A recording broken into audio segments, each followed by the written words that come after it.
Jingang City, also known as the City of Angels, the world's third largest port and the top in daily throughput in the Northern Hemisphere, this city has earned countless praises. It's like a blessing sent from above, basking in divine glory, everything seemingly perfect. Yeah, right, while the Federation's citizens like to call it the City of Angels, to others, this place looks no different from hell. Take Lance, for example. That's exactly how he feels right now. The City of Angels is dangerous. Almost every day there are several, if not dozens, of shootings in this city. When gang wars break out, sometimes they need trucks just to carry away the bodies. With the rapid economic growth, the city has also attracted an influx of criminals and crime syndicates. Corrupt officials, bought by money and bribes, look down on the city from above. They only care about how much their bank accounts increase each month, not whether the people at the bottom starve or get into trouble. All anyone seems to care about is the city's non-stop economic miracles. Few care to know who is struggling for survival behind the glamorous facade. They don't want to know, and they won't let anyone else find out. After all, this is the City of Angels, the economic engine of the Federation. Lance looked absent-mindedly at the girls on the street, feeling momentarily lost. It was like an old-time warmth drifted through, covering everything in a natural, vintage filter. The whole world seemed to have taken on a sepia tone, with spots here and there where overexposure had left blemishes. The scratchy sound from an old record player came through a speaker, adding to the nostalgic atmosphere. The summer sunlight warmed the city and ignited the hearts of its young women. Two young girls in sleeveless tops and short skirts walked past a bakery, their lively, joyful smiles momentarily brightening this old, photograph-like city. Smack, a sharp slap brought Lance back to reality. The bakery owner was standing behind him, glaring angrily. "I hired you to work, not to lean on the counter gawking at girls." The slap was loud and forceful. Get moving, you lazy maggot who's practically rotting. Don't let me catch you slacking off again, I'm paying you, damn it." Small kapar letter win F00, letter ttf, letter f lit letter win S6 Lance scratched his head and picked up a rag to start wiping the display window. Business was slow today. Bakeries like this, away from bustling streets in the city center, were like the mom-and-pop dumpling shops in other neighborhoods. Their business relied mainly on regulars from nearby apartments, with the busiest times before 9:30 in the morning and after work in the evening. During other hours, hardly anyone came in. The bakery owner was the typical small-time capitalist, pressing down on himself while exploiting his workers and trying to control them, too. Besides Lance, there was an apprentice in the bakery who didn't get paid a penny each month and even had to pay the owner $10 as a tuition fee to learn the trade. The apprentice had been there for over 6 months, and so far, all he'd learned was kneading dough. The bakery owner was obese, likely weighing around 230 to 240 pounds, and was a highly skilled baker. The local residents were loyal customers, especially fond of the bakery's main product, a dense whole wheat bread that filled them up for longer and kept hunger at bay.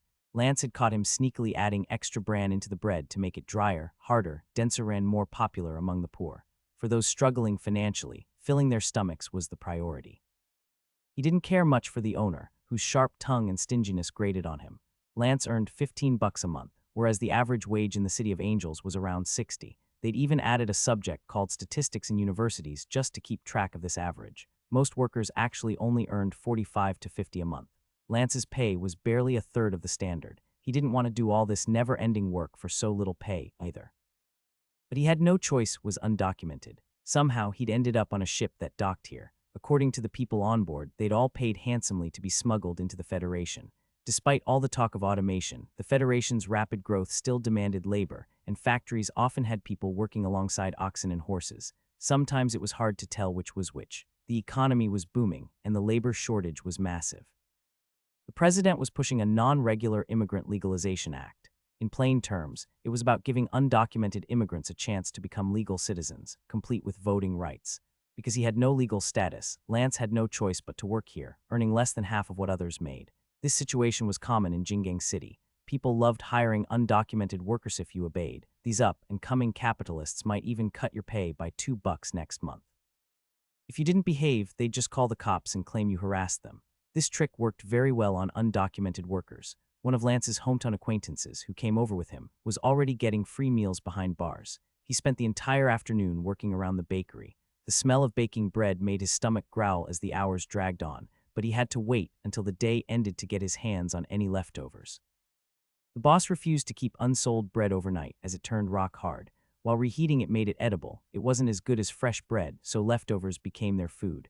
Around a little after 6, the bakery started to get busy. The boss stood at the counter handling payments while his daughter packed bread for customers. The apprentice was constantly shoving dough into the oven or kneading more. Lance handled miscellaneous tasks.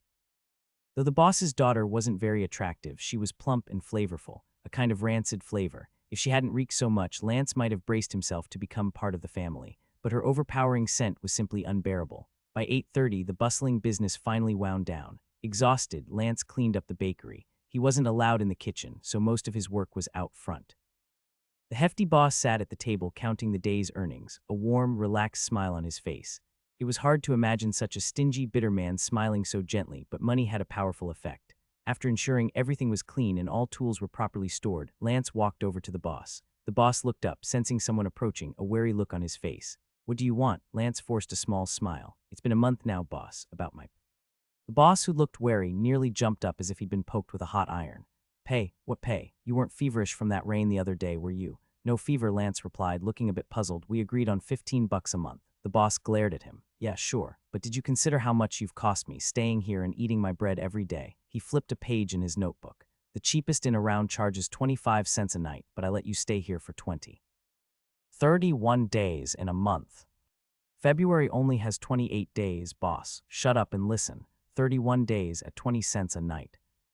Lance, seeing the boss freeze up mid-calculation, quietly helped out. "That's $6.20, boss." The boss nodded. "Right, 6.50. And every morning and evening you eat one of my bread rolls. You know, I sell each one for 15 cents, so that's..." He looked at Lance, waiting for an answer. Lance didn't disappoint. $9.30, boss." The boss scribbled another number in his notebook. "Yep, 9.50. Plus your rent, 6.50, means you've cost me $18 a month, but your pay is only 15. So tell me, how do you think you've earned any wages? You actually owe me $3. I'll deduct it from your next paycheck if you get one." Lance was at a loss for words. He'd only read about this kind of thing in stories and history, but now, after an entire month, it was hitting him for real. It was like he was just a passerby in the grand tide of history, impressed but unattached. "Until now. You're not joking, are you?" he asked. The boss looked at Lance with a satisfied but condescending smile. "Unless you want to make me angry, you'd better get back over there and wipe that floor again." For capitalists who hire and exploit illegal workers, guilt over oppressing them would never even cross their minds. If it did, they wouldn't do it in the first place. Anyone who could call themselves a capitalist, or even a budding one, had to get over any pangs of conscience to start. The two of them locked eyes for a moment. Lance raised his hands and backed up a couple of steps, saying, "Whatever you say, sir." The boss was pleased with this response and nodded with a grin. "I like it when you call me boss. Keep doing that. As you wish, boss." With that, the boss, thoroughly satisfied, let him go. "Now get out of here." Expressionless, Lance grabbed the mop he had just hung up and picked up a bucket to go fetch hot water, when he noticed the apprentice peering out at him from the back room with a smug look on his face, as if mocking Lance. Lance met his gaze, but the apprentice didn't back down, staring right back at him.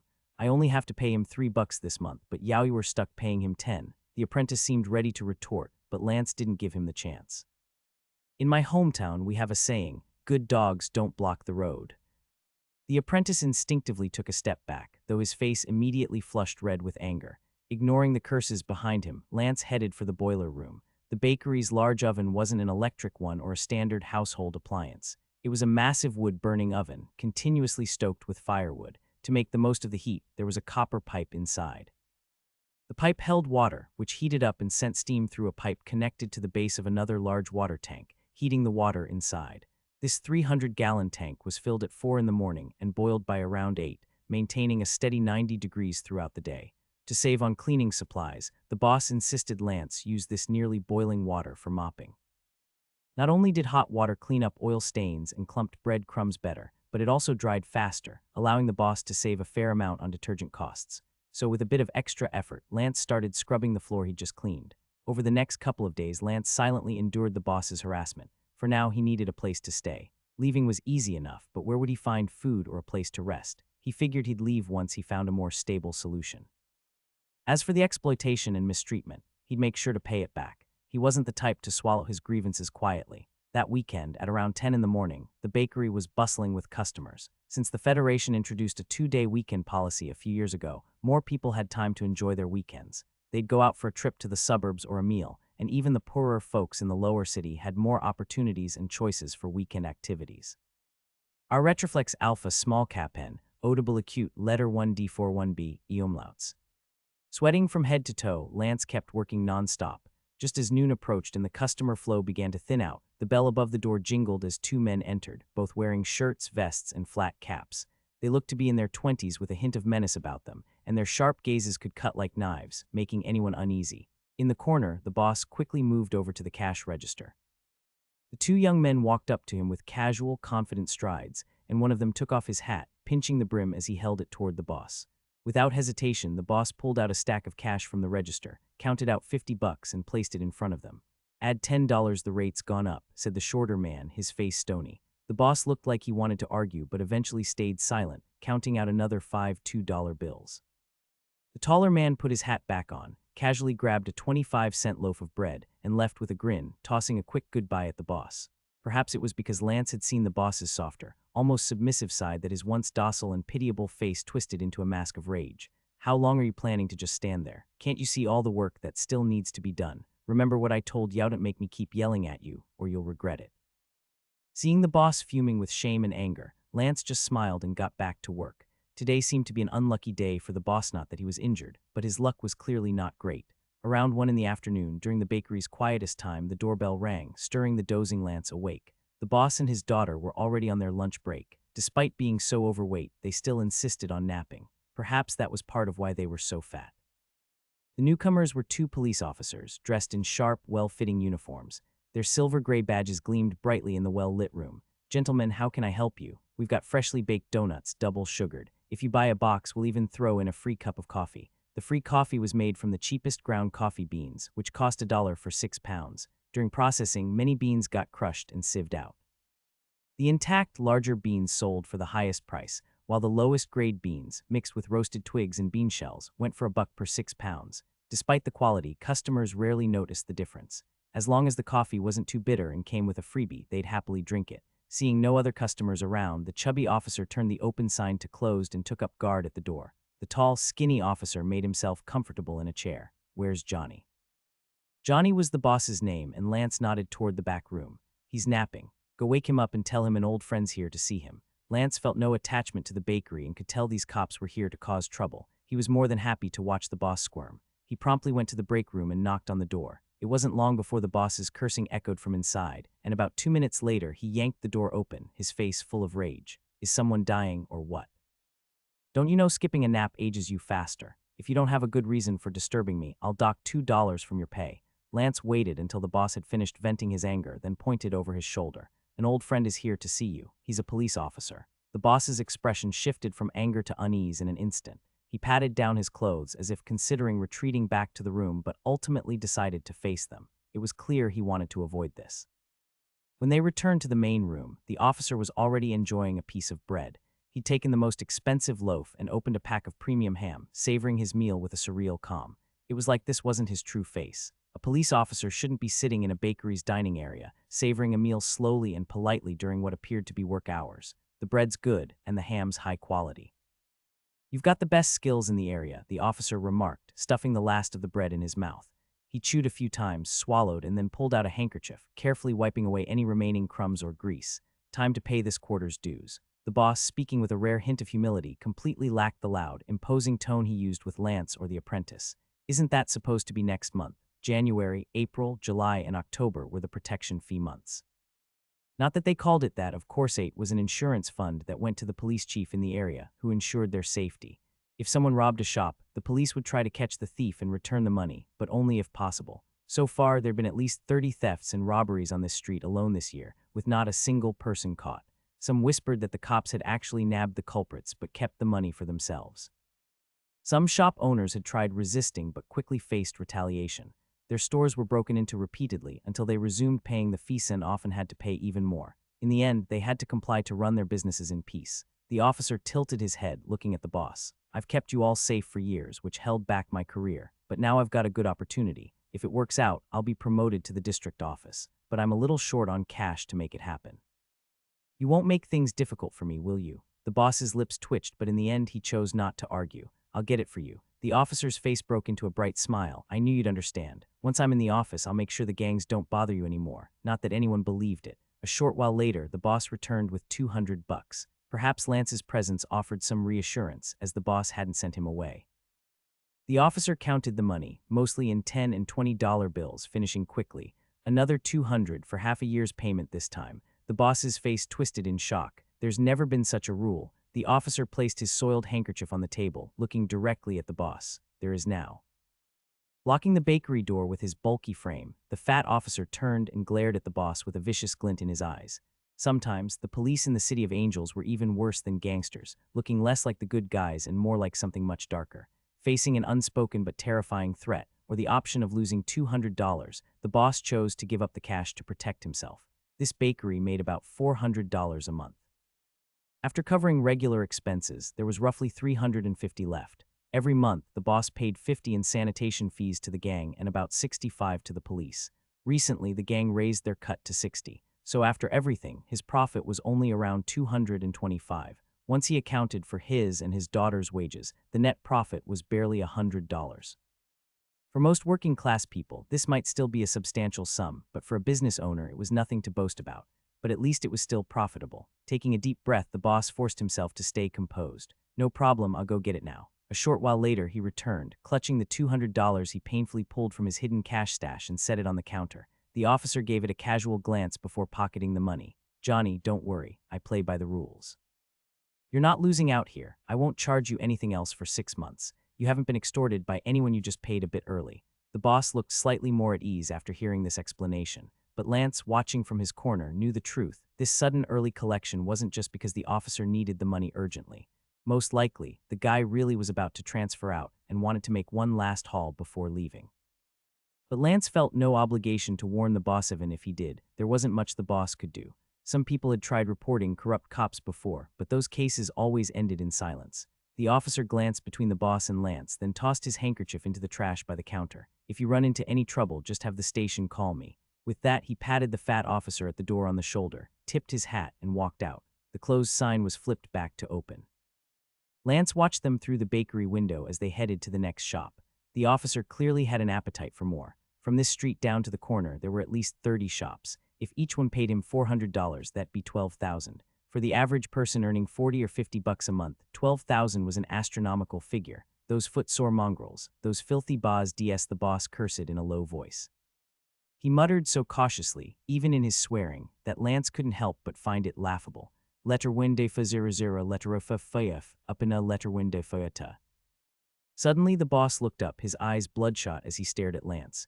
"Do you think I'm a joke?" Lance instinctively took a step back, shaking his head quickly. "No, not at all," but the boss seemed to think otherwise. "You can laugh at me, you saw me humiliated. That's fine, no dinner for you tonight." With that, he stomped back into the room, the sounds of objects being thrown around following him.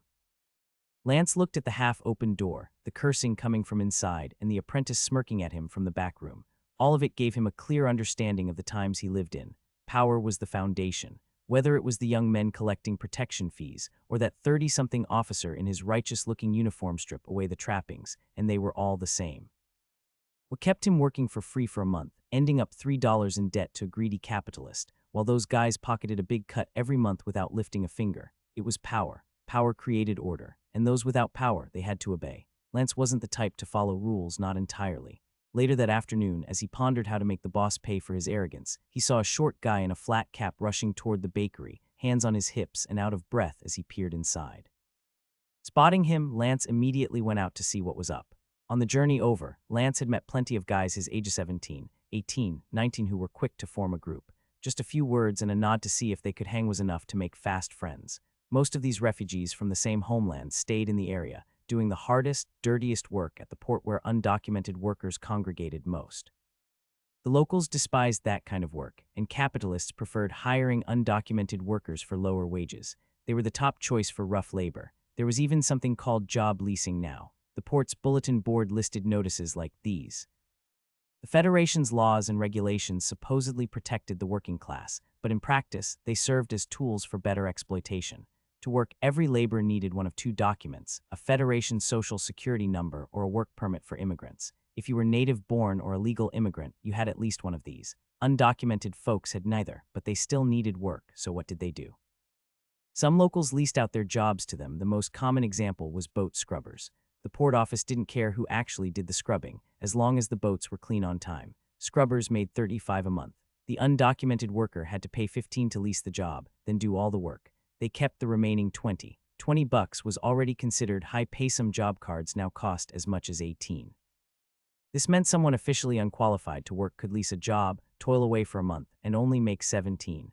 They lived in concrete pipes, ate the cheapest food, and might save just a few bucks each month. Some enterprising locals took on 2 or 3 jobs or more and leased them all out to undocumented workers. Each month, without lifting a finger, they'd pocket 50 to 60 bucks. It had become a unique way of life in the city.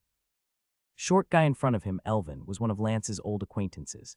In a foreign land, the shared bond of being from the same place created a certain trust. That trust stemmed from shared experiences, a sense of safety from knowing someone from the same background. Though some people took advantage of this trust, Elvin was reliable. He'd come to the Federation with Lance in the same batch from the Empire. It was obvious he was in a rush. Lance wiped his hands on his apron as he stepped outside. "What's wrong?" Elvin looked frantic. "It's Ethan. Something happened." Lance's expression shifted. What happened to him? In their group, Lance had earned respect for his maturity and life experience. Whenever issues arose, they would turn to him for advice. Even if he was new to this world, his years as an adult gave him an edge in making steadier decisions than these half-grown kids. Elvin took a deep breath, forcing himself to calm down. "Today's payday. You know, we rent our work cards, so." Lance was already guessing the rest. "So the port paid your wages to the people who rented you the cards, and Ethan's guy refused to pay him, right?" Elvin nodded furiously. "Exactly. That jerk told him he wouldn't give him a single penny and even cursed him out. So Ethan got mad, beat the idiot up, and then the scumbag called the cops." These incidents weren't uncommon at the port or throughout the City of Angels. There were always people ready to snatch away whatever others had, often without them knowing. And since the law didn't recognize undocumented workers, calling the cops often cost more than the month's lost wages. Most who got cheated just pretended nothing happened. This encouraged the parasites to get worse, knowing no one would report them. The cost was simply too high for undocumented workers. And with the sheer demand for labor in Jingang City, those job cards would always have takers. Lance frowned. This was not going to be easy. "Where is Ethan now?" "I told him to hide in the culvert under the bridge." "And the guy?" "He said if Ethan paid him 200 bucks, he'd drop it. Otherwise, he'd keep making trouble for him. If he follows through, Ethan could end up getting sent back. Being deported to the Empire now would mean more than just going to the front lines. The Emperor had gone mad. He'd have anyone who evaded the draft executed. In other words, if Ethan got sent back, he'd likely face prison or even death. The Federation's people could exploit and threaten them with no fear of consequence because of this. But 200 was a huge amount. They'd been here only a month, and most barely had a few bucks after food and expenses. 200 was impossible. Elvin confirmed this. "We managed to pool 63 between 7 or 8 of us. We're still short more than 100. Lance sighed. "I didn't get paid this month, and I'm $3 in debt." Elvin's voice was thick with anger. "These damn vampires. The most important thing now is to get that son of a bitch to drop the charges, or Ethan will have to keep hiding in the shadows. If they catch him, it'll be a huge mess." Lance was already thinking about how to handle this. Over the past month, it had become clear to him that the people in the Federation couldn't be trusted. Being Ruthless here, perhaps his fellow countrymen from the Empire would be his best allies. There are 2 ways to go about it. First, we scrape together some cash to shut this guy up and get him to withdraw the complaint. Or if we can't find the money, we'll have to convince him by other means. Elvin frowned. "That's not really much of a plan. Where are we supposed to get that kind of money? Who would lend it to us?" They'd only been here a month, didn't know anyone, and hadn't brought much cash. Most of them were here because their families had sacrificed a lot, almost emptying out their savings to send them away. Now many fishermen back home had quit fishing entirely, instead ferrying people offshore to waiting smuggling ships. The whole journey had cost around $1,500, a sum most families could barely afford. And since their families back in the Empire still needed money to survive and handle emergencies, the newcomers barely had anything left. When Lance disembarked, he'd had less than $5 to his name, and the others were in a similar situation. The most anyone had was maybe a few dozen. Elvin grumbled in frustration. "So where on earth are we going to find that much cash?" Lance asked him to wait a moment while he went back to the bakery to discuss taking time off with the boss. "My buddy's in trouble, and I need to go check it out, so I might not be back this afternoon." The boss sat behind the counter with a pipe clenched in his teeth, his squinty, beady eyes almost hidden under folds of fat, just 2 pinpricks like buttons on an over-risen loaf. He eyed Lance up and down. "You can have the time off, but I'll dock you $1. And if you're not back by 5, it'll be 2. If your absence causes us to sell less than yesterday, you'll cover the difference since it's your fault." Lance stared at him, and the boss met his gaze unafraid. "I know you hate me, and I enjoy watching you hate me, knowing there's nothing you can do about it. Letterwinda and Gletterwinda but a secumflex letterwinda sexnen." Tapping his pipe against the counter, he pointed a finger at Lance.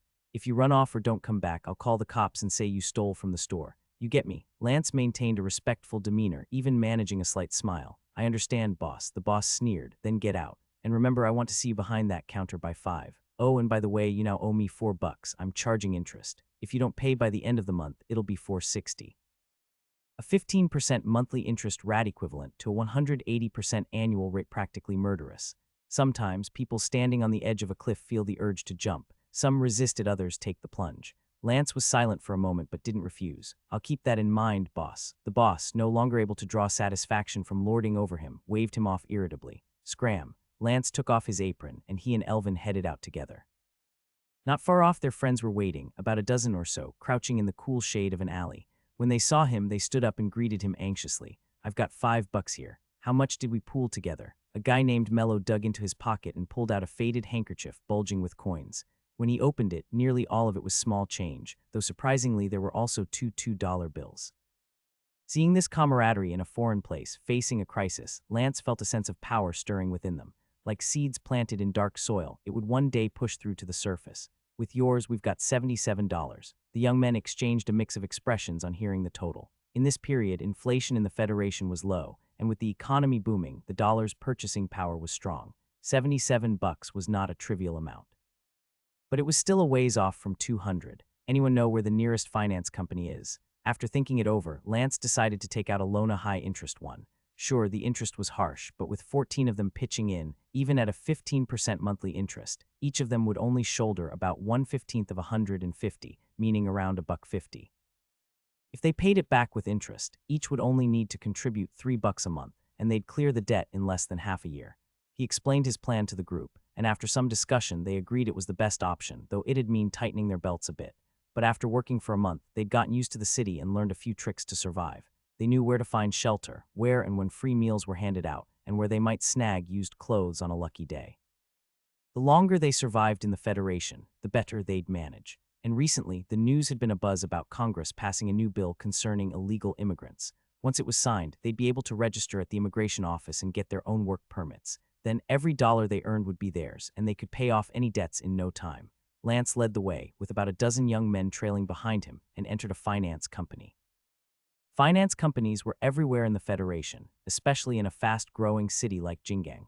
99% of the Federation's citizens clung to the federal dream. Many had seen ordinary people like themselves seize some opportunity, rising from the lower classes to become middle class, even capitalists, driving the nation wild with ambition. Miracles happened every day, celebrated in the media, equating the Federation with the promise of dreams, pushing people to pursue their own. But starting a business required money, and banks weren't the easiest lenders. To reduce risk, banks demanded collateral, usually only lending 60% of a property's value, with strict evaluations and conditions that blocked many from their entrepreneurial dreams. Finance companies, however, didn't ask as many questions. As long as you had something of value or the ability to pay back the loan, they'd lend to you. Sure, some people took the money and vanished, but they often ended up in barrels, becoming part of the port's foundations. If someone thought they could exchange a few hundred, a few thousand, or even $10,000 for their life, the finance companies would settle for that loss and end the borrower. Of course, few would go that far. The survival instinct was the strongest of all, so finance companies lined the streets and alleys near the port. Lance picked one that looked relatively large. Bouncer at the door stepped in front of them. "This isn't a club. If you're looking for girls, they're across the street." Facing this group of young men, he didn't quite know what they were after, and to play it safe, he placed his hand on his hip where his shirt was slightly lifted, revealing a holster and the glint of a handgun. Some of the group immediately took a step back, while the rest grew too nervous to speak. Lance, however, remained calm, understanding that there was no reason anyone would shoot him. "Not over this, we're here to borrow some money." The bouncer looked at Lance, recognizing him as the level-headed one. "You and one other can go in, the rest stay outside." Lance glanced back at the group. Though most held their ground, none stepped forward. After a moment's hesitation, Elvin volunteered. "I'll go with you." Lance nodded, and the bouncer let them pass while the others waited outside. The company's interior was lavishly decorated, though it wasn't very large. Right past the entrance was a reception desk where a pretty girl was busy filing her nails. She glanced at the newcomers before returning her attention to her nails. Lance walked up and tapped the counter. "We'd like to borrow some money." "End of the hall, left turn." "There's only one room there," she replied without looking up. Lance smirked, then gestured for Elvin to follow him. Elvin was visibly nervous, so Lance didn't speak, knowing that small talk would only make him more anxious. The hallway was short, lined with offices on either side, though the occupants looked less like office workers and more like enforcers. Each gaze lingered on the two of them as they walked past, and Lance could feel Elvin sticking close, even more uneasy. Tattoos covered muscular bodies, the hardened look of these men enough to make Elvin bow his head, but Lance walked on, unfazed. At the end of the hall, they turned left, stopping at a door marked manager's office. Lance knocked and a voice from within called, "Come in." Pushing open the door, they found a well-dressed man in a suit and tie sitting behind a desk. He looked to be in his early 30s, and after a moment's surprise, invited them to sit. "Can I get you something to drink?" Soon someone brought 2 glasses of water, and the manager placed his hands naturally on the desk, fingers interlocked. He spread his hands. "So what brings you here?" With a range of services offered, some transactions didn't go through him directly, so he wasn't always aware of every deal. Elvin seemed lost for words, but Lance remained calm and at ease. "We've run into a bit of trouble and need some money." The manager smiled. "That's no problem. That's what we're here for. How much do you need?" The manager didn't think the amount was too small. Here, finance companies took on any size of loan. Small loans, in fact, often brought in higher returns per dollar. While larger loans like $1,000 might come with an annual interest rate of 50 or 60%, loans of $10,000 might be only 20 or 30%. Plus, the risk was lower with small amounts. People were more likely to default on a big loan than a few $100. Of course, he'd still need to gather some basic information on them. Handing out money to anyone who asked wasn't finance, it was charity. "You don't sound like locals," he observed. Lance didn't deny it. "We're from the Empire." The manager sneered slightly. "I read about what's happening over there in the news, a pretty miserable place. So what do you have as collateral? You're not from here, and if you run, it'd be hard to find you. Rather than backing your request, I might as well turn it down." Lance anticipated this as an obstacle and calmly began explaining. "We don't have any collateral." Seeing the manager's expression morph into one that screamed, "Are you kidding me?" Lance continued quickly, "But we do have the ability to pay you back." Seeing the manager's skeptical expression, he explained further, "There are 14 of us. We all work here in Jingang City, and since we're undocumented, it's not easy for us to move elsewhere. As you probably know, other cities offer fewer job opportunities and aren't as tolerant as Jingang City, so we won't be going anywhere." The manager nodded at this, taking out a pack of cigarettes and offering it. Lance took one, though Elvin merely looked on and declined. The manager found Lance's poise interesting and pushed over a tabletop lighter, a popular model at the time about the size of a grown man's palm. This one was a small clown figurine holding a torch. When you pressed down on the clown's arm, a spark would light the cotton wick in the torch, fueled by kerosene. Letter 1D667 Alpha letter TTF a Gruv. Lance held the cigarette to the flame and took a deep drag, visibly relaxing. Watching him smoke, the manager lit his own cigarette. "So back to the topic. Explain how you plan to guarantee I'll get my money back. There are 14 of us. Even if each of us only makes $15 a month, that's still $210. We'd pay you half of that, which would settle the debt in a maximum of 3 months. And even if we lost our jobs, we could work directly for you to pay it off. There's no need to worry about us defaulting." The manager listened and saw the logic but still had a question. "And how do I know I'll be able to find you?" "You could take a picture of us." A good suggestion, but the manager decided to dig deeper. "Mind if I ask what you need the money for? After all, $200 isn't a small sum for you guys." Lance didn't hold back and got straight to the point. "We're dealing with a problem. Some son of a beach is trying to shake us down for money." After hearing Lance's brief explanation, the manager seemed intrigued. "I have a new proposal." "Interested?" Lance flicked his cigarette ash and replied, "Do we have a choice?" The manager chuckled. "Doesn't look like it. Here's the deal. I'll handle that son of a beach for you, and you'll still owe me the 200, but I can reduce the interest a bit. Honestly, letting me take care of it would be better for you than paying him off yourselves. As per our policy, a $200 loan would typically cost you $350 over 6 months, interest included. But here's the deal, I'll cut it down for you. You pay $320 total over 6 months, $53.33 per month. Consider it a reward for your performance." Seeing the manager's confident smile, Lance neither agreed nor refused immediately. Instead, he countered with a new offer. "How about we pay you $250 total, interest included, off the books?" The manager froze for a moment, then burst into laughter, his laughter growing louder and louder, impossible to suppress. Lance realized what the issue was. "This company is yours, isn't it?" Still chuckling, the manager nodded, holding his stomach. "You're hilarious. Trying to bribe me right here. Haha, you're something else. Not like the clueless guy beside you. By the way, what's your name?" "Lance," he answered, spelling it out. "A strange name, but you're an interesting one, Lance. For making me laugh so hard, I'll lower it to $280 over 6 months. This is my final offer. If anyone else had tried haggling, I'd have kicked them out immediately." The manager's pride was palpable. In this cash-strapped era, anyone with cash had no trouble finding borrowers. Some might not want to bear such interest rates, but plenty of others were willing to take the risk. 200 plus 80 in interest considering the time and place. That was far from exorbitant. Lance didn't hesitate. Stubbing out his cigarette in the ashtray, he exhaled the last puff of smoke as he stood and extended his hand.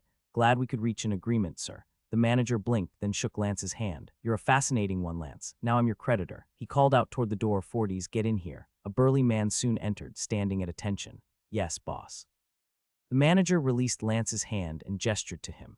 Follow him and settle a matter with some son of a beach, then swing by his workplace and grab some food on the way back. He looked at Lance. You're not like most people your age. Frankly, there's something unique about you, and I like that. I have a feeling you won't be just anybody in the future. Hope I'll hear your name around Jingang City someday, Lance. Oh, and don't forget about the money you owe. If you do, I'll make sure someone comes to remind you a reminder you won't like. Got it. Though he found Lance intriguing, business was business. Just like how the street girls didn't offer discounts for regular customers. If one caught their eye, they might offer to spend the night, but during work hours, every extra request had a price. After this simple warning, he let them go. $280 meant about $47 per month, but those 47s kept his lifestyle afloat. Plus, he hadn't actually loaned any money, solved a problem, and gained an intriguing acquaintance. That sense of dissonance around Lance, a feeling that he didn't quite fit this world, made the manager a little more forgiving, willing to let things play out. As soon as Lance and Elvin walked out of the finance company, their friends surrounded them, asking about the outcome. Lance explained that the matter had been handled, but gave them a heads up. Each of you will need to pitch in $3 per month. That's 42, and Ethan can cover the remaining 5. Himself fits his mess, after all. No one had any objections, and they were all willing to follow Lance's lead. 40s frowned. We're on a tight schedule. Lance nodded and sent the others off to await further news. Then he and Elvin got into the company car. Following Elvin's directions, they drove toward the port. The guy who'd filed the report on Ethan lived in a worker's dormitory nearby. This was Lance's first time riding in a car in this world. The interior was far more luxurious than it appeared from the outside, with walnut and calfskin trim that gave off an air of understated luxury. How much does this car cost? Without looking back, 40s replied, $20,000. Lance whistled and fell silent. 20,000. He could imagine it, but getting that much would be tough. The ride was a bit bumpy, lacking good suspension and making for a rather hard trip, but it was still a care, and as a man, he couldn't dislike it.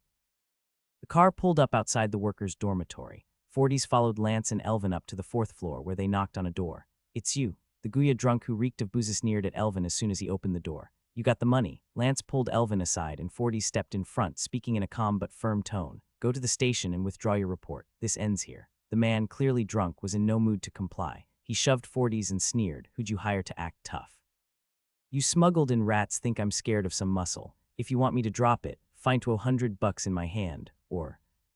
He trailed off, realizing 40s had opened his jacket, revealing a holster and the gun inside. Wanna see if this thing fires. The man sobered instantly, stumbling back with his hands up, retreating to the doorway. I didn't realize. Weapons are incredibly common in Jingang City. When violence becomes the rule in broad daylight, weapons inevitably become a key resource both to defend oneself and to infringe on the rights of others. Faced with the choice between having a gun in hand and reporting to the police afterward, any smart resident of Jingang City knows which option to take. Although weapons are everywhere, not everyone possesses them, let alone openly displays them. Only 3 types of people dare to do that. First, the federal law enforcement officers. They have the legal right to carry guns if they shoot you. All they have to do is file a report saying, I showed my ID, then he tried to grab my weapon, so I followed protocol under section, and then they get a nice vacation, with enthusiastic greetings from colleagues upon their return. The second group is gang members, who not only don't hide their weapons but wish for as many people as possible to see them. The thrill of knowing their weapons can kill fills them with excitement. The third group comprises those who work for capitalists. They're the scariest because the first 2 groups at least abide by some rules, but the capitalists' people, they only recognize money. In the face of money, laws and morals are nothing that would stop them from pulling the trigger. On the western outskirts of Jingang City is a place called Angel Lake, a popular tourist spot, with a local saying known only to residents. When capitalists get angry, the water level in Angel Lake rises. Outsiders might not understand this, but locals know that the lake level rises because of all the oil barrels dumped in it. Whichever kind it is, nobody messes with these bastards. People at the bottom of society actually understand how to navigate these crises and make choices better than most adults might assume. So when faced with an imminent crisis, this man immediately gave in without a moment's hesitation, so quickly that it almost looked practiced. I'll do it right away, and I promise it won't happen again. 40s retracted his hand, letting his coat naturally fall to conceal his weapon, which allowed the man in front of him to finally take a breath. Just in those few seconds, his mind had gone blank. His body was drenched in sweat, felt like he'd nearly died. He looked at Elvin and Lance with newfound wariness. "I have some things I'd like to discuss with this gentleman here." Forties glanced at Lance for a few seconds, then turned away. "I'll be here if you need anything." In the entire company, Forties was among the boss's most trusted men. If he'd been sent out on this errand, it was certainly because the boss found this young man intriguing. Letter 1D586, Letter 1033D, O bar Letter 1D401, E umlaut S retroflex. He knew what to do. Lance gestured for the trembling drunk to step aside. "Unless you'd like to chat out here in the hallway, which I'm sure your neighbors would love to overhear. If you're okay becoming the laughingstock of this dormitory by tomorrow, we can continue here." The man suddenly realized what was happening. Though he still held some fear, disgust, and resentment, he moved aside to let Lance in. Federal people still cared about their pretty a bastard of a drunk. The apartment was a typical one for people at the bottom less than 40 square meters, with a cramped kitchen, dining area, and bathroom, and beyond them, a bedroom and a small storage room. This setup was rather interesting. Those in the lower levels of the Federation could go without a separate kitchen, but not without a storage room. Though most poor folks had very little, they always had a collection of inexplicable, useless things they refused to part with, junk, essentially. Just like themselves in terms of their worth on the path of life, without a storage room, the place would be an utter mess. There was no sign of a woman or child's presence, but a photo frame on the dining table held a picture of the man and a child. The whole scene suggested the man wasn't doing too well. The suspicious stains and strange odor on the sofa made Lance decide not to sit. He stood nearby, close to the door. "Listen, Ethan is my friend. I'll have him apologize for his reckless behavior, but you're at fault too. You shouldn't have tried to deduct money from his pay." The drunk man nodded instinctively, murmuring "aha" in response. "So after the case is closed, he'll apologize, but you also need to return the wages you withheld from him. I'll see that he doesn't pursue this further, but you have to promise this is the last time. Your arrangement will remain in place. He'll keep using your work card every month, paying you fairly. But you won't make things difficult for him by withholding pay." Lance walked over to the table, picked up the picture frame, and remarked, "Cute kid." "Yours." The drunk man snapped out of his daze, suddenly tense. "This has nothing to do with him." Lance put the frame down, smiling. "Whether he's involved or not depends on your choice, sir. We're all just despicable stowaways here, thieves from another world. There's nothing here worth holding on to for us, but you have family here. You have a child, don't you?" The man nodded repeatedly. "I get it. I'll give him the money, but please don't make any trouble." Lance's hand rested on the edge of the table, and he suddenly felt the sticky grime. It was unpleasant, though he restrained himself from showing it. "I've always believed that everything runs according to certain patterns and rules. As long as rules exist, we'll follow them. That's enough. At market rate, $15 is what you're due. Nobody has the right to take away your money. That's the rule. As long as you follow the rules, so will we." From his position near the door, Elvin watched Lance with admiration. He never expected so much could happen in one day. Ethan ran off, they got into trouble, then Lance took him to borrow money. They didn't get the money, but they solved the problem. He even rode in a car and saw Lance act so cool in person. It was so worth it. Too cool. Despite his daze, the drunk man finally came to his senses. "I know what to do now." After a moment's hesitation, he asked, "Can I know your name?" With a confident, self-assured smile, as if everything were under his control, Lance replied, "Lance." A few minutes later, the drunk man had changed into a different set of clothes. Though they still carried a strong odor, they were better than before. In silence, he got into the car. When they arrived at the precinct, he immediately explained the situation and signed a document under the watchful eye of some impatient police officers. From inside the car, Lance watched the events unfold through the glass window. It was a curious feeling. Forties couldn't hold back his curiosity any longer and asked, "Aren't you scared?" Lance looked back at him in the rearview mirror. "Scared of what?" Forties smirked. "This is a police station, and as far as I know, you're an undocumented person, and so is the kid with you." Lance couldn't help but run his hand over the car door. The smooth walnut wood felt satisfying, explaining why some people liked classic cars. "Not at all. Mind if I ask why?" "Because there's $20,000 between me and them, and that's a gap they won't cross." Forties pondered this for a moment before saying with some admiration, "That's a wise answer. Are you really only 18? Lance didn't answer, only smiled. Not far away, under a bridge, Ethan hid in an abandoned culvert where many homeless people lived. Facing the drunk man, Ethan apologized earnestly. "I shouldn't have hit you so impulsively. I'm sorry, sir." As he spoke, the man could still feel the ache in his cheekbone from Ethan's earlier punch. Ethan was only 20 but looked at least 27 or 28, maybe even older. He was strong. His father had been a leatherworker, a respected profession both in the Empire and the Federation. Leatherworking symbolized a craft, a social standing.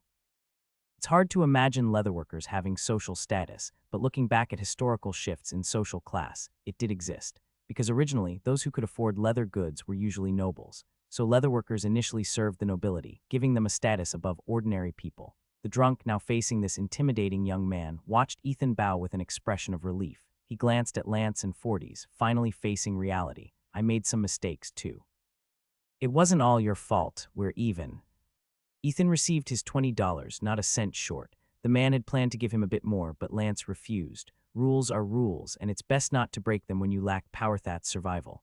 After watching the drunk man leave, Lance asked Forties to wait a little longer. He had a few more things to discuss with Ethan. Under the shade of a roadside tree, Lance looked at Ethan. Feeling a little uneasy, are we? Ethan shook his head, denying it. No, but Lance could tell he was uncomfortable inside. Ethan just wouldn't say it out loud. I worked hard for a whole month, and that bastard tried to pocket my pay. I punched him, and now I still have to apologize, Ethan muttered. Hearing Lance say this, Ethan raised his head, looking at Lance in surprise as though Lance had read his mind. Don't look at me like that. I don't know what's on your mind, I just get it because I'm young too. Oftentimes, I feel like pride matters more than anything else, but Ethan, this is the Federation. He lifted his head, taking a deep breath. Do you smell that? Elvin joined him, inhaling the air while Ethan was more straightforward. The sea air, some stench, and maybe a hint of motor oil. No, Lance shook his head. That's the smell of money and power. This is a good place, Ethan.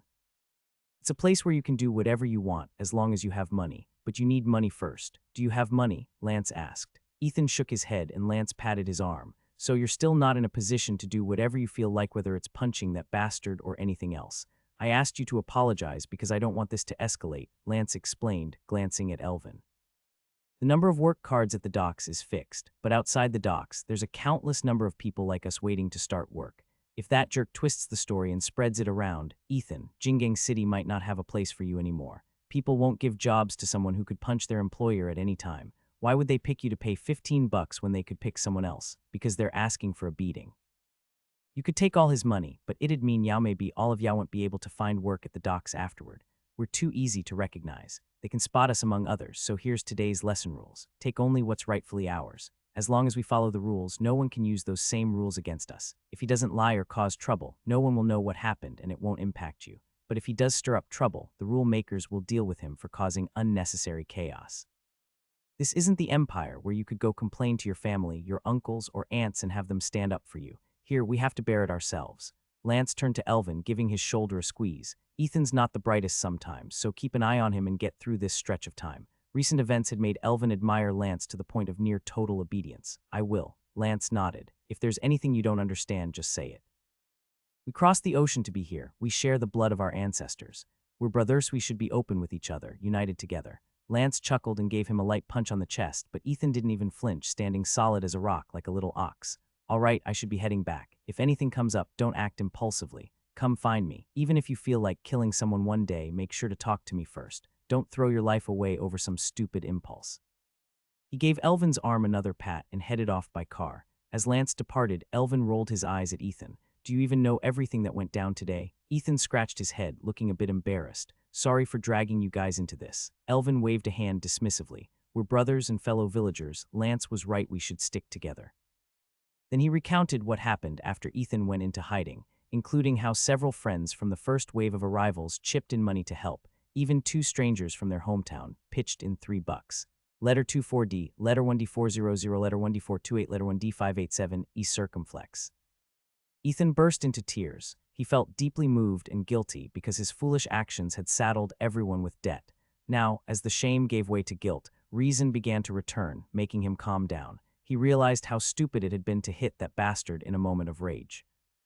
So the most urgent thing now is to pay back this debt. The good news is I've still got over $70, so we don't actually need much more.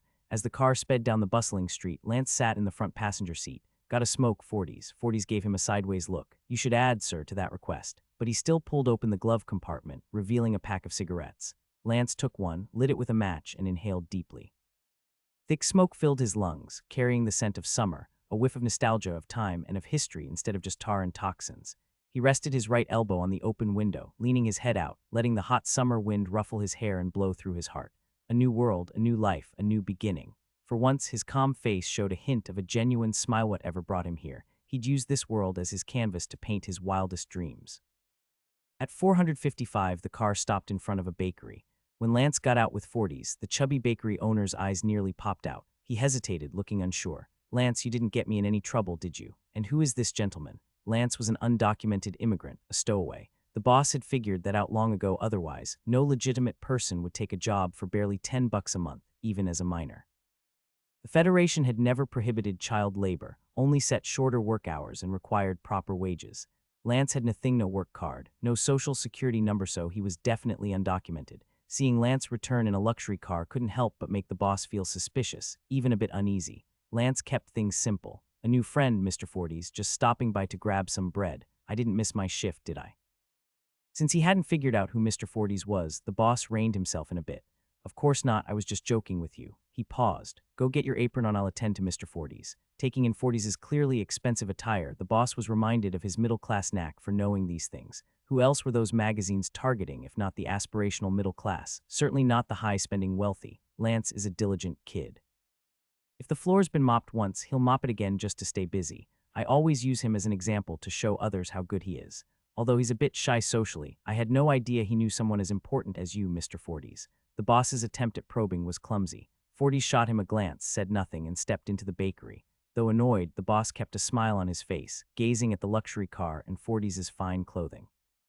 Realizing Forties wasn't interested in small talk, he backed off. Lance, introduce your friend to some of our specialties. Lance, now in his apron, stood behind the counter. His new look amused Forties. So, what would you recommend? Lance opened the display case. The only thing here remotely tasty is the high-quality ham from Musu Island. Tobacco, ham, and women. Lance picked up a piece with tongs and handed it over. Forties pinched it with his fingers, gave it a taste, then shook his head. Not authentic Musu ham, barely passable. If this is the best you've got. He glanced over at the boss in the corner. I'll take 2 portions and 2 breads that match. Got any donuts? Yes, with every box of donuts you get a free coffee. If you like your coffee like wood shavings, I can give you an extra cup. Forties closed his eyes as if dizzy. So this is how you treat your customers. Lance chuckled, packing the food as he teased. 99% of our customers just want a full stomach. They care about the price, not the taste or origin. He packed everything into a paper bag and placed it on the counter. $6.99. 1 box of donuts, 99 cents including a free coffee. 2 premium hams, $5. 2 better quality breads, $1, a fair price. With his food in hand, Forties paid, giving Lance a reminder, don't forget your deal with the boss. He cast a glance at the boss before pushing the door open, smiling politely as he left. Busy day. On weekends, the bakery always got particularly hectic. The weekend rush boosted sales as people stocked up on 2 or 3 days' worth of bread, preferring to stay in or go on outings during the increasingly hot weather. In the Federation, entertainment options were limited. For most people, watching TV and going for a walk in the countryside were among the few inexpensive forms of amusement. Places like bars, opera houses, and nightclubs were beyond their budget, and so were amusement parks too crowded and pricey. Ironically, it's precisely those who couldn't afford luxuries that kept the economy going. Reality can be stranger than fiction. It was a little after 8 p.m. when business finally slowed down. Surprisingly, tonight's dinner was pizza. Pizza had been in the Federation for about 50 or 60 years, evolving from a small community's hometown delicacy to a popular food. It had gone through significant localization along the way. In fact, pizza's popularity in the Federation had grown so much that many believed it originated there, and other regions that had pizza even earlier began to adopt the Federation's styles and flavors. That's one of the main reasons people admired the Federation's economy. Everyone wanted to emulate the strongest economy. This pizza was packed with cheese nearly spilling over, sausage and beef cubes piled high, and topped with slices of ham. The chubby bakery owner treated the ham like a prized possession. Each night before closing, he'd personally check the storeroom to make sure all the ham was safe.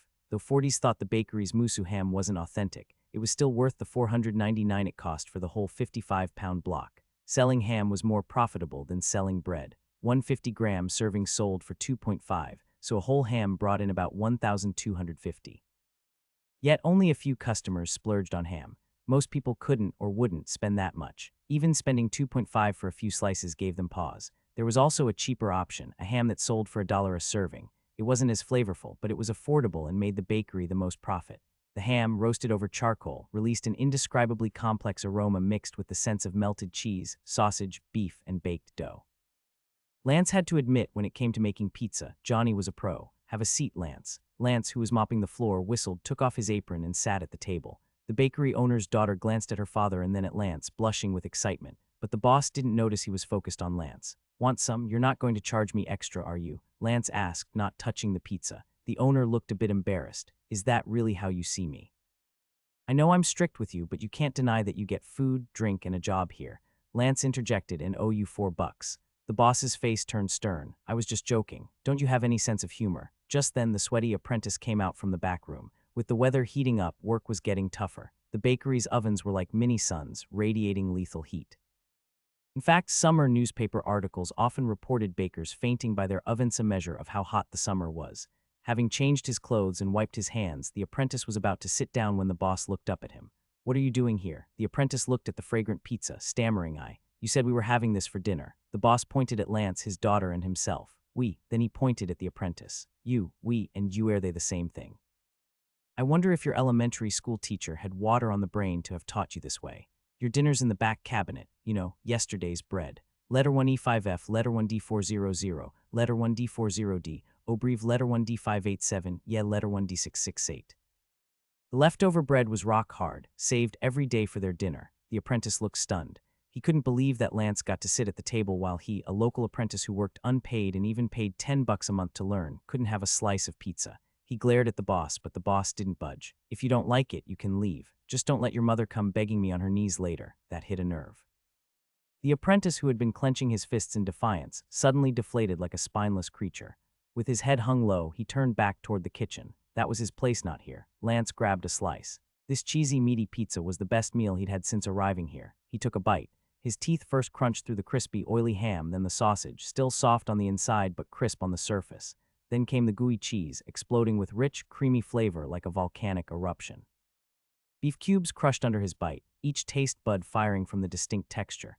As he swallowed, the pizza's dough released a unique wheat aroma mingled with basil and other spices. This pizza was an absolute masterpiece. He wolfed down every bit, even the crust, then reached for another slice. The boss's eye twitched. He'd invited Lance to dinner mainly to figure out who'd given him that ride earlier. If it was someone he couldn't afford to offend, he'd back down.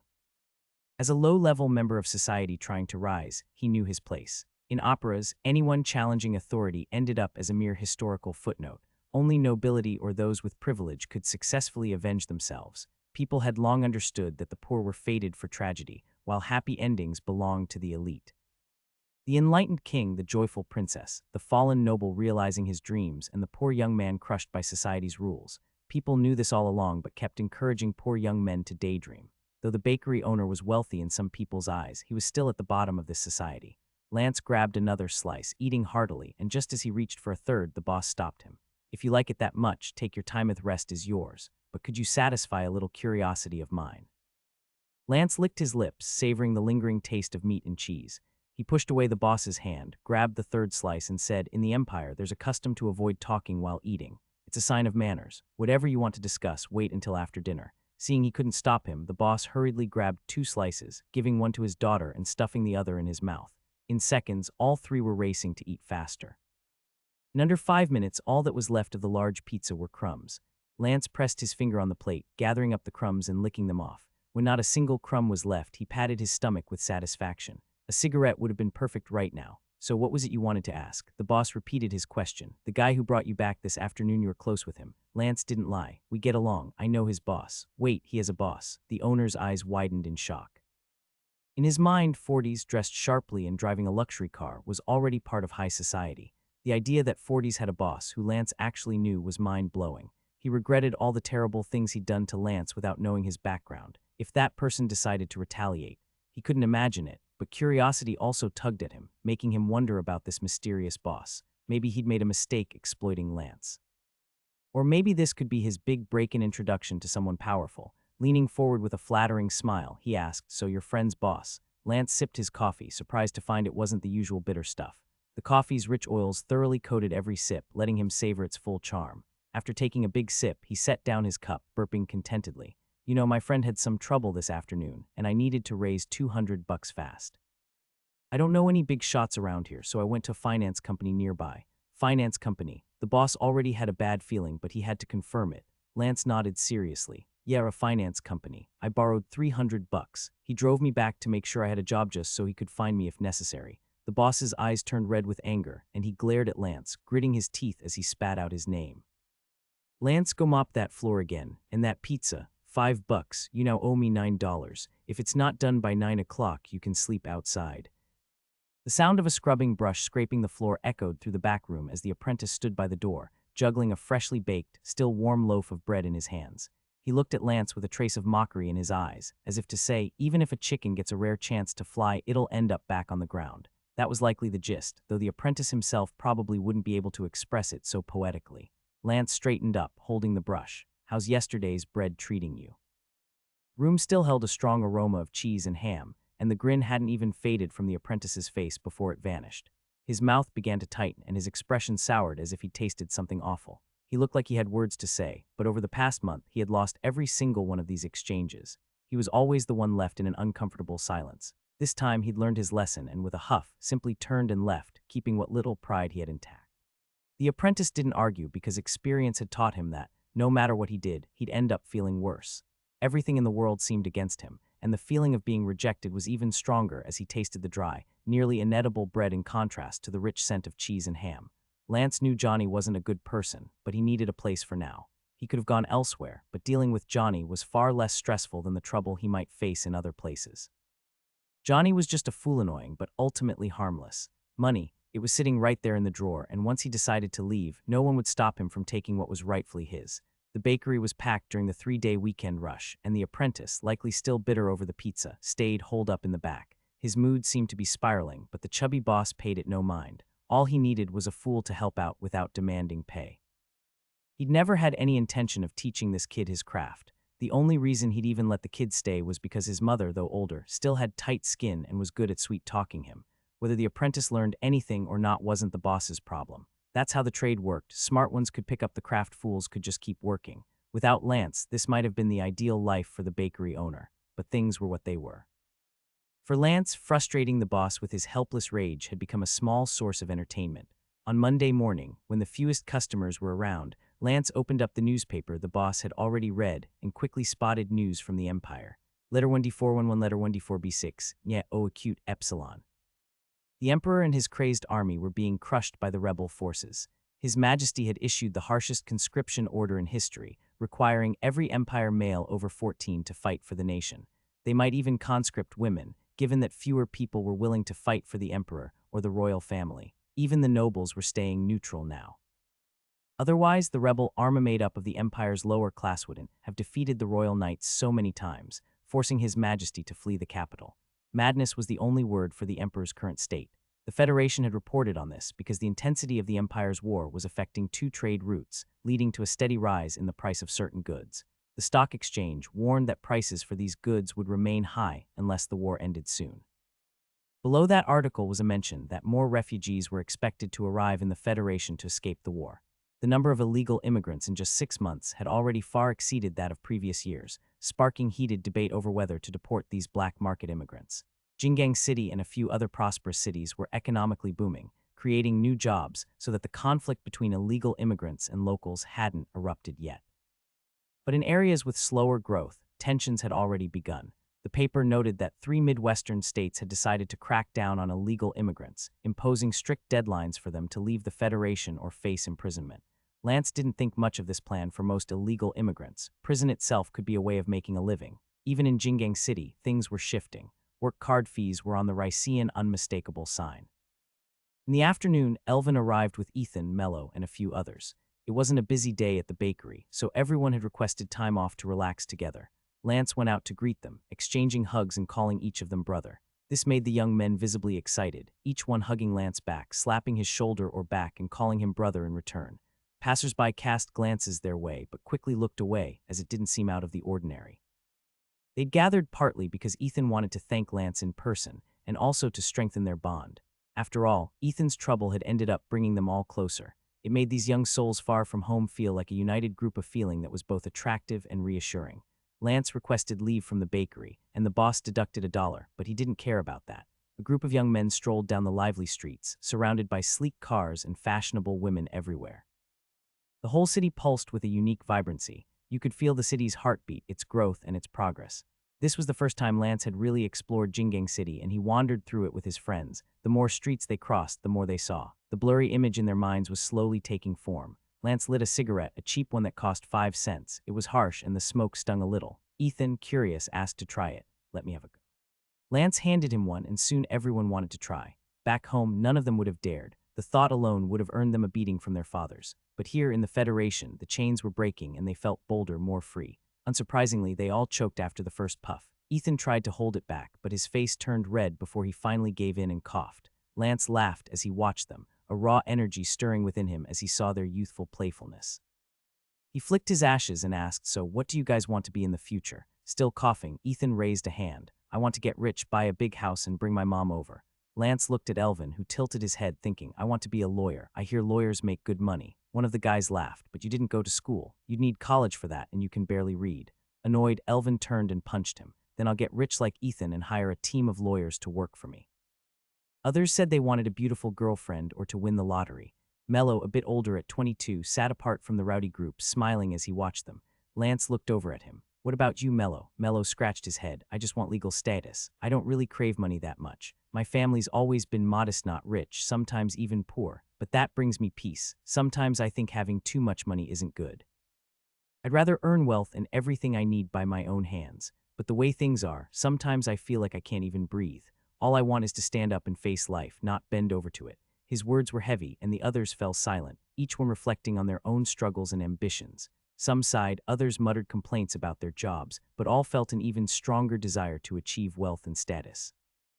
These budding ambitions had been given fresh fuel today, and no one could predict what they'd grow into. Finally, Elvin turned to Lance. "What about you? What do you want to be?" Lance took a long drag, exhaling smoke slowly with a hint of a smile. "I want to be someone useful to society." The group blinked in surprise before bursting into laughter, pushing Lance around in jest. Amid the laughter, something in each of their hearts was being grounded and reshaped, helping them integrate into this era more deeply. Lance could feel himself transforming, no longer a mere visitor to this world. He was becoming a true part of it, someone truly alive in this time and place. "Lance, do you think our dreams can come true?" Lance stubbed out his cigarette, nodded firmly, and answered with unwavering conviction, "They definitely can." Late at night, the sound of rapid gunfire echoed from the direction of the port, jolting Lance awake. He quickly got up and moved to the window, looking toward the port. The dim streetlights barely illuminated the dark road, where a few scattered rats occasionally poked their heads out of the sewers. The gunfire continued for 7 or 8 minutes before the wailing of police sirens filled the night, with police cars rushing toward the port. It seemed something serious had gone down at the port, and the gunfight in the middle of the night left him uneasy. It wasn't until the early hours of the morning that he finally drifted back to sleep. At 7 a.m., his alarm woke him up, and he couldn't help but marvel at the resilience of youth. Even with only 3 hours of sleep, he still felt full of energy. He rolled up his blanket from the floor and headed outside to the bakery's sink. The apprentice was already there, holding a cup of water from the boiler, brushing his teeth.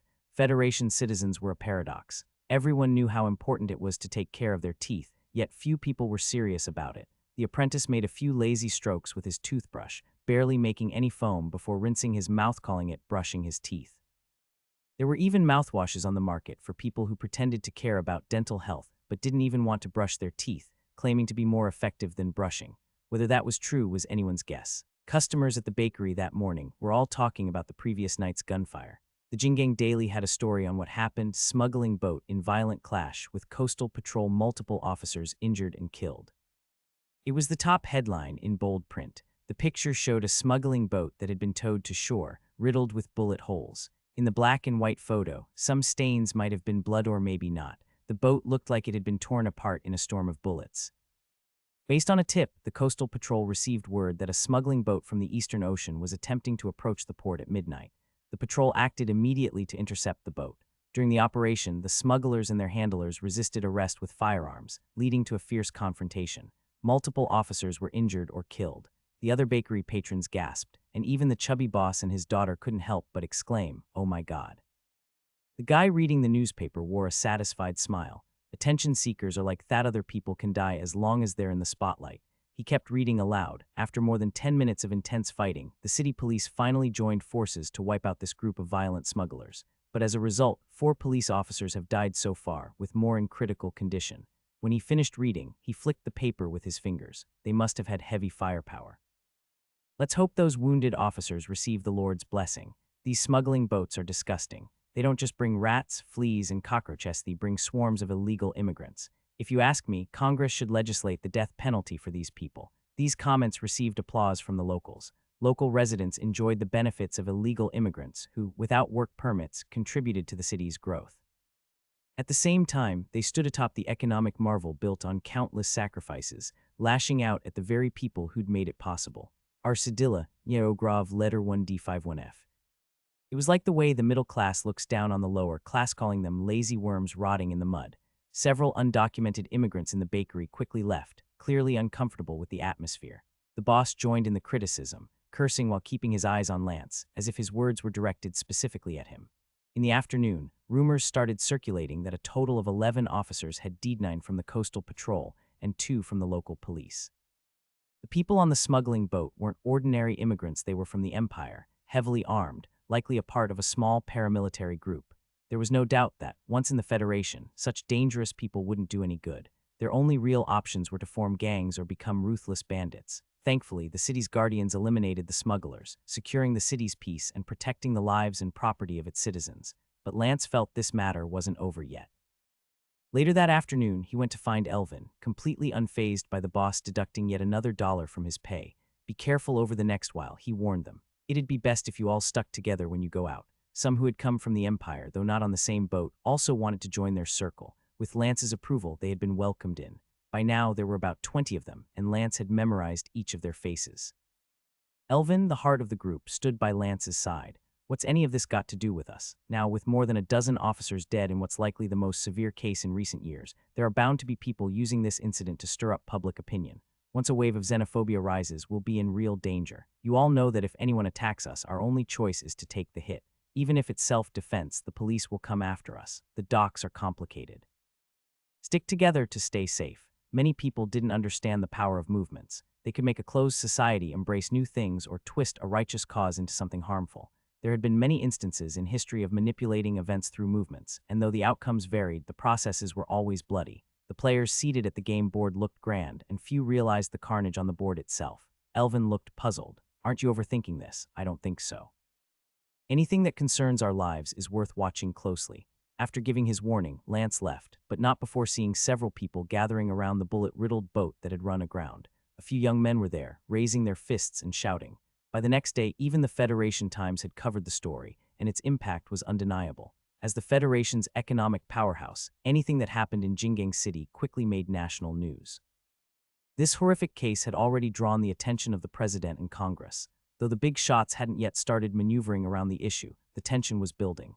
Even more surprising, the Emperor of the Empire had made a statement, condemning the killing of Empire citizens as an act of aggression and demanding that the Federation hand over the perpetrators and pay for all damages. If not, he threatened to declare war on the Federation. When this news broke, most people treated it as a joke. The Emperor had already been driven out of the capital by the rebels. If not for a handful of loyal troops and a few supportive nobles, he would have had to form a government in exile. Yet, in such a situation, he still dared to threaten war with the Federation. How was that possible? Almost all Federation citizens thought the Emperor was unhinged, and they were developing an intense dislike for him. Lance found this absurd, but quickly understood that it was the Emperor's way of deflecting attention. If he genuinely declared war on the Federation, the Empire's civil war might pause under the external threat. If they paused the civil war, the royal family, as the Empire's legitimate rulers, could consolidate power through the war. To the Federation citizens, this was a joke, but to the royal family, the Emperor himself, and high-level politicians worldwide, it was a calculated move. Lance had never felt any urgent need to obtain legal residency, but now that feeling began to change. Initially, he hadn't worried. He thought he'd find a suitable moment and leave if he wanted to. But now, it wasn't just about having the right opportunity needed to secure his status as soon as possible. What began as a minor incident was now being propelled in unimaginable and unpredictable ways, growing beyond the comprehension of ordinary people. By the third day, demonstrators were already marching near the port, holding banners with slogans like "Go Back to the Empire." Outside the Coastal Patrol's office were 9 empty coffins, each draped with a black and white photo of a fallen patrol officer. Flowers and small tokens piled around them, and without any instigation, waves of emotions were beginning to surge. It was a very dangerous sign. Mr. President, over 10 groups have decided to march in Jingang City to protest the influx of immigrants, saying they bring criminals and crime to the Federation. Also, Mr. So-and-so and Mr. So-and-so both wish for a return call from you. The President raised his hand to stop his aide from speaking further. The matters of these two gentlemen clearly took precedence over everything else. Both were key financial backers for his campaign, and before winning the election, the President had promised them a steady flow of cheap labor for the workforce.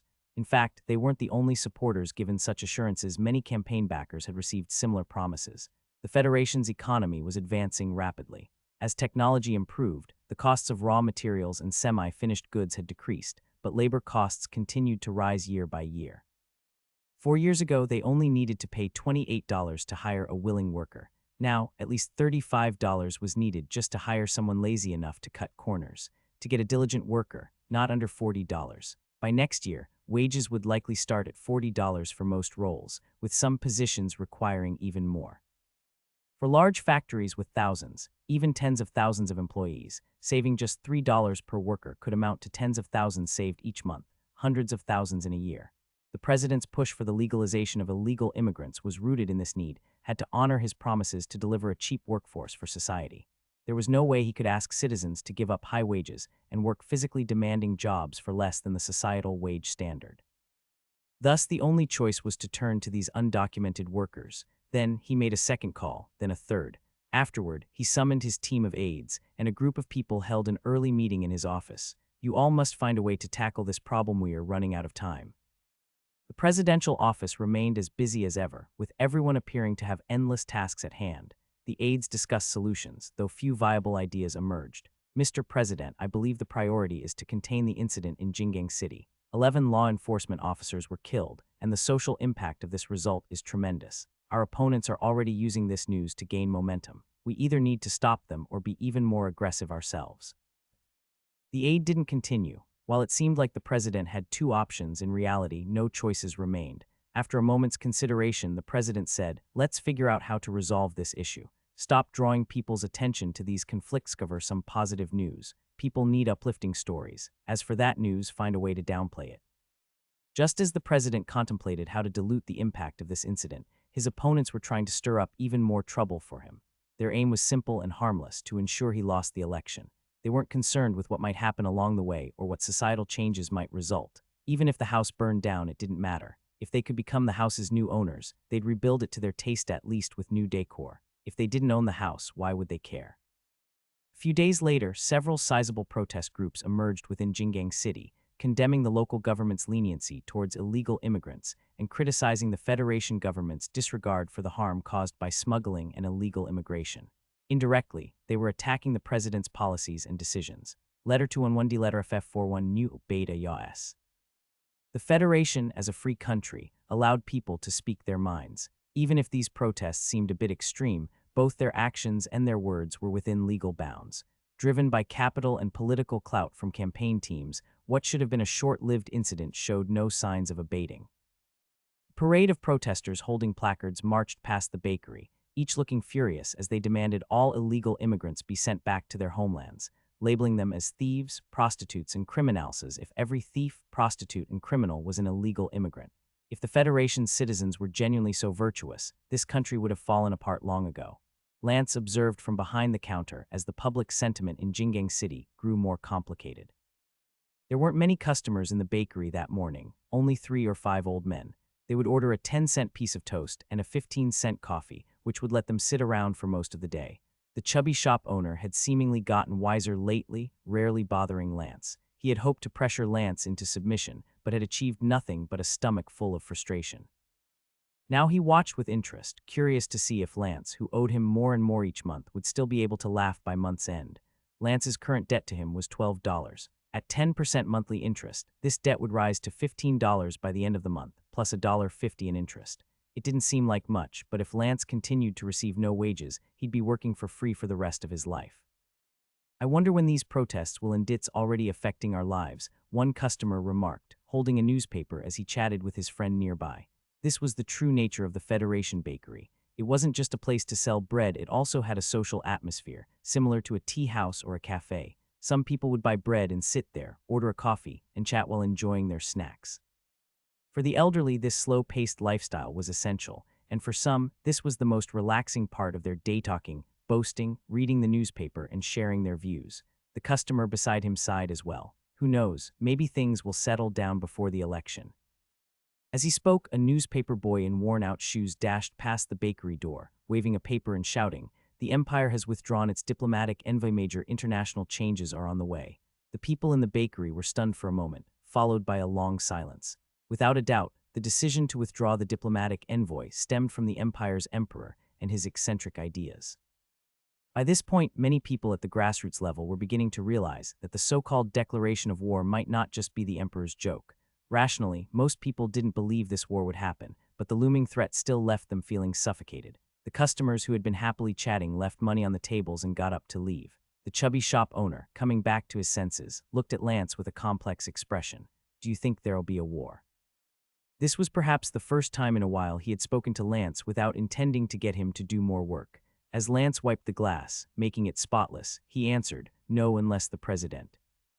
He abruptly stopped talking. He realized that if the president were to fall behind in the election, starting a war might actually be to his advantage. It wouldn't be the emperor's last-ditch ridiculous maneuver, but a shrewd political move with no cost. If it failed, he'd just be ridiculed, was already ousted by the rebel army and had endured worse. Declaring war on the Federation would only be the second most laughable thing he'd done, but if it succeeded, he could reclaim everything he'd lost.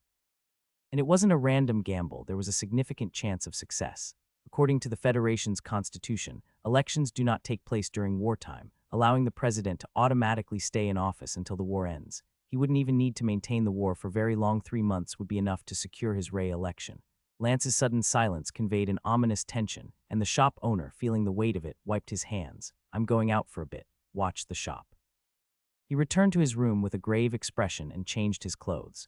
If a war were indeed likely, he needed to stock up on flour and supplies. Whether he used it to make bread for sale or sold the raw materials, he'd make a fortune. The apprentice leaned against the doorframe, gazing outside with a dazed expression, as if his blank stare mirrored the increasingly overcast sky, with no trace of insight breaking through. A thunderstorm broke out. Raindrops the size of soybeans covered the entire city and surrounding areas in an instant. It was as if the world had been draped in a thin veil, making everything appear vague and indistinct. People crowded the streets to find shelter from the rain. Skirts clung to long, shapely legs as the water soaked through, making them even more striking. The bakery saw a few people come in to avoid the rain. Embarrassed, they bought some bread out of courtesy. On any other day, regulars might have filled the room with lively chatter, brightening the atmosphere of the bakery. But today, no one seemed to be in the mood to talk. Everyone looked heavy-hearted, gazing at the dark sky outside. Low-hanging clouds seemed so close you could almost touch them. They not only loomed over Jingang City, but weighed down on people's emotions as well. Jingang City often experienced such thunderstorms, especially in summer. Being near the coast, storms came and went quickly. Sometimes people appreciated these storms. They washed away the city's dust, freshened the air, and brought a temporary reprieve from the oppressive heat. But now, no one was in the mood to think about such things. The Federation was no stranger to war, nor was it unseasoned in participating in wars. On the contrary, it was precisely because they understood the horrors of war that the people now found themselves mired in anxiety and unease. Watching others suffer was always enjoyable, but when misfortune struck oneself, no one could laugh. The gloomy sky resembled the clouded hearts of the people, who felt as if the sunlight in their lives had been blocked out. Even Lance, who fancied himself as having witnessed many grand events, could only stare dumbfounded at the rolling tide of history sweeping toward him, utterly powerless. Due to the rain, the streets remained deserted until noon. Around 11 o'clock, the storm finally passed, and golden sunlight pierced through the clouds, tearing apart the gray veil and illuminating the earth. The rain-washed Jingang City sparkled with freshness, and more pedestrians began appearing on the streets. Councilman Petrit was displeased with his soaked pant legs. Officially, city councilors like Petrit weren't required to take sides politically. At least, that was the principle. In reality, they had to choose a side if they wanted to climb higher, whether running for mayor or aiming for the state senate. They needed backing. Political directives filtered down the hierarchy, eventually landing on him. He was supposed to hold a press conference today, but the sudden rainstorm had left him irritated. While he might not articulate the wisdom of entering politics means losing oneself, he knew he'd given up much when he chose this path, including part of his personality. In the political circles of a city like Jingang City, an economic powerhouse, of personal ability alone wouldn't take you far. Aligning yourself with a faction was necessary. Resources trickled down the ranks, and when you received your share, you were expected to contribute to the team when called upon. Standing on the soggy stage, feeling the rainwater seep through the poorly sealed seams of his shoes to wrap around his toes, Petrit grew even more annoyed. Arsadilla letter 1D400, N letter 1ED1, let us. Damn politics, but his expression was as bright as the sunlight breaking through the clouds, dazzling and radiant. Some reporters had already begun shouting questions, their impatience fueling his simmering frustration. Fighting the urge to smash something, he pursed his lips and continued, regarding the recent firefight incident. our investigation team has uncovered some findings that need clarification. First, the stowaways on the ship weren't all armed militants. Those were just a small number, possibly fewer than 10. The rest were illegal immigrants. Second, the death toll among the coastal patrol officers was 2 killed on the spot, with several severely injured. Nearly all the armed militants were eliminated. 7 others died later in the hospital due to a shortage of emergency and surgical doctors. In other words, they could have survived. Finally, I must admit that after the firefight ended, some officers killed approximately 37 innocent civilians out of personal spite. I apologize on their behalf to the innocent victims. By the time Petrit reached this point, he knew what kind of storm awaited him, but he was prepared. It was a necessary move to demonstrate to the higher-ups in his faction that he was a responsible and fearless team player. On the surface, his statements seemed to supplement the investigation, but they were actually undermining the original conclusions. Firstly, he implied the incompetence of the coastal patrol and local police, pointing out that they had lost 11 officers against fewer than 10 militants. If the attackers had been numerous, the public might have attributed the casualties to the militants' firepower and professionalism, garnering sympathy for the victims. But now, the public would only think how utterly incompetent. Secondly, he redirected dissatisfaction and hatred toward the healthcare system by highlighting that most deaths were due to delays in treatment, not direct combat. The Federation's resentment toward its medical system and corporations was longstanding, making them a convenient scapegoat. Lastly, by reframing the fallen officers whom some were already lionizing as heroes as villains, he diminished public sympathy for them. People mourn heroes but don't extend such feelings to villains. The aim was to make the public disengage from the issue. No one likes being deceived, not even those caught up in the heat of a cause. They'd inevitably feel used, becoming indignant. Petrit knew he'd be at the center of the storm after these remarks, possibly sidelined for some time. But it was also an opportunity. If he weathered this crisis, he'd have a clear path to either a mayoral run or a seat in the state senate. His bold, controversial statements instantly went viral, plunging the situation into even greater complexity. 2 other city councilors publicly accused Petrit of spouting nonsense without evidence, with the coastal patrol even threatening to sue him. In truth, neither side had solid evidence to substantiate their claims. There had indeed been massacres of innocent stowaways out of vengeance, such as when a patrol officer entered the cabin with a submachine gun, prompting others to cover it up by eliminating witnesses. Likewise, the claim of delayed medical attention wasn't entirely baseless. Any survivor who reached the hospital alive wasn't considered a death at the scene, effectively reducing the immediate liability. As the factions hurled accusations and traded insults, the Federation's political theater unfolded in all its absurdity. According to a survey by the global media outlet Omni, conducted across major civilizations worldwide, 77% of respondents expressed interest in Federation political newsnote out of fascination with politics but sheer curiosity about the depths of its ridiculousness. While some sought to downplay the incident's severity, others escalated it further. Soon, people divided into factions, turning the situation into a national pastime dubbed political brawling. No matter how the situation evolved, those destined to suffer still suffered. Heeding Lance's advice, Elvin and his group had been sticking together lately. A few days ago, during the peak of tensions, someone had attempted to attack them. However, seeing their numbers young, strong meant they backed off. But as the crisis dragged on and the Emperor of the Empire issued increasingly erratic and outrageous demands, animosity toward imperial citizens within the Federation continued to rise. Today, when they arrived at the docks, the management office informed them they had to leave. I know you're all good lads, but you've seen the situation. They might not be able to trouble you directly, but they'll come after us, the manager explained.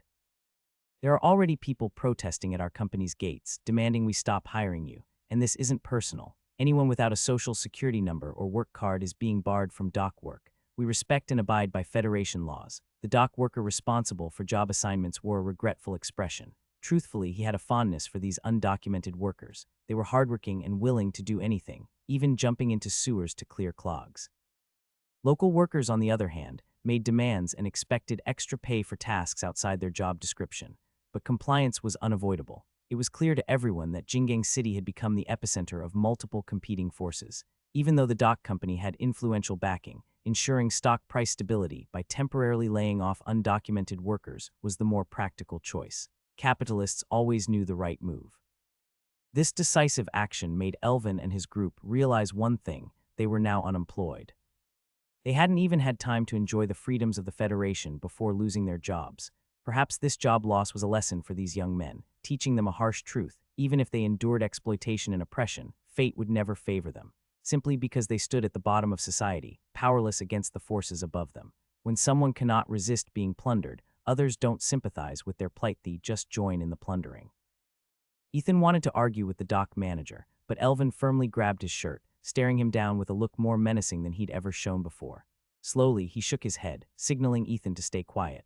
Antagonizing workers was one thing. They were all in the same social class, and at most, the workers might cause minor trouble or call the police. In a city where countless cases occurred every year, no officer would waste precious resources on petty disputes. But antagonizing management, even the lower-tier cadres, was entirely different. Elvin stepped forward. "Sir, when this turmoil settles."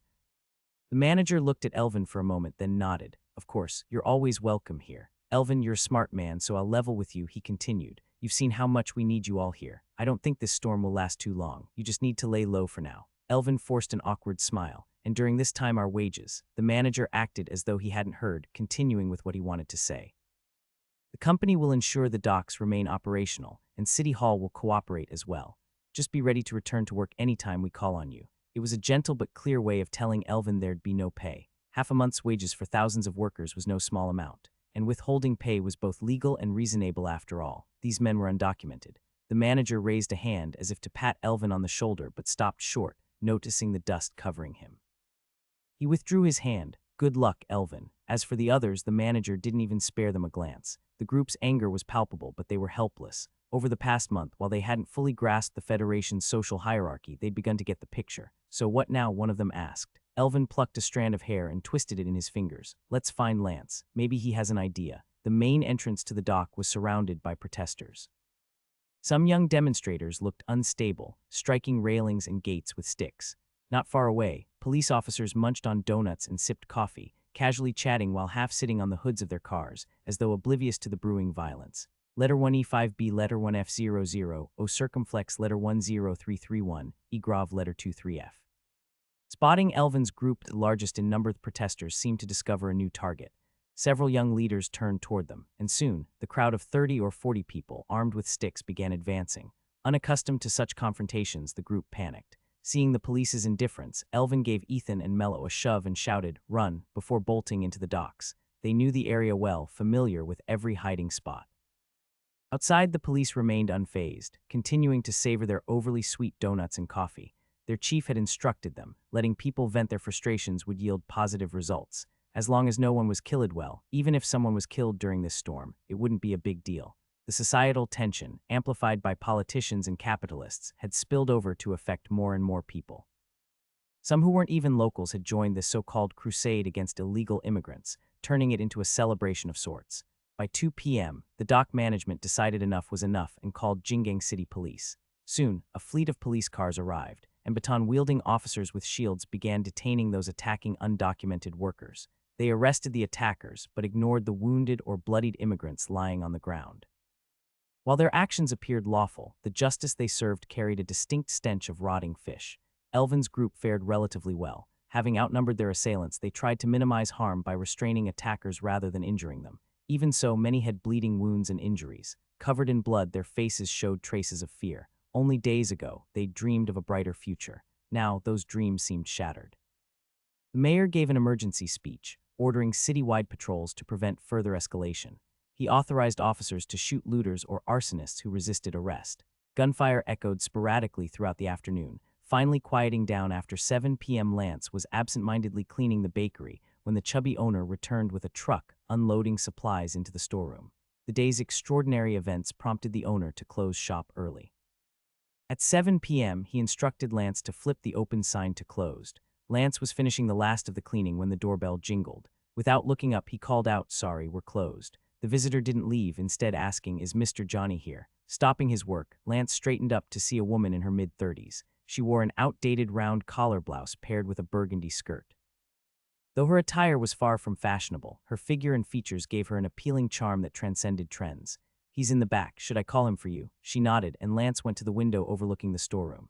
"Boss, someone's here to see you." "Who is it?" Johnny emerged, ledger in hand. Upon seeing the woman, he frowned slightly. She walked straight to him, pulled him into the break room, and shut the door. The door clicked as it locked, prompting Lance to mutter, "Lucky dog." The woman wasn't Johnny's ex-wife or current spouse. Johnny had been single since his divorce. Lance didn't recognize her. As Lance resumed work, he noticed the apprentice standing by the door, his face a mix of hurt and anger, fists clenched until his knuckles turned white. Lance elbowed him. "You know her." The apprentice glared at him. "Stay the hell out of it. Is she your mom?" Lance shot back unfazed. The apprentice's eyes reddened as he glared harder, then turned and stormed off to the back. It clicked for Lance, she really was his mom. From the locked room came loud noises. Johnny didn't seem to care that others could hear, and the woman's pleas were audible through the thin door. The bakery was eerily quiet, amplifying every sound. It didn't take much imagination to know what was happening inside. About 15 minutes later, Johnny emerged, looking satisfied. "This is the last time," he said, his tone threatening, "for your sake." The woman, pale-faced, quickly adjusted her clothes and left the bakery without looking back. Lance cleaned up the mess she left behind as the owner shot him a warning glance. "Do it right. If I find a single missed spot, you'll go hungry tonight." He returned to the storeroom to inventory his new stock. Finishing his chores, Lance went to the back, where the apprentice stood at the workbench, wringing his hands. Leaning against the bench, Lance asked, "Wanna talk?" The apprentice stayed silent. Before Lance could press further, the door swung open. Abandoning the conversation, he went to the front to find Elvin, his head bloodied. Blood matted his hair, and although his face had been wiped clean, faint stains remained. Lance's expression turned serious as he approached to inspect the injuries. "Who did this to you?" Elvin, his voice shaky, said, "It doesn't matter. Lance, there was a clash at the docks this afternoon. That's when we got beaten. We hid until dark to escape. A few others are in the same shape as me. We've been temporarily fired." 18 or 19-year-olds are legally almost adults, but emotionally they're far from mature. Elvin felt a deep sense of injustice. He had been fine at home until war broke out. His family, not wanting to see him dragged to a pointless death on the battlefield, sold their house to gather enough money to send him to the Federation. He had thought this would be a journey of growth. After all, everything he'd heard about the Federation from the Empire was positive and beautiful. Rumors said the air was sweet, the donuts delicious, food and clothing were freely distributed on the streets, and even those without a penny could find hospitals willing to treat them. These tales painted such an alluring picture that everyone who came to the Federation was filled with hope and imagination for a new life. But after arriving, everything had turned out to be horrible. The air was thick with the smell of manure, burnt motor oil, and car exhaust. The people were unfriendly, every face sharp with self-interest and disdain, looking at him as if he were trash. There was no sweet-smelling air, no taste of donuts. It was as if the whole world was against him. No matter how much he endured, even his right to be exploited and oppressed was being taken away. The resentment, hate, and disgust inside him surged uncontrollably. Elvin was not the type to show his emotions easily, unlike Ethan, who openly wore his happiness and frustrations. Elvin hid his feelings, but even he couldn't hold back this much pain. Seeing Elvin struggle to contain his tears, Lance gave him a tight hug. "Everything will pass, Elvin. Everything will get better. But right now we need to take care of your wounds. If they get infected, it'll be serious. As for everything else, leave it to me." He quickly gathered up his friends hiding in an alley. Most were injured, but thankfully no one had any broken bones. It was luck amidst misfortune. An old man on the street once told Lance that after breaking his leg, he waited 2 weeks to see a doctor, only to be told his bones had started to heal incorrectly. The man had two options. One, have his partially healed bone rebroken and treated properly, including a cast and wheelchair, which would cost around $2,500 money he didn't have on his $27 monthly income. 2, undergo a minor correction and live with a permanent limp. The doctor would try a brace to see if that helped, for a cost of $370. In the end, he paid $40 for the consultation and went home. With the help of friends, he forced the bones back into alignment and used copper pipes to brace it himself. Now, he had a slight limp, but unless you looked closely, it wasn't noticeable. If any of Lance's friends had broken bones, they would likely end up with permanent damage, but luckily no one did. Lance led them to a pharmacy, which was closed, with an iron gate barring entry. Jingang City's nights weren't safe, and pharmacies were often targeted for their valuable supplies. "We need some medical supplies," he said. A cautious voice answered from within, "What do you need?" "Gauze, bandages, alcohol, and some anti-inflammatory meds. And a suture kit. How many needles per pack?" 10, then 2 packs. The clerk quickly gathered the items, bagged them in a paper sack, and passed them through the gate. "It would normally be $21.15, but I'll settle for $21. Lance thanked him, handing over the money he had set aside for the finance company. People were drifting around in the darkness, but Lance's group was large, and they looked like they'd just been in a fight, so nobody dared approach. Glancing around, Lance whispered, "Let's get out of here." The Federation government governed the city until 8 p.m., after which the gangs took over. It was best to avoid being seen with a large group at night to prevent misunderstandings. They found a narrow alley, where Lance used a streetlight to clean their wounds. Morale was low, and everyone seemed to have lost the drive they'd once had when talking about dreams. Lance knew that wouldn't do, so as he stitched up Mello's trembling wounds, he asked, "Did you recognize any of those who attacked you?" Question shifted their focus a bit, easing the tension. "I did," one friend said. "I've seen one of them at the docks a few times, but I don't know what he does." Under the dim streetlight, their eyes glinted, watching Lance with a look of hope. Lance tightened the thread, causing Mello to shiver in pain. The freshly snapped twig he bit down on had been chewed to bits, its bitter sap filling his mouth but not dulling the agony. Even so, this usually silent, unassuming guy looked at Lance with a fire in his eyes.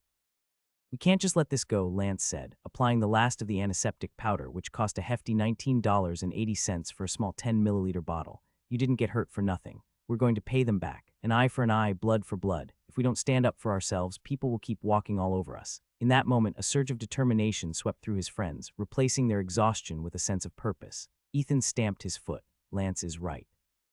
An eye for an eye, blood for blood. They all repeated it, their resolve solidifying.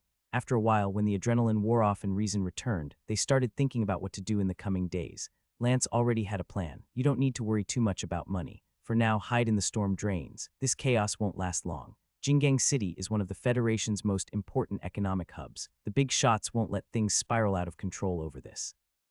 Whether it's the capitalists or the politicians, they'll reach a resolution soon. So remember, wait it out. Don't get caught up in any incidents. They'd use you as an example to scare others. When things settle down, we'll go get justice. Don't act alone and avoid trouble. But if you get into a confrontation somewhere secluded." Lance's eyes glinted like knives in the night. "Take them out, hide, and then come find me." For safety, Lance didn't walk them back. In fact, with so many of them, he didn't need to. Instead, they escorted him back to the bakery. Lance hugged each of them before they slipped away into the night. In the pitch-black darkness, the future was as obscured as the shadows around them, instilling a sense of fear. But in that same darkness, a small spark had been lit, a stubborn, unyielding flame. The chubby shop owner prepared the bakery's supplies and left in the morning, a rare occurrence, as mornings were peak business hours. The streets outside were dirty and chaotic. Customers mentioned that all of Jingang City's street cleaners had gone on strike, a polite way of saying it. In reality, most of the city's street cleaners were undocumented immigrants who worked for a meager $25 a day to clean the streets twice. Hiring locals, on the other hand, cost at least $35 per day. A $10 difference might seem minor, but with enough workers, the savings added up quickly. There were two kinds of city cleaners: those working directly under the City Management Bureau as government employees with standard pay, social and medical insurance, government benefits, and plenty of time off. The others worked for private cleaning companies contracted by City Hall, hired as cheap labor, often undocumented immigrants with minimal pay, while the company pocketed the difference as profit. As clashes between locals and immigrants intensified, even the few local cleaners were too scared to work alone, forcing a strike. This strike might have also served as a political statement, subtly urging citizens to calm down. After just one night and morning without cleaning, the streets already looked filthy, animal droppings on the roadside emitting a stench in the heat. If it rained, the water would mix with the droppings, spreading the foul odor throughout the city. The morning rush passed quickly, with customers arriving early, buying bread and leaving without stopping to chat. Around 11, the same car Forties had driven last time pulled up outside. He stayed inside, honking and calling to Lance, "Get in." Lance handed his apron to the shop owner's daughter, asked for a quick leave, and got in the car. "The boss wants to see you," Forty said, carefully navigating around the manure on the road. It wouldn't harm the car, but cleaning the residue from the tire treads would be a hassle, yet there was no avoiding it with the streets in this state. "What about?" Lance asked, though he had a pretty good idea. Forty shook his head. "There are smokes in the glove box. You'll find out soon enough." They drove in silence, with Forties focused on the road. Demonstrators were everywhere, and in the alleyways, small groups were occasionally seen assaulting lone individuals. Lance even saw police officers tying up some rioters who had attacked immigrants to street lamps and leaving them there. Forties glanced over and explained, "The police stations are full, and they can't send everyone to jail, so this morning, the mayor signed an on-the-spot detainment order. Anyone caught attacking will be tied to a street lamp for 24 hours. Lance lit a cigarette. "This bad, huh?" Forties nodded. "Lots of outsiders are coming to join in, so you can imagine how big it's gotten. Stirring up trouble is a popular hobby for Federation citizens, but some groups get paid to create chaos. Here, you can arrange any protest anywhere, any size, as long as the money's there." In Jingang City, luxury cars had their privileges too, and Forties had no trouble driving them directly into the alley behind the finance company, where several high-end cars were parked. Two burly men were lounging by the back door, sipping coffee. They greeted Forties with a wave and gave Lance curious glances. "This is Howard and his brother, Little Howard. Their dad had a bit to drink while filling out their birth certificates. The older Howard raised a hand, gesturing dismissively. Cut the crap. Forties shrugged and led Lance inside, gripping his arm to guide him through the back entrance. The back door opened into a spacious break room furnished with sofas, chairs, small tables, dartboards, a pinball machine, and a pool table. Several people lounged around, their casual movements causing the old wooden floor to creak. Many of them greeted Forties, and he responded casually, but their eyes were mostly on Lance, curious about the new face. People feared these men, but from Lance's experience, they were pretty easy to get along with until you triggered their switch. Lance followed Forties' lead, smiling and exchanging greetings as he wandered around, waving the cigarette Forties had given him. Arsadilla S. Small Capen Letter 231, Letter 162, Epsilon S. New guy, an older man asked, clearly liking Lance's youthful, clean-cut look and friendly demeanor. Forties reclaimed his pack of cigarettes. The boss wants to see him. The others fell silent, only wishing him luck. As they entered the finance company through a side door, the receptionist was busy with her makeup. She glanced over when she heard them, and Forties explained, the boss wants to see him. She nodded and resumed her task. At the end of the hall, Forties stopped at an office door but didn't go in. Good luck, Lance, he said with genuine warmth.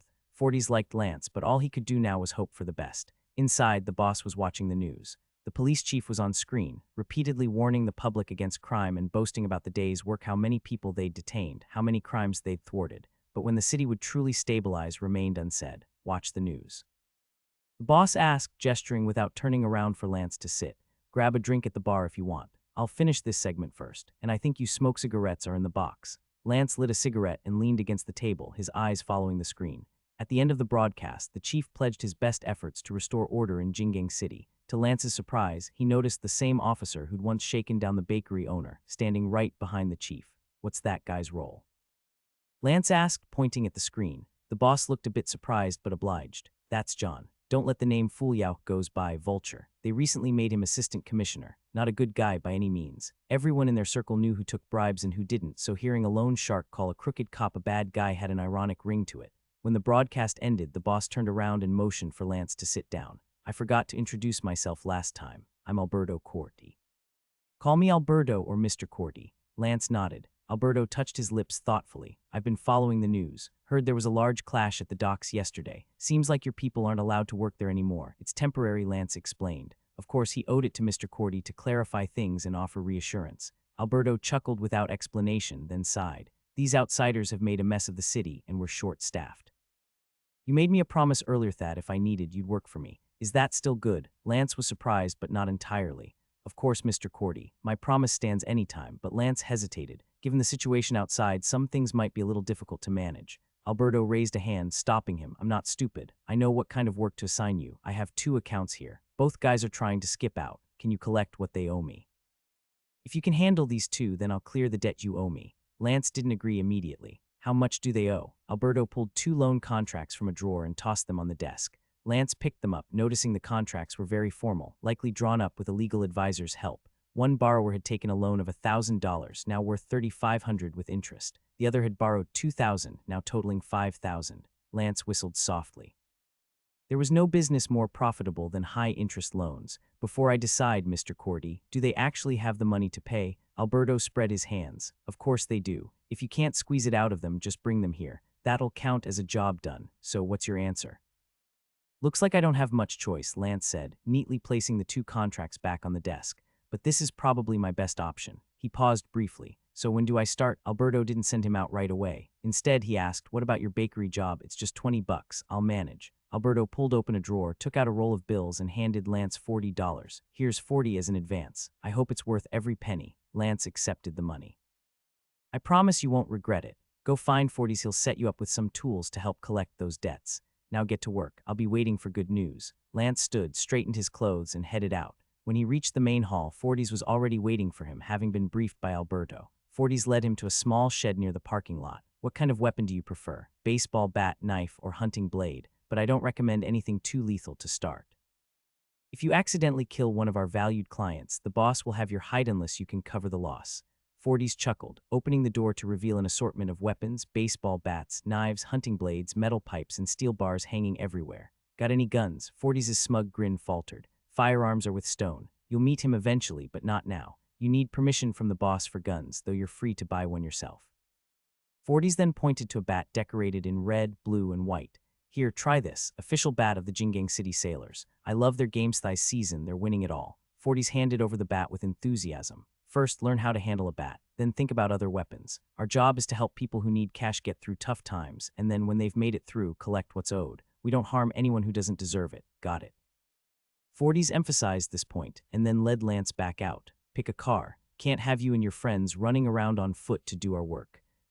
Lance's eyes lit up as he scanned the luxurious cars gleaming in the sunlight, but 40s turned him around, pointing at a row of dirty, worn-out vehicles in the alley. Those are more your speed. Raw no letter FF42, Iagonek letter 1D634. Lance scratched his head, wondering if those heaps even ran. Are these cars even drivable? Why wouldn't they be? 40s opened the door to one, and as he tugged, the whole door fell off with a loud clunk. A mechanic emerged from a nearby warehouse looking irritated. That one just came in. The others are fine, would you pick that one? The mechanic, Jamie, wore grimy overalls and a cigarette dangling from his mouth. Is this our new guy? 40s smirked. Not exactly, but we'll be working together for a while. Introducing Jamie, 40s said. If you watch racing, you'll know Supersonic Racing Team Jamie here was their mechanic. Some things went south and now he's working for the boss. Jamie shrugged. I owed the boss a favor, so I'm paying him back. After a pause, he pulled a set of keys from a row on the wall and tossed them to Lance. Go try out your new Rydith brown one. Tuned it up myself. Many debtors couldn't repay in cash, so the company took their cars as compensation. Luxury cars were rented out or resold, while others went to second-hand dealers.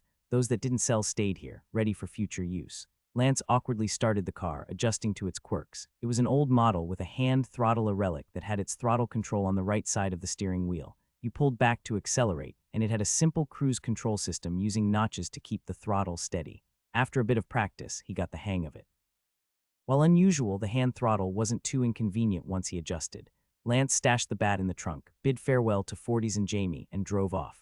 Once he got comfortable on the road, Lance headed to the bridge near the docks where Elvin and the others were staying. He stopped by a store, spending $2 on 10 packs of cigarettes and a box of matches. By the time he reached the bridge, 40 minutes had passed. A few heads poked out from under the bridge at the sound of honking, and Elvin looked on in disbelief as Lance leaned casually against the car, cigarette in hand. Where'd you get the car? One of his friends exclaimed as they rushed over. A familiar, unwashed scent wafted from the group. It wasn't their fault without proper facilities, and with only the polluted river nearby, baths weren't an option. They gathered around the ancient car, admiring it. Lance handed out cigarettes to his friends. Mr. Cordythe, one we owe, gave us a job. If we help him recover 2 debts, our debt's wiped clean, plus we get some perks. He patted the car. This is part of the deal. I need 4 volunteers to come with me. Who's in? Elvin stepped forward immediately. I'm going. Ethan thumped his chest. Me too. I owe you. Mello was about to volunteer, but Lance stopped him. You should stay here. You're a bit older and better at handling sudden situations calmly. If anything happens, delay as long as possible. We'll be back soon. He picked 2 more from the group and they climbed in. Ethan sat in the passenger seat, causing the car to sink slightly. Curious, Lance asked, what's your weight? Ethan looked sheepish. 180 pounds, though I've lost a bit. Elvin chuckled from the backseat. Don't listen to him. The scale only goes up to 180. Ethan glared, shut it, or people might think you're mute. As they drove, their banter gradually faded. They rolled down the windows, letting the hot, dry wind in. Their first target was Candler, an insurance company employee who had borrowed $1,000 from Alberto and was overdue on repayment. Word had it he was planning to skip town. Are we gonna rough him up? Ethan asked as they neared the destination. Lance, eyes on the road, replied without looking back, depends on how cooperative he is. The apartment was in the city's central ring. In Jingang City, there were 2 main hotspots: the city center, where high-end hotels, restaurants, bars, nightclubs, and casinos attracted crowds, and the port area, catering to the working class with affordable entertainment. Whereas a private show at a downtown strip bar cost at least $50 for 30 minutes, similar services at a lively port bar only cost $10, with an extra $5 for an additional hands-on experience. This wasn't technically illegal. According to Federation law, specific actions had to occur for something to qualify as illicit. For the sailors, hard-earned money was spent with ease, while the girls worked openly, earning a decent living without shame. Outside of these busy areas, other parts of the city were quiet, meaning rent was more affordable. Eyeing the apartment building, Lance began laying out the plan before they even got out of the car. Elvin, you and friend A, stay outside. Watch for anyone leaving the building, especially our guy. If he bolts, stop him. There's a crowbar in the trunk. Ethan, you and friend B come up with me. Your job is to keep the door secure and chase off onlookers. Remember, look intimidating, Lance added. If this job goes smoothly, I'll ask Mr. Cordy to throw in some bonuses. This work's legal, and it pays faster than a regular job. He gave Elvin a reassuring pat on the shoulder. Hold down the fort, it's not as easy as it sounds. Elvin chuckled, no need to comfort me. I know my job. Lance gave him a playful punch, then grabbed the baseball bat from the trunk and headed toward the building with Ethan and the other friend. As they entered, the middle-aged security guard at the lobby desk hesitated, unsure if he should do his job. Lance made the decision easier, lifted the bat, and the guard quickly raised his hands, staying seated. I don't know anything, sir. Lance nodded toward Ethan, signaling him to call the elevator. We're just here for someone. Nothing in the building will get damaged, and if we break anything, leave a bill and I'll settle it. But don't do anything beyond what I tell you. A $30 job isn't worth dying for a capitalist, Lance added. The guard seemed thoughtful and nodded. You're right, sir. Lance lowered the bat, and the three of them stepped into the elevator, pressing 4. The rattling old elevator always made Lance a bit uneasy, and Ethan's slight trembling could have been excitement or fear. The other friend seemed more thrilled. Will I need to fight? Should I go for his jaw or his you-know? If I break his head open, will we get in trouble? Lance rolled his eyes. Just watch what I do. Don't touch him unless I say so. They reached the 4th floor and stopped outside the apartment. Lance knocked loudly. Anybody home? Silence. But Lance could hear footsteps inside clearly. The occupant wasn't planning to answer. Switching tactics, he pounded harder. Hey, you didn't pay this month's cleaning fee. Open up or I'll lock you out, you freeloader. Ethan and the other friend exchanged astonished glances as the footsteps inside got closer. Damn it, I already paid the cleaning fee. The door swung open, but instead of seeing a guard or the manager, White, the debtor, found himself face to face with Lance. Raw letter 1D40D, audible acute letter 1D51F, umlaut letter 1E63.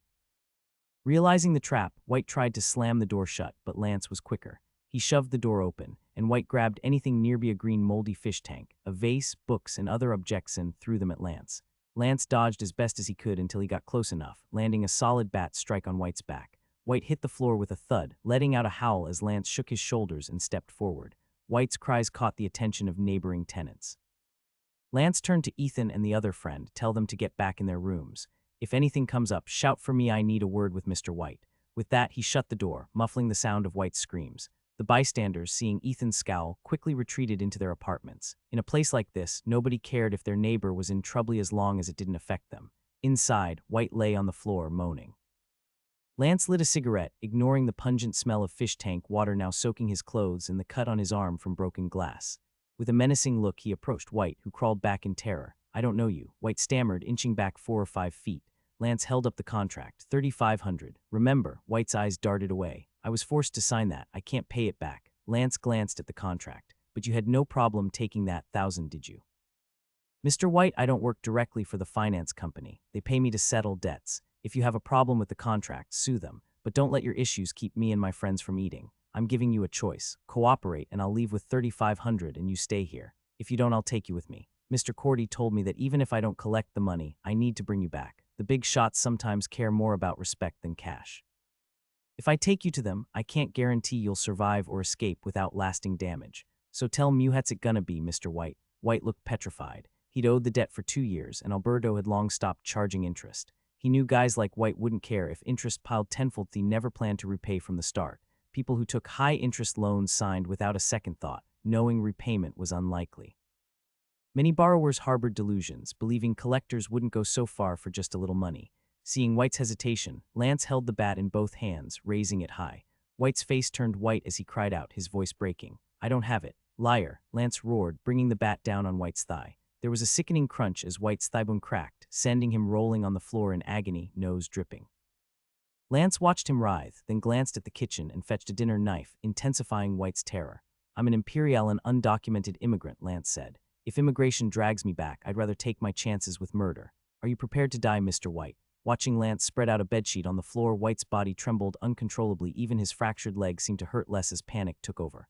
On the balcony in the flower pot, he finally screamed, breaking down. Get out of here. I'm going to sue you, Lance smirked. That's your right, Mr. White. On the balcony, Lance smashed the pots and found 2 packets wrapped in brown paper, 5,000 in total. The chips were new, round, and smooth, with denominations of 20, 50, and 100. Lance wasn't entirely sure if they could be considered cash. He told Ethan to keep an eye on Mr. White and took 2 chips downstairs to a payphone, dialing the number 40s had given him. Lance could imagine her speaking in a disinterested tone while doing something unrelated. It's Lance. I need to speak with Mr. Cordy, or 40s would do.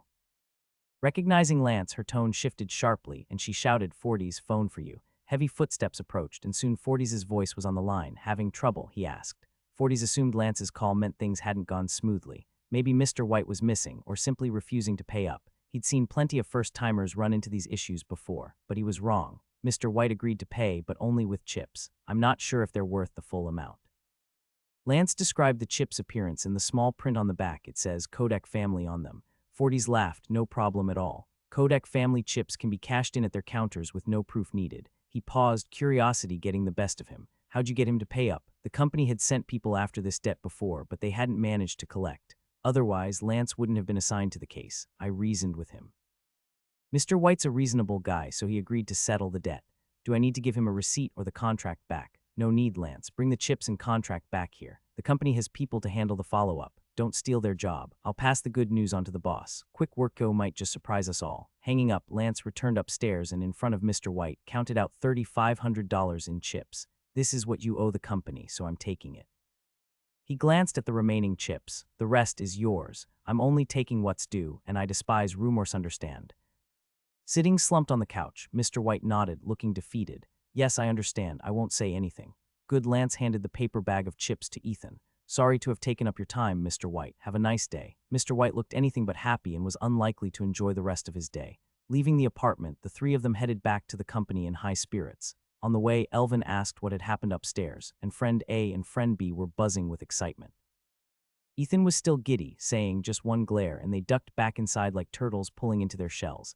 I thought someone would call the cops or try to stop us, but nothing happened. Lance, steering the car, chimed in. That means the Federation citizens aren't as tough as we thought. If you're weak and back down to them, they'll keep pushing you. But if you show you can hurt them and aren't afraid of their threats, they're no stronger than anyone else. So don't be scared of the Federation people. They're just like the cowards we know. If you're strong, they're weak. If you ever find someone won't back down, it's not because they're unafraid, it's because you're not fierce enough.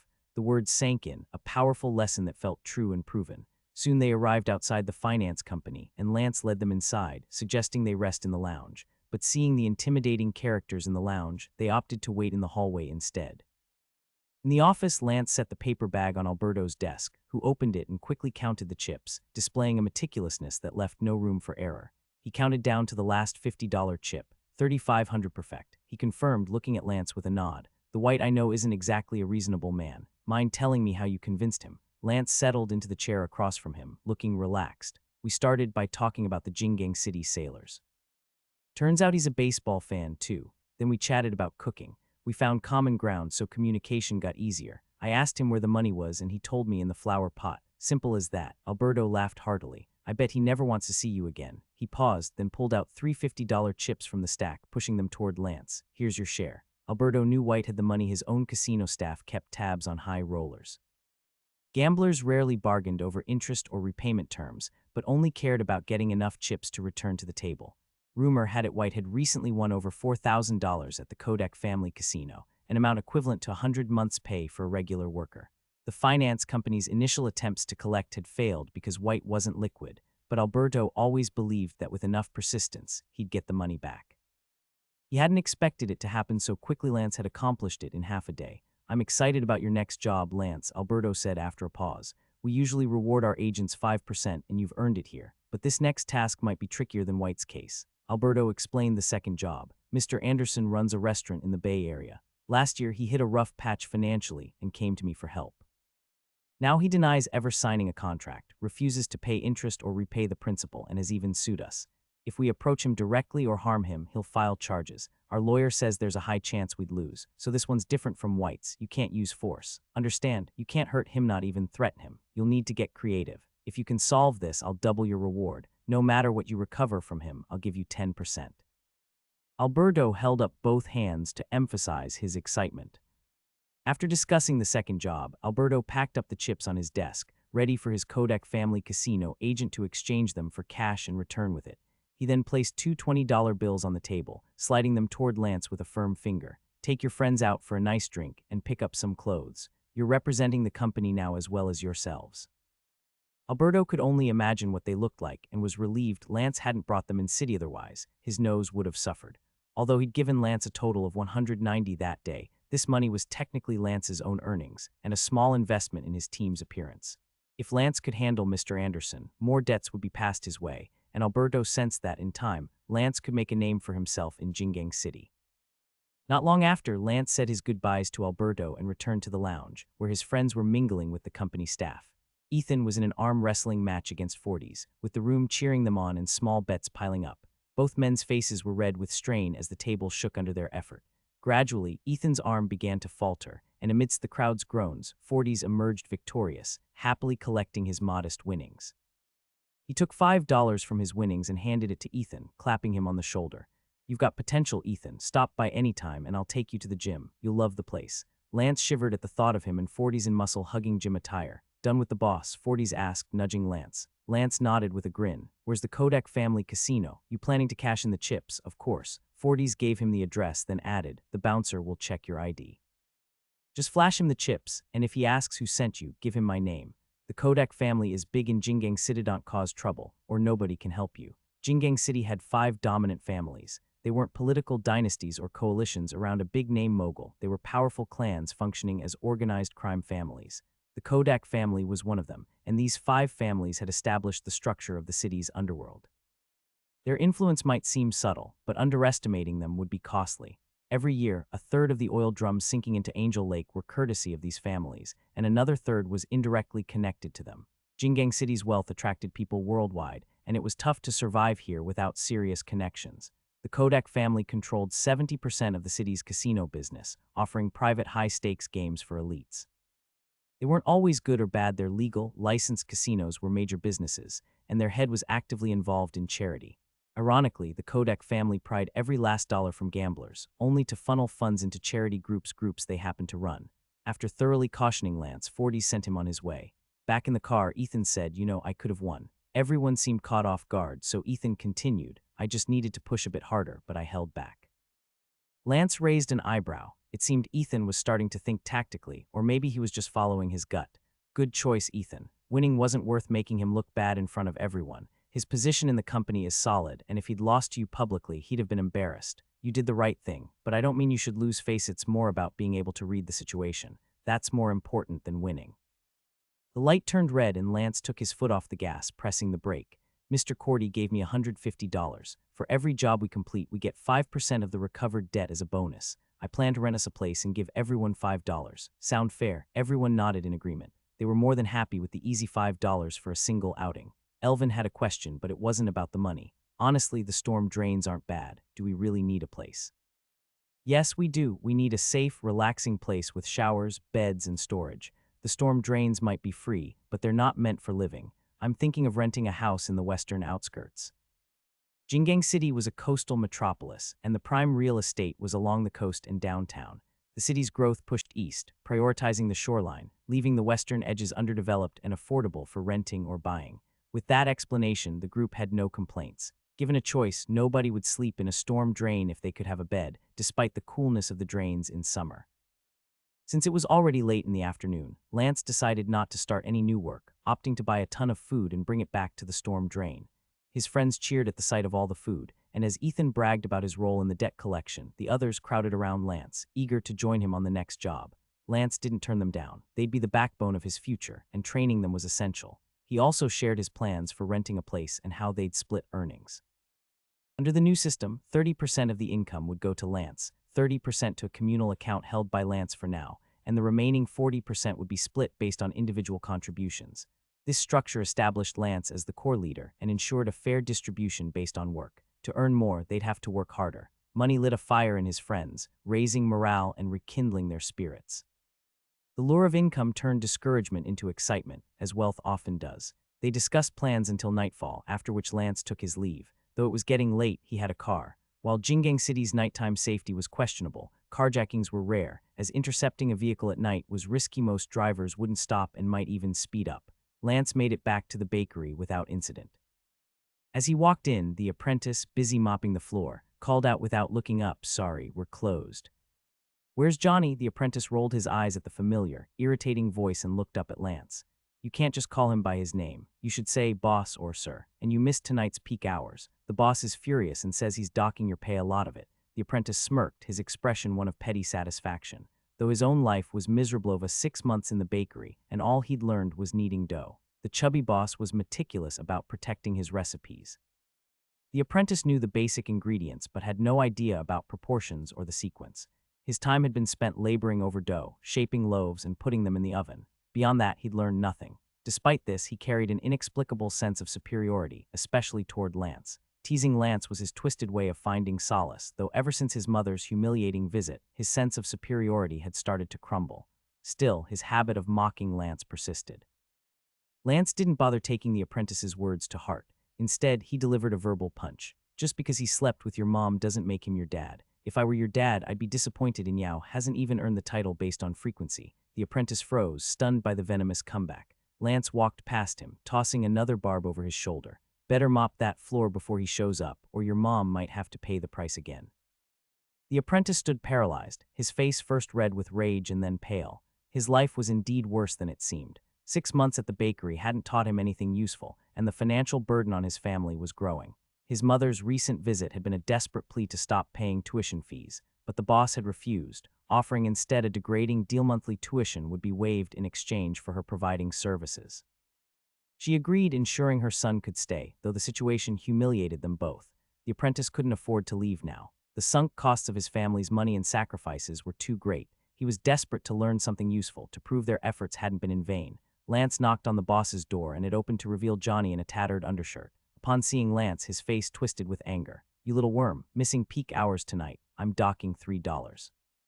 And you owe me 15 already starting today. I'm charging you interest." Lance cut him off. "I quit." "What did you just say?" Johnny's voice rose. "You're quitting?" "Ha," he laughed derisively. "Who else would hire an illegal immigrant? The whole city's against you, empire thieves and criminals. Nobody will give you a decent job but me." Despite his mockery, Lance could see a flicker of unease. "I've worked about a week this month, plus last month's wages. Just pay me $20 and we're even," Lance said calmly. Johnny's voice rose again. "Are you kidding me?" Then, dropping to a more conciliatory tone, he continued, "I know you're upset, Lance, but this is your fault. How about this? I won't charge you more, and I'll give you $5 for last month. Enough to save face with your friends. Let's not make this harder than it needs to be, okay? Letter 1E5D A circumflex, letter 2115 O umlaut beta epsilon, letter 1E61. Lance shook his head and walked toward the exit. "You disgust me, Johnny. When we meet again, I hope you still have this attitude."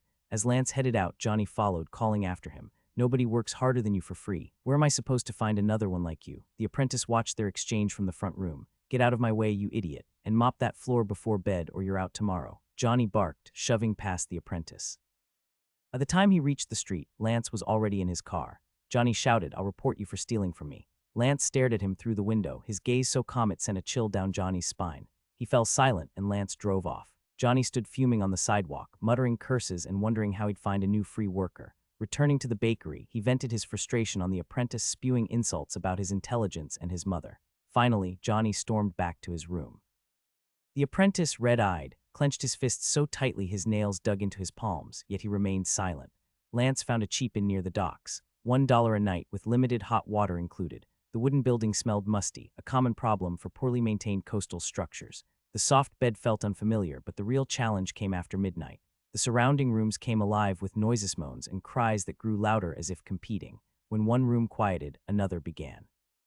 Lance sighed. Even at this hour, some people carried their burdens through life's thorny paths, struggling as best they could. In the morning, Lance bought himself a new set of clothes for $10. Instead of having a tailor custom make something for him, he picked up off the rack attire from a street vendor. It didn't fit perfectly, but to him, it was already great. He then headed to the Kodak family's casino in the Bay Area of Jingang City to exchange some chips for cash. Unlike those hidden, underground casinos tucked away from prying eyes, the Kodak family's Bay Area casino was the complete opposite. Perched dramatically on the cliffs behind Golden Sand Beach stood a magnificent and dazzling building. Every day, sunlight would hit its reflective walls, causing it to gleam blindingly. At any time the sun was out, the beachgoers below couldn't help but notice the building's mirror-like brilliance. Countless complaints had been filed with the city hall about how the structure disturbed visitors on the beach. But for every fine the Kodak family was supposed to pay, they handed over the exact amount, not a penny less. However, as for demands to change the exterior, not even a little was ever altered. Under Jingang City's local laws, after paying the fine, they had up to 100 days to rectify the issue. This essentially allowed them to maintain the status quo by simply paying 3 fines annually. Over time, everyone grudgingly got used to it. At night, the building transformed into a stunning spectacle, with its lights making it one of Golden Sand Beach's must-see attractions. Many young people visiting the area made a point to stop by, take a photo, and prove they had been there. Accessing the casino required taking a route from the other side. The entire cliffside area was the private property of the Kodak family. Lance presented his chips and mentioned Forty's name. After a body search to ensure he wasn't carrying weapons or cameras, he was granted entry. Security in the casino was incredibly tight, with 2 to 3 armed guards patrolling every 10 to 20 meters. These weren't static guards, they moved around, significantly enhancing the overall security. When Lance reached the main building, he realized it was far larger and more dazzling up close than it appeared from below the cliffs. Truly splendid. As soon as he entered the hall, he was greeted by a long countered chip exchange desk. Before he could take more than 2 steps, a bunny girl dressed rather provocatively ran up to him. "Are you here alone, sir?" she asked. The bunny girl couldn't have been older than 20, and her figure was stunning. As she jogged over, the bounce alone was enough to spark imagination. A small capen letter 1D616 letter 1D51F E circumflex letter 1E65. Lance smiled and explained, "Sorry, I'm just here to cash in some chips." The bunny girl looked a little disappointed. As part of the casino's entertainment staff, her earnings depended on players gambling. All she had to do was accompany Lance to gamble, and no matter whether he won or lost, she'd earn a 1 commission from his settlement. This was how all the casino entertainers made their money. On good nights, they could rake in hundreds of bucks. But on unlucky ones, they might only walk away with a few. Despite her disappointment, the bunny girl politely led Lance to the counter and explained his purpose to the staff there. The girl behind the counter placed a velvet-covered cushion on the desk. "Please place your chips here, sir." From top to bottom, everything in the casino gave Lance the impression of being incredibly legitimate. The decor, the service, the attitude to sit all screamed professionalism. Although Lance hadn't looked around the main hall yet, he could already imagine how grand and luxurious it must be. "Altogether, it's 150, sir. How would you like your cash denominations?" The chips had their own anti-counterfeiting measures, and within Jingang City and even the entire eastern region of the Federation, no one dared to openly forge them. Producing a small number of fake chips wouldn't cover the manufacturing costs, and producing them in bulk would inevitably leave traces behind.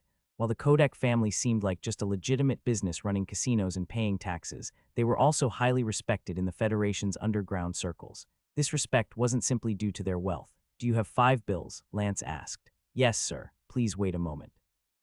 About 2 minutes later, the counter girl counted the 150 and 5 bills 3 times, placed them on the velvet cushion, and weighed them down with what appeared to be a gold token, though it was likely brass or an alloy. She then presented the tray to Lance with both hands. "Here's your money, sir. Please count it." Top-notch service always enhances customer satisfaction.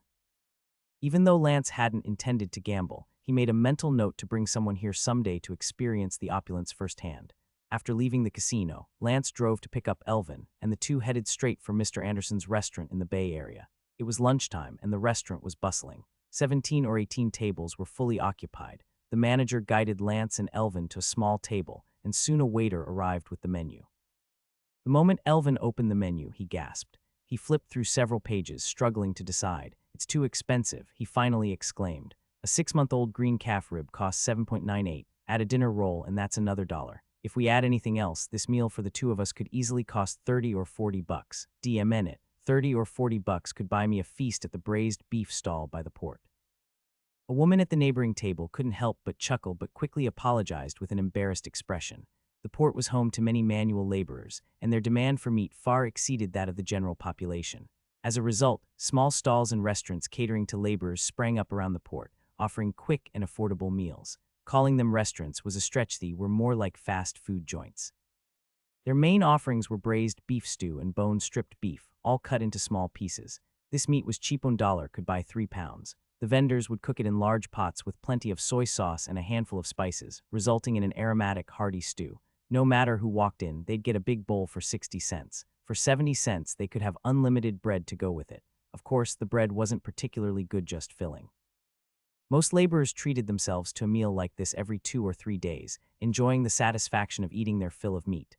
Breaking the hard bread into small chunks, soaking it in the rich broth, and devouring it with the meat was an unforgettable pleasure for many. These humble eateries did booming business, packed to the brim every lunchtime. Low prices were their ultimate weapon. Even Elvin had gone a few times and declared it the best food in the world, bar none. Of course, the mention of those meals now was purely out of heartache for the money. Lance ordered 2 servings of soup, salad, steak with grilled sausages, dinner rolls, and dessert. He didn't order alcohol since he would be driving later, and both of them were under 20. The total came to nearly 40, and Elvin's expression twisted in anguish. Lance, on the other hand, was unfazed. "Someone will cover this bill for us. Just eat. If anyone's going to worry about money, it won't be you."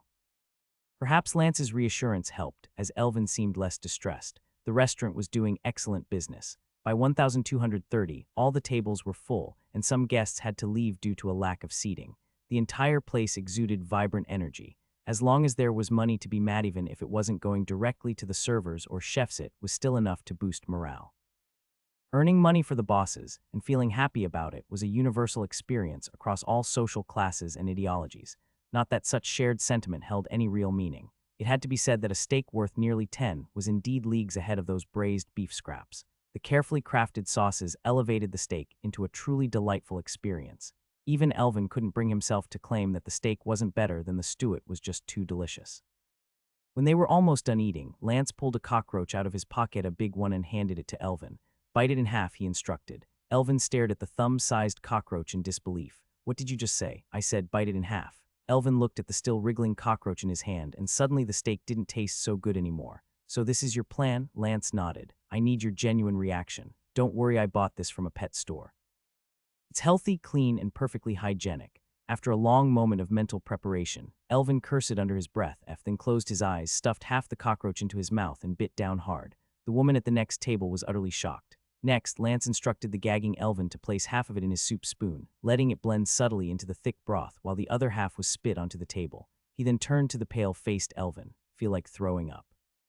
Elvin was honest. "Yeah, then what are you waiting for, Bleg?" Anderson sat on a chair in the back alley, smoking a cigarette. He enjoyed these brief moments of calm after the rush. For the past 2 years, business in Jingang City hadn't been as easy as it seemed. The whole Federation and even the entire world knew that Jingang City was crafting an economic miracle. Countless adventurers and gold seekers came here from all over the globe. The most common arrivals, illegal immigrants. At this point in time, the Federation had 36 states and hundreds of cities. Yet the vast majority of these immigrants chose Jingang City as their destination, which said a lot about the city's appeal. If not for the thick scent of money wafting through the air, what could have drawn them across oceans to come here? Were they really here to help build the Federation's infrastructure? No, they all came seeking their own miracles. The massive influx of people from all walks of life had intensified the competition in Jingang City, slashing profits and introducing countless challenges.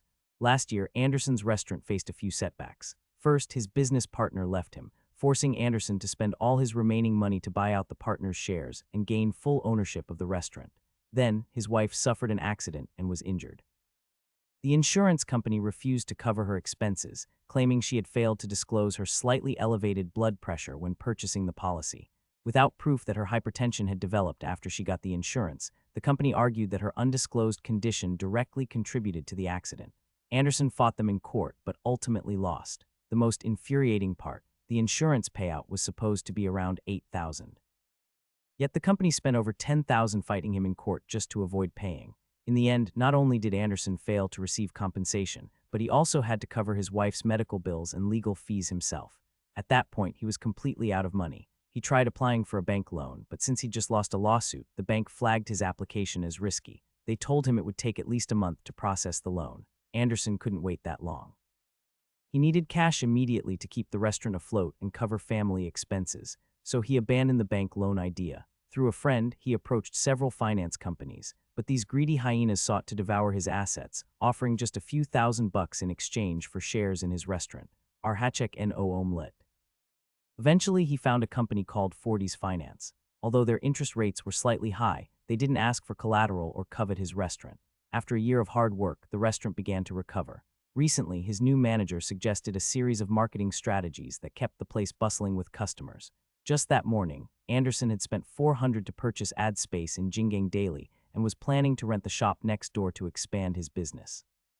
Though he'd received several calls reminding him to repay the principal and stop accrued interest owed to Forties, he had no intention of doing so. Expanding the restaurant required money. Marketing required money. Anderson dreamed of living a lavish life in his later years, supported by the restaurant's success. At this critical moment, he couldn't afford to entertain Alberto, that money-hungry scumbag. He had only borrowed $2,000, but now they were demanding $5,000 in return.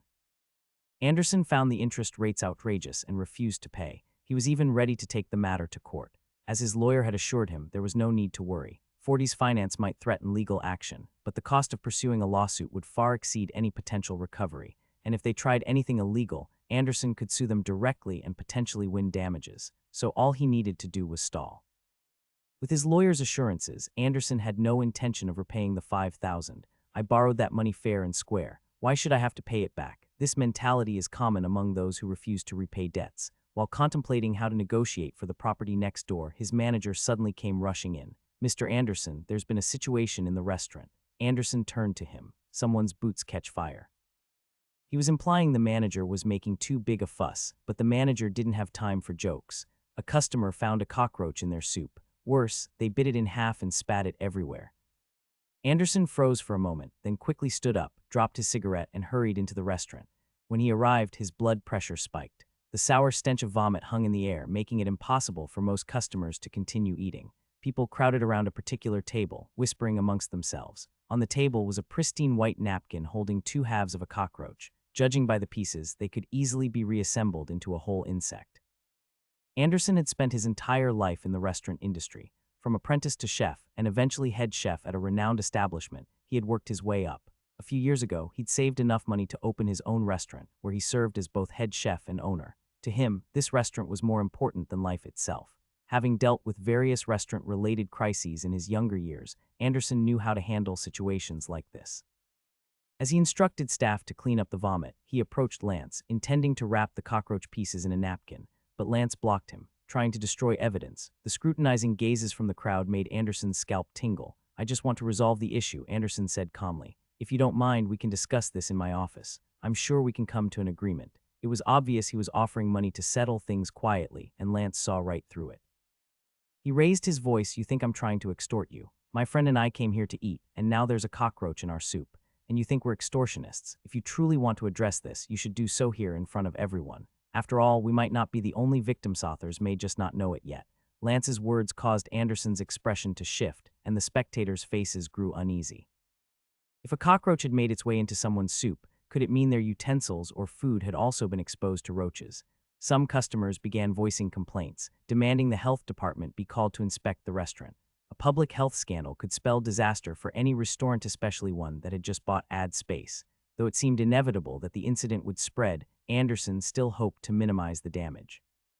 He shot a glare at the two young kitchen staff responsible for cleanliness, silently cursing them. Leaning close to his manager, he whispered instructions. The manager then stepped forward to address the crowd. We deeply apologize for today's incident. Mr. Anderson has decided that all meals today will be complimentary. Meanwhile, Anderson noticed Elvin's attire. He didn't look like someone who could afford to dine at such an upscale establishment. This strengthened Anderson's suspicion that the two were here to cause trouble. With this thought, Anderson even began to doubt whether the cockroach had come from his kitchen. However, now was not the time to debate whether the pair were scammers. He needed to focus on resolving the immediate hygiene and trust crisis. Lowering his voice, Anderson said, I'll pay you 100 to end this here. I know who you are and what you're trying to do. 100 is generous, don't push me. Elvin, still gagging, managed to retort, 100 can't buy my integrity. Lance stood silently, showing no intention of compromising. Anderson took a deep breath. 200, that's my final offer. 500. This is blackmail, extortion. Aren't you afraid I'll call the police? Lance patted Elvin's back and said calmly, you're scaring me. Now I don't even want a single penny. Elvin gagged again, even louder this time. Grinding his teeth, Anderson finally relented. 400. Deal. Lance stepped aside, and Anderson used the napkin to bundle the cockroach remains, stuffing them into his pocket.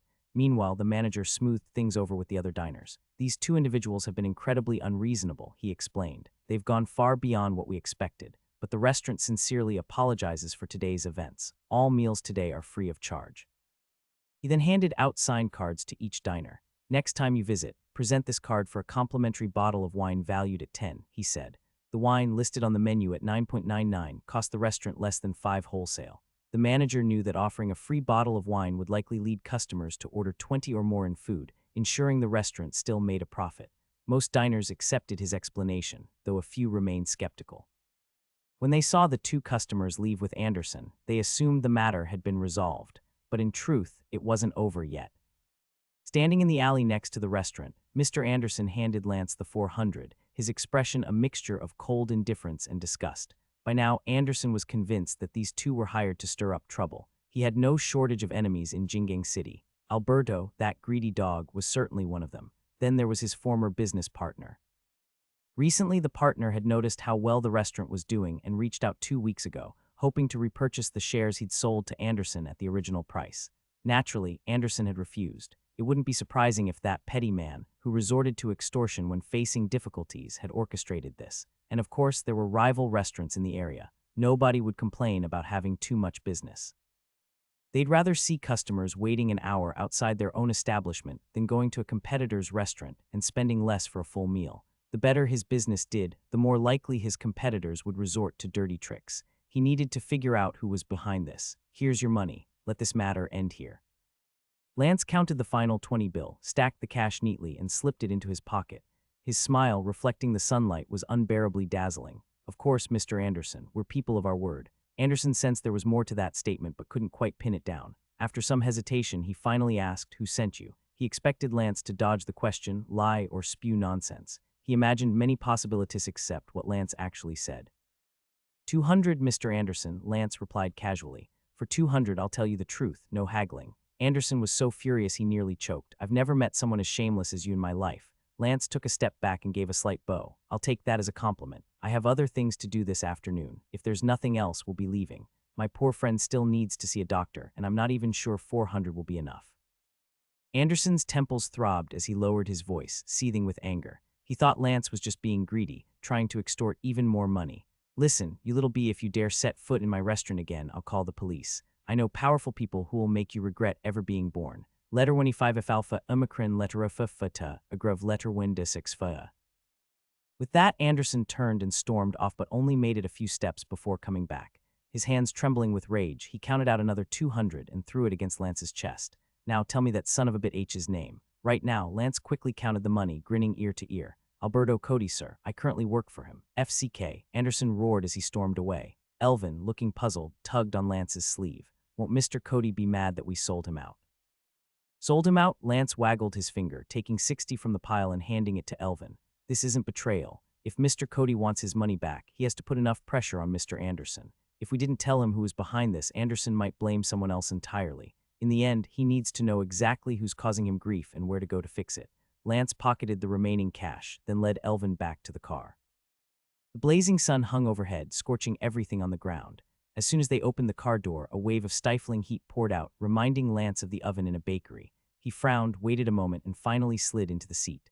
The black leather upholstery, hot enough to burn, made him wince with discomfort. He rolled down the windows, trying to let in as much outside air as possible. So where are we going next? Elvin asked, clearly suffering from the heat as well.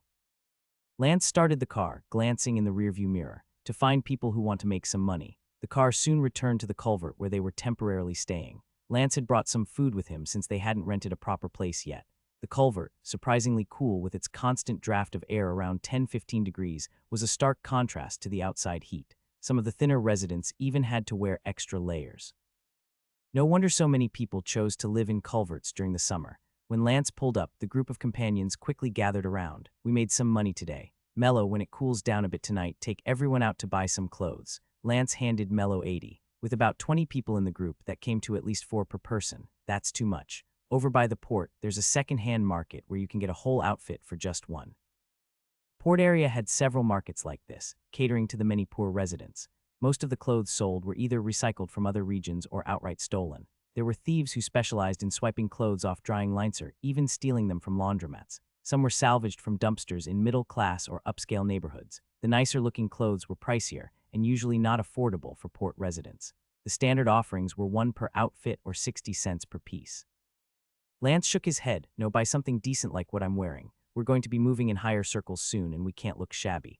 Mello had no more objections. Although some in the group asked how much Lance had made this time, he merely smiled and didn't answer. Elvin remained silent as well. Does anyone know people who are immigrants from the Empire and have legal status here? We have something to do tomorrow, and it's a bit risky. Anyone without proper documentation might get into trouble. I need about 20 locals or people with legal immigrant status. The group immediately started chattering. Many people from the Empire had settled in the Federation, and some had even obtained legal status. They had contributed significantly to the Federation's economic growth. Little Red Riding Hood's uncle and brother are legal immigrants. I've heard him mention it before. In the Federation, the term Little Red Riding Hood wasn't exactly flattering. While it appeared in animated fairy tales and movies, it had a darker connotation. Some predators who preferred younger prey called their victims Little Red Riding Hoods and themselves the Big Bad Wolves. This particular Little Red Riding Hood got his nickname because he looked almost like a girl. At 16, he was fair-skinned, slender, and even pretty. On the ship, he'd worn a red baseball cap, which sealed the nickname. Unlike Lance and the other illegal immigrants hoping to settle, Little Red Riding Hood had come to join his uncle. He'd been forced to take a smuggler's ship because the Emperor had prohibited men from freely leaving the Empire. Without smuggling, there was no way out. In addition to Little Red Riding Hood, a few others provided leads. The internal problems of the Empire had been ongoing for some time, driving waves of people to leave for the Federation. Many now lived in this area. Lance asked for addresses and phone numbers, which he planned to follow up on. The anti-immigrant sentiment in Jingang City hadn't subsided yet. Although it wasn't escalating, neither was it improving. Many blamed City Hall or the state government for inaction, but in reality, this was simply a political battle at higher levels involving Jingang City. Once the political struggle ended, the city's stability could return in as little as 3 days. When it came time to visit Little Red Riding Hood's family, Lance went alone. He didn't need a crowd for this task. Their home was in a low-income apartment block not far from the port. As Lance stepped out of the car, his presence drew attention. It wasn't common to see someone driving into such a poor area, much less getting out of the car. People stared until Lance entered the building, then turned to gossip. The address led him to the 7th floor of an old apartment building. The elevator reeked of urine with a puddle in one corner. Spit and crumpled tissues littered the floor, likely to be kicked into the elevator shaft eventually. The entire building smelled faintly of mildew and rot. Reaching the door, Lance adjusted his clothing and knocked. A man in his late 30s opened the door. With clean-shaven features and brown hair, he stood out from the Federation trend of bearded men. His eyes were sharp and wary. "Who are you looking for?" he asked. "I'm looking for Gerald." "Who are you?" "I'm from the Empire. You can call me Lance. We met on the ship." The man scrutinized Lance again. Noticing the relatively expensive clothes Lance wore, his wariness lessened slightly. After a pause, he opened it. "Gerald's at work. He won't be back until evening. Come in and have a seat."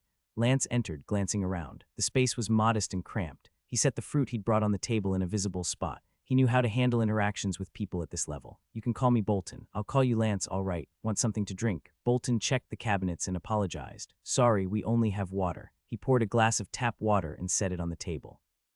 "You're probably new to the Federation and might not know this yet, but the tap water here is safe to drink. If you taste it carefully, you'll notice it's slightly sweet. The Federation spent decades protecting water quality and perfecting filtration systems. They even add minerals to it. I'm not saying the Empire is bad, but compared to the Federation, we still have a long way to go." Staring at the glass of tap water likely lead contaminated, Lance immediately understood what kind of person Bolton was and how to handle him. "Uncle Bolton, I heard this apartment is owned by you and not rented. Is that true?" Lance glanced at the glass of water on the table, showing no intention of touching it. Mr. Bolton kept waiting expectantly for him to take a sip, ready to confirm his point with something like, "See, didn't I tell you? The tap water here is odorless and even sweet." Lance needed to change the subject, and when he spoke, he chose a topic Mr. Bolton couldn't ignore. Bolton's lips curled into an uncontrollable smile. The tension in his facial muscles, meant to keep a serious expression, broke down into a less formal grin. His desire for Lance to validate his claims about the tap water was forgotten. "Gerald told you about that. It seems you two really are close friends." He took a deep breath, his tone carrying a subtle sense of pride, as if to say, "Well, since you found out, I might as well admit it. Yes, that's right. I own this apartment. You probably don't know what I went through when I first arrived here, but no matter what, I've grown alongside this city, and it has given me its greatest gifts in return. I bought a home, got married, although we divorced, ladder secured insurance, and have a work card. I no longer worry about soldiers of the Emperor dragging me out of bed in the middle of the night, handing me a faulty rifle, and forcing me to swear loyalty to the royal family. All I need to do here is work hard and earn my pay."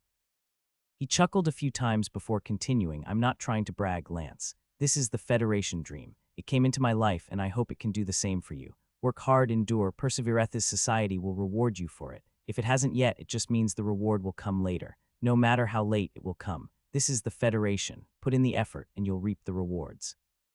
He concluded with a fervent expression, like a preacher extolling the virtues of hard work to a group of farmers. It left Lance slightly nauseous. "You truly are an incredible person." Lance replied insincerely, throwing in a compliment that made Bolton burst into hearty laughter. He enjoyed sharing his success stories and basked in the joy of boasting about his achievements. At that moment, he was thoroughly satisfied. You can achieve the same.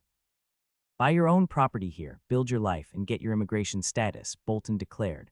All you need is to work steadily toward your goals. He paused to wipe away the white flecks of saliva accumulating at the corners of his mouth from talking too much. By the way, I haven't asked yet, what do you do for work, Lance? Bolton gave Lance a pointed look, scanning him from head to toe as if assessing his outfit, which looked rather expensive. Lance maintained a polite smile. I work for some locals. It's not traditional employment. I handle difficult situations for them, and they pay me in return. Bolton's expression, which had been warm and expressive, suddenly grew less lively. Most ordinary workers, who willingly subjected themselves to the exploitation of capitalists, were not fond of the kind of work Lance described. It represented instability and risk, a far cry from the secure life Bolton valued. A circumflex letter 1033D, audible acute letter 16D2, e circumflex s acute. The atmosphere grew slightly tense, but it wasn't entirely Bolton's fault. Most regular people preferred to avoid any association with underworld affairs. That's good, Bolton replied perfunctorily, glancing pointedly at the clock hanging on the door to the bedroom, clearly wanting Lance to leave. Feigning obliviousness, Lance continued, I haven't been here long, so I'm not too familiar with Jingang City. Uncle Bolton, since you've lived here for so long, you must know the local community well. Could you tell me about the lives of imperial immigrants in this area? Bolton hesitated, but perhaps out of consideration for Gerald's friendship with Lance, he eventually relented. There are about 30,000 imperial immigrants here with identity cards. The rest are illegal immigrants. Those of us with identity cards gather at St. Nea's Cathedral on weekends. I've heard of other gathering spots, but I haven't been to them myself. After a moment's thought, he added, since you're close with Gerald, here's some advice: avoid the Camille Gang. When Lance pressed him for details about the Camille Gang, Bolton clammed up. He also indicated that it was getting late and he had work to do, leaving Lance with no choice but to bid him farewell. Although Lance didn't meet Gerald, he had gained some insight into the lives of imperial immigrants in the area. As for the Camille Gang, Lance wasn't sure what they were involved in, but he already had a theory. The deadliest wounds often come from the least expected people.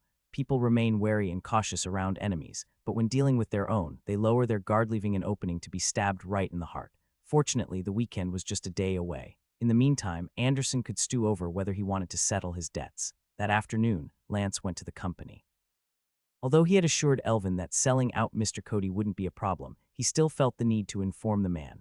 When Lance arrived, the staff greeted him warmly. Competent individuals are welcomed and valued everywhere, and even the receptionist painting her toenails at the front desk looked up and greeted Lance with a casual hi. Forties wasn't there, having gone out for work. Lance headed straight to Mr. Cody's office, where he found him on the phone. To avoid being rude, Lance waited at the door until he was invited in. Sorry, the call took longer than expected. It's the end of the month. The second quarter was nearing its close, and the third quarter was approaching. This was a busy period for finance companies and banks, as they scrambled to tidy up their accounts to appease investors and shareholders. Much of the work involved short-term loans overnight, 3-day, 5-day, or weekly arrangements offering high interest rates. Cody had just finalized a 1-week loan. He lent out $200,000, and the borrower would repay $215,000 with interest after 7 days. It seemed like a modest profit, but $15,000 for a single week was substantial. The company was reputable, with adequate collateral, and they signed a legally binding loan agreement. In fact, Cody almost hoped the borrower wouldn't repay, as it would allow him to legally seize their assets through the courts. He was in high spirits. Sit down, Anderson called me. You did an excellent job, he said, offering Lance a cigarette from a pack. On the phone, he cursed more filthily than the dirtiest W I've ever met. I'm a little annoyed. I'm debating whether to recover the money or to focus on venting my anger. Lance, what's your take? Having secured his first job and even prompted Anderson to call him, Lance's capabilities had already impressed Cody. Curious, Cody wanted to hear Lance's perspective. Lance barely hesitated before replying, no one in their right mind turns down money. If I were you, Mr. Cody, I'd take back what's mine first, then make sure to vent my frustration. Cody clapped his hands, clearly pleased with Lance's answer. You're right, I won't say no to money.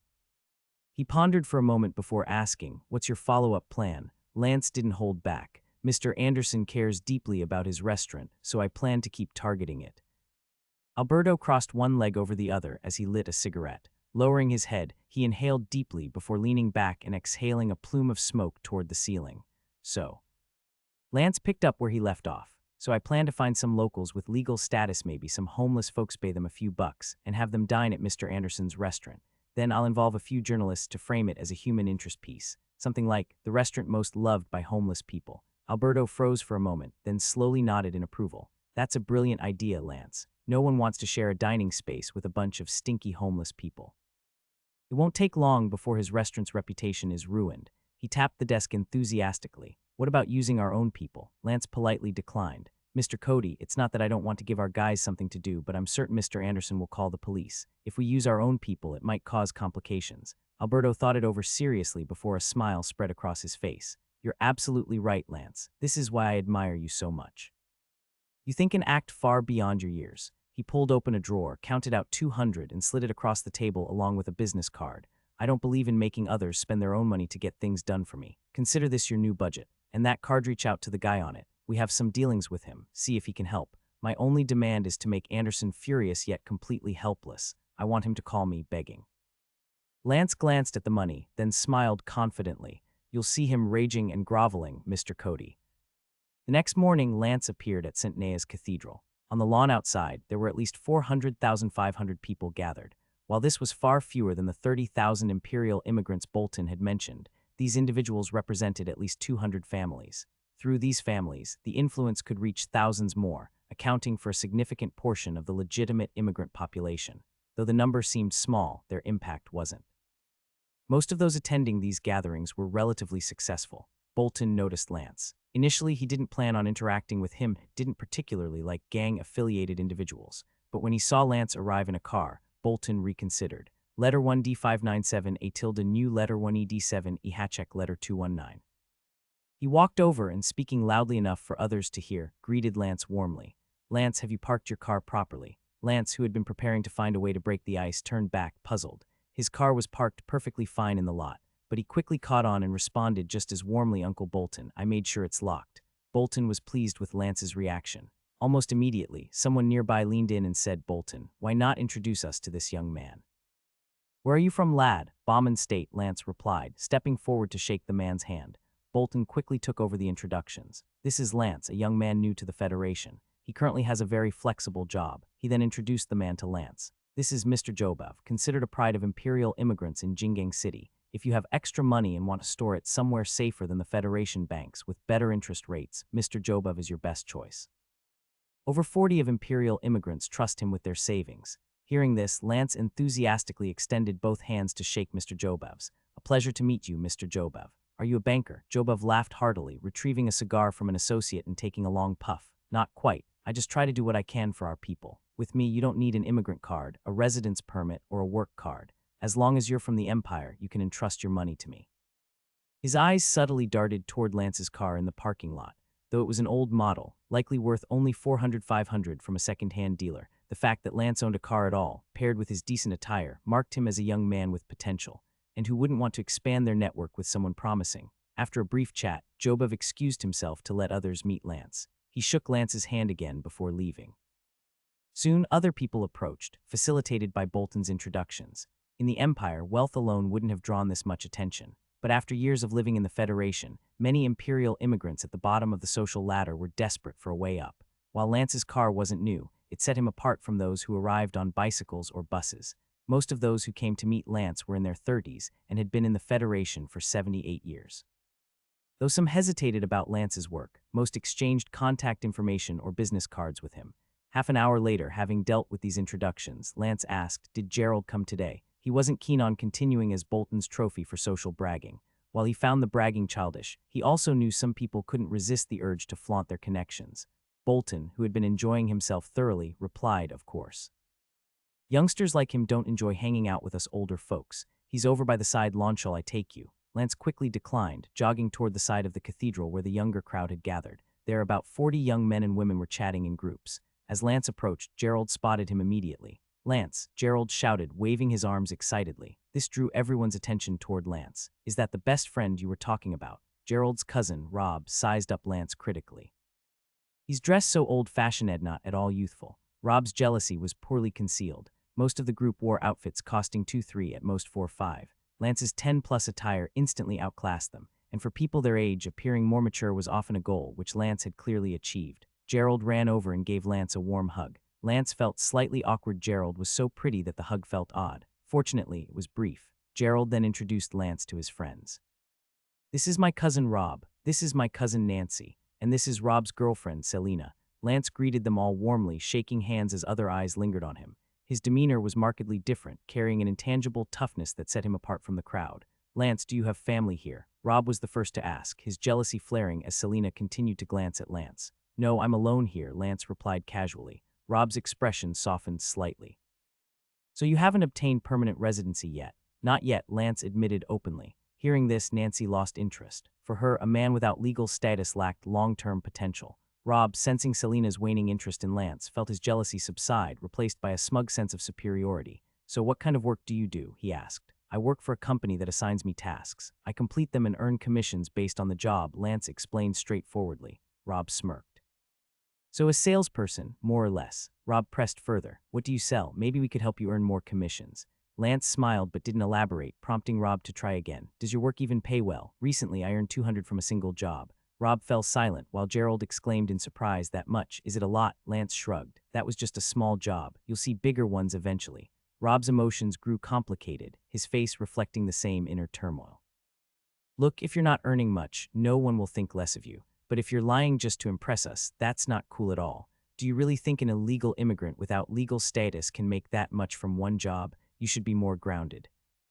Before Rob could finish, Selena pulled him away, scolding him for his behavior. As Rob walked off, more people approached Lance, eager to meet him.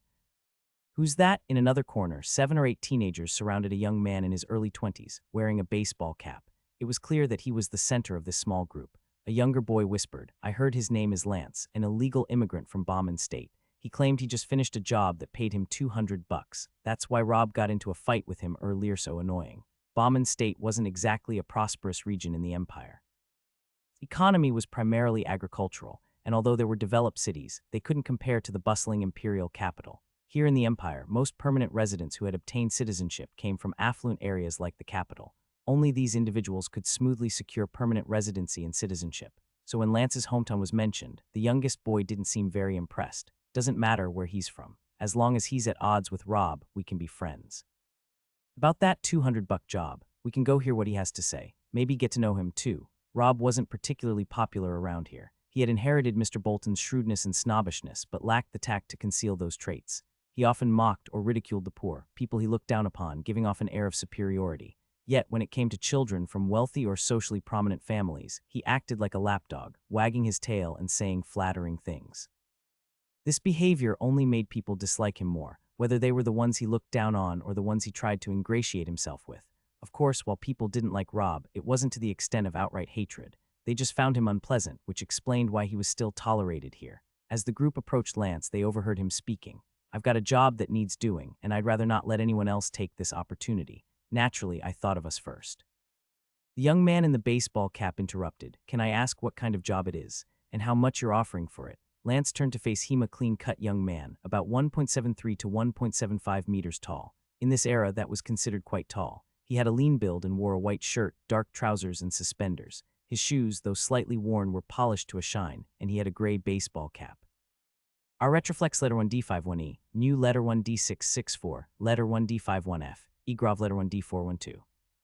Lance often wondered why people wore hats in such hot weather. It wasn't just him, many adults and pedestrians wore hats. Didn't they feel the heat? Meeting Lance's gaze, the man in the cap extended his hand. "Inio from Dawkin." Lance shook his hand, smiling. "Lance from Bauman State." They quickly let go, and Inio asked, "I heard you have a good job for us." "That's right. Can you tell us more about it and how much it pays?"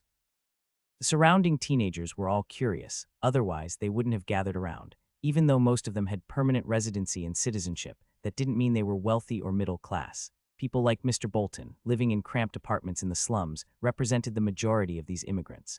Bankers like Mr. Jobev were exceptions, perhaps 2 or 3 out of tens of thousands. Most people still longed to earn more money. "I'm not sure if you're familiar with the kind of work I do. Basically, I solve problems for people and they pay me for it. I can guarantee it's not illegal, though there might be minor complications. This job only takes a day from 10 a.m. to around 8 p.m. No physical labor involved. You'll just sit in one place without leaving midway. I'm offering." He could feel everyone holding their breath. He raised one hand, spreading his fingers. $5. A muffled gasp escaped from someone. Earning $5 in one day. That's $150 a month. Even Inio's breathing grew heavy. He needed money, and there weren't many people here who didn't. "How many days can we do this job, and when will we get paid?" Seeing more people gathering around, Lance patiently explained, "It's a one-day gig, but there might be more opportunities in the future." You'll get paid right after the job, no delays. Like I said, this money could go to anyone. Why wouldn't I offer it to my own brothers first? He glanced at the girls nearby and added with a grin, and sisters. The girls giggled, finding Lance amusing. It wasn't common to meet someone who spoke so candidly and cheerfully. Enio pressed further. What exactly does the job involve? Enjoying some food. Initially, Lance had considered hiring a few homeless people, but he quickly realized they wouldn't even get past the restaurant's manager. Providing them with appropriate clothing would not only increase costs but also fail to achieve the intended goal of annoying Mr. Anderson. It was simpler to hire ordinary people. Giving this job to second-generation immigrants seemed like a better idea. They had legal status, and the task wasn't illegal at most. They'd get a scolding. It also helped Lance build a reputation among immigrants as someone resourceful, achieving multiple goals at once. Soon, enough young people were eager to participate. While earning money was one motivation, most were intrigued by Lance's plans. The next morning, Mr. Anderson was very satisfied with the ingredients he'd prepared.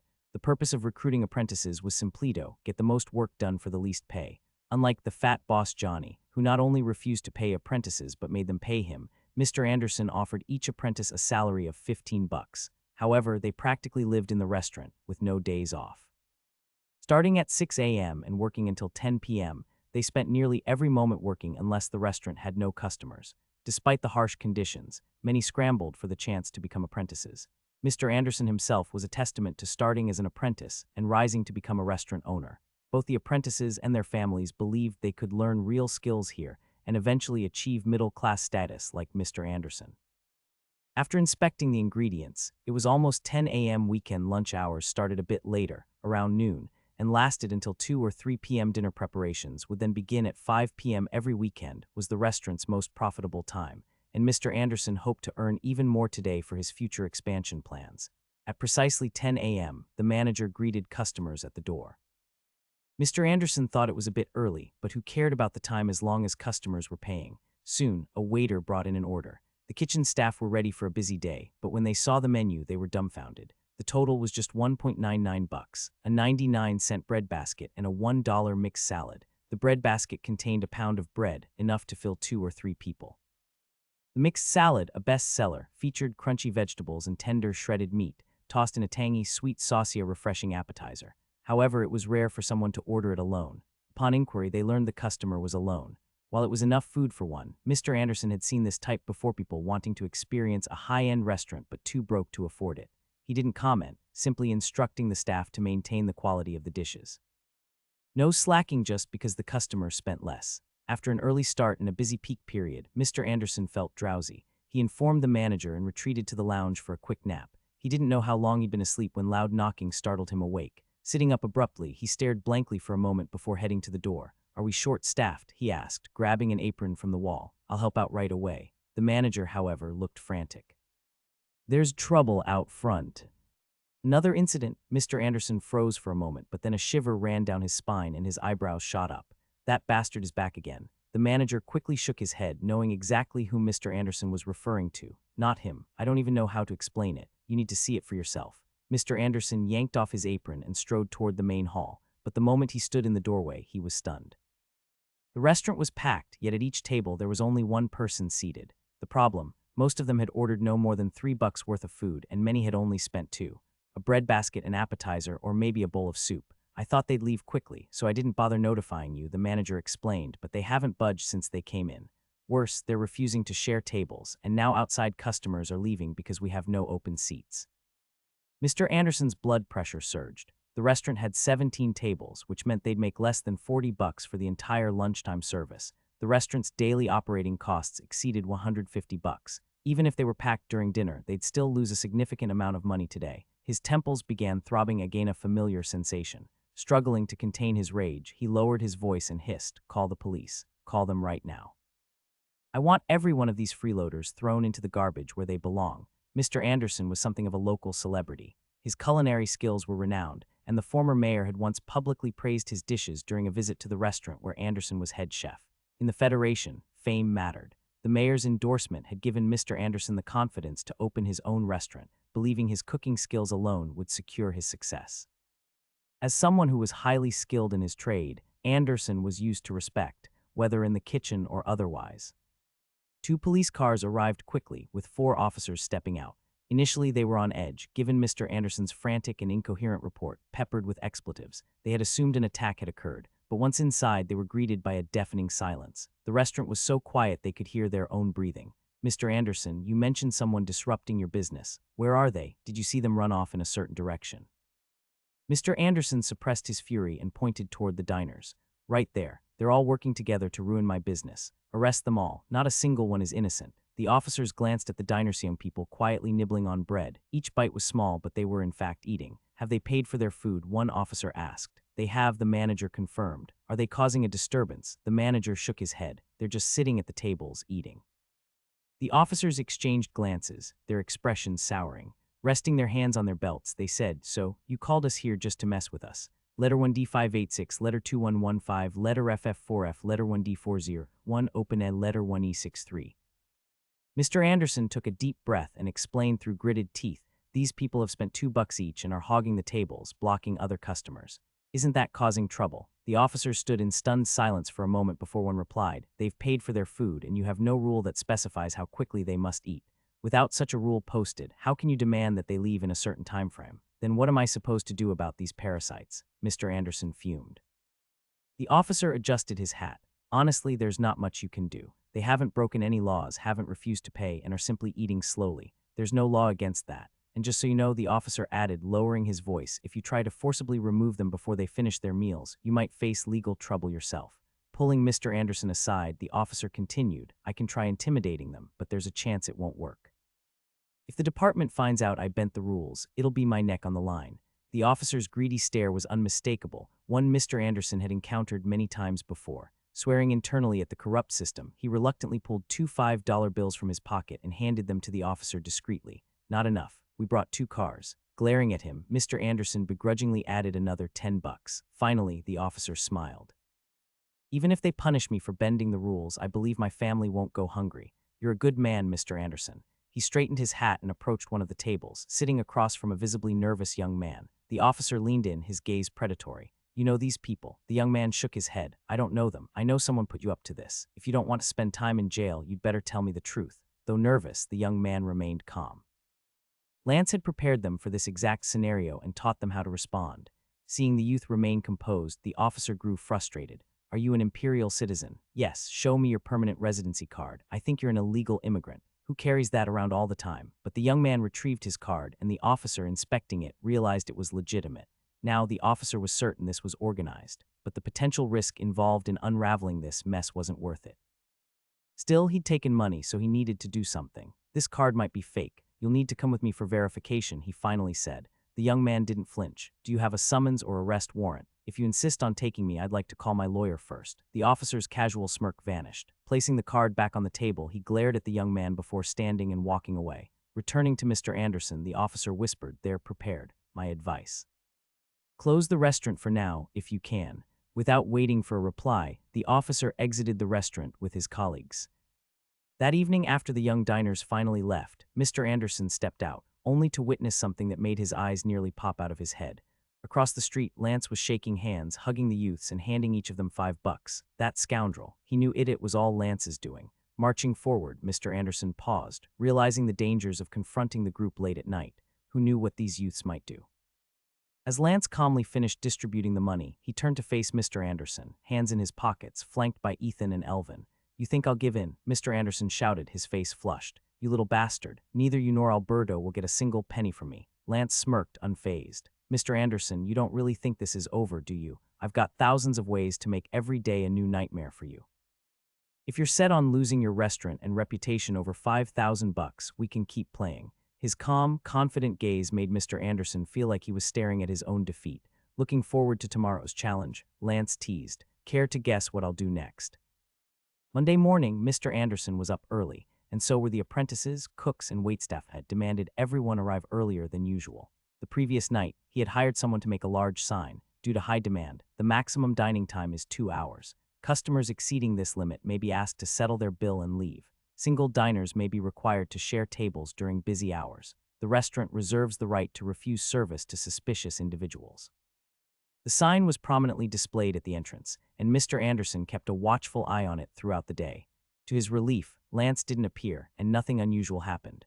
For most people, Monday was an important day. Office workers received their weekly assignments. Factory employees resumed production lines after a weekend break, and dock workers busily handled the influx of goods following the weekend's inventory checks.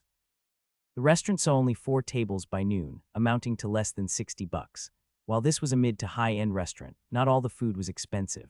For example, a breadbasket, a main course, perhaps a simple fish and beef combo or a regular steak, and a starter soup would total no more than $10. Mid to high-end restaurants like Mr. Anderson's allowed diners to spend modestly or extravagantly, depending on their preferences.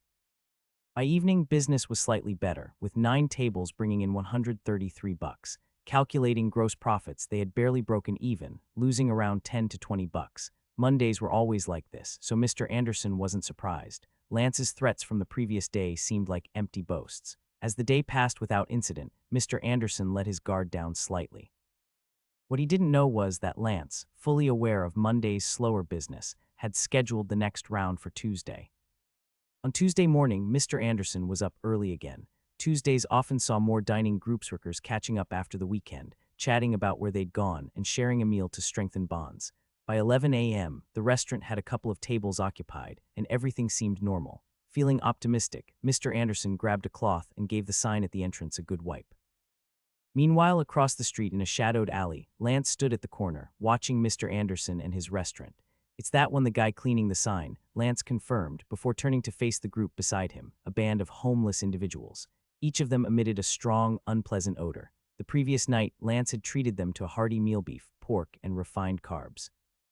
These foods, combined with a powerful laxative mixed into their drinks, ensured that what they expelled today would be nothing short of atrocious. This morning, he'd also given them additional watery gruel to maximize the effect. Seeing it was nearly time for the lunchtime rush, Lance handed the first homeless man a cup of water laced with laxatives. "Go to the restaurant's entrance. Do your business right there. Then head to the alley we agreed upon, where you'll receive $2. If you make it extra disgusting, I'll add another $1, he added, addressing the group. The same goes for the rest of you $2, with a bonus for exceptional performance. The first homeless man, nearly 50, with matted hair crawling with tiny roaches, grinned. His dark, grimy face made it impossible to discern whether he'd ever been anything but filthy. A letter 1ED1B Eoganek letter 1E67. Don't worry, Mr. Lance. I'll make sure they remember this day every time they eat. He thumped his chest and grinned, revealing his yellowed, rotting teeth. Lance appreciated his enthusiasm. The man downed the laxative in one gulp, then stood quietly. Roughly 10 minutes later, he clutched his stomach. "It's happening, Mr. Lance. I gotta go." Lance handed a second dose to the next man, just as 2 tables of customers entered the restaurant. Mr. Anderson was finally starting to relax. The day felt calm, and he believed it would remain uneventful. He retreated to the break room for a much-needed rest after 2 days of early mornings, late nights, and stress. Just as he was about to lie down, he heard the manager shouting outside. Startled, Mr. Anderson leaped up and dashed to the entrance. The moment he stepped outside, a horrendous stench nearly knocked him unconscious. Under the scorching sun, the smell was even more unbearable. In front of the restaurant, a homeless man was arguing with the manager while smearing feces onto the freshly cleaned sign. "Why isn't this being cleaned up?" Mr. Anderson bellowed, gagging as he watched the man smear excrement. He almost vomited on the spot. "Call the police, call the police." Hearing this, the homeless man bolted, letting out a fart as he fled and leaving another foul pile near the entrance. Across the street, 3 potential customers paused, took one look at the mess, and crossed over to a different restaurant. Mr. Anderson shouted in fury as the apprentices hauled out buckets of water to clean the area, scrubbing furiously. It all happened so fast, the manager stammered, trembling as he recounted the incident. He just ran up, dropped his pants, and then boom, I thought his guts would explode. Though the area was eventually cleaned, the smell lingered, causing another table of guests to leave. The manager, now visibly anxious, asked, "Do you think this is part of their new trick?" Mr. Anderson frowned, unsettled. "Hire a couple more waitstaff to keep an eye out. If another homeless person approaches, don't let them." Before he could finish, another homeless man sprinted across the street. Like the first, he dropped his pants mid-run. This one, however, turned to face the restaurant, aiming his bare behind directly at them. Pedestrians were frozen in shock. The apprentice closest to the scene turned slowly before vomiting violently. Mr. Anderson gagged, cursing profusely. "That son of a b! It has to be that scoundrel's doing." By the end of the day, Mr. Anderson's patience was stretched thin. He hadn't seen Lance once, but knew in his gut that this chaos was orchestrated by him. Police car slowly cruised down the street, its siren lights rotating lazily as if reluctant to disturb the morning calm. The officer in the passenger seat was munching on a heavily decorated donut stuffed with strawberry jam, dusted with powdered sugar and drizzled with honey. It was so sweet it could make someone sick, but the Federation folks loved it. Pairing it with a fizzy soda and a gas-filled belch afterward was the dream for many. What do you think Anderson's calling about this time? The officer driving asked while watching the traffic. Probably those guys showing up again, his partner replied, licking the sticky sugar off his fingers. He must have ticked someone off. I checked yesterday. Old Mac has no clue about this mess. Old Mac, full name Mac Owen, was a senior figure in the Doug family. In Jingang City's underground, 5 major families ruled the top of the hierarchy, but they weren't alone. Beneath them were numerous gangs, big and small, managing streets and districts. The Doug family was one of the 3 largest gangs in the Bay Area. While they paid quarterly dues to the 5 families to ensure their operations were sanctioned, they weren't in the habit of extorting small businesses like Anderson's restaurant. Some smaller gangs under their wing had approached Anderson for protection fees, but he'd chased them off with insults. Adding to that, Anderson's connections to certain high-profile figures made the Doug family hesitant to press the issue. When old Mac heard about Anderson's troubles, he wasn't angry. In fact, he was amused. That old dog needs to learn a lesson. Paying us isn't extortion, it's protection. The officer chuckled, agreeing with old Mac's twisted reasoning. After all, he had his own ways of squeezing out a little extra for himself. The driver shrugged, lighting a cigarette. I don't care who's causing him trouble. I just want him to remember calling 911 is free, but having us show up isn't. His partner cackled, taking another bite of his overloaded donut. The car pulled up to the curb just as Anderson came running toward them, panting heavily. The officer in the passenger seat stepped out, ready to greet him, but immediately clamped a hand over his nose. My God, what's that smell? Did someone crap their pants? His partner pointed toward the roadside. Not sure about pants, but they definitely hit the ground. A pale yellow puddle had dried under the harsh sunlight, leaving behind an unrelenting stench. They're back, Anderson gasped between breaths. The bastards are back. The officer shifted away from the smell. Back to hog tables again? No, Anderson barked, his face red with fury. They're crapping at my restaurant's entrance. And it's diarrhea this time. FCK, the officer exclaimed. Those BDS should be drowned in a toilet. His partner frowned, eyebrows raised in disbelief. So you called us because someone pooped in front of your restaurant? Anderson stared at him, incredulous. Why the hell wouldn't I call you? The officer pinched the bridge of his nose, sighing as he adjusted to the smell. Humans adapt to stimuli and Curvis initial shock fades quickly, but full tolerance takes much longer. What exactly do you want us to do about it? Arrest them? Throw them in jail for public defecation? Anderson shouted. The officer shook his head. We can't. At most, we can shoo them away and report it to city management. Public defecation's a headache for every city. Catching these people doesn't fix anything, they just go right back to it. Letter 1D411, letter 1D622, letter FF4E, letter 1ED5, a circumflex letter 1SXN. The Federation prided itself on being a beacon of civilization, but public defecation was shockingly common, even compared to poorer nations.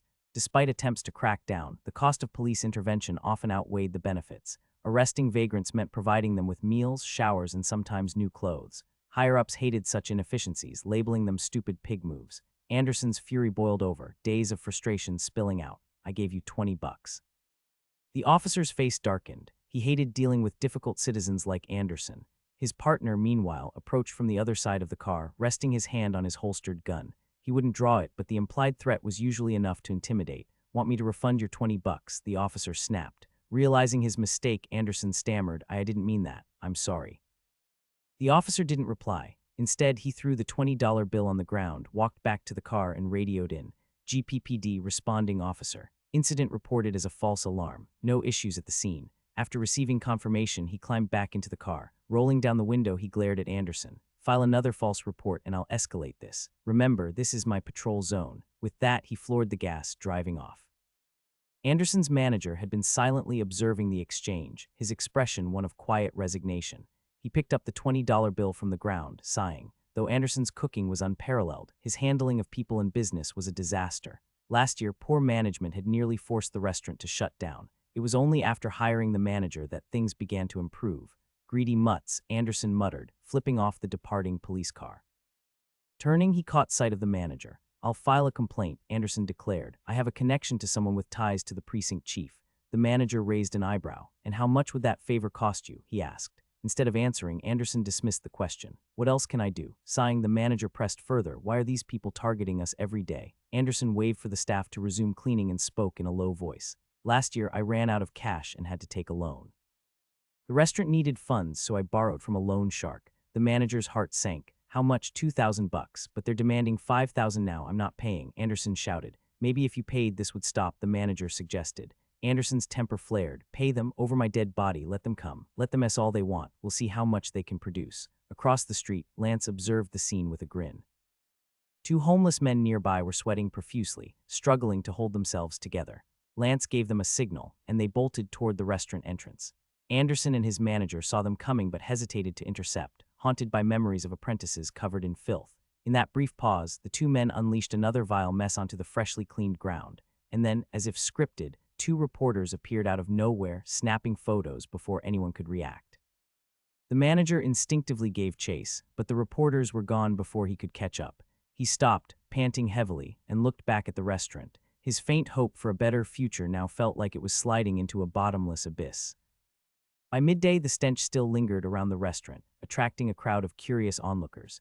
In the Federation, people never lacked a sense of schadenfreude. Watching someone else face misfortune or humiliation often gave them a strange, inward satisfaction. The restaurant only served 3 tables during lunch, and those customers left with harsh complaints. The awful smell had ruined their meals, and they vowed never to return. To appease them, the manager waived their bills and handed out wine vouchers to use on their next visit. The manager, ever the marketing expert, understood human nature. Despite their vows never to return, as long as they held those vouchers, they inevitably would. If one thing defined Federation citizens, it was their love for a good bargain. Shortly after 1 p.m., the manager decided to close the restaurant for the day. He stationed 2 apprentices with hoses at the entrance. Their task wasn't to prevent defecation attempts, but to clean up immediately afterward. Why escalate the situation further? Better to let them do their business and minimize the fallout. Inside the break room, Mr. Anderson was slouched in his chair, the ashtray in front of him overflowing with cigarette butts. Though he wasn't a heavy smoker, the stress of the past few days had pushed him toward it. A knock on the door interrupted his haze. He glanced up to see the manager, who entered without waiting for an invitation. "We need to talk about your debt," the manager said directly, offering Anderson a cigarette. Anderson's face darkened, a mix of shame and irritation flashing across it. But before he could respond, the manager pressed on. "If the restaurant can't operate properly, I'll resign next week." Anderson's eyes widened. "I don't have enough money to pay off the debt," Anderson said after a long sigh. "It's almost half a year's earnings." Since the manager had taken over, the restaurant had started turning a modest profit of $4,000 to $5,000. Most of it had gone toward repaying other debts and reinvestments to build the restaurant's reputation. Anderson had less than $2,000 left, far from enough to pay Alberto's demands. The manager, well-versed in the restaurant's finances, softened his voice. "You could mortgage your house to the bank. With the restaurant's improved performance, the bank will approve a loan. They'll charge less interest than Alberto, and we could use the leftover funds to expand, maybe lease the space next door." Anderson's house, a 200-square-meter standalone property on the city's outskirts, had been appraised at around $12,000 last year. With proper paperwork, he could secure a loan of $7,000 to $8,500, but Anderson hesitated. The house carried sentimental value. It was where he'd been born, raised, and started his family. Sensing his reluctance, the manager stopped pushing. "It's just a suggestion, Mr. Anderson, but you need to prepare for the worst. If this continues, you won't just lose your house. You'll lose the restaurant, your career, your dreams, everything." The manager placed a reassuring hand on Anderson's shoulder before leaving the room. Outside, the closed restaurant seemed to deter any further defecation incidents, much to the manager's relief. The sheer absurdity of the tacticrude and childish was undeniable, but so was its effectiveness. Check letter 1D656, new letter 1D9, letter 1D587, esh. No one wanted to eat with such sights and smells lingering nearby. Even if they could stomach it, they wouldn't risk walking through contaminated areas to dine. As the manager stood outside, his eyes caught sight of Lance's car parked across the street. After sending the apprentices home for the afternoon, he crossed the road to investigate. Inside a nearby cafe, he found Lance calmly reading a newspaper. Hearing footsteps, Lance looked up, set down his paper, and gestured for the manager to sit. "Care for a drink?" The manager glanced at the menu. A classic coffee. Federation-style classic coffee, milk, coffee, and at least 2 sugar cubes. "I'm trying to convince him to repay the debt," the manager began without preamble. Though the two hadn't spoken before, their interaction felt surprisingly natural. Lance lit a cigarette and offered one to the manager. "Not going well, I take it," the manager sighed. "He's too proud, and he doesn't have the cash." Lance leaned back, exhaling smoke. "Wealth isn't just about cash. Assets, property, all count. He has the means to repay but refuses out of sheer stubbornness. And from what I've heard, your efforts have made the restaurant quite profitable these past months." The server arrived with their coffee. The manager thanked them and took a small sip. Mr. Anderson is an excellent chef and his apprentices are promising. I've simply given people the opportunity to experience his cooking. It was a modest statement, one Lance appreciated. Ever thought of changing jobs? Lance asked. I might start a consulting firm soon. I'll need someone to manage it. What kind of consulting? Problem solving, lobbying, that sort of thing. The manager's interest visibly waned. I have no experience in that field nor the connections for it. I doubt I'd be much help. Lance didn't seem bothered, shrugging it off. After a moment of silence, the manager asked, Are you planning to send more homeless people to disrupt our dinner service tonight? Lance chuckled, shaking his head. I was, but now I think Mr. Anderson needs a stronger push. I'll be trying a different approach. Curious, the manager leaned in. What are you planning? Don't worry, I won't tell Anderson. Like you, I want this resolved quickly. If he decides to act, I'll keep working here. If not, I'll leave. Either way, I'm not the one losing out. Lance smirked, leaving the manager unsatisfied but intrigued. After the meeting, Lance made a phone call to Alberto. The voice on the other end greeted him with laughter. Lance, I heard you had people crapping in front of his restaurant. What can I say? It's disgusting, but it's effective. I'm impressed. What do you need this time? Alberto asked. Mr. Cody, Lance replied, do you know where I can rent a septic truck? Hearing the mention of a septic truck, Alberto's interest was piqued. Are you planning to flood his restaurant with sewage? That's a great idea. Who the hell would eat in a cesspool? Lance shook his head. I hate to disappoint you, but if we dump sewage in his restaurant, it would be illegal. Fines, cleanup costs, and even a public apology might cost more than what he owes you. Alberto thought for a moment and nodded. Lance had a point. He wanted money and satisfaction, not to pay damages and issue apologies. So what's the plan? Lance didn't reveal much. If you're free around 5:30 p.m., come over. I promise he'll be begging for mercy soon. Fine, I'll head over early. Surprise me, Lance. As Alberto prepared to hang up, Lance asked, would you be interested in owning a stake in his restaurant? Alberto paused. The restaurant makes good money, but I know nothing about running one. It's not really my thing. Seeing no interest, Lance let the matter drop. In truth, the restaurant still had significant potential. After hanging up, Lance called the number Alberto had given him. It belonged to a sanitation company contracted to service public toilets in the area. Their job included pumping out waste with septic trucks and transporting it to designated treatment facilities. It wasn't a glamorous job. In winter, it was tolerable, but in summer, it was a nightmare. Even sitting in the driver's seat of the truck, away from the hoses, left workers reeking of sewage after just one trip. Most septic trucks operated late at night to avoid the public. Lance arranged a meeting with the truck driver in the shade of a nearby tree. When Lance arrived, the driver greeted him without offering a handshake. Trust me, you don't want to shake hands with me. Scientists say we're covered head to toe in E. coli. He chuckled at his own joke before asking, so sir, what can I do for you? Lance glanced at the septic truck. There's a job tonight. The company will cover any losses. You trust Mr. Cody, don't you? The driver nodded. Of course, Mr. Cody is reliable. What do you need me to do? Lance stepped closer and quietly explained his plan. By 4 p.m., Alberto was already impatient. Where's that idiot Forties? He yelled. Call him and tell him I need him now. 10 minutes later, a sweaty Forties burst through the door. Damn this weather. It's getting hotter every day. What do you need, boss? Alberto, now dressed in light casual attire, turned to him. The Federation's dress habits were bizarre. People wore suits in summer and shorts in the snow, all in the name of fashion. Ra'eng Obar letter 1D401, open ed letter 1D412. Forties hesitated. Should I bring a gun? A gun. Alberto's eyes widened. Of course, we're not going to the presidential office. Why wouldn't we bring one? With Forties driving, Alberto arrived at the cafe Lance had mentioned. Inside, they found Lance by the window, reading a magazine. Lance stood to greet them and ordered 2 glasses of iced orange juice. So Alberto asked, what's the show? Lance glanced at his watch. Mr. Anderson's restaurant officially opens at 5:30. Early business is slow, so I've scheduled the show for 5:45.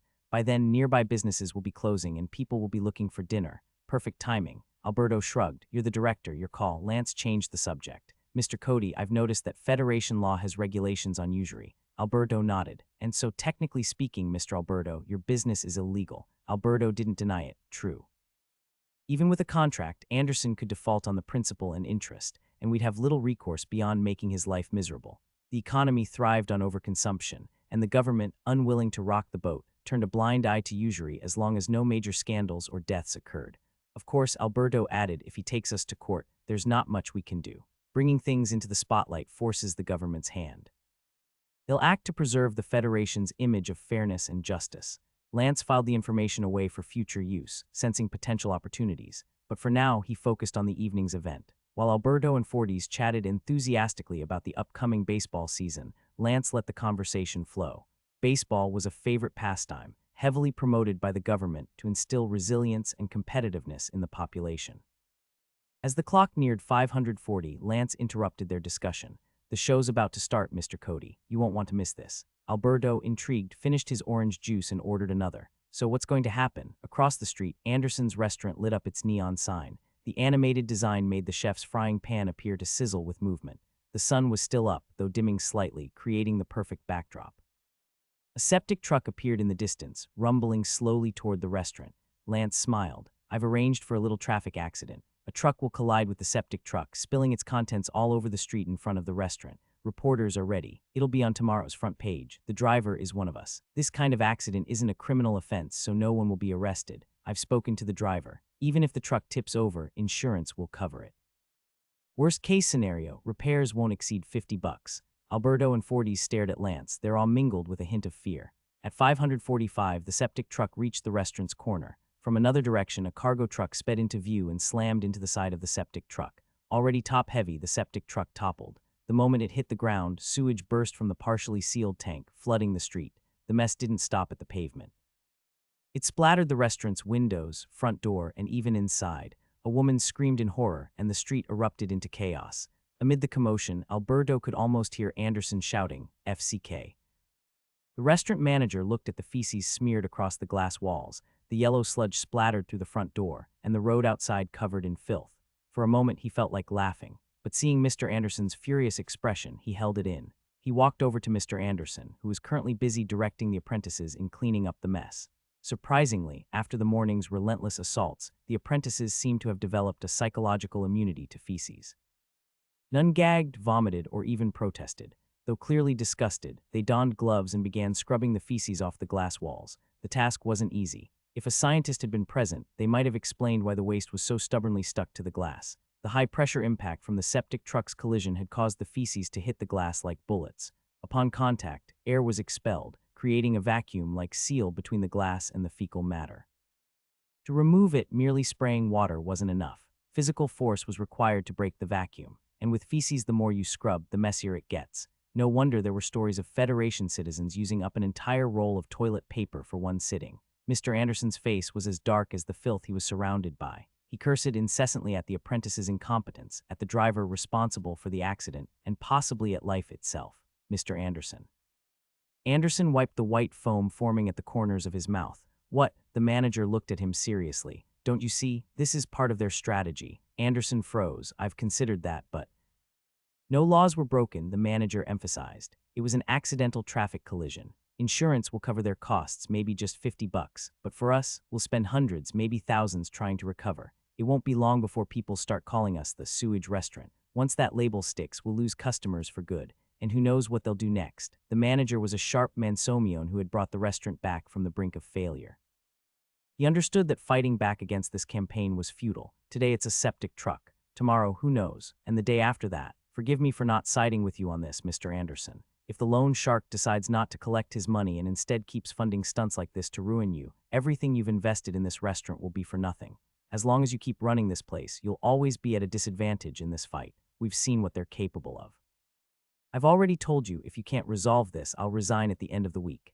Anderson opened his mouth to respond, but found no words. I respect your determination, Mr. Anderson. I know you have your principles, but I can't change you. I can only change myself. The manager gave a small smile, patted Anderson on the arm, and went outside to coordinate the cleanup. The mess couldn't wait for city sanitation. The street needed to look presentable as soon as possible. Our retroflex a circumflex, letter FF4 letter 1ED9 letter 1D587, E umlaut, letter FF53. Farther away, reporters snapped photos relentlessly. The manager didn't bother trying to stop them. What would be the point? Anderson slumped into a chair, lighting a cigarette and holding his head in his hands. The manager was right. If this continued, no one would dine here anymore. It wasn't just about the targeted harassment. Customers would fear becoming collateral damage. Who wanted to risk a smashed car window or worse just for a meal? No amount of wine vouchers could lure them back. He turned to watch the manager, now rolling up his sleeves to join the cleanup effort. The apprentices and staff, drenched in sweat, were working tirelessly to scrub the mess off the lawn and the streets. Anderson suddenly felt like he had aged years in a single moment. His once proud stance faltered and his back hunched slightly. He had made his decision. Just as he resolved to gather the necessary funds, footsteps echoed from the entrance. Lance entered, covering his nose and mouth in mock disgust. Alberto had wanted to come himself, eager to see Anderson humbled. But Lance had convinced him to wait at the cafe, warning that the stench might ruin his expensive shoes. Lance didn't mind the smell but knew how to appeal to Alberto's vanity. As soon as Anderson saw Lance, anger surged through him. Despite his decision to compromise, his blood boiled. He stood abruptly. Lance smiled calmly, unfazed by Anderson's fury. "Mr. Anderson, looks like you're in quite a mess. You're the biggest mess I've ever met." Anderson roared, striding forward to grab Lance by the collar. The cigarette in Anderson's mouth brushed against Lance's chest, sending sparks flying. The manager rushed in, barely managing to restrain Anderson. The old man's strength was remarkable, nearly breaking free. "You can hit me, Mr. Anderson," Lance said evenly. "But have you considered the cost of doing so?" He spoke with a calm menace, his tone icy. "I guarantee your restaurant will close, and not just the restaurant. Your wife and your family will find yourselves unwelcome anywhere in the Federation. You might think I'm bluffing or trying to scare you. Go ahead, test me. Maybe the next time Angel Lake's water level rises, people will say it's connected to you and your family." His words and the chilling confidence behind them made Anderson's raised fist waver. For the first time, Lance's usual playful demeanor was gone, replaced by something far more unsettling. Anderson finally lowered his hand. The manager, still trying to defuse the situation, offered conciliatory words. Lance adjusted his collar and dusted off the ash marks on his shirt. A small burn hole remained, a reminder of Anderson's failed defiance. "I wanted to talk this out," Lance said, "but you clearly lack that maturity. This is your final warning, Mr. Anderson. These past few days were just to show you one thing. You can't handle the consequences of this fight. We can. If you don't settle this, the next steps will be far worse beyond my control." The manager quickly interjected. "Mr. Anderson has agreed to repay everything with interest. We're just short on cash right now." Lance smirked. "We're all adults. We know what needs to be done." Mr. Cody extended a helping hand and you betrayed his goodwill. "Get the money, apologize, and everything will go back to normal. If you don't enjoy this brief peace, I promise it'll be your last." With a light-hearted smile, Lance added, "Well, that's all I had to say. This place stinks. I'll send you the bill for my ruined shirt. Check your mailbox." Without waiting for a response, Lance left. At the cafe, he recounted everything to Alberto, who was so thrilled he couldn't sit still. "That was brilliant, Lance. Why don't you come work for me?" It was the first time Alberto officially invited Lance to join him. The plan had been flawless, cost-efficient, and deeply satisfying. Even if Alberto paid Lance an additional $500, the entire operation had cost less than $1,000, leaving a hefty profit margin on the $5,000 debt. More importantly, Alberto felt vindicated. For him, satisfaction outweighed the money, but Lance politely declined. "Let's revisit this later. I'm still figuring out my next steps." Alberto respected his decision. "I understand, Lance. I'll be waiting." As they parted, Lance assured him, "By tomorrow afternoon, Mr. Anderson will call, begging for your forgiveness." Early the next morning, Lance picked up a copy of the Jingang Daily. Alberto had bought 50 copies to ensure everyone in his company saw it, including Lance. The front page of the lifestyle section featured a photo taking up nearly a fifth of the page, a restaurant with a septic truck overturned on the roadside, sewage flooding the sidewalk, and the glass walls of the restaurant visibly smeared with waste. The restaurant's name was crystal clear in the photo, along with the neon chef sign modeled after Mr. Anderson himself, frying pan in hand. The caption read, "Drunk driving, a public safety threat," and the article discussed the dangers of drunk driving. Toward the end, it casually mentioned that a restaurant had been affected by an unfortunate incident of sewage flooding, forcing it to close temporarily. While the article focused on public safety, readers were far more interested in the ill-fated restaurant. Everyone in Alberto's circle knew he'd been furious with Anderson for months. Now, it seemed he'd finally got his revenge, and the whole office was delighted. After all, a happy boss meant easier days for every Anino getting sent out on errands under the blazing midday sun. "Boss wants to see you," Fordyce said, knocking on the door.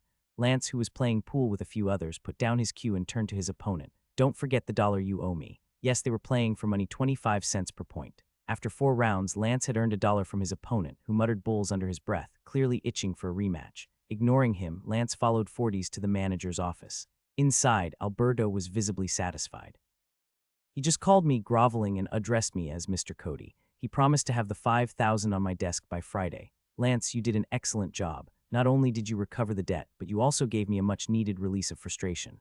As promised, here's your payment." Alberto handed Lance a bulging envelope. Lance felt its thickness but didn't bother counting the cash. It was likely $520 bills, 25 notes in total. "Your golden reputation, Mr. Cody, ensures my complete trust. I would never jeopardize the bond between us," Lance said, his words dripping with flattery. Alberto, like most, enjoyed being praised. Smiling, he poured 2 glasses of wine, handing one to Lance. Curious, he asked, "What if I'd shortchanged you?" Lance clinked glasses with him. "That's impossible, Mr. Cody. I refuse to believe you'd think your integrity isn't worth 500. For a moment, Alberto was confused. Then, realizing it was another compliment, he burst into laughter. "Talking to you is always a pleasure. So what's next for you?" Alberto asked. Lance swirled his glass lightly. "First, I'll rent a house and sort out my immigration status. Being an illegal immigrant is a ticking time bomb. I need to fix it before it becomes a problem." Alberto nodded. "That's no small task.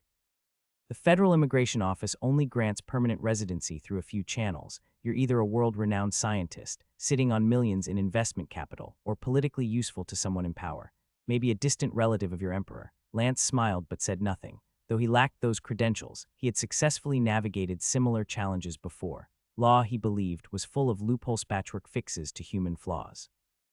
While many revered it as unbreakable, Lance saw opportunities others couldn't. Alberto noticed Lance's thoughtful expression but didn't pry. Whether he succeeded or not would be clear in time. For now, Alberto said, "I won't assign you any more work. This cash should let you live comfortably for a while. In less affluent areas, a standalone house could be rented for as little as $10-15 a month. With 500, Lance could live quite lavishly in Jinggang City." Letter 1E5B, letter 1D4B6, small cap n, O bar B, E umlaut, letter 1D412. After another toast, Alberto extended a probing invitation. "I hope we'll work together again someday. It's always a pleasure." Lance responded with a polite non-commitment. "If the opportunity arises, I'd be happy to." After leaving Alberto's office, Lance approached Forties for a small favor. "Do you know any officers who might take on some light work? No danger, just half an hour and it pays a little extra."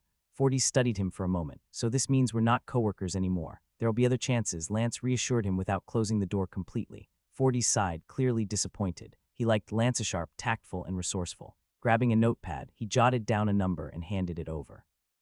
"Officer Braden, we're on good terms. Call him." Lance tucked the number into his pocket, hugged Forties, and left. Goodbyes weren't emotional. Neither of them was that type, and it wasn't a permanent farewell. That afternoon, Lance and Mello scouted rental properties. Mello, more level-headed, spotted issues Lance had overlooked. After visiting several homes, they settled on a 3-story standalone house near the city's outskirts. It featured a private yard and 3 garages, costing $20 a month. Though a bit pricey, the house was clean and ready to move into. The elderly landlady assured them that all bills were current, so there'd be no unexpected interruptions in water or electricity. Spacious at over 300 square meters, the house could comfortably accommodate Lance's group of 20 people. While everyone couldn't have their own rooms, it was a significant upgrade from sleeping under bridges, especially with recent rumors of nightly unwanted touches that had left the group uneasy. Within 3 days, they moved in, bought new clothes, and furnished the home. Lance even had the group's 2 girls bake treats for the neighbors, a gesture to foster goodwill. In a community, good neighborly relations could prevent nuisance calls to the police, a lesson Lance took seriously.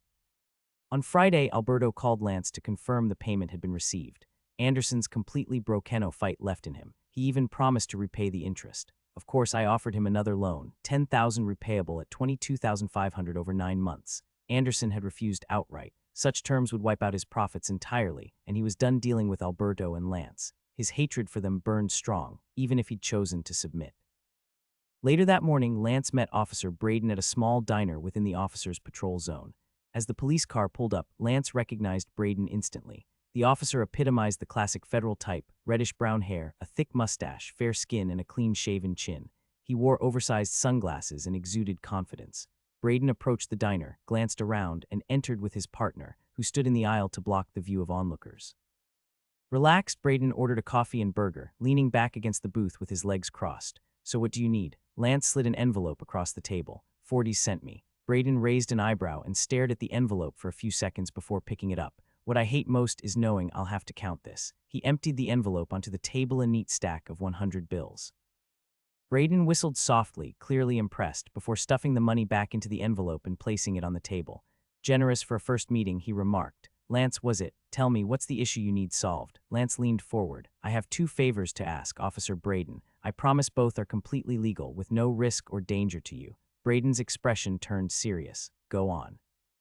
"I want to know if there are any slightly impoverished families in Jinggang City who lost a child years agasomion, about my age now." "Families of missing children." Officer Braden frowned. "So you're planning to give them a child?" Lance replied, "healthy, handsome, polite, and willing to pay them 200. Of course, they'd need to keep their mouths shut about the arrangement. Lance didn't hide his intentions as he needed Braden's help to execute the plan. Braden's eyes lit up. That's quite the unique business. You shouldn't share ideas like that so freely. Lance leaned forward slightly. Consider it a gesture of goodwill, Officer Braden. I believe the profits from our future collaborations will far exceed this. He shrugged, feigning indifference. Braden, however, was clearly intrigued. I'll keep an eye out. Plenty of kids have gone missing in Jingang City over the years. Matching ages shouldn't be too hard either. I have to admit, you're opening up a whole new market. He pocketed the envelope. Tomorrow, same time, same place, I'll have an answer for you. With that, he drained his coffee, whistling as he walked past the counter. The kid's paying for this, he called out. Braden and his partner exited the restaurant and got into their patrol car. As they drove off, Braden filled his partner in on the plan. His partner perked up. How much money could we make from this? Braden lit a cigarette, his eyes on the rearview mirror. Not sure yet. It depends on how much he can negotiate with others, but we can set a baseline. You know what Jingang City has in abundance. Braden's voice trembled with excitement, as if he'd stumbled upon a gold mine. Before his partner could answer, Braden floored the gas pedal and exclaimed, "Illegal immigrants. We've hit the jackpot." Lance watched the police car speed away, shaking his head as he returned to his coffee and waffle. The waffle was a chaotic blend of flavors: maple syrup, fruit jam, chocolate shavings, and powdered sugar, a typical Federation-style overload of sweetness. Paired with unsweetened coffee, it was slightly more palatable, but still overwhelmingly rich. Lance only managed to eat about a third before giving up, feeling as if his teeth were screaming in protest. When he went to pay, the shockingly low price made him doubt if the bill had been calculated correctly. The owner only charged him $1.35 for 2 coffees and 65 cents for a waffle and a burger. Mr. Anderson should see these prices, Lance thought wryly. He's the real thief around here. He was confident Braden would take this matter seriously. The potential business seemed enormous, and Braden wouldn't want Lance sharing this lucrative opportunity with anyone else. But in reality, the business wasn't as promising as it appeared. How many illegal immigrants in Jingang City could save up hundreds of dollars? People like Elvin, who worked on the docks, barely saved $3 to $5 a month despite extreme frugality. Even at the high end of savings, they'd need 5 years to accumulate 300. Air letter 1D608, letter 1033D, O circumflex Bess. While some exceptional cases existed, they were rare, maybe 1 in 1,000. This venture was more akin to selling real estate to the homeless. If they could afford homes, they wouldn't be homeless. Saturday morning was a day for gatherings outside St. Nea's Cathedral. Lance arrived punctually, greeting a few adults before heading to the side area where the younger crowd gathered. The teenagers greeted him warmly. To them, 5 was a significant amount. At Fat Boss's place, a meal cost just 20 cents. At Mr. Anderson's restaurant, meals range from 20 to 30, sometimes more, an unattainable luxury. With 5, these kids could splurge and have fun for days. Their recent upscale dining experience, complete with free 2 meals, left them with nothing but admiration for Lance. Even Gerald was thrilled. The teenager's fondness for Lance elevated his own standing. Of course, not everyone was kind-hearted. "Hey Lance, I'm curious," one of the teens asked with a sly grin. "How much did you make from this gig?" Greed and jealousy are human nature. Someone had calculated that Lance had spent over 100 on them in just one day. Surely he must have earned much more to afford such generosity. The buzz about Mr. Anderson's restaurant over the past couple of days only fueled their curiosity. Gerald quickly rebuked the question. "That's none of your business." The teen chuckled awkwardly. "I didn't mean to offend, Gerald. I was just curious. I mean, I made money too, so I was wondering how much Lance earned." But Lance surprised them by answering. "Altogether, about 1,000. Gasps erupted. Even Gerald was stunned, blurting out that much. The first teen, his jealousy barely concealed, exclaimed, $1,000. I've never even seen that much money." Lance remained calm. "If it shocks you that I made 1,000, wait until you hear this. The person who assigned me the job made at least 2,000. Another round of astonished gasps rippled through the group. Wow, Lance, will there be more opportunities like this? Enio couldn't resist asking the question on everyone's mind. "If there's anything I can do, I'd love to help." The group chimed in eagerly, their voices growing louder. For the chance to earn 5 with minimal effort, who wouldn't jump at the opportunity? From the main gathering, Mr. Jobov noticed the commotion and turned to see a large group of teens surrounding Lance. Intrigued, he sent an assistant to find out what was happening. The assistant returned shortly, looking bemused. "You won't believe what I just heard, Mr. Jobov." "Spit it out or I'll dock your pay," Jobov replied irritably, disliking the theatrics. The assistant quickly complied. "That young man made over 1,000 from a recent job and the kids say he spent over 100 on them." Even the assistant seemed incredulous. $1,000 was no small sum, even to someone earning above average wages. Jobov's curiosity deepened. How did he manage that? "Mr. Jobov wants to talk to you." Lance turned toward the man who had spoken, recognizing him as Mr. Jobov's assistant. Wrapping up his conversation with the teenagers and leaving them his contact information, Lance followed the assistant. The name Jobov carried significant weight among the Empire's immigrants. Back in the Empire, nobility and power garnered attention. Here, wealth determined prominence, and Jobov, with his considerable fortune, was undeniably in the spotlight. Ironically, much of Jobov's wealth came from those who admired him in amusing yet stark reality. Capitalists had long mastered the art of using people's money to extract even more from them, a strategy Jobov employed effectively. "Good morning, Mr. Jobov." The man greeted him warmly. "We've already exchanged pleasantries, but I wanted to speak with you because I heard you recently closed quite the lucrative deal." His tone carried both exaggeration and flattery, enough to make most people swell with pride. After all, praise from the banker of the Empire was no small thing. However, Lance's reaction was measured. "Just a small amount of money," he replied nonchalantly. Jobov's interest piqued further. Many young men couldn't resist such praise, but Lance seemed immune, even dismissive of his recent success. With genuine admiration, Jobov continued, $1,000 is no small sum. Apologies for prying, but I heard snippets of your earlier conversation, so I had someone ask around. Lance, at your age, I was still learning to follow society's rules, but you've already found a way to profit outside those boundaries. You've done better than I did." Jobov's words carried layered meaning. He admired Lance for stepping outside the confines of societal expectations, but a poor child destined for menial labor, or a privileged youth enjoying life's comforts. In Jobov's eyes, breaking free from one's predetermined path was a rare and admirable trait. Lance had defied expectations and succeeded on his terms. Moreover, Jobov added, "I'm sensitive to numbers, and 1,000 is no small feat. Would you mind sharing how you earned it? Not to steal your methods, of course, but because I see immense potential in you." He leaned forward. "I want to invest in you." The directness of the offer startled even Lance for a moment. Jobov's banking empire gave weight to his words. Today's small investment might yield immeasurable returns tomorrow. "Mr. Jobov, how do you plan to invest in me?" Lance asked cautiously, not outright refusing the offer. "I understand you're building your foundation. I can provide capital no repayment necessarito, help you set up your framework faster. In return, you'd owe me 3 favors when I need them in the future. Our retroflexing letter 22b, letter 1d587, yeah letter 1e61. Lance shook his head. "That's not an investment, Mr. Jobov. That's speculation. Forgive me, but I must decline." Lance's response was firm but respectful, underscoring a fundamental difference between investment and speculation. Speculation carried higher risks and demanded even higher returns. "Won't you at least hear my offer?" Jobov pressed, unwilling to give up. When Lance shook his head again, Jobov raised the stakes. "What if I gave you 10,000 and you only owed me 2 favors in return?" Lance smiled faintly. "Mr. Jobov, I believe that in a few years I'll be worth far more than that." Jobov chuckled, though slightly disappointed. "Your confidence is one of the qualities I admire most. Confident people are always the most persuasive." After a pause, he softened his approach. "Let's establish a friendly relationship instead. If you ever need financial assistance, you can come to me." He handed Lance a gold-embossed business card. The front featured the Empire's national flower, while the back bore Jobov's name and a phone number, Jobov Schiller. They shook hands before parting. As Jobov's assistant approached, he asked, "Was the deal successful?" Jobov shook his head. "He refused me. He's very confident, but I gave him my card." The assistant looked incredulous. "You're the Jobov. Who could refuse you?" "Now we know," Jobov replied dryly. Returning to the group of teenagers, Lance faced questions about his private conversation with Jobov.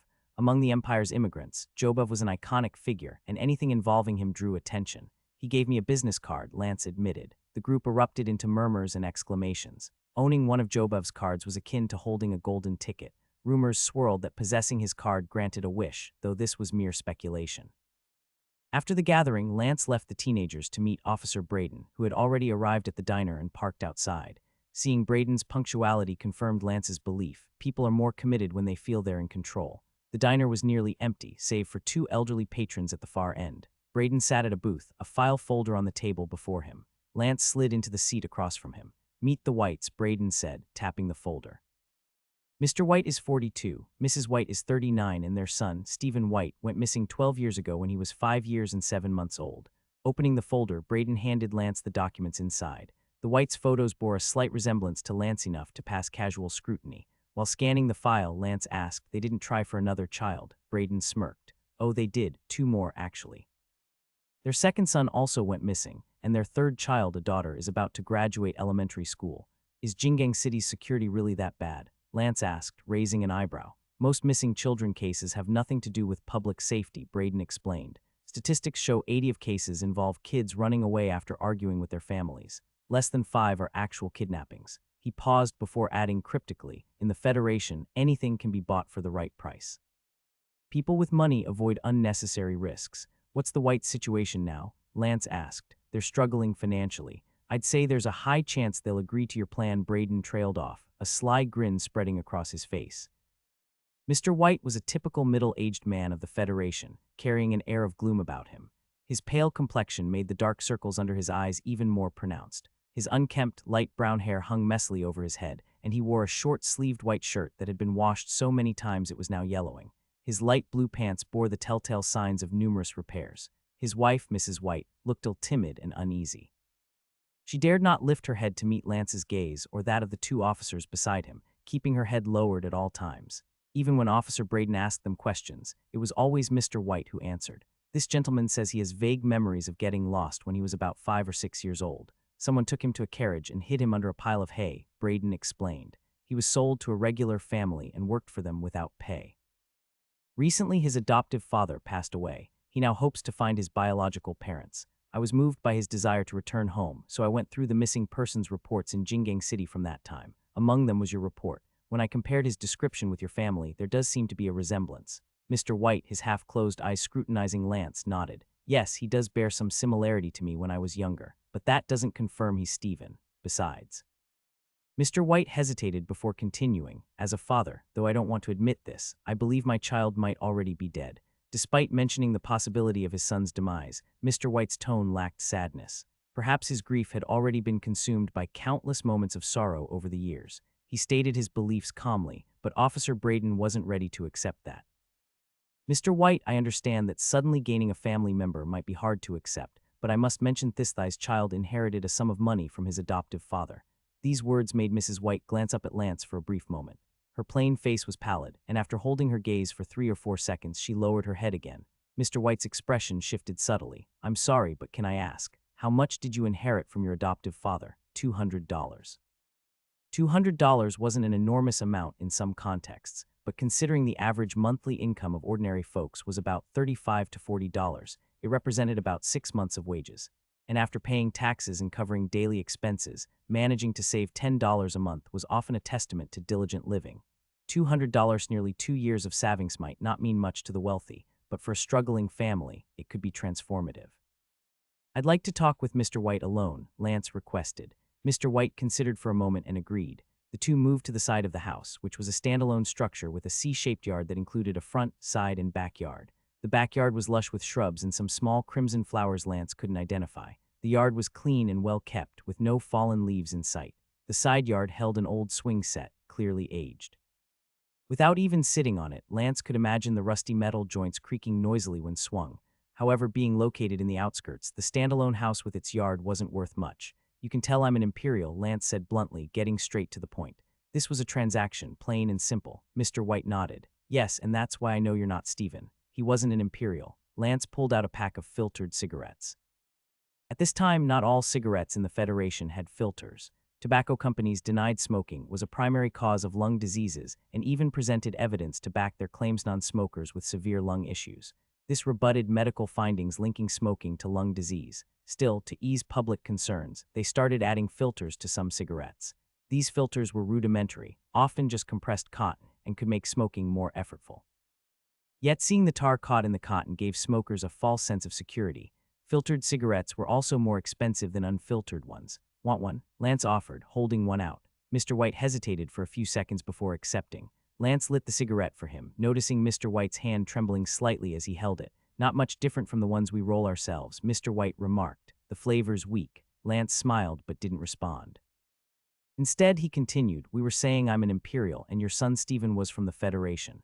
Mr. White nodded. That's right. I currently don't have a legal identity. I can't register a company or do what I want to without proper documentation. Mr. White, I deeply regret and sympathize with what happened to Stephen, but life moves forward and so must we. Mr. White raised his hand to stop him. Just say what you want to say. My brain doesn't work well sometimes, and I don't understand you rich folks' roundabout way of talking. Letter 1E5F A ring, letter FF4 letter FF4F betas. Lance wasn't offended and smiled. I'd like to use Stephen's identity to register a legal Federation identity for myself. Mr. White took a deep drag from his cigarette, his trembling hand now steadier. After a moment of thought, he replied, "The price is $200. Lance, not wanting to leave room for uncertainty, added, "For no more than 2 years. After that, I'll relinquish Stephen's identity, and the police will treat it as an error. Stephen's records will remain his, and I'll have what I need." Mr. White took another long drag, then, with his hand steadier still, said, "400. Lance shook his head. Officer Braden found over 70 families with children matching the description. Someone will accept $200. Right, Mr. White tried again. "My wife is sick and my daughter needs money. 220. Mr. White finished his cigarette, dropped the butt to the ground, and crushed it underfoot. He extended his rough, calloused hand. "Deal." After shaking hands, Lance said, "Let's inform Officer Braden and complete the paperwork at the station. Any issues? For $220, no issues at all." Returning to the front yard, Lance's expression showed that the matter was settled. Officer Braden was visibly pleased. After exchanging a knowing look with Lance, he resumed his duties. "Mr. White, you'll need to visit the station with me to update your missing person report and sign a couple of documents. Then it'll all be done. I have no problem with that." "Neither do I," Lance added. On the drive to the station, Officer Braden floored the accelerator, completing the journey in record time. At the station, he retrieved the White's old report and prepared a case closure form. "No one cares about an old missing person case being closed or left open anyway," Braden remarked. But Lance cared and had stressed the importance of handling the case properly, citing customer experience. Braden took note. With everything finalized, Mr. White walked away with $220. Braden informed Lance that his identity and social security number would be ready within a month. After receiving a $50 tip from Lance, he promised it would be ready within a week. Braden paused, then burst out laughing. "Let's hope he doesn't throw me in jail for it." "All right, I have other matters to attend to. If you run into trouble in my patrol zone, call the station and I'll come right away." Leaving the station, Lance took a deep breath. The clouds above moved lazily across the sky, mirroring the calm, unhurried mood of the people below. It seemed there had been a shift in the political game at the upper echelons of the Federation.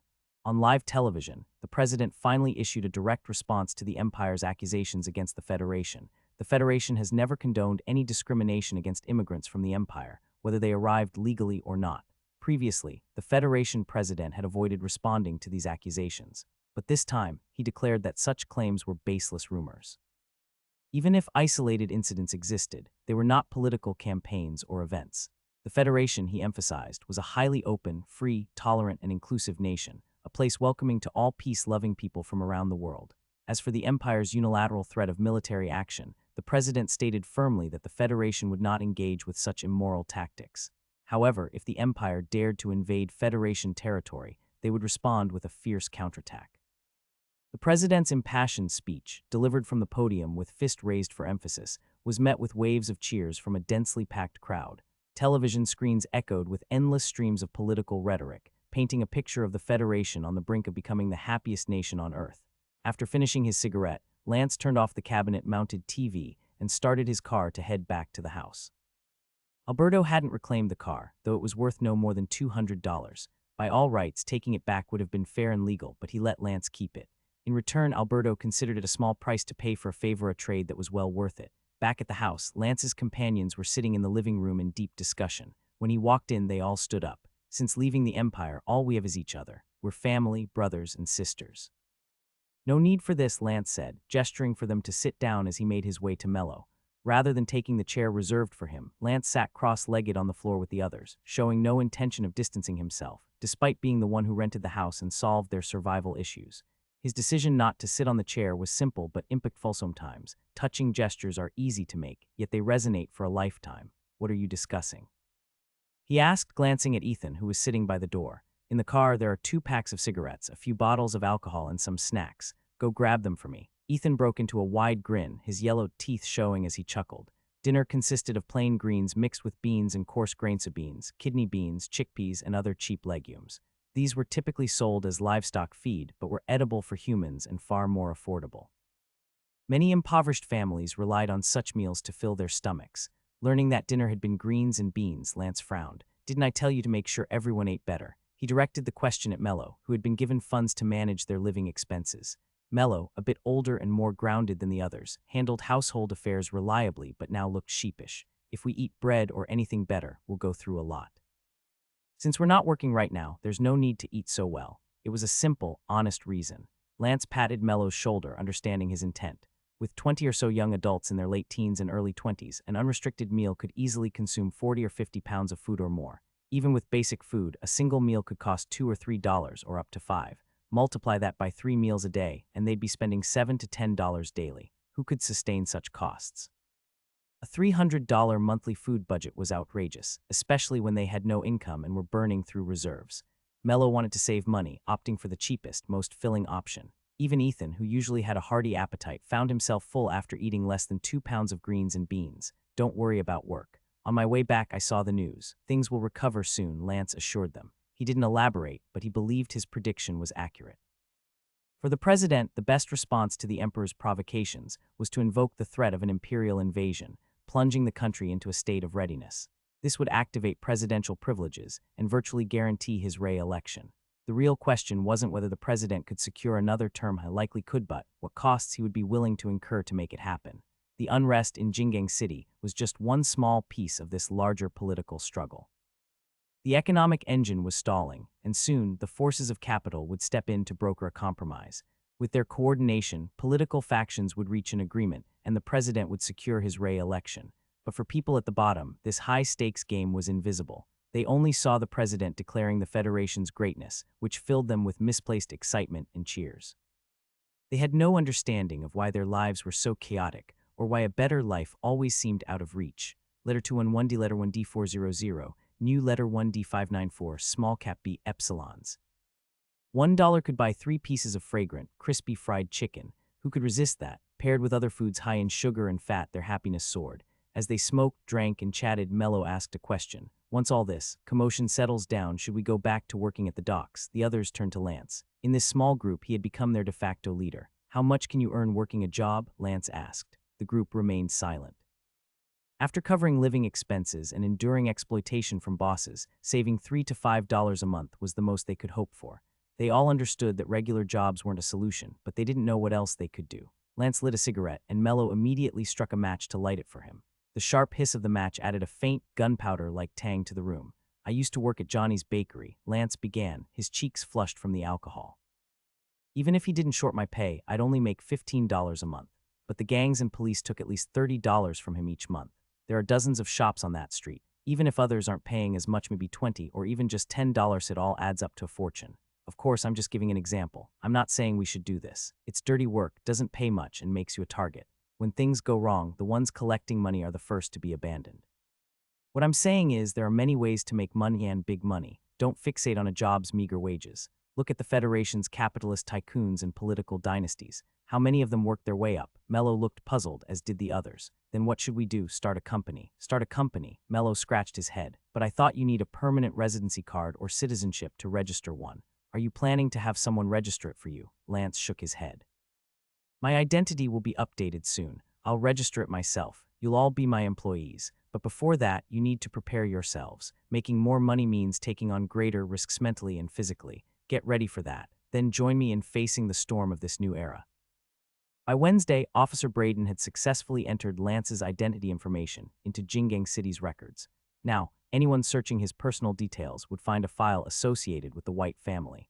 Lance had officially taken on the identity of Stephen, formerly known as and was now recognized as Lance White. Braden also helped him apply for a social security number and a personal tax number.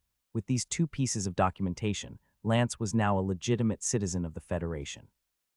Not even the president could question his legality. My promise to you still stands, Braden said earnestly, handing Lance an envelope containing the paperwork. The promise referred to Braden's agreement to offer discounts for identity solutions to anyone Lance referred to him. Since Braden had publicized his ability to resolve identity issues for immigrants, he had already received numerous inquiries. One particularly generous client had promised to pay $400 if Braden could secure legal status for them. Although the unrest in Jinggang City had peaked and was winding down, it didn't mean the public sentiment against immigrants, both legal and illegal, had improved. Over the past 2 to 3 weeks, numerous immigrant-owned shops had been vandalized, looted, and even burned, causing incalculable economic losses.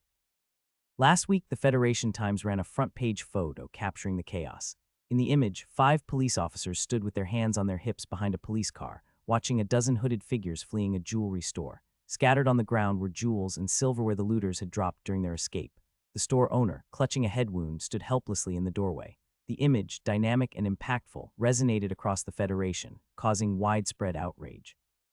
Even now, reports of immigrant-owned shops being looted or destroyed continued to surface.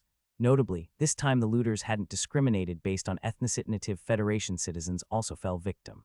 As a diverse, multi-ethnic country, distinguishing an immigrant shopkeeper from a local one was often impossible. Beyond property damage, many immigrants had been assaulted or robbed. In this environment, the desire among undocumented immigrants for legal status became all-consuming. Braden, having mastered the process, was poised to profit handsomely. From each case, he expected to make at least $100 to $200, if not more. His strategy was straightforward: search the archives, then find impoverished locals to say, hey, here's your long-lost family member. Whether it was a child or an elderly parent, the reunion depended on how much money these locals needed. Braden was about to hit the jackpot. Braden laughed, patting Lance on the arm.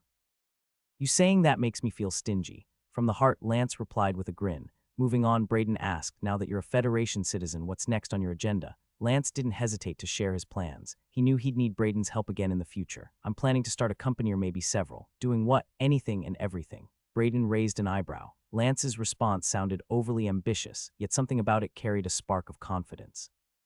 For now, though, Braden's focus remained on Jingang City's 15,000 undocumented immigrants, a massive, untapped market.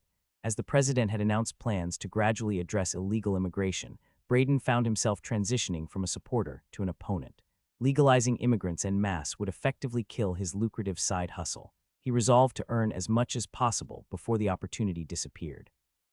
After their conversation, Braden rushed off to pursue his booming business, while Lance headed to the city's Commercial Services Bureau. Jingang City, as a shining beacon of the Federation's economy, offered comprehensive services to businesspeople looking to establish themselves.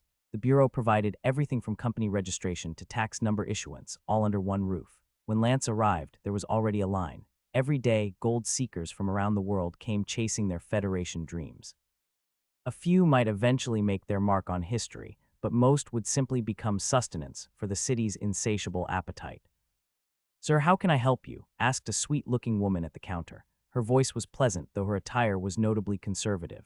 Lance's gaze didn't linger on her figure, but instead focused directly on her eyes. It seems today's my lucky day. Excuse me, she replied, puzzled. Because I've seen an angel in Angel City, Lance said, his lips curling into a charming smile. His demeanor, combined with his reasonably handsome face, brought a flush to her cheeks. You're quite the talker, she murmured, touching her warm face. What can I help you with today? I want to register a company, but I'm not sure about the process. I'll help you, she declared firmly, her willingness fueled by Lance's earlier compliment. And just like an angel would, Lance added. The woman grew even more flustered, but quickly regained her composure. It was work time, after all. What kind of company are you planning to start? A company that helps people solve problems. They can come to me for consultations, and I'll provide solutions for a fee, of course. As she nodded and began filling out the forms, Lance noticed how complex they were. Without her guidance, he would have likely needed a lawyer. Do you have a name in mind for your company? She asked. Yes, Wenli. By the way, if I plan to establish more companies in the future, should I register them separately or just expand the scope of this one? The woman paused, surprised by the depth of his question. However, she quickly answered, if all the businesses operate out of the same location, one company will suffice. But if they're at separate locations, it's better to establish a parent company to manage them. Also, make sure the names are distinct. After a while, she handed the forms back to Lance. You'll need to provide your personal information here. We also can't confirm right away if your company name is unique. It'll take at least 3 days for the State Department to verify it. She added, they're always swamped, so they might drag it out for a week. I'll follow up with them for you. As Lance filled out the forms under her guidance, she introduced herself. By the way, I'm Patricia Lawrence. Nice to meet you, Miss Angel. I'm Lance White, he replied, shaking her hand. Patricia giggled before composing herself. I need to get back to work, she said, touching her flushed cheeks. Just sign here and leave a phone number so we can contact you. With everything finalized, Lance walked out of the bureau with a light heart. His journey as a legitimate businessman was just beginning. Do you have time? Lance handed over the signed forms. Patricia glanced at his signature and murmured softly, I'm not sure. This seems so fast. We've only just met and now you're asking me out. Lance chuckled lightly. I was referring to wanting to learn more about the registration process. Patricia immediately looked embarrassed. In matters of romance, the one who reveals their feelings first is often at a disadvantage. Just as she was floundering for words, Lance saved her from her awkwardness with a deft remark, looking directly into her eyes. But I'd also like to take this chance to get to know you better. Patricia blushed, covering her face with her hands, her feelings for this young man growing stronger. Saturday morning. After setting the time and place, Lance left the Commercial Services Bureau. By now, the building was even more crowded, with people spilling out onto the steps. Lance lit a cigarette at the entrance, his head tilted upward as he exhaled a mixture of good and bad emotions with the smoke, gazing at the sky. The ship of dreams had set sail, the future was here. What Lance didn't know was that a journalist happened to capture this exact moment. The journalist planned to feature the photo in the next day's business section of Jingang Daily under the headline, "The Young Entrepreneur and the City's Future." The piece would juxtapose personal ambition with the city's vitality, showcasing Jingang City's youthful energy as part of the mayor's push to attract attention to the city. Perhaps sensing the camera or acting on a hunch, Lance turned to look in the direction of the photographer, who immediately felt self-conscious. The man approached him with his camera in hand. "Hello, sir. I'm a reporter for Jingang Daily." That shot. It was incredibly striking. "I'd like to use it in tomorrow's paper. If you're okay with it, I can offer you $2. He paused before adding, "Do you have any other interviews lined up? Perhaps we could chat." The reporter's eyes lit up. Nothing made for better material than interviewing the subject of a compelling photo. He quickly pulled out a notepad and pen. "You're here to register a business today." "That's right. What made you choose Jingang City for your business?" Lance thought carefully before replying. Jingang isn't the only city in the Federation with excellent business potential. But here, we have a group of efficient and upright government officials. They've installed a high-powered engine in our economy, enabling us to race along the fast track of development. And new letter 1D630 beta years. Under the guidance of these managers and with everyone's collective effort, I believe Jingang can not only lead the Federation, but also the world. I can't allow myself to miss such an opportunity. It might be the most important one of my life. The interview concluded quickly. As the reporter reviewed his notes brimming with material, he couldn't contain his excitement. Shaking Lance's hand enthusiastically, he exclaimed, brilliantly said, "Lance, this needs no editing, it could go straight into print." "Which university did you graduate from?" He assumed someone capable of such eloquence must have a strong academic background. Lance smiled. "I didn't go to university." The reporter was incredulous. "I can't believe that. But no matter what, Lance, your words will make for an exceptional article." Sensing the man's enthusiasm, Lance made a suggestion. "In that case, how about buying me a coffee? And while we're at it, we should introduce ourselves properly. Lance White." The reporter hurriedly capped his pen and shook Lance's outstretched hand.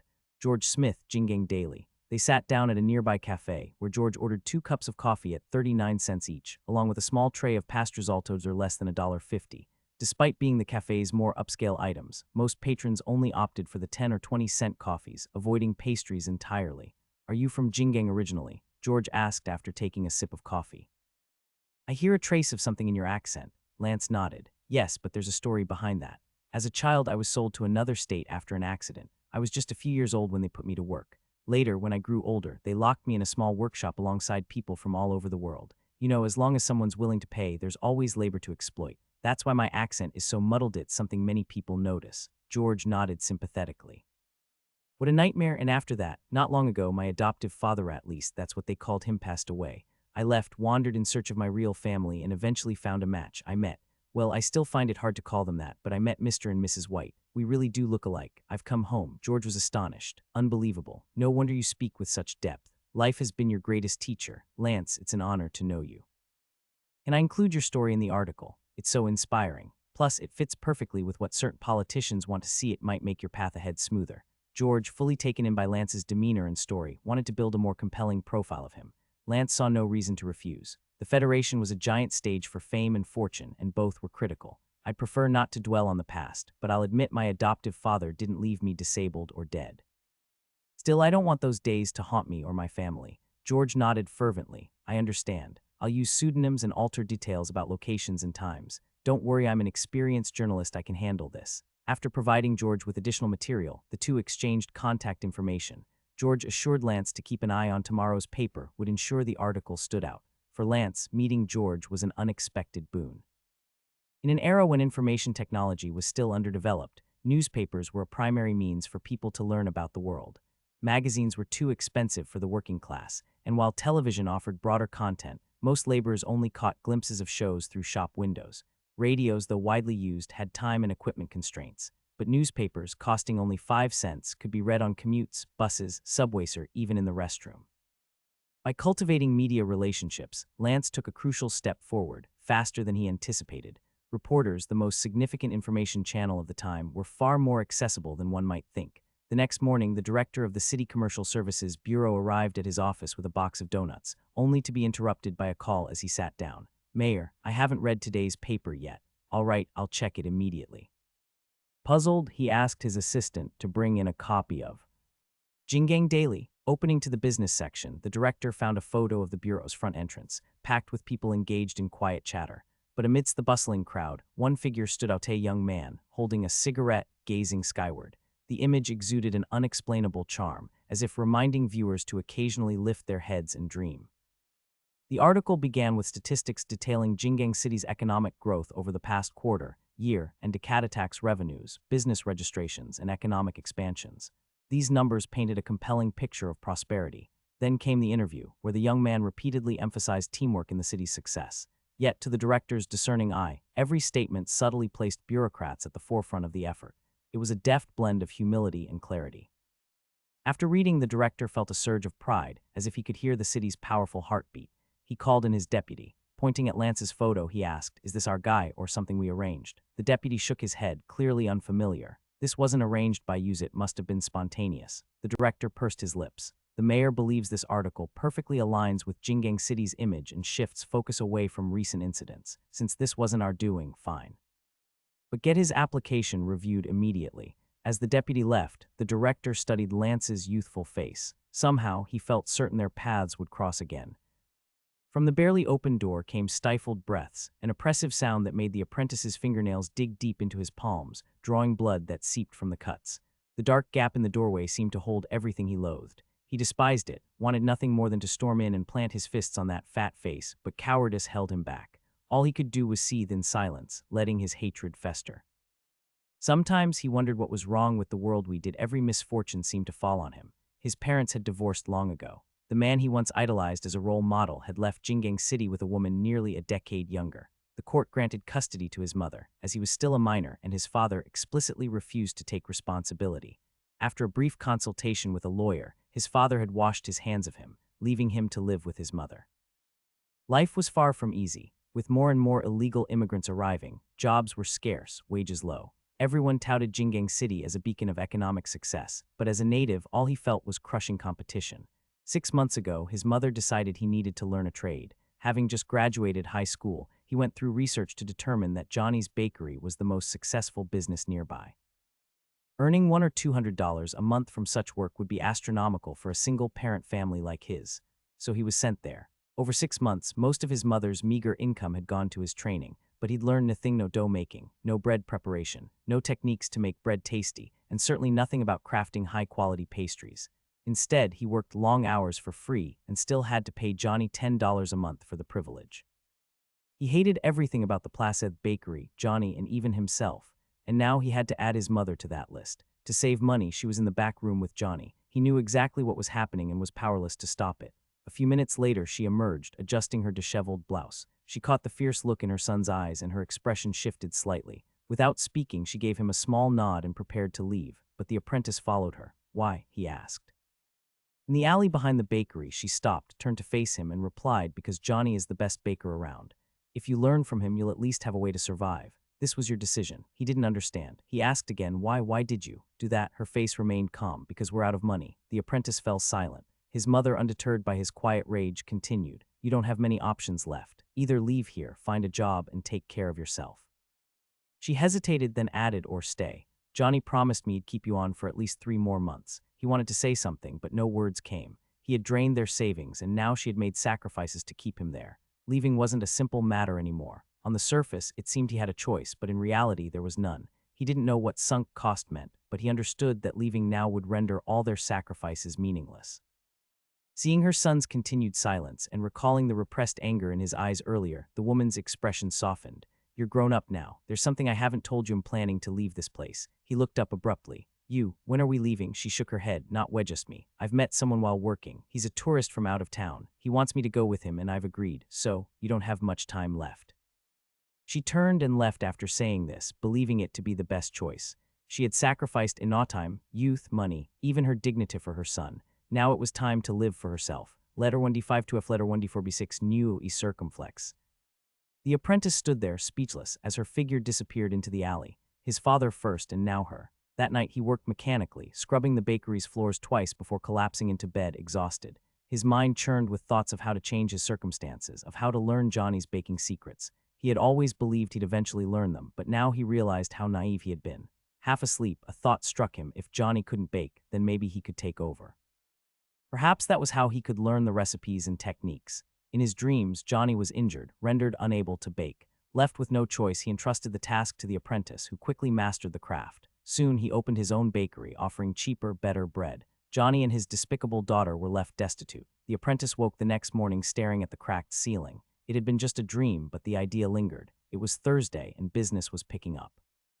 Thursdays were the days Johnny personally baked. After finishing his morning chores, the apprentice waited in the back kitchen for Johnny, who arrived shortly and began preparing ingredients.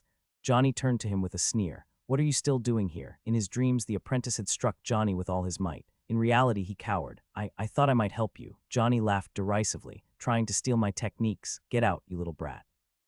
Just because your mom gave me a blowjob doesn't mean I'm teaching you anything. People offer me $500 for my secrets, and your mom's worth maybe $5. Now get out of this room before I lose my temper. And close the door behind you." The apprentice clenched his fists, but Johnny wasn't worried. He knew he had the upper hand over the boy and his mother. "You thinking about hitting me?" Johnny slapped the boy's head with a flour-covered hand.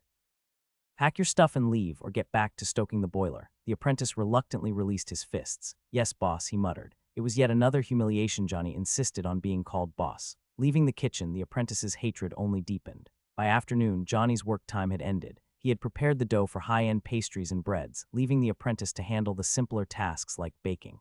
With a few hours of freedom, the apprentice remembered the dream that had haunted him.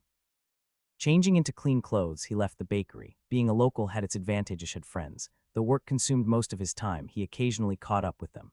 Recently, he'd heard tales of locals vandalizing immigrant-owned stores, looting valuable goods. At the time, he had dismissed it as idle chatter, but now he saw an opportunity. In the evening, Johnny stepped out of the back kitchen, his sweaty torso covered in thick body hair resembling a bear. "Keep an eye on the proofing racks," he barked. "Once the dough's ready, put it in the oven. Screw it up and you'll pay the price." He added with a lecherous grin, "Your mom may look plain, but she's got some real skills." Johnny enjoyed seeing the apprentice's impotent rage, but tonight the boy showed no emotion. This lack of reaction bored Johnny, who returned to his room to rest. Exhausted from the day's work, he needed a nap. Business was booming despite the city's lingering chaos. Customers lingered in the bakery, chatting over coffee and bread. Later, Johnny sat at the dining table, greasy fingers counting the day's earnings while gnawing on fried chicken. As the apprentice mopped the floor, he quietly unlatched the front door. In the shadows, his eyes gleamed with a mix of hatred and satisfaction. Johnny gnawed the last shred of meat off the bone, patted his belly with satisfaction, and smirked. It had made another $10 today. Life was good. He had paid 2 quarters worth of protection fees recently, meaning he didn't have to worry about those expenses for the next 6 months. At first, handing over the money had stung, but as John had assured him, it wasn't money disappearing, it was just being paid in advance. Glancing at the apprentice wiping down tables in the corner, Johnny scoffed before heading to his room. He was in a great mood tonight. Consistent sales always did that for him. He lay down on his bed, placing the cash box under the nightstand, and turned on the radio to listen to a serialized drama. Radio dramas were a staple entertainment for the Federation's working class. Televisions, while available, were costly, and lower-income families didn't have the luxury of time to sit in front of them. Most worked from early morning until exhaustion claimed them at night. For those who did enjoy television, peeking through store windows on the way home sufficed. Some stores strategically placed TVs in their windows to attract passersby. Why buy a TV when you could watch for free?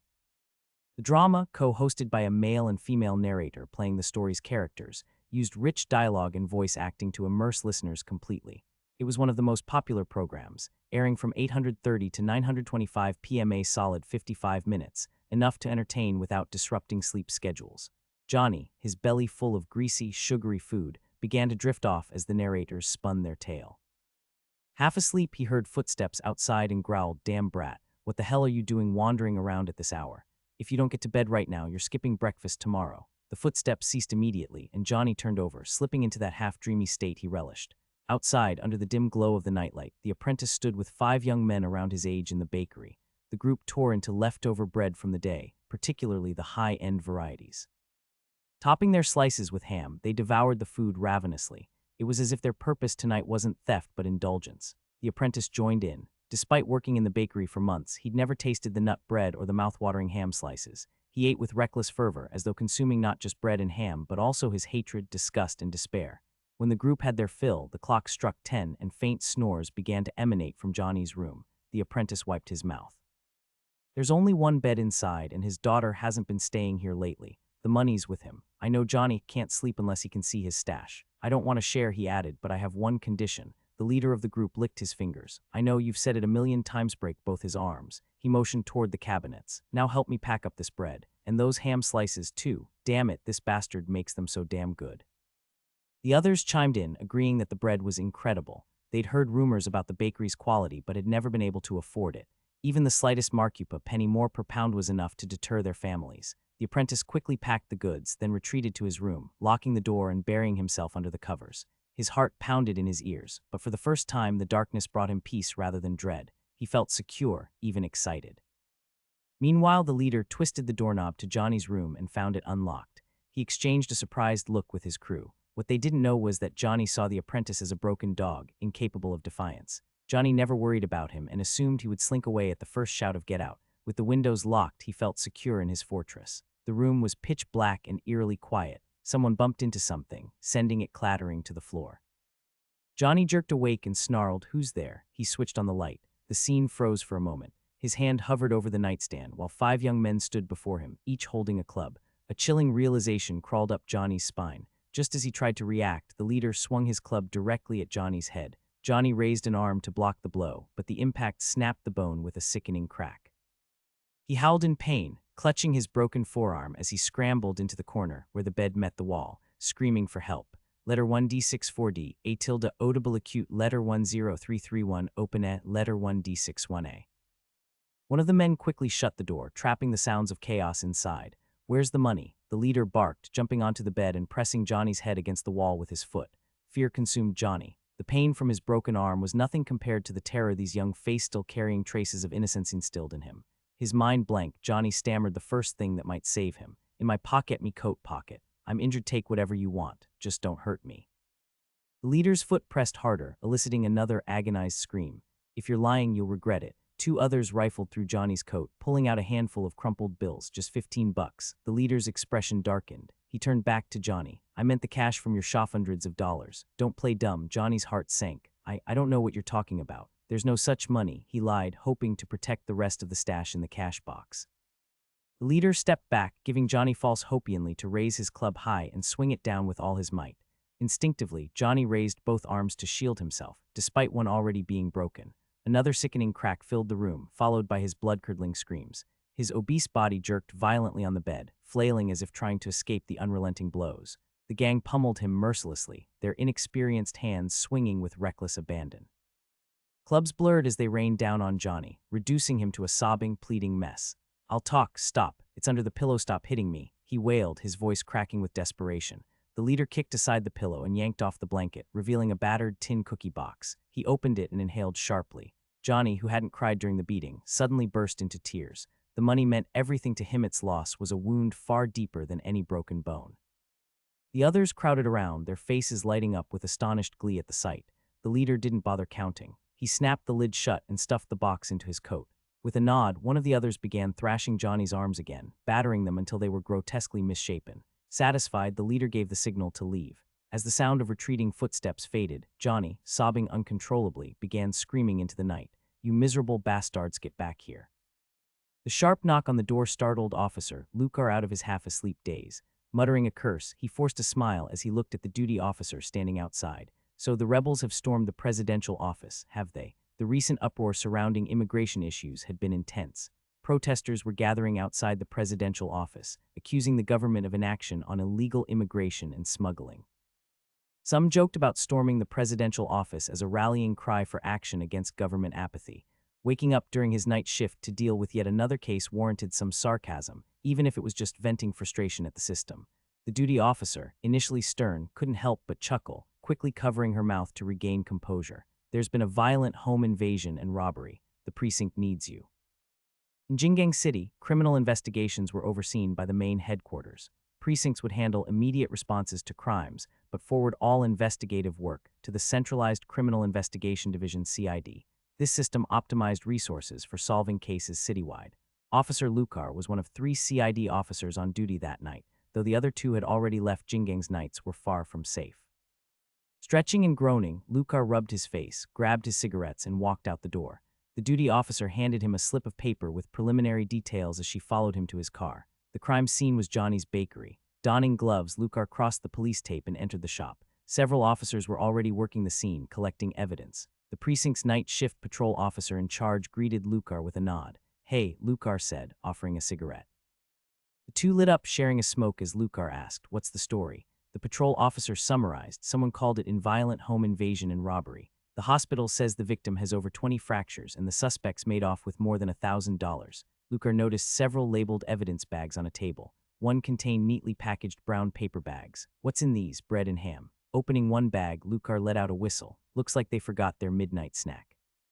He glanced back at the patrol officer. "What's your take?" "No signs of forced entry. Windows were locked, no evidence of climbing. The only usable doors were intact. They entered and exited through the front door. The front door wasn't damaged. Could they have picked the lock?" Lukar knew that with skill, many locks could be picked without leaving traces. The patrol officer shook his head. The lock was engaged from the inside. Lukar raised an eyebrow. "So someone inside let them in." "There must have been a second person in the bakery when this happened." "Yeah," the patrol officer nodded. "The apprentice." Examining the scene further, Lukar noted the neat packaging of the bread and ham. He frowned. Bread and ham packaged together would mix flavors, a mistake no professional baker or apprentice would make. This had been done after hours, unrelated to business. Re Engletter 1ED5s. His gaze fell on breadcrumbs scattered across the floor. He already had a rough idea of what had transpired. "Where's the apprentice?" "He's at the hospital with his boss." "This case shouldn't have even come to us," Lukar grumbled. "It's obvious what happened. No need to waste our resources on this." The patrol officer chuckled. "I don't disagree, but rules are rules." Lukar sighed, shook hands with his colleague, and left the scene. Calling for backup on his car radio, he headed back to headquarters. Catching the culprits wasn't his job tonight. At the hospital, Johnny had just fallen asleep. Both his arms were shattered, broken into multiple sections. The doctors estimated at least 6 months for recovery, though even then his arms would likely remain deformed and incapable of heavy tasks like kneading dough. The apprentice struggled to suppress a grin, though his face betrayed a subtle, inexplicable happiness. "Your boss has insurance, which is good," a hospital administrator informed him. "There are some out-of-pocket expenses, like the ambulance fee. You should contact his family." Before long, Johnny's daughter arrived with her boyfriend, a dark-skinned man in his 30s. "How's my dad?" she asked the apprentice anxiously. He explained the situation briefly, trying to reassure her. Just then, 2 officers approached. "Sir," one of them said to the apprentice, "we need you to come with us to discuss the incident." The apprentice offered a few words of comfort to Johnny's daughter before following the officers. At headquarters, the apprentice was brought to an interrogation room. As the minutes ticked by in silence, unease settled over him. By the time Officer Lukar entered 10 minutes later, clipboard in hand, the apprentice was visibly nervous. When Lukar sat across from him, the apprentice instinctively stood, fumbling for words but saying nothing. "Have a seat," Lukar said, gesturing. "Smoke." Lukar lit one for himself. "Mind if I do?" "No." After taking a deep drag, Lukar exhaled and asked, "So why did you assault your boss?" The apprentice froze, then stammered, "I didn't do it." His exaggerated innocence made Lukar chuckle. It was a poor performance. In his career, Lukar had seen all kinds of suspects. Some were masterful actors, others, like this boy, couldn't hide their emotions. "The lock was engaged from the inside," Lukar said. "That means someone let the attackers in. There were 2 people in the bakery, you and your boss. Your boss is severely injured, but you're fine." Coincidence? Sweat dripped down the apprentice's face as his body began to tremble. He stammered weakly, "Maybe. We forgot to lock the door." Lukar smirked. "The attackers left behind packaged bread and ham with your fingerprints all over them alongside theirs." The apprentice's face went blank. Lukar shook his head, irritated that such a simple case had disrupted his night. "Write down their names," Lukar said flatly, "and explain how you plan this." "Do that, and I'll ask the judge for lenient sitwo, 3 years tops. If we uncover the truth ourselves, armed robbery is a serious crime. If they claim you masterminded this, you could face over 10 years. This isn't a complicated case. Even without your cooperation, I'll find them through your social connections." Lukar leaned forward. "You're already guilty." The apprentice sat frozen, his mind racing. Weren't the cops in movies supposed to be idiots? How had they caught him in under an hour? After a few minutes of tense silence, he slumped in defeat, his body relaxing as his head hung low. He began confessing, naming his accomplices and explaining his motive. When he revealed that his goal had been to learn Johnny's recipes and techniques, Lukar was momentarily at a loss. This entire ordeal, a beating, a robbery, a ruined lifeall for some baking secrets. By the time the apprentice signed his statement, Lukar was rubbing his temples. Even with his cooperation, the boy faced over 5 years in prison as the mastermind of the crime. From a legal perspective, the instigator was far more culpable than the others. The law viewed planners more harshly than mere participants. Lucar offered the apprentice a final, pitying glance. "I hope this teaches you a lesson, kid." Johnny woke up around 4 a.m., not because of a peaceful sleep, but because the excruciating pain from his injuries jolted him awake. Having recently undergone surgery, the anesthetics had worn off, leaving the raw agony of multiple fractures to assault him. His screams woke his daughter, who rushed to his bedside to comfort him.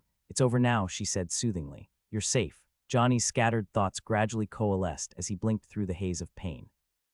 His pale face was covered in visible beads of sweat.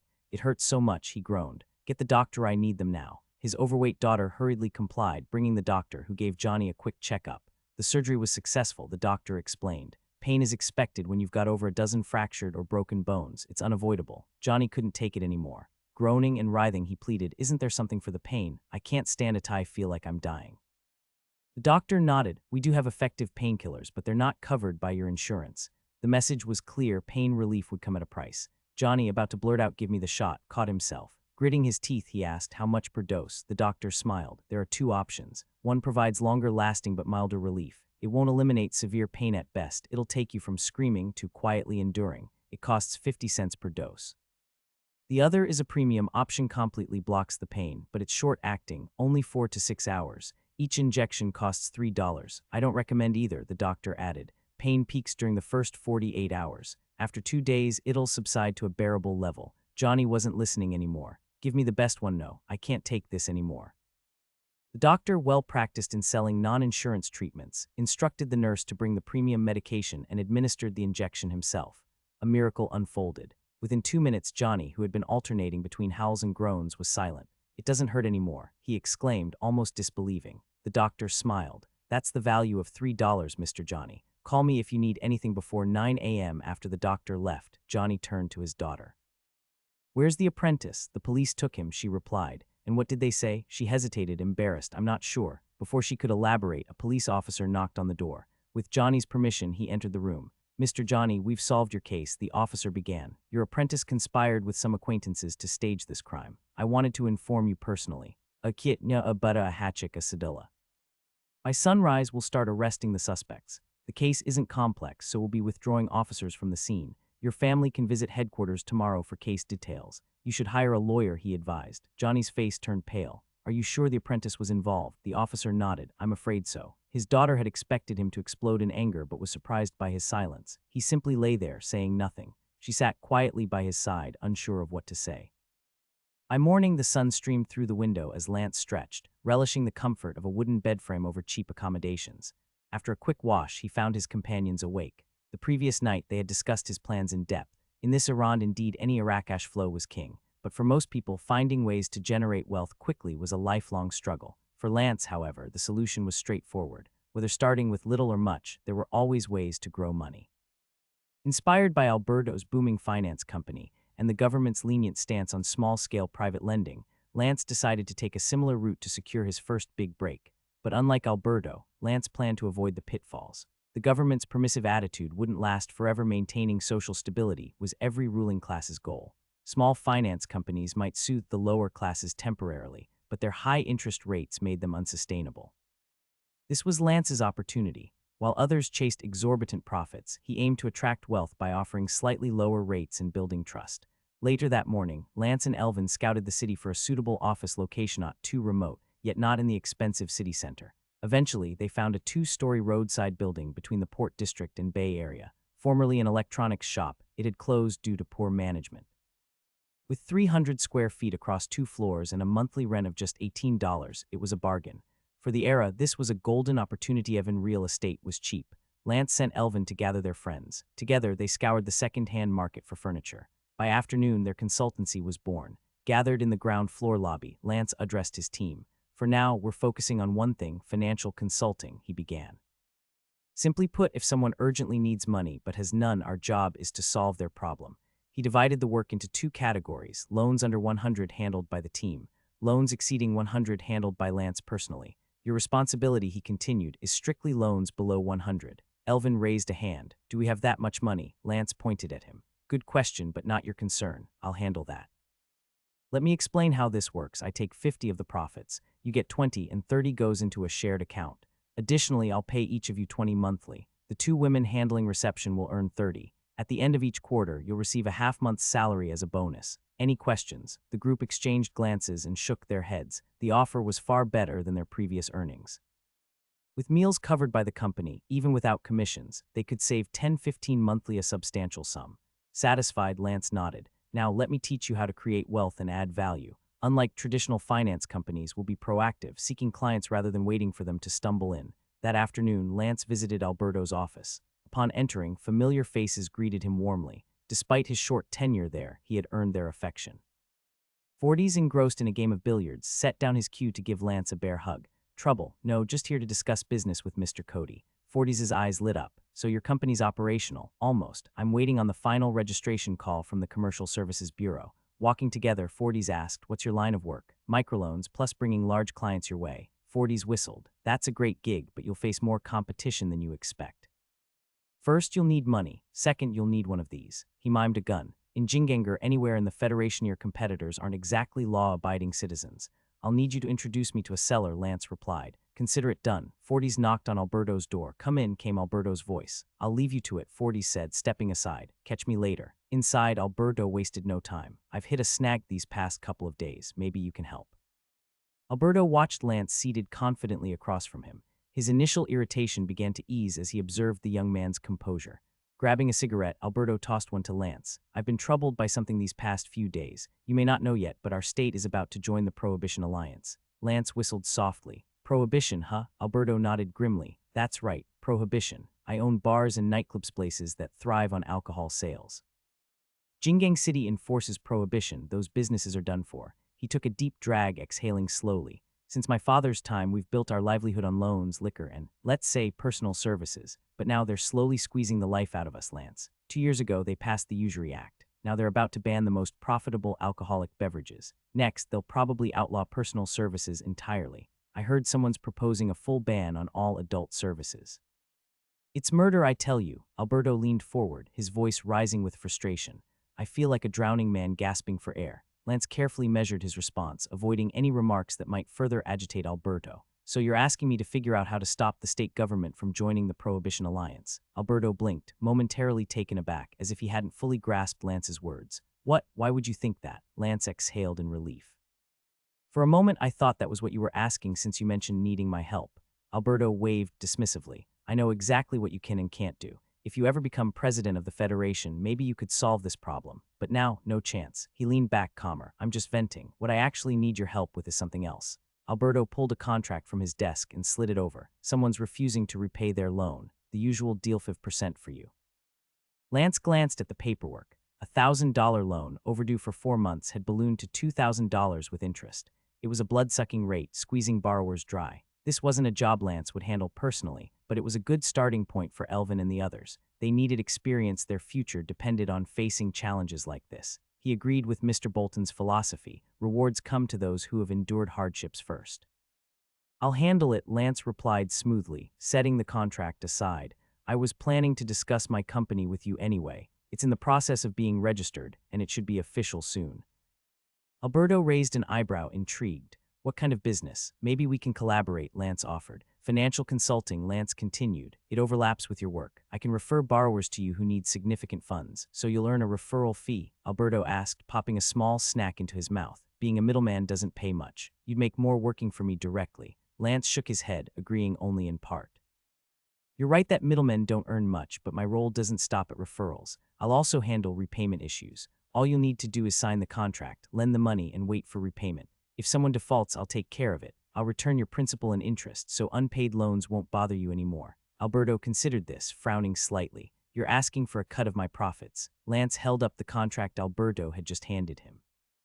Only on the big deals I bring to you. Think of it as extra income. You're not losing anything, really. Alberto hesitated, weighing the offer. How much are you talking about? 15 to 30% monthly returns, guaranteed. No legal issues, no risks. I'll handle everything, Lance assured him. Alberto leaned back, intrigued. Big loans were a growing headache in the wake of the Usury Act. Financial companies had become wary, knowing the law now favored borrowers in disputes over high-interest loans. Lance's proposal addressed a significant pain point. And how exactly will you manage that? Alberto asked. That's a trade secret, Lance replied with a grin. Then, as if an idea struck him, he added, actually, Mr. Cody, prohibition could be an opportunity for you. An opportunity? Alberto's eyes narrowed. Lance nodded confidently. Prohibition will limit the open sale of alcohol, but people's demand for it won't change. The market will shift from buyer-driven to seller-driven. You won't be pushing liquor onto customers anymore. They'll come to you asking, what do you have? You'll profit more than ever. Alberto mulled this over. Lance's perspective intrigued him. So you're saying I should do nothing for now. If you've got the funds, start stockpiling legal alcohol, Lance advised. When prices skyrocket, you'll have the inventory to profit massively. Alberto's expression brightened. Lance's suggestion made sense. He called out Forties. Get in here now, I've got work for you. Minutes later, Lance and Forties left Alberto's office together. I knew you'd sort out his problem, Forties said, grinning. Lance shook his head. Not entirely. On his way back, Lance stopped to pick up 2 local newspapers. Sure enough, the headlines reported efforts by the state church and reform organizations to pressure the government into joining the Prohibition Alliance. While the articles didn't confirm the state's decision, the tone hinted that people should brace themselves for an impending ban. This soft rollout strategy would ease public adjustment to the change when it happened. Back at his company, Lance handed Alberto's loan contract to Elvin before retreating to his office. Soon, the newly installed phone rang. Is this Mr. Lance speaking? This is the Commercial Services Bureau. Your company registration is complete. Can you come by to collect your documents? Of course, Lance replied. That was fast, impressively so. If anyone doubted the Federation's efficiency, Lance now had proof otherwise. Picking up the company documents was straightforward. With a confirmed business number and tax ID, everything else was set. Lance spotted Patricia at her desk but didn't disturb her, leaving quietly to return to the company. The afternoon was spent training his team. Their job was simple: hit the streets and find clients. By late afternoon, one of the team members returned with a potential borrower in tow. Boss, this is Mr. He'd like a loan, the staffer said, introducing the man. How much do you need? Lance asked, gesturing for the man to sit. The man, a dock worker, hesitated before replying, $50. Do you have a job? Yes, the man nodded. I earn $37 a month. Lance thought for a moment. Here's the deal, I'll loan you $50, but you'll need to give me 2 post-dated 37 checks covering 2 months of wages. You'll also need to sign this agreement. The contract was simple. If the man's monthly wages fell short of 37 during the repayment period, he'd lease his work card to Lance for 4 months at no charge. After reading the contract, the dock worker signed it without hesitation, handing over the checks. Lance watched him leave, already envisioning the steady growth of his business. Lance pulled a stack of cash from the drawer, carefully counting out 10 $5 bills. He laid them flat on the desk, counted them again for the man sitting across from him, then stacked them neatly and handed them over. Mind if I ask, Lance began, why you chose us? The man, a dock worker, was already busy counting the money. You're the only ones willing to lend me $50. Everyone else said it was too little, and the interest was ridiculous. Before coming here, the man had approached other lenders, but none would help. It wasn't that $50 loans lacked profit potential, quite the opposite. Most finance companies operated on steep interest rates. A $50 loan could easily balloon to over $100 in 3 months. However, these firms often balked at the logistical and financial risks of such small sums. If the borrower disappeared or defaulted, recovering the loan could cost more than the loan itself. Tracking someone down, sending staff, and covering transportation and meal expenses could quickly exceed the profit margins. This is why finance companies preferred larger loans with higher profits to offset potential recovery costs. For Lance, however, such low-hanging fruit was precisely the entry point he needed to carve out a niche and avoid direct competition. Not only did Lance have the man sign the contract, but he also had him press his fingerprint on the document. To seal the deal, the contract included a clause, I have carefully reviewed the above terms and agree willingly, accepting all legal consequences. After double-checking the cash, the man left with a grin, his spirits visibly lifted. Lance opened a ledger, noting the details of the loan under his team member's name. Once this debt is settled, you'll get a commission of $4.80. The team member's eyes sparkled with delight. Almost $5. It felt too good to be true. Lance bumped fists with him. Keep it up, he encouraged before heading out to a nearby bank. At the bank, Lance was promptly approached by a floor manager, drawn by Lance's sharp appearance and the car he arrived in. What brings you in today, sir? I'm here to discuss a loan. Of course, this way, please. The manager led Lance through the bank's well-appointed lobby to a private loan office. After a quick knock, the manager gestured for Lance to enter. Inside, a man in his 40s stood up to greet him with a firm handshake. Good afternoon. How should I address you, sir? Lance. Mr. Lance, I'm Jonathan. I handle loan services. What can I assist you with today? Lance laid 2 post-dated checks and a contract on the desk. I'd like a loan of $65 for 2 months. Jonathan raised an eyebrow, picking up the checks. They were standard, issued through a union workers' account, a common setup in Jinggang City. Union dues were deducted, and wages were deposited into such accounts each month. Next, Jonathan examined the contract, ensuring there were no hidden clauses. Satisfied, he looked up, puzzled. So these are collateral? Exactly, Lance confirmed. The check's issuer currently has no funds in his account. However, the first check will clear in a week when he gets paid $37, guaranteed. Letter 213 Engletter 1D594 betas. And the second check, next month's salary. In short, I'm using these as collateral for a $65 loan. Is there an issue? Jonathan hesitated. This was unusual. What if this individual loses his job? Lance was ready for this objection. That's why there's a work card leasing agreement in place. If he defaults, the card can be leased for 4 months, fetching at least $60 from any undocumented worker. Lance smirked. Right now, leasing a work card goes for $20 a month. The math checks out $80 worth of collateral. Jonathan, a local, understood the demand for work cards. The recent anti-immigration unrest had driven prices up. Without work, many undocumented laborers were on the brink of starvation. Desperate to resume earning, they'd pay premium rates to lease work cards. Jonathan mulled over the proposal. The bank's personal loan interest rate was 12% annually and percent monthly. For a $65 loan, that meant just 65 cents per month in interest. 2 months added up to 1.3, a negligible amount for the bank. Despite the small stakes, Jonathan hesitated. The unconventional setup made him uneasy. Yet, declining the loan outright might reflect poorly on him after all. Every transaction contributed to his performance metrics. Sensing Jonathan's indecision, Lance sweetened the deal. This is just one transaction, Mr. Jonathan. I have many more like it, potentially thousands, even tens of thousands of dollars in loans every month. Jonathan's eyes narrowed. Thousands, perhaps more. Lance leaned back, letting his confidence do the talking. You've probably guessed what I do. Rest assured, any potential issues will be resolved before they become your problem. Jonathan tapped the desk, mulling it over.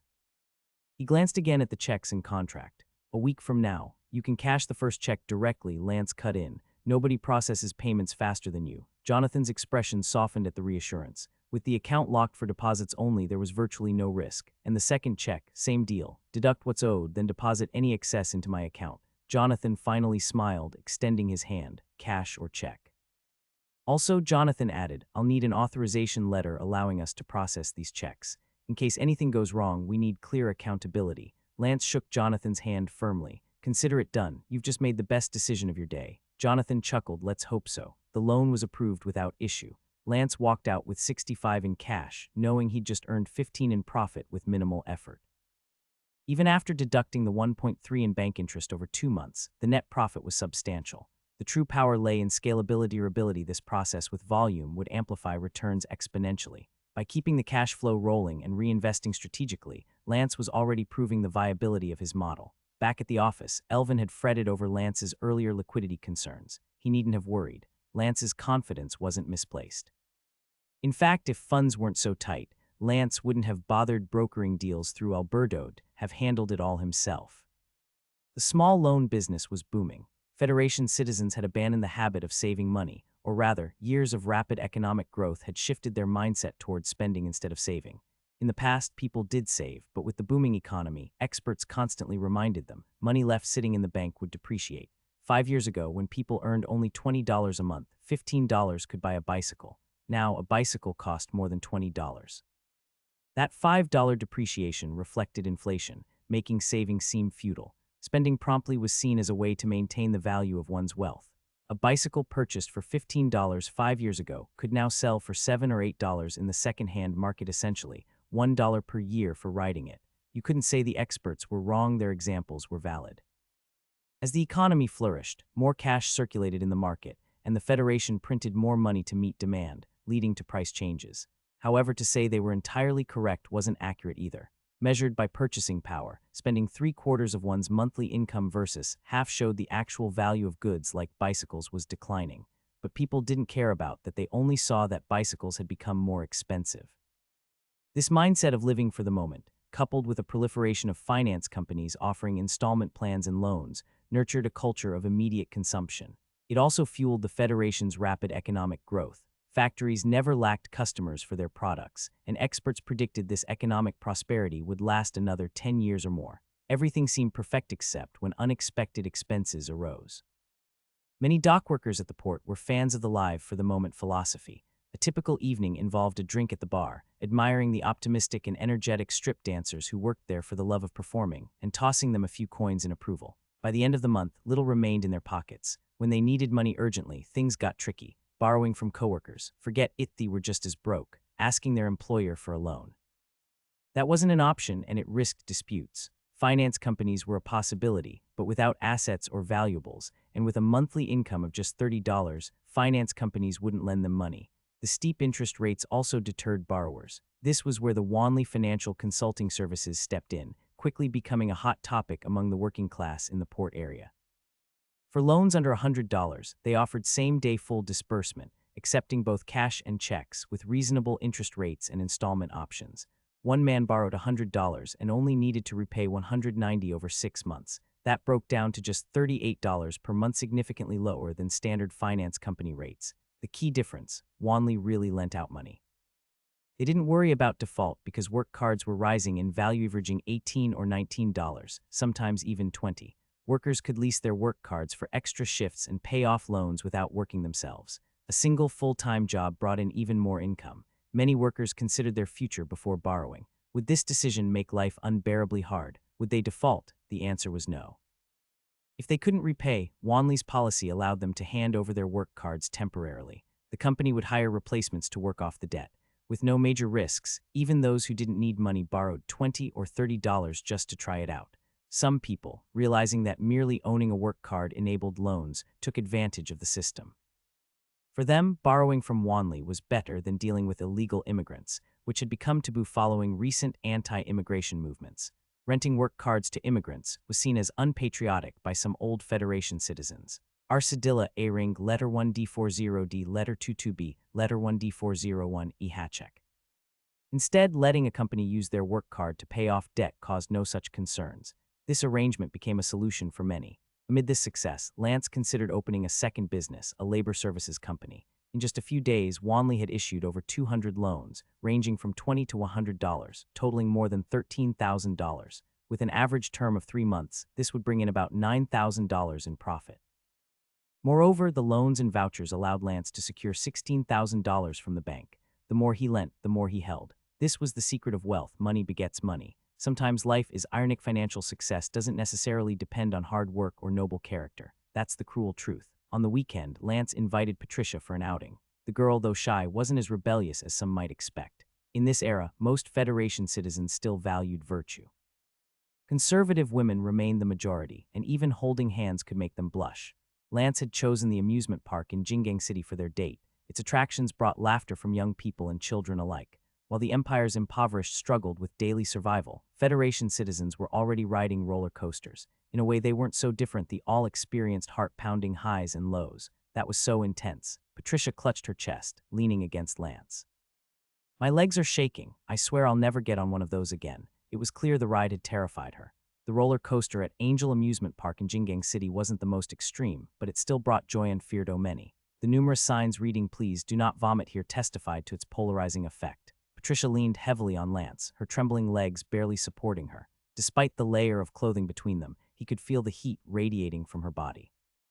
"I thought you'd like it. Look around, most of the visitors here are young people," he said, helping her to a nearby bench. Her breathing steadied as her heartbeat slowed. "This was my first time on a roller coaster, Lance. When I was little, I told my father I wanted to try one, but he said it wasn't ladylike." She rolled her eyes and took a deep breath. He was such a rigid man, like a block of stone. "So," she exhaled, flashing a small smile, "even though I was scared, you made my life more complete."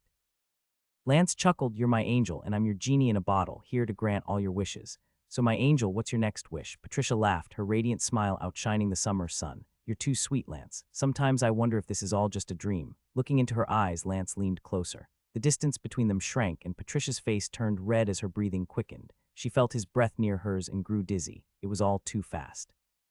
Her traditional upbringing reminded her that she wasn't one of those loose women who could share a bed with a man after the first date. She still held to those values. "Your collar's a bit off. Let me fix it." Lance adjusted her hair and collar. She exhaled in relief, but also felt a trace of disappointment. Her mind went blank. Having attended a strict church school with female teachers and nuns, Patricia had been taught that such intimacy was only for marriage. Perhaps this repression fueled the feminist movement sweeping the Federation, with women rallying for voting rights and equality. But for Patricia, this kiss was so contrary to her upbringing that she froze, unsure of what to do. Fortunately, Lance's kiss was brief, no tongue, just a simple connection. The warmth of his face against hers left her heart trembling. She felt sticky like the damp weather from the day before. "Forgive me. It was spontaneous," Lance said, pulling back slightly. "I'll make it up to you with an extra wish." Patricia covered her flushed face, feeling both shy and wronged. "I didn't agree to that kiss." Lance scratched his head. "You're too beautiful. How about you kiss me back?" She couldn't help but laugh, her initial annoyance melting away. "You're the boldest man I've ever met." Lance shrugged, unashamed. "It'd be shameful to not express my feelings for a girl I like." Patricia rolled her eyes but couldn't deny his words filled her with sweetness. "How many girls have you used this on?" she teased. "An easy question. You're the first. I don't believe you." Lance didn't miss a beat. "I wasn't like this before, but after meeting you." He spread his hands like a flower blooming. "It's like God opened a window and now I have endless sweet words just for you." Before she could respond, he grabbed her hand. "Let's try the carousel." She didn't refuse. After all, the carousel was every girl's favorite. And as for putting his arm around her waist, that was a move reserved for amateurs. That evening, Lance dropped Patricia off near her home. It wasn't that he didn't want her to stay, but having her stay over might lead to marriage talks, and Lance wasn't ready for that yet. It wasn't about shirking responsibility, it was simply that his career was in a pivotal growth phase, and everything else needed to take a back seat. Patricia lived in a middle-class neighborhood. Working at the Commercial Services Bureau at such a young age already indicated that she wasn't from a purely lower-class background. Before entering her home, she adjusted her clothes. When she opened the door, she saw her father sitting on the sofa, his face darkened. "HMPH," he grunted. Though he knew his daughter had been on a date, the father's heart couldn't settle. This was a universal fatherly dialma-handing over a daughter who'd been by his side for 20 years to another man. Even as a father, it felt like a betrayal. From an emotional perspective, it was its own brand of suffering. Patricia's mother, however, took it all in stride. "William, your newspaper is upside down." The middle-aged man paused and then set the newspaper back on the coffee table. "I was working on a word puzzle." Mrs. Lawrence chuckled and brought over juice and some pastries before sitting beside her husband. "Pat, tell us, did you enjoy your date today?" Patricia was somewhat afraid of her father, but her eagerness to share the day's happiness quickly overcame her hesitation. After a brief pause, her face lit up. "We went to the amusement park. We rode the roller coaster and the carousel." She omitted certain details like the kiss and physical closeness, knowing they'd provoke her conservative father. As Patricia animatedly recounted her day, Mrs. Lawrence's smile grew, clearly delighted by her daughter's joy. "It sounds like a wonderful day.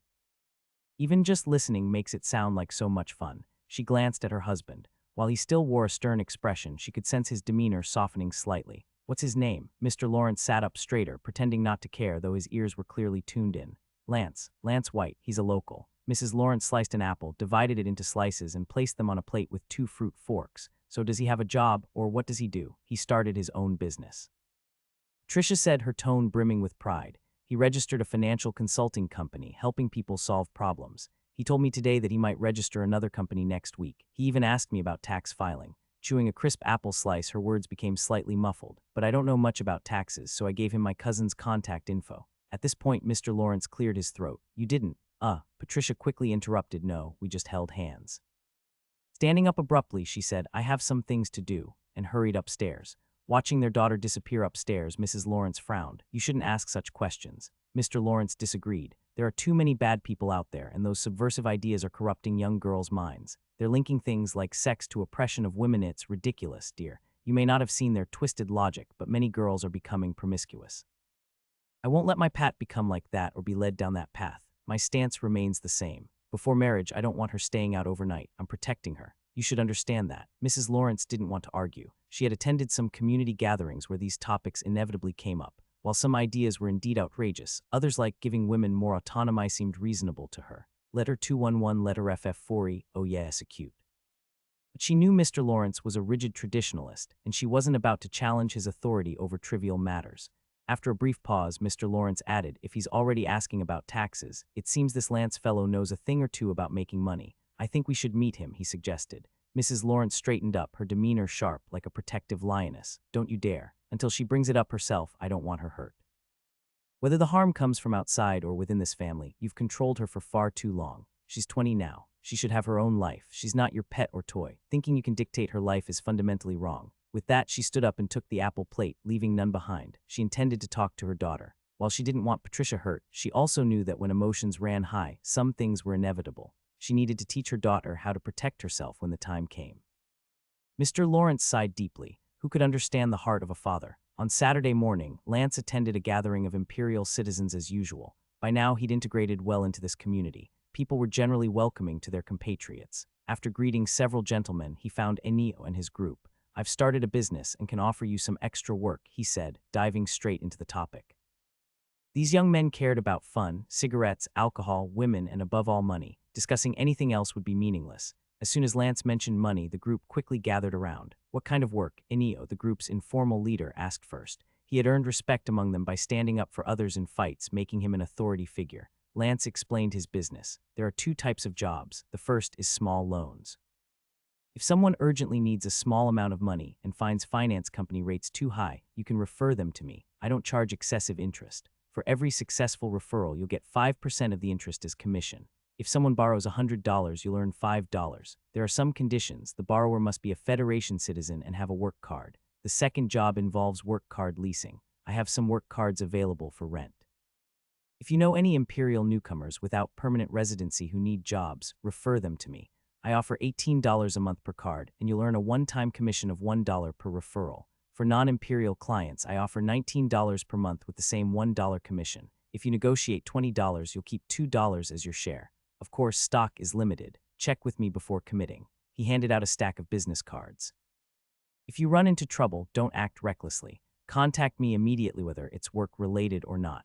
Most of the young men paid little attention to his caution, focusing instead on the job details. Even with permanent residency, Imperial citizens faced a tough job market. Their colleagues often eyed them suspiciously, blaming immigrants for taking native jobs. But the truth was, even before immigrants arrived, many natives avoided work or slacked off. Their misfortune stemmed from their own laziness, not outsiders. Yet politicians fed them lies, claiming immigrants were to blame. Those unwilling to admit their faults readily accepted these scapegoats. For some unemployed individuals, Lance's opportunities were a lifeline. Enio glanced at the card and asked, "Lance, what if we want to borrow money?" Lance didn't hesitate. "Half interest for you guys." Enio exhaled in relief and hugged Lance. "I'll talk to you later." After wrapping up with his friends, Lance was approached by Mr. Jobev's assistant, who said the boss wanted a private word. Bidding farewell to the group, Lance joined Mr. Jobev at the edge of the crowd. "I hear you're working for Mr. Cody," asked Jobev. Jobev had heard from others how Lance had managed to deal with the stubborn Mr. Anderson for Alberto, leaving a positive impression on him. Occasionally, in social settings, he even mentioned this incident in conversation. He had been keeping an eye on Lance, and today presented a good opportunity to probe further, especially since he faced similar issues himself. "We're partners," Lance said, neither confirming nor denying that he worked for Alberto. Technically, it was true. Alberto had provided Lance with the initial funds to start his business and helped him expand his connections in Jingang City. Even though Alberto's assignments didn't pay much, Lance still accepted them. Debts of gratitude were always the hardest to repay. Sometimes Alberto would even cover extra costs, which only made it harder for Lance to refuse him. Jobev sipped his drink and leaned closer. "I have some similar issues I'd like to entrust to you. I also deal in loans, but as you know, not everyone who borrows money can pay it back. My approach is different from Mr. Cody's, which makes my collection costs significantly higher. I've been thinking of trying a different method, and your timely appearance has given me more options." As a successful immigrant from the Empire, Jobev's achievements hadn't granted him the core benefits he sought in Federation society.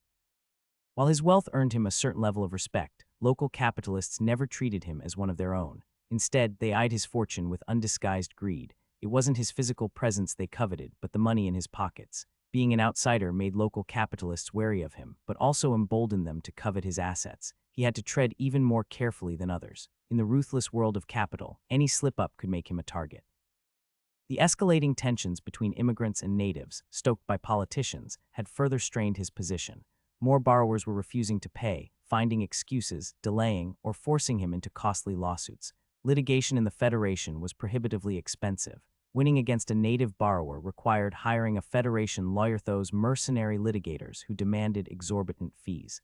Jobev's business was in trouble. The judicial and law enforcement systems didn't help him recover debts. Instead, they seemed to protect the defaulters. This so-called land of freedom and equality was neither free nor equal. Jobev hoped Lance could help him as he had helped Alberto. If Lance could solve his problems, his burdens would be significantly eased. And if things went south, the fallout would fall squarely on Lance and not him. Though he admired Lance's abilities, admiration didn't translate into financial gain. In Jobov's world, profit outweighed sentiment. Usury, Lance asked. Jobov nodded, some of it yes, implying that not all the debts fell under that category. He observed Lance's lack of immediate response and grew slightly anxious, though he kept it hidden. I can offer you 10% commission plus an expense allowance. Lance, I assure you, no one in the Federation will pay more than I'm offering. The more enticing the offer, the more Lance realized how difficult these debts would be to collect. It was highly likely they were large sums starting at several thousand, if not tens of thousands. Smaller debts of a few $100s wouldn't warrant such a generous expense budget or commission. There simply wouldn't be enough profit margin. After some thought, Lance shook his head and declined. I'm sorry, Mr. Jobov, but I can't take on this job. Mr. Cody extended a helping hand when I needed it most. I value gratitude, so I help him with certain matters. But that doesn't mean I'll do this forever. Perhaps you're unaware, but I've started my own company and it's doing well. Lance smiled. Currently, I'm making $4,000 to $5,000 a month in profit, and it's only growing. Jobov frowned slightly and countered 12%. At 12%, a $10,000 debt would yield a $1,200 commission. Not insignificant, but Lance shook his head again. I'm certain these debts aren't small. Jobov didn't deny it, thinking Lance was trying to estimate his potential earnings. The largest is $50,000. At 12%, that would mean $6,000 in commission. Factoring in expenses, Lance could potentially earn over $6,500 on just that one debt. R cute letter 1D400 letter 20F Cyrillicia letter 1S61. Mr. Jobov, if someone is borrowing such large sums and you're willing to lend to them, they must be local elites, correct? The question made Jobov realize where the problem lay. It wasn't just his company. No financial institution capable of lending such amounts would be dealing with dockworkers. People borrowing tens of thousands were likely capitalists or influential local figures. For an immigrant, these were dangerous adversaries. Jobov himself was unwilling to confront them directly. He hoped to offload the risk onto Lance, but Lance wasn't about to make enemies of the local elite for a few thousand or even tens of thousands of dollars. Capitalists and social elites had networks of friends who would hear their grievances. Soon, Lance would earn a reputation as a despicable debt hound among overlapping social circles. Meanwhile, Jobov would recover his principal, perhaps even profit, while preserving his reputation and status. That wasn't a deal Lance was willing to make. Seeing the visible disappointment in Jobov's expression, Lance decided to offer an alternative. I can suggest another way for us to work together. Go on. You could package these debts and sell them to me. Once I purchase them, whether I recover the money or not is none of your concern. In his mind, Jobov immediately labeled Lance as greedy. He hesitated before asking, how much would you offer? 10%, as a gesture of goodwill between fellow immigrants. For anyone else, I wouldn't offer more than 5%. From the moment Jobov had tried to manipulate him, Lance had stopped considering him a friend and started treating him as a business rival. In business, if someone seeks to exploit you, don't hesitate to covet their wealth in return. Jobov rejected the offer outright. That's unreasonable. I'd rather hold on to them myself. Lance smiled. It's just an offer. You're free to decline. In fact, I'd prefer if you collected the debts yourself. At least that way our friendship remains intact. He raised his glass, clinking it against Jobov's in a gesture that left the latter visibly displeased. Goodbye. With that, Lance finished his drink and left. Jobov stared after him, frowning deeply. If someone could borrow tens of thousands of dollars and still be considered capable of repayment, they were either capitalists or local elitists, both groups that were too troublesome for an immigrant to offend. Mr. Jobov himself was unwilling to confront them directly. Instead, he tried to coax Lance into doing it with the allure of a modest commission. But Lance wasn't foolish enough to risk offending the city's elite and capitalists for a few $1,000s or even tens of thousands. These people had connections. They would vent their frustrations within their networks, and soon Lance would be known across overlapping social circles as a despicable debt hound, and Mr. Jobov. He would recover the principal, possibly make a small profit, and emerge unscathed in terms of reputation and social standing. That wasn't the kind of deal Lance wanted. The disappointment on Jobov's face was evident. Realizing that persuading Lance further was futile, he made one last attempt. 15%, that's my final offer. Lance shook his head again but shifted the conversation. I can offer you another way to cooperate. Go on, Jobov said. You package these debts and transfer them to me. After that, whether I can recover the money or how much I recover will have nothing to do with you.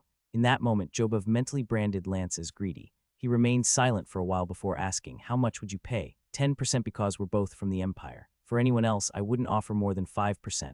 From the moment Jobov had attempted to manipulate him, Lance had stopped considering him a friend. His eyes, they were now business rivals. In business, if someone sought to exploit him, he had no qualms about coveting their wealth in return. Jobov flatly refused. That's unreasonable. I'd rather hold on to them myself. Lance smiled. It's just an offer. You're free to decline. In fact, I'd prefer if you handled these debts yourself. At least that way our friendship won't be jeopardized. He raised his glass, clinking it against Jobev's with a cheerfulness that didn't match the other's sour mood. With that, Lance finished his drink and left. As he watched Lance leave, Jobev frowned deeply. He had previously approached the Camille gang to help recover a $10,000 debt. They demanded $5,000 up front and required him to cover all collection expenses with no guarantees of success. The Camille gang was even greedier and uglier than Lance, and negotiations with them had fallen apart. Now, Jobev faced a dilemma. Should he form his own gang or similar organization to recover the debts? If he did, and those enforcers were traced back to him, it could implicate both him and his bank. Over the years, Jobev had seen numerous immigrant capitalists devoured by the Federation system, leaving them with nothing. The process was brutal. They were given a choice between surrendering their wealth and leaving the country, or risking everything and facing ruin. Most chose to leave their hard-earned fortunes behind and return home in disgrace. Leaving allowed for the possibility of starting over, but facing the harsh sentences dished out in the Federation metaphorically or literally meant no return. Where did these sentences come from? The Federation's judiciary operated under a doctrine of punitive justice, which was essentially a form of spanking. A judge could choose to lightly spank someone, doling out a minor penalty to show justice had been served. But they could also choose to spank hard. There were cases where someone owing a few $100s in taxes was hit with a $1 million fine on the grounds that failure to impose a severe penalty would encourage others to disregard the law. Conversely, corporations that defrauded investors of millions were often allowed to pay a token compensation of a few $100,000, deemed a reasonable financial risk. The courts were always lenient toward local capitalists, praising their contributions to employment and tax revenue. But for immigrant capitalists, the system was unforgiving. They were seen as thieves, robbing the Federation of its taxes and wealth. When immigrant capitalists were dragged into court, they were left with no choice but to decide, surrender their wealth and leave or lose everything and face ruin. After Lance left, Mr. Jobev's assistant immediately approached, taking the glass his boss handed over. Observing the visible frustration, the assistant cautiously asked, "No deal." Jobev shook his head. He thought 15% was too little. The assistant exclaimed in disbelief, 15% isn't enough. If he knew the total debt was close to $200,000, would he still think it's not worth it? 15% of $200,000 was $30,000, a fortune many people couldn't even dream of, let alone touch. To the assistant, it seemed unimaginable to refuse such an offer. Jobev shot him a sharp look, his voice tinged with annoyance. He wanted 90% and only because I'm also from the Empire. The assistant was speechless, stunned by the audacity of such a demand. Jobev's mood soured further. His bank was facing numerous problems, and the tensions between natives and immigrants fanned by politicians were pushing things in a bad direction. Depositors were withdrawing money as their incomes declined, especially illegal immigrants who had lost their jobs. Though it hadn't yet triggered a bank run, the steady outflow of cash was painful. Adding insult to injury, people were still asking him for money not to borrow, but to take. While they signed contracts, those were little more than empty promises. For example, Mr. Williams' youngest son had already taken $17,500 from him. Mr. Williams, a senior councilman in Jingang City, had served for over 20 years and commanded immense respect, especially among the older Federation citizens. His influence often surpassed even the mayor's in certain situations. Jobev had met him at a capitalist networking event. Their exchange had been polite and ordinary, swapping business cards and trading a few pleasantries before parting ways. Yet the very next day, Mr. Williams' youngest son came to borrow $2,500. Desperate to expand his connections among the city's elite, and with $2,500 being a relatively modest amount, Jobev agreed, especially since the young man signed for it. Then came another $5,000, and then $10,000. When the young scoundrel asked for $10,000, Jobev tried to refuse, but Mr. Williams' son reminded him of rumors about the bank's alleged involvement in money laundering rumors that he claimed to have quashed. If Jobev didn't want his bank and accounts investigated, he had better know what to do, so Jobev knew what to do. He retrieved 10 stacks of $10 bills from his safe, packed them into a paper bag, and handed them over while forcing a smile of gratitude at the same young man who had just blackmailed him. This wasn't an isolated case. If it were only a few privileged elites demanding money, Jobev might tolerate it. But merchants using these elites' names as leverage were borrowing thousands, even tens of thousands, and refusing to repay. Letter 1D622, new Letter 1D40 small cap B, E. They'd sign any contract but never honored them. Litigation was the only recourse, but even if he won, recovery was almost impossible. The money loaned to elites was money he mentally wrote off. but the sums lent under their names by merchants and commoners amounting to about 220,000 still hoped to recover. Lance's offer to recover the money for 10%, equating to 22,000, was surprisingly stingy, but it might be his only viable option. Keeping the debts would mean sinking more money into litigation or letting them disappear entirely. Turning to gangs like the Camille gang wasn't ideal either. They demanded enormous upfront fees, 1,000 or more, and didn't guarantee results. Even if they recovered the money, the net profit would be negligible, if not negative. Among his options, Lance's proposal was the least risky. At least it ensured a return of 22,000. As Jobov stared at the sky in frustration, his assistant's jaw dropped. "You're not seriously considering his terms, are you?" Jobov shook his head slightly. "You don't understand. I've had a hunch from the beginning that this money would never come back. This effort is my last attempt. What I truly want is to make them realize my money isn't so easy to take. But his offer caught me off guard. It's hard to accept. If he didn't show them his strength, they'd keep coming, and he couldn't keep refusing." While he was beginning to waver internally, the fear of appearing weak kept him from making a decision. Unaware of Jobov's internal struggle, Lance mingled through the crowd and quickly spotted Mr. Bolton. Standing at the edge of a small circle, Mr. Bolton looked eager to join the conversation but was clearly excluded. "Mr. Bolton," Lance called out. Seeing Lance, Bolton immediately came over. "Good morning." "Lance, good to see you again," Bolton greeted enthusiastically. "I've heard you've been doing quite well lately." Bolton's warmth wasn't surprising, always welcomed wealthy compatriots. "Not bad," Lance replied, shaking Bolton's hand. "I was just chatting with Gerald, hoping he could work for me, but he mentioned he's under your care for now." Bolton immediately nodded. "He doesn't have a Federation permanent residency yet. He's staying with us and relying on our connections to hold a temporary residence permit. If he leaves us, it could cause some complications, so." "What kind of work are you offering? Though he can't leave, you might consider my son Rob. He's a clever young man. Everyone who knows him says he's smart." Lance found an excuse. "I'm just starting out. I can only afford $35 a month, and it involves a lot of manual labor." The hopeful gleam in Bolton's eyes quickly faded. "That's unfortunate. Rob's not physically strong. He broke his shinbone once. The doctor said he shouldn't do heavy labor. But at that rate, you'll easily find willing illegal immigrants." Changing the subject, Bolton said, "I noticed you were chatting with Mr. Jobov earlier. You two seem quite close, Lance. It's enviable. Maybe next time you talk, you could include me. I have a few personal insights into finance I'd love to share." After parting ways with the persistently oblivious Bolton, the morning gathering wound down. The younger attendees were intrigued by the job opportunities Lance had offered. Chances like these didn't come often. Most imperial immigrants worked honest but poorly paid jobs, turning over a portion of their wages to their families. What little remained for personal use was often only a few dollars a month. If they managed to handle Lance's tasks well, they might earn a few extra dollars, or even 10 or 20. For young men in their late teens or early 20s, brimming with restless energy, the prospect was deeply enticing. They needed money, and now they had a chance. Sunday's issue of Jingang Daily ran another article highlighting the dangers of alcohol abuse. It seemed the state government was determined to join the Prohibition Alliance, and the sentiment was already catching on in the city. Prices for alcoholic beverages in some bars had begun to rise, and the public was abuzz with speculation. If Jingang City did enforce prohibition, it would spell trouble for many. However, skeptics believed it wouldn't happen here. After all, Jingang was one of the world's largest ports, and the sailors who spent money here were a vital source of the city's income. Even Johnny's bakery wasn't spared the discussion. The bakery had reopened. Johnny had been discharged from the hospital, his medical insurance maxed out. Staying longer would have meant paying out of pocket a cost he couldn't afford. According to an apprentice's testimony, the police had apprehended the robbers responsible for the break-in. Unfortunately, of the $1,000+ stolen, only a few dozen had been recovered. The officer in charge of the case reported that the gang had been caught amidst a debauchery of strippers, endless liquor, and premium cigars. Still, something about the situation didn't sit right with Johnny, though he had no way to act on his suspicions.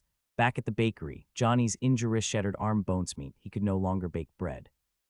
His daughter tried to help, but the physical demands of the job quickly wore her down. In the end, the responsibility fell on her boyfriend's shoulders. Though Johnny wasn't thrilled about the arrangement, he taught the recipes and techniques to his daughter's boyfriend. When the bakery reopened that Sunday, it quickly drew a crowd. The community sympathized with Johnny's plight and admired his bread. After a busy midday rush, Johnny sat with a longing look in his eyes. His daughter, growing impatient, retrieved a packet of painkillers from his waist pouch. "You should cut back on these," she reminded him. "The doctor told you that." Johnny's mood suddenly soured. "What you should do is put it in my mouth, not lecture me." Sighing, his daughter placed a pill into his mouth. The irritable Johnny soon calmed down, even apologizing for snapping at her earlier. "These pills are like devils, Johnny," she muttered. With or without them, you're a completely different person. At that moment, the bakery door creaked open, the bell above it jingling. Johnny's daughter instinctively called out, "We're closed for now. We'll reopen at 5. But the visitor didn't leave. Instead, they stood in the doorway, gazing at them. "I'm not here for bread," the man said. It was a police officer. A wave of unease washed over Johnny. Today was the first week of September. "Mr. Johnny, I'm the new patrol officer in this district. You can call me Clark. For the foreseeable future, I'll be responsible for patrolling and maintaining law and order in the neighborhood. I heard you've run into some trouble." Clark glanced at Johnny, seated in a wheelchair with a cast on, then removed his hat and took a seat not far from him. "They say the culprit has been caught, but your lost money won't be recovered. I checked with the officer handling the case. You might want to prepare a lawyer and sue their families for compensation for your losses."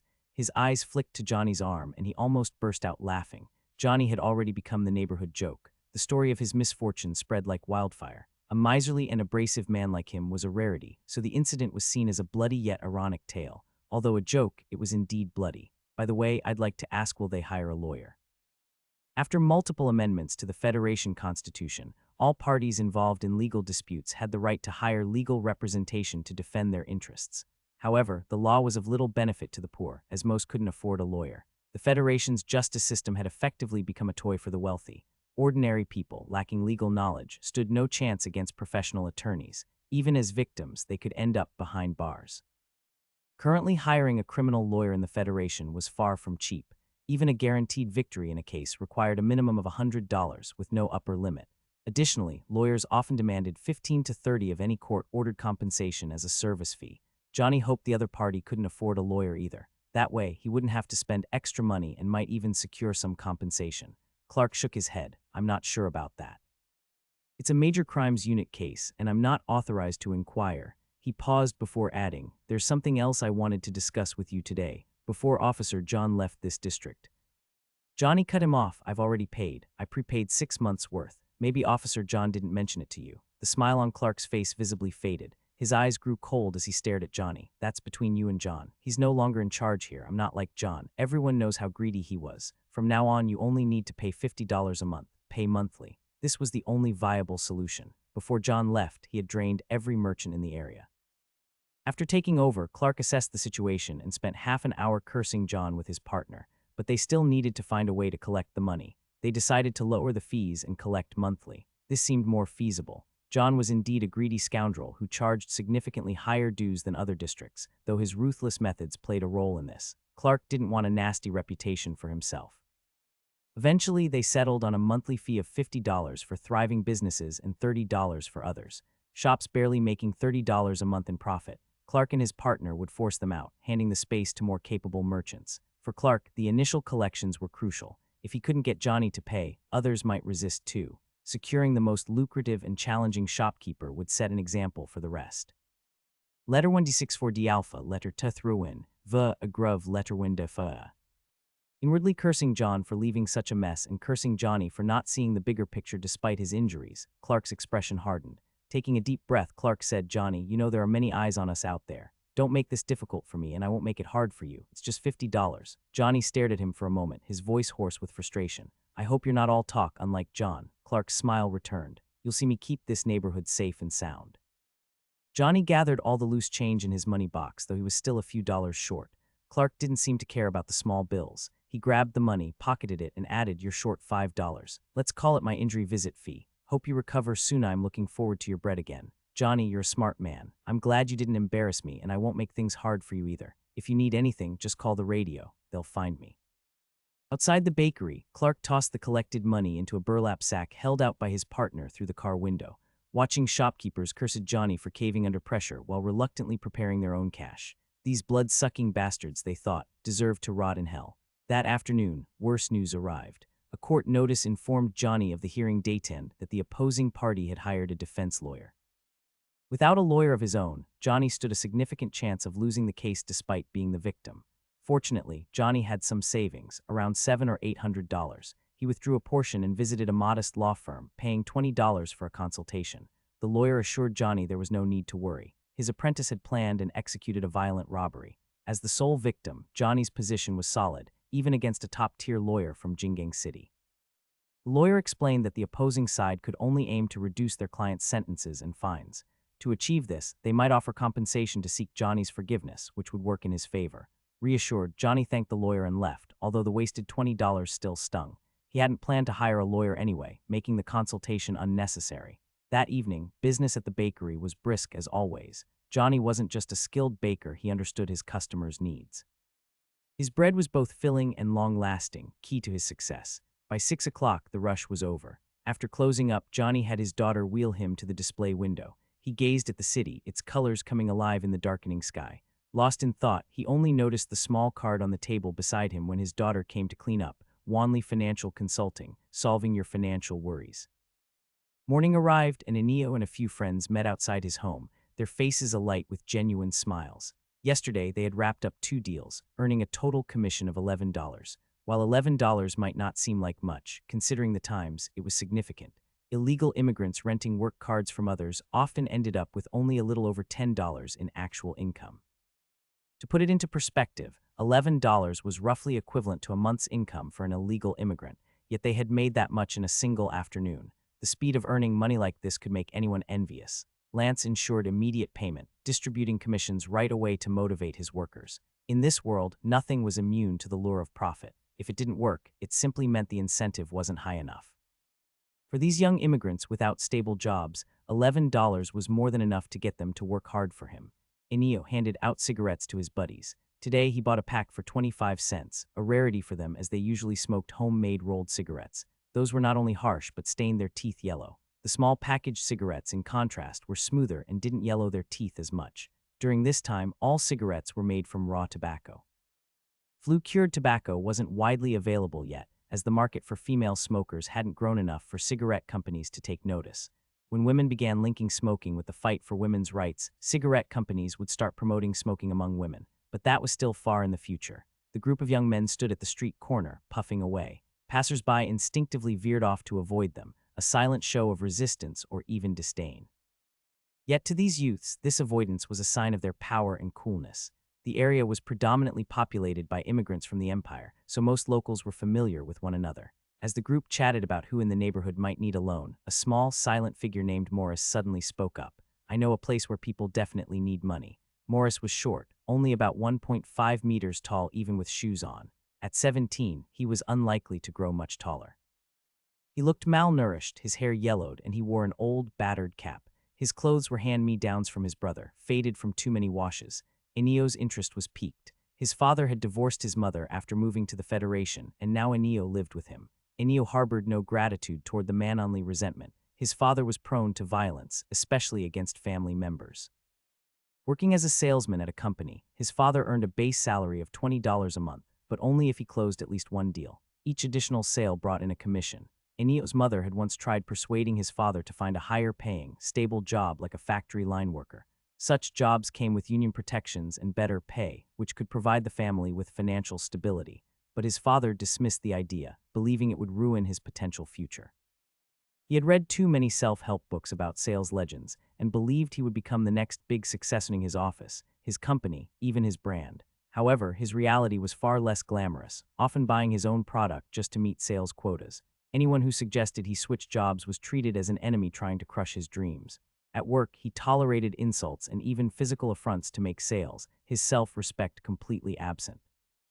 But at home, he became a tyrant, venting his frustrations through violence. His low alcohol tolerance exacerbated this, as a single drink was enough to unleash his fury. One night, after stripping Enio's mother and beating her with a belt in a drunken rage, she finally packed her things and left. In the Federation, their marriage wasn't legally registered, so they weren't considered married. After her departure, his father redirected his abuse toward Enio. Initially, Enio could only endure it, but as he grew older, he began to fight back. Enio's sole desire now was to earn enough money to leave this wretched home. So when Morris mentioned a place where people needed loans, Enio's interest was immediately piqued. His throat felt dry as he took a drag from his cigarette, savoring the bitter tar that seemed to soothe him. "Where?" he asked. "Behind the Levy House, there's a building with a gambling den. My father goes there often." "There's bound to be people in need of cash," Morris replied. Enio's eyes lit up. "Right, I've heard about that place too." He could barely contain himself. "Why don't we check it out now?" Some of the group hesitated, but the others were keen, so the hesitant ones followed along. The group of 7 or 8 youths strode through the streets, their presence causing pedestrians to step aside with looks of disdain. No one wanted to cross paths with young men like them, who might suddenly pull a knife and demand their money. The gambling den wasn't far, less than 2 kilometers away. In about 15 minutes, they stood before a wooden door in an alley behind the main street. The door looked like it led to a basement. Morris knocked, and a metal peephole slid open with a clink, revealing a pair of scrutinizing eyes. After a brief glance at the group, the peephole shut. Just as they thought they wouldn't get in, the door creaked open. "Your father isn't here today," the bouncer said. Morris, visibly nervous, replied, "I brought some friends. They wanted to check the place out." The bouncer's gaze swept over the group again, settling on Enio. "Got money?" Enio pulled out 2 $5 bills. The bouncer hesitated before stepping aside. "Don't cause trouble or you'll regret it." The group exhaled in relief, smiling as they slipped inside. The air was damp, hot, and carried a sour stench, like a mix of sweat, and wrote a familiar odor among the homeless. "Our cute and letter 1D7B, y'all letter 1D64. Descending a narrow staircase about 10 meters down, they entered a room barely 70 square meters in size, which buzzed with activity. 6 tables were crammed into the space, each surrounded by sweaty gamblers. Even with several fans running, the heat was oppressive. Some gamblers shouted, others laughed hysterically, while a few pounded the tables in regret and despair. The scene was chaotic and overwhelming for the young men. Although some patrons noticed their arrival, they quickly looked away upon recognizing Morris, a familiar face. Morris often accompanied his father here, running errands like fetching cigarettes or snacks. Sometimes other patrons tipped him a penny or two for errands. Morris explained the games to his friends, pointing out a popular blackjack table. "This is blackjack. 3 of the tables here run blackjack games," he said. Each table had 6 seats, but even those standing behind the players could place bets. Sitting at the table, however, gave a more immersive experience. Blackjack had recently become popular in the Federation, spreading to every casino and attracting large crowds. Compared to more complicated games, blackjack's simple rules and strategic elements made it a favorite among gamblers. Here there were no chips. This small underground casino dealt strictly in cash. Enio's breathing quickened as he watched the piles of money on the table grow to over $100 in mere moments. He had never seen so much money in his life. Morris, more composed, cautioned him, "It's addicting." Enio's breathing quickened, and the constant movement of cash on the gambling table made his throat itch and mouth go dry. He had never seen so much money in his life. His father, an imperial immigrant striving to emulate Federation citizens, only ever told him to follow the Federation's laws but never taught him to pursue happiness. Over the past 2 decades, Enio's life had been nothing but poverty and suffering. Yet, as all this money appeared before him, in that moment he understood poverty, hardship, and the root of all misfortunate was money. Yes, having money brought happiness, lacking it brought pain. It was an undeniable truth. If his father had money, he wouldn't have vented his frustrations at home through domestic violence, and his mother wouldn't have left them. If his father had money, Enio wouldn't be hanging around with these poor kids, racking his brains over how to scrape together more cash for tomorrow. Instead, he'd be cruising around the Bay Area in the latest convertible, talking about dreams with pretty girls. Money brings happiness, but it also causes pain. All this monetarily, it would bring him happiness. He only needed to place $5 on the table and try his luck. $5 could turn into 10. He glanced at Morris, who was staring back at him, shaking his head slightly. "Think about my father." Morris's father was a gambling, addicted gambler dog even back in the Empire. Their family's move to the Federation was itself a desperate gamble. His father sold their only house to escape creditors, hoping life in the Federation would bring happiness. But life in the Federation was anything but happy. His father couldn't find work and eventually resorted to pimping Morris's mother. At first, her services fetched $7 or $8 a session, then 5, and now only 3. At least a third of the men on this street had been to Morris's house, walking down the very path he was born on. At first, Morris hated it, but now he felt numb. His father always believed he could win back his losses at the gambling table, but the reality was that he only lost more. Enio knew that pitiful and loathsome man. Slowly, his grip on his cash loosened. Morris let go of Enio's hand and watched him return the money to his pocket. "We're here to make money, not lose it," Morris said. "I've been around here for years and never seen anyone walk away with real winnings. Everyone loses." As they spoke, a gambler at one of the tables called for another card amidst loud cheers from those around him. His hand totaled 12, a precarious score. Out of a standard deck of 52 cards, only 16 were 10s including face cards. With 5 already visible on the table, only 11 10s remained in the remaining 38 cards, giving him a 28 chance of busting. But gamblers don't calculate odds. If they did, they wouldn't be sitting at a gambling table, they'd be in some corporate office. All the gambler knew was that there were fewer 10s left, so he believed the odds were in his favor. He called for a card. The dealer flipped a 10. "Busted, buddy," the dealer said, sweeping the man's cards and chips from the table. Someone in the crowd behind him smacked the gambler on the head. "Ite," they sneered. The gambler stood abruptly, glaring at the innocent-looking faces around him. "You told me to call for another card." A voice from the crowd jeered. "They also told you to eat SHT," cursing. The gambler checked his pockets but found no more money and reluctantly gave up his seat. The spot was quickly claimed by others, who exchanged sarcastic polite greetings about each other's families as they jostled for the seat. Letter 1E59 at letter 2115, Audible acute beta, epsilon, letter 1D634. Morris tilted his head slightly, signaling to Enio, who immediately followed him. "Lost everything?" Enio asked. The gambler rolled his eyes. "Why you gonna give me money?" Enio nodded. "I can lend you some." For a gambler, someone offering money no matter the source or conditions was always welcome. They were utterly convinced that this time they'd win it all back and then some. "You from the casino, never seen you here before," the gambler remarked. Enio handed him a cigarette, one of the small, packaged ones. Gambler whistled. "So what's the interest?" He assumed Enio was part of the casino. Aside from running games, casinos often offered high-interest loans to desperate gamblers. The terms didn't matter annual, monthly, or daily interest rates as long as the gambler believed they could win back their losses. "You got a permanent residency card?" Enio asked. The gambler lit the cigarette and exhaled slowly. "You care about that now?" Enio nodded. "Having a work card makes it easier." He kept his words vague. "How much can you lend me?" "Up to 100. The gambler froze. It was unheard of for the casino to lend that much, usually just $20 or $30. Since the gamblers here were locals, everyone knew each other's financial situation, making big loans unnecessary. "What's the interest?" "Not more than 30. Per week." Enio shook his head. "Per month." The gambler, who had planned to leave after finishing his cigarette, suddenly became interested. "What happens if I can't repay?" "You'll hand over your work card for us to use for a while." Among the lower classes, they knew better than anyone the significance of a work card in the Federation and its value among illegal immigrants.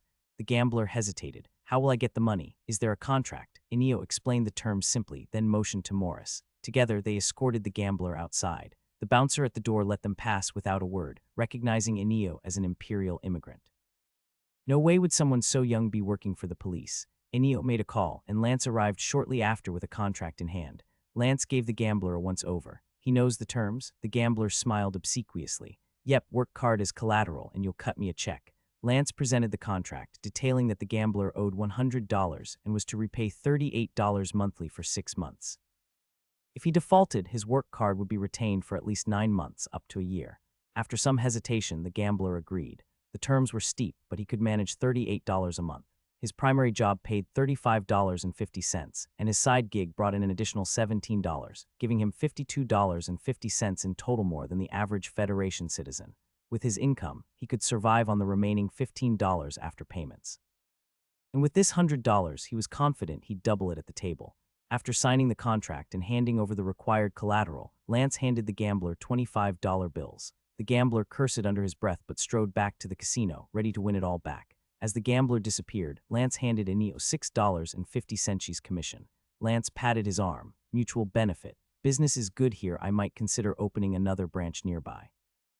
It'd make operations easier." "That'd be amazing," Enio said, carefully pocketing the cash. "I'll head back now. These next few days might trouble you with a few more trips." "Not trouble at all. I'd prefer it if you troubled me more. That way we both make more money." Lance handed him 2 packs of cigarettes from his car. "Call me if you need anything. I'll be at the office most of the time." Clutching the cigarettes and his freshly earned money, Enio felt one step closer to happiness.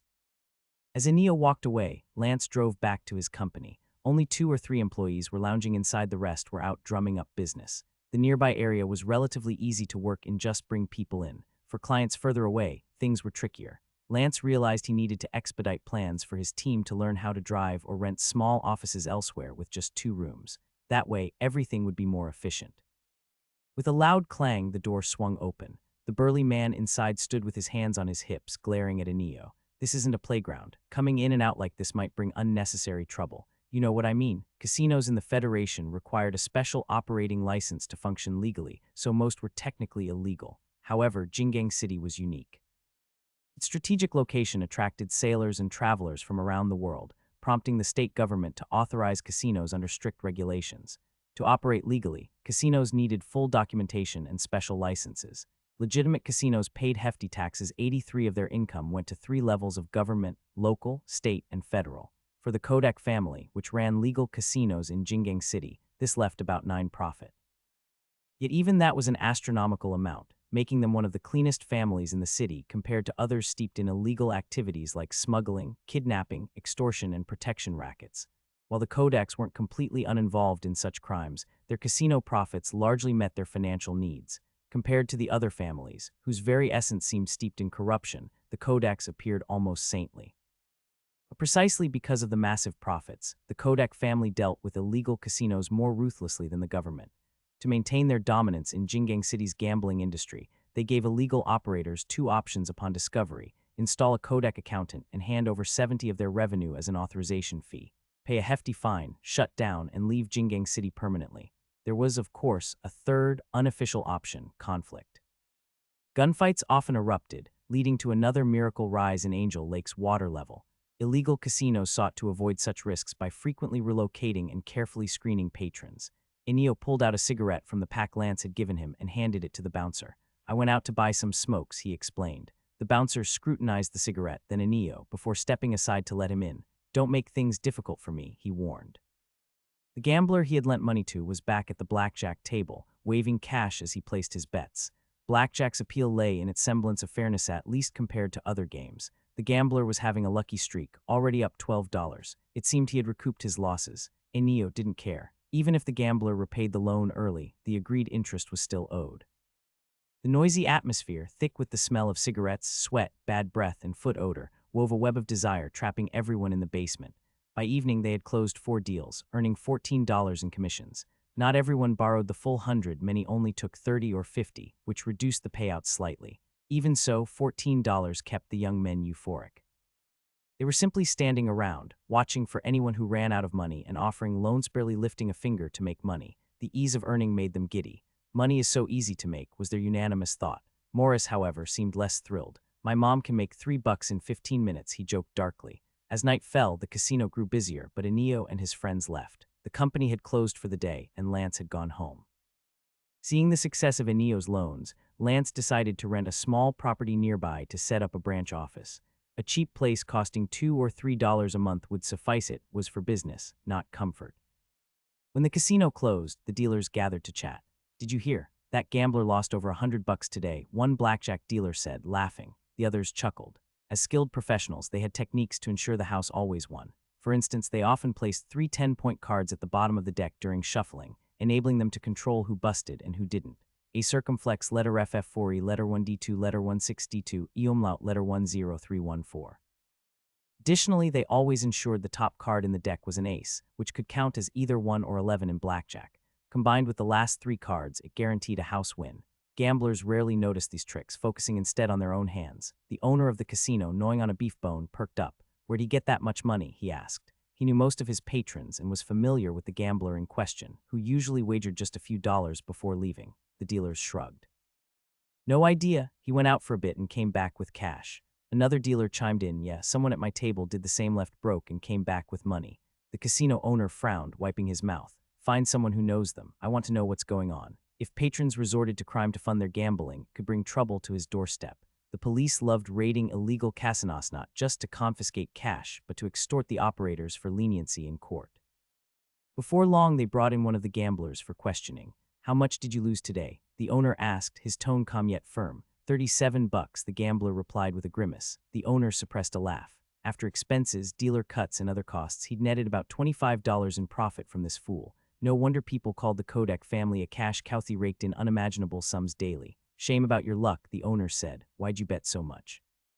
"Payday isn't for another 2 weeks. You didn't steal to gamble, did you?" The gambler paled as the bouncers loomed closer, their intimidating presence enough to unsettle anyone. "And no, I borrowed $35, he stammered. The owner's expression darkened. "I wasn't aware we loaned money today." The cashier and other dealers shook their heads in confusion. The owner fixed his gaze on the gambler. "You'd better explain yourself. You know the rules here." "It wasn't from the casino," the gambler admitted hastily. "Morris and some other kids lent it to me. Low interest, flexible terms." The owner turned to the bouncer. "You let them in?" The bouncer hesitated, then nodded. He said he was showing his friends around. The owner's lips curled into a smile. He gathered the leftover beef bones into a dish and handed it to the gambler. "Take these home for the kids," he said. The gambler, surprised, thanked him profusely. "Your generosity is like the sun's warmth." "Save the flattery," the owner interrupted, laughing. "I'm not refunding your losses." As the gambler left, the owner's smile faded. Picking his teeth with a steel pick, he muttered, "Someone's crossed the line." A ham, tomato, and egg sandwich is undoubtedly better than plain bread. That afternoon, a group of young men strolled down the street, holding freshly made ham and egg sandwiches from the bakery. Their faces radiated happiness. They were poor, and for the poor, even when they could afford ham and egg sandwiches, they wouldn't usually buy them. Spending 15 cents on something that wouldn't fill them up made less sense than spending 5 cents on something more substantial. Life wasn't romantic, especially when you were poor. If someone told you that poverty could be romantic, you should consider what they covet about you. Is it the boundless possibilities your path represents, or the vulnerability they could exploit? Life's challenges weren't just about surviving hardship, but also protecting your thoughts and principles. For these 20-something-year-olds, who considered $1 per pound beef a luxury, tasting ham for the first time was a revelation. Even the thin slices in their sandwiches filled them with new hope for the future.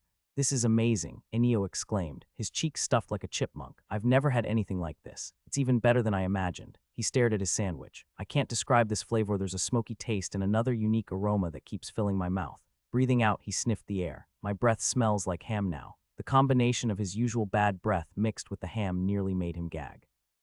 Unlike Enio's boisterous enthusiasm, Morris ate quietly. Even though his mother could earn decent money, he'd never tasted a ham sandwich before either. The flavor gave him an unsettling sense of unreality, stirring a desire deep within him. With more money, he thought, he and his family could feel this kind of happiness every day. The others chimed in with similar sentiments. Although the breakfast had cost over $1, they didn't feel it was extravagant.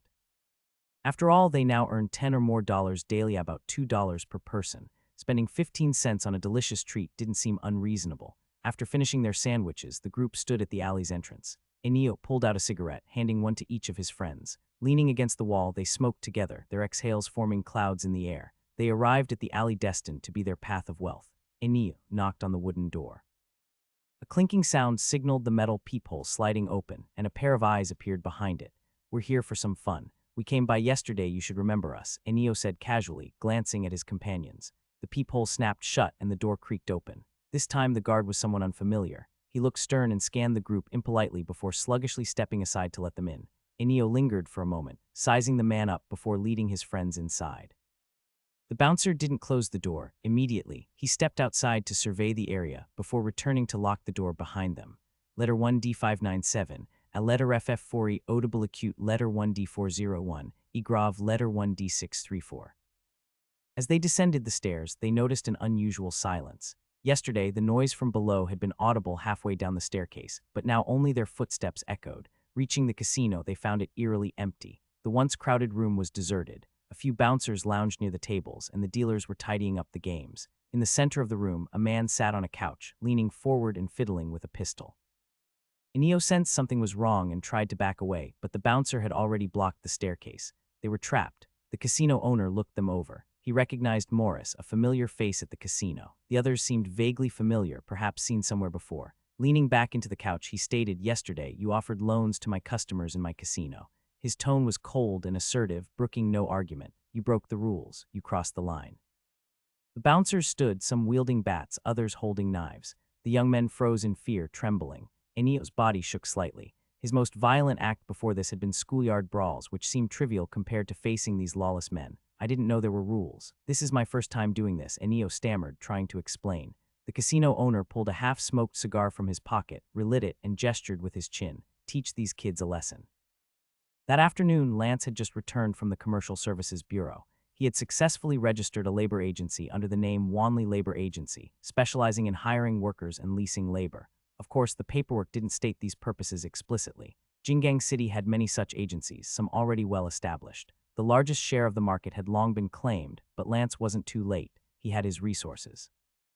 As he arrived at his office, he noticed Morris sitting outside with Mello trying to comfort him. "What happened?" Lance asked, approaching them. Both stood immediately, revealing Morris's bruised and swollen face. He looked like he'd been severely beaten. "Who did this to you?" "The casino owner," Morris growled through gritted teeth. "He said we shouldn't have done business in his casino. He beat us up, took all our money, and kept the others. He told me to find you and said if you don't handle this, they'll kill Enio and the others." His body trembled as he spoke, whether from fear or anger. Lance's expression darkened. Doing business in someone else's casino was indeed crossing a line, but beating them, taking their money, and threatening their lives seemed excessive, probably just an intimidation tactic. Handing his paperwork to Mello, Lance said, "I'll go take a look." "Will it be dangerous?" Mello asked, concerned. "Don't worry," Lance replied, shaking his head. He ushered Morris into the car and drove off. Along the way, he had Morris recount everything in detail, from their activities to what had happened when they were caught. My father always loses money gambling, and every time I go, I see people borrowing money after losing everything. That's why I thought we could make something out of it. They didn't let us explain and asked us which company we worked for. We didn't tell them, Morris said, sneaking a glance at Lance. Enio didn't say anything at first, but when they broke his arm, he couldn't hold back anymore. Lance's face remained impassive as he drove. He wasn't upset about Enio betraying him. Their relationship was merely transactional. Enio wasn't obligated to protect him. If anything, Lance thought Enio was foolish for enduring torture before talking. The information would have come out eventually. We suffer first. Still, perhaps it reflected a kind of youthful stubbornness, a sense of loyalty. Arriving at the Lesu Group's offices, Lance told Morris, "Wait in the car. I'll be back soon." Inside, the receptionist barely glanced at him, greeting him with a half-hearted wave before returning to her crossword puzzle. Lance found Forties in the break room playing pinball. Spotting Lance, Forties quickly set down the game and greeted him with a warm embrace. "I didn't expect you. What's up?" "Your guys handled the last job a bit roughly, but it turned out fine," Lance said curtly before cutting to the chase. "I need a gun." Forties' expression turned serious. "No problem. Need help?" Lance shook his head. "Just a minor issue. Some friends got detained at an underground casino. I'll handle it myself." Forties looked surprised. "If it's not a Codex-sanctioned casino, you could report it to them. They'll pay you and deal with the problem." "How long would that take?" 2 or 3 days. "They run more like a government agency than a gang. Slow as hell. I can't wait that long. I'll get them out first and decide what to do after. Also, I need a knife." Forties led Lance upstairs to a workshop where a burly man was working at a lathe. At Forties' request, the man handed Lance a snub-nosed revolver. "It's a Magre Police Defender. No serial number. I rifled the barrel, so it's clean. If you get caught, don't drag us into it," the man warned. After testing the gun at the range and paying $150, Lance left with the revolver, a box of bullets, and a sharp knife provided by Forties. When Morris saw the gun, his fear vanished, replaced by awe. To him, a gun represented absolute power. The car wheels rolled to a stop, pressing down the unsettled dust that had just begun to rise. The cheap vehicle, worth no more than $200 or $300, parked in an alley across the street from the casino. Lance placed the revolver in the car's center console. He wasn't sure if they would search him, and carrying the gun could end up arming his opponents if confiscated. The folding knife, however, was tucked discreetly behind his belt at his waist, a spot less likely to be searched. After preparing himself, Lance turned to Morris. "Stay in the car. If I'm not back in 30 minutes, call this number and have them come find me." He handed Morris a slip of paper with Alberto's number, though Lance added, "I doubt you'll need to use it." Lance had initially refused Forties' offer of help to avoid owing favors, but if his life was truly at stake, he'd rather owe a favor than gamble with survival. That said, he didn't believe his life was in real danger. Killing over a handful of inexperienced kids wasn't worth the risk of becoming a wanted criminal. This wasn't the Wild West, where you could vanish into the wilderness. In a city, both the police and criminal gangs would be after you, along with professional bounty hunter specialists in tracking fugitives for rewards. The Federation's bounty hunters were a unique group who thrived on apprehending criminals for money. They originated in the West but spread across the country, drawn by government-issued bounties that offered a cost-effective alternative to deploying police forces. And Lance had another safeguard: money. Nobody refused money, and money was Lance's trump card. Morris nodded obediently, staying in the car. Lance crossed the street, heading to the wooden door at the building's rear. He knocked. The peephole slid open and suspicious eyes peered out. "You the one we're waiting for?" Lance stood confidently. "If I've got the right place, then yes, I'm the one." The door opened, revealing a brawny man. Lance, dressed in a dark shirt, appeared unarmed, but the man still insisted on a pat down. After a quick search, he was allowed in. "Go straight down. The lit room boss is waiting," the man instructed. Lance nodded, descending the stairs with steady steps. Inside the room, the young men, including Enio, knelt on the floor, clutching their ears. Enio's left arm hung limp, the radius fractured. A guard stood behind them with a stick, ready to strike anyone who let go of their ears. What began as a seemingly manageable punishment turned unbearable after several minutes. Faced with the choice between aching arms or pulled ears, most chose the latter, though they could hardly endure it. Their grimaces and squirming created a comical scene, one at odds with the otherwise tense atmosphere. When Lance entered, he couldn't help but laugh softly. "Sorry," he said, suppressing his amusement. "Funny, is it?" The casino owner, Kent, straddled a chair backward, resting his chin on its backrest. Lance nodded lightly. "A bit, yes. It's my first time seeing this method. It's rather creative." He gestured toward his pocket. "Mind if I smoke?" Kent scrutinized him for a moment before replying, "Go ahead." Turning to a guard, he ordered, "Get our guest a chair." Kent adjusted his chair to face Lance as the latter took a seat, lit a cigarette, and exhaled. "So, Kent, intrigued by Lance's calm demeanor, studied him intently. His original plan had been straightforward: gauge the financial company's strength. If they were formidable, he'd let them go, fostering goodwill for potential future dealings in Jingang City, a place where paths inevitably crossed. Letter 10342 as small capen o cute letter FF42 ya letter 1D4E2. If they were weak, he'd squeeze them for money, feeling justified since Lance's team had broken the unwritten rules. However, Lance's composed demeanor made it hard for Kent to determine if he was dealing with a strong player or an overconfident rookie.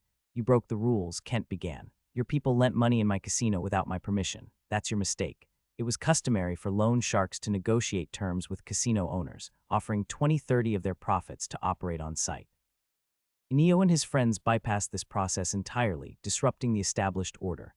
Lance acknowledged the error. You're right, it's my fault. I'm Lance. And you are? Kent, the owner replied curtly. Very well, Mr. Kent. What must I do to take them with me? Kent scrutinized Lance for 2 minutes, his expression unchanged, but his eyes flickered with caution, greed, and curiosity. The clean-cut, smiling young man before him didn't fit the image of a hardened finance operator. Instead, he seemed harmless, like a university student. In most places, such an appearance would inspire trust. Here, it risked being seen as weakness. Kent's gaze lingered on Lance's attire, a clean, expensive outfit. Licking his lips, he finally said, $1,500, take them and go. He had initially intended to ask for $500, but raised the figure to test Lance's reaction. Lance raised an eyebrow, chuckling lightly. $1,500, that's steep, Mr. Kent.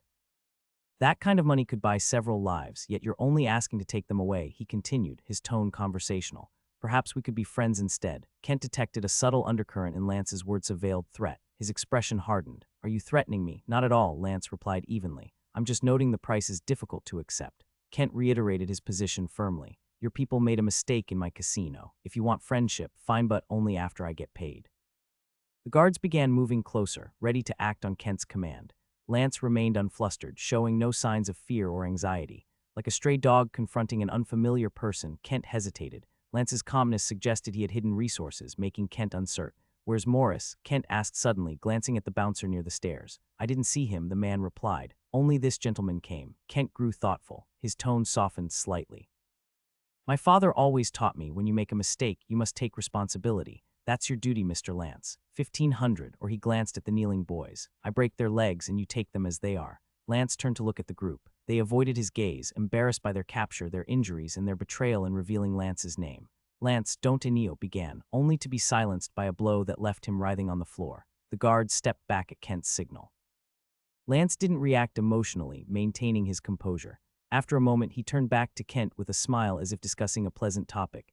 $1,500, Lance repeated. Cash or check? Kent burst into laughter, lighting his cigar. For him, such moments, whether frustrating or amusing, always called for a smoke. You're a smart man, Lance, Kent declared. Cash, checks are a hassle for us. $1,500 was a significant sum for this era. When Lance returned to the casino after a brief absence and placed a brown paper bag on the table, Kent's face lit up with a smug smile. Rubbing his hands together eagerly, Kent reached for the bag. However, Lance pressed it down, preventing him from taking it. Kent froze, confusion turning to irritation, but something in Lance's eyes made him pause. Kent eventually understood. Let them stand up, he ordered. A guard kicked Enio hard in the shoulder, sending him sprawling forward. He struggled to his feet with the help of his companions. The group quietly moved behind Lance. Only then did Lance release his grip on the paper bag. You're a man of principles, Lance. I think we'll be great friends, Kent declared, laughing heartily. Anyone willing to hand over $1,500 was someone worth befriending in his eyes. Kent didn't immediately inspect the bag. Instead, he opened it and inhaled deeply, a look of pure delight crossing his face. Ah, the smell of money. After savoring the moment, he emptied the bag onto the table. The contents spilled out $10 bills, neatly bundled into rolls of 10 with rubber bands holding them together. 15 rolls in total. Kent used his arms to gather the cash protectively, looking utterly ridiculous as he grinned from ear to ear. He randomly picked a roll, counted it, and nodded with satisfaction. Once the money was back in the bag, his gaze landed on Lance, his demeanor shifting to something smug and disdainful. Well, Kent said, you can all get out of here now. Consider this $1,500 a lesson for your friends. Lance stood up calmly, adjusting his clothes. With a faint smile, he replied, I hope you sleep well tonight, Kent. Kent scoffed, unimpressed by the veiled threat. I sleep like a baby. Lance said nothing, simply nodding before leaving with the others. As the group left the casino, Kent's expression darkened. Pack up, we're moving, he ordered. One of his trusted guards frowned. Boss, is that necessary? Business here is good. Picking his nose nonchalantly, Kent handed the cash bag to his accountant. The business is fine, but we've got a problem now. Staying here isn't worth it. I don't fear trouble, but that doesn't mean I like it. Besides, we've been here long enough. It's time to relocate. Tonight." The guard didn't argue further, nodding obediently. "You're the boss." Kent wasn't afraid of Lance reporting him to the authorities or the Kodak family. He had solid connections with local police last month. He'd met with the precinct chief and his assistant. For a few $dozen a month, the cops turned a blind eye and even warned him of impending trouble. His ties to the Camille gang via his brother further bolstered his confidence. Still, resolving the fallout would cost money and favors. Worse, his brother would kill him if things escalated. Letter 211D Alpha Bears. With Kent's orders given, his crew began packing. They had a truck for their essential items, gambling tables, and equipment. Everything else was disposable and replaceable. Meanwhile, outside the casino, as soon as they reached the surface, Enio blurted out, "I'm sorry." Lance stopped abruptly, grabbing Enio by the back of the neck and pressing their foreheads together. His expression was stern. "Don't apologize to me, Enio." The others froze, startled by Lance's sudden intensity. They already felt the weight of their mistake, especially after witnessing Lance hand over such a large sum of money to save them. Fear gnawed at their insides. Summoning his courage, Enio clenched his teeth. "I'll pay you back, Lance." "And how will you do that?" Lance asked, ruffling Enio's hair roughly. "Pay me $3 a month for the next 50 years. Great joke. You've got me laughing." Releasing him, Lance turned to the group. "I've told Elvin and Ethan before, if someone slaps you and you don't hit back, they'll kick you next time. Maybe even crap on your head. They'll know you're a coward who won't retaliate. If you don't want that, remember this: blood for blood, tooth for tooth. Shame can only be washed away with blood. Hatred can only be resolved through destruction. Standing here trembling like quails and apologizing won't fix anything. What we'll do is take back that $1,500 with interest. They broke your arm and beat you to a pulp. We'll return the favor twice over." Taking a deep breath, Lance continued. "Kent and his crew will move soon, probably in the next 2 days. Watch them closely. Find out where they go, where they stay, and where they sleep." "Can you do that?" Enio's expression hardened, his voice firm. "I'll do it, I swear." Lance patted his cheek and handed him $200. "Get your arm checked out, buy some clothes, and keep an eye on those bastards for me." Turning to the group, he asked, "Anyone here know how to ride a bike?" A young man raised his hand. "I do, Lance." "Good, get a bike. If they drive off, follow them, but don't let them spot you." "Listen up, everyone," Lance said, his tone sharp. "I don't care what you're thinking, whether you want revenge or not. But for me, this isn't over. No one beats you, takes my money, and walks away to live happily ever after. No one. Call me if you find anything." After giving a few more instructions, Lance left. $1,500, was it a lot? Absolutely, but earning it back wouldn't take long. There's a saying, the most profitable businesses are written into criminal law. There's some truth to that. Back at the office, Elvin approached Lance as soon as he arrived. "I heard Morris came by. Did something happen?" Lance explained the situation briefly. Fury flashed across Elvin's face. "What's the plan?" Elvin asked. Lance sat at his desk, lit a cigarette, and exhaled slowly. This money wasn't a free gift. "Kent will pay dearly for it." Elvin's jaw tightened. "What do you need us to do?" "Focus on your tasks for now. I'll let you know when it's time to act." Later that afternoon, Ethan returned to the office, visibly excited. "Lance, guess who I saw?" Lance, distracted, replied absent-mindedly, "Who?" "The punks who beat us up in the Bay District. I saw them." The news electrified the group, many of whom were back in the office to avoid the midday heat. Anger simmered as they heard Ethan's report. Lance's frustration with Kent burned hotter. The casino boss would have to wait. No, it was time to deal with these street thugs. Grabbing a duffel bag filled with bats from the storage room, Lance prepared to head out. "Let's go," he ordered. Some would ride in cars. Lance drove himself. Watching the group mobilize, he realized something. They needed more drivers. "You guys wouldn't believe what Jennifer and I did last night." A freckled young man with sandy brown hair sat under a sunshade by the roadside, holding a glass of spiked orange juice as he recounted the previous night's exploits to his two friends. "I have to say, it was the most enjoyable and coolest night of my life. You wouldn't believe how gentle she is, and—" "I would," one of his friends interjected. The freckled man froze. At the table were just the three of them, High's two best buddies, and Jennifer was his girlfriend. He looked at his friend's sincere expression and dismissed any bad thoughts. He figured his friends I would refer to his own experiences with amazing women. But Freckles believed no matter how amazing his friend's experiences were, they couldn't compare to his Jennifer. Shaking his head, he defended her. "No, you wouldn't." His friend, persistent, replied, "No, I'm sure I would." Freckles' patience wore thin. "What do you know?" he demanded. His friend smirked and described in detail some very specific moves. Freckles stared in shock. Those were exactly the things he had done last night. Even two activities he hadn't attempted because, well, he hadn't cleaned himself thoroughly enough. "Where did you hear that?" Freckles asked, his disbelief mounting. At this, the other friend burst out laughing, of course from Jennifer. Freckles' expression darkened, shifting from red to pale to green. He grew visibly enraged. "That's not funny," he snapped. Jennifer is my girlfriend. I expect you to respect her and me. The first friend waved dismissively. Come on, man. I told Yaush is just a tramp. I've been with her, he's been with her, and so have plenty of other guys I know. I warned you about this, but you didn't believe me. Freckles stood abruptly, his face contorted in a mix of anger and disbelief. Just as he was about to deliver a heated retort, a car pulled up less than 5 meters away. Elvin stepped out, carrying a duffel bag filled with bats. The 3 young men, engrossed in their argument about Jennifer's character, didn't notice him. Moments later, a group of 10 or so youths crossed the street, each taking a bat from Elvin before advancing. It wasn't until the group was within striking distance that Freckles and his friends realized something was wrong. The leader, tall and broad-shouldered, seemed vaguely familiar, but there was no time to dwell on it. There were only 4 or 5 meters between them, a distance closed in mere seconds. Letter 211 a tilde small capen letter 162, e grave essid. By the time Freckles understood they were the target, Ethan's massive fist was already smashing into his face. Kiss Maya, you little tramp. The fight erupted like wildfire. Freckles' 2 friends, realizing the trouble, flipped the table and bolted, but the area was crowded with chairs and tables, hindering their escape. Elvin, channeling newfound strength, hurled an iron chair, knocking one of them flat. The other tripped over a table, and before he could get up, was pinned down. What followed was a relentless beatdown. The attackers used bats, fists, and even their shoes to pummel the 3 young men. Inside the cafe, Lance casually approached the counter. Pulling out a wad of cash, he counted out 4 $5 bills and placed them on the counter. Just a little incident. You and your staff didn't see us, right? The cafe owner, glancing at the sturdy iron chairs and tables that wouldn't sustain damage, hesitated but eventually pocketed the money. With a polite nod, he replied, "We didn't see a thing, sir." Satisfied, Lance nodded and walked out. Outside, the 3 young men were on the ground, battered and bruised. Ethan, using only his fists, delivered punch after resounding punch. Their cries of pain grew faint, replaced by groans. After 2 or 3 minutes, the group of attackers finally tired. Lance, his cigarette nearly finished, stepped forward, lifted their heads. The others stopped, but the beaten trio were too weak to move. Ethan crouched, grabbed Freckles by the hair, and forced his head up to face Lance.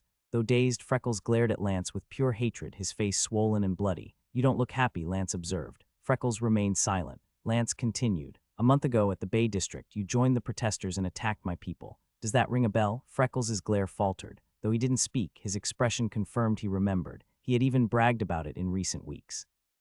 At the time, someone had paid them $200 to rough up dock workers during a protest. For unemployed drifters like them, this was a rare opportunity for easy cash. Unfortunately for them, they had crossed paths with Elvin's group, leaving them bloodied and bruised. Lance flicked his cigarette to the ground and gestured for Elvin's bat. Holding the heavy bat in both hands, Lance addressed Freckles. "Today's lesson, no matter what you do, you'll pay for it someday, if not today, then tomorrow, or the day after. Your turn always comes." With a nod, Ethan pulled Freckles' arm forward. Lance raised the bat high and brought it down with force. The sickening thud was followed by a howl of pain as Freckles curled into a ball, clutching his broken arm. His 2 friends, terrified, begged for mercy. "It wasn't us. Tommy made us do it." "Who's Tommy?" Both turned to Freckles, proving their loyalty went only so far. Lance, unimpressed, replied coldly, "But you still did it." Handing the bat to Elvin, Lance stepped back. Elvin, breathing heavily, hesitated briefly before recalling the beating he and his friends had endured. Fueled by anger, he took a deep breath, raised the bat, and swung it hard. The second man's arm snapped audibly, leaving him wailing in agony. Ethan handled the third man, his sheer strength breaking the arm into a grotesque V-shape. Doctors would have plenty to bill for. As a small crowd began to gather, Lance gestured for his group to leave. In seconds, they had disappeared into the alleys. 10 minutes later, a police car arrived. One officer nudged Freckles with the toe of his polished shoe. Seeing the young man open his eyes, he confirmed there were no fatalities. "Call an ambulance," he told his partner. Turning to the cafe owner, the officer asked, "Did you see who did this?" Owner, feeling the weight of the cash in his pocket, shook his head. "Never seen them before. Out-of-towners." The officer muttered, jotting a note. "Remember their faces." The owner shook his head again. "Not really, but they were young." The officer sighed, putting his notebook away. He knew the cafe owner was hiding something. Cases like this always had layers. When the ambulance arrived, only the man with the severely broken arm was taken. Freckles and the other friend refused, unwilling to risk the massive medical bills. From a nearby alley, Lance's group watched, their adrenaline replaced by laughter. The fear they'd once felt toward their enemies was gone. As Lance had said, "When you're strong, they're weak." Ineo stirred as someone nudged him awake. He was about to complain when a jolt of realization snapped him out of his grogginess. Rubbing his face, he looked up in the darkness at Morris, who whispered, "There's a truck coming." The night was quiet, amplifying every sound. A conversation like this, unnoticed during the day, could easily be overheard now. Peeking out from the alley, Ineo spotted a truck moving slowly toward the corner. Earlier in the day, he had visited a community hospital where a doctor confirmed that his radius was fractured but not severely. With a splint in place, it would take at least 4 weeks before he could remove it and 3 months for a full recovery. The doctor emphasized the importance of avoiding heavy lifting. This situation deepened Enio's hatred for Kent. Not only had he lost money, but his injury meant he would also lose his job, a fate terrifying for poor people who often couldn't afford the twin burdens of medical bills and unemployment. The truck stopped just outside the alley, unable to fit into the narrow space where the casino was located. Morris tugged Enio further back. "I'll climb into the truck," he whispered. Enio frowned. "I should be the one to do it." Morris shook his head. "You're too tall and I'm shorter. They won't notice me as easily. Besides, they know me and my dad. If I get caught, I'll just say I was trying to steal something. Worst case, I get a beating." Enio hesitated, then muttered, "It still should be me." But Morris was already focused on the task at hand. By now, Kent's men were rolling gambling tables out of the alley on small carts. The wooden tables were designed to be disassembled for easy transport, unlike the luxurious marble-topped tables in the Kodak family's casinos, which were meant to project opulence at the cost of mobility. As the first load was loaded onto the truck, Morris licked his lips and said, "No time, I'm going in now. Just follow the tire tracks if you lose them." Before Enio could object, Morris crouched low and darted to the truck. Using the wheel as a step, he hoisted himself into the truck bed.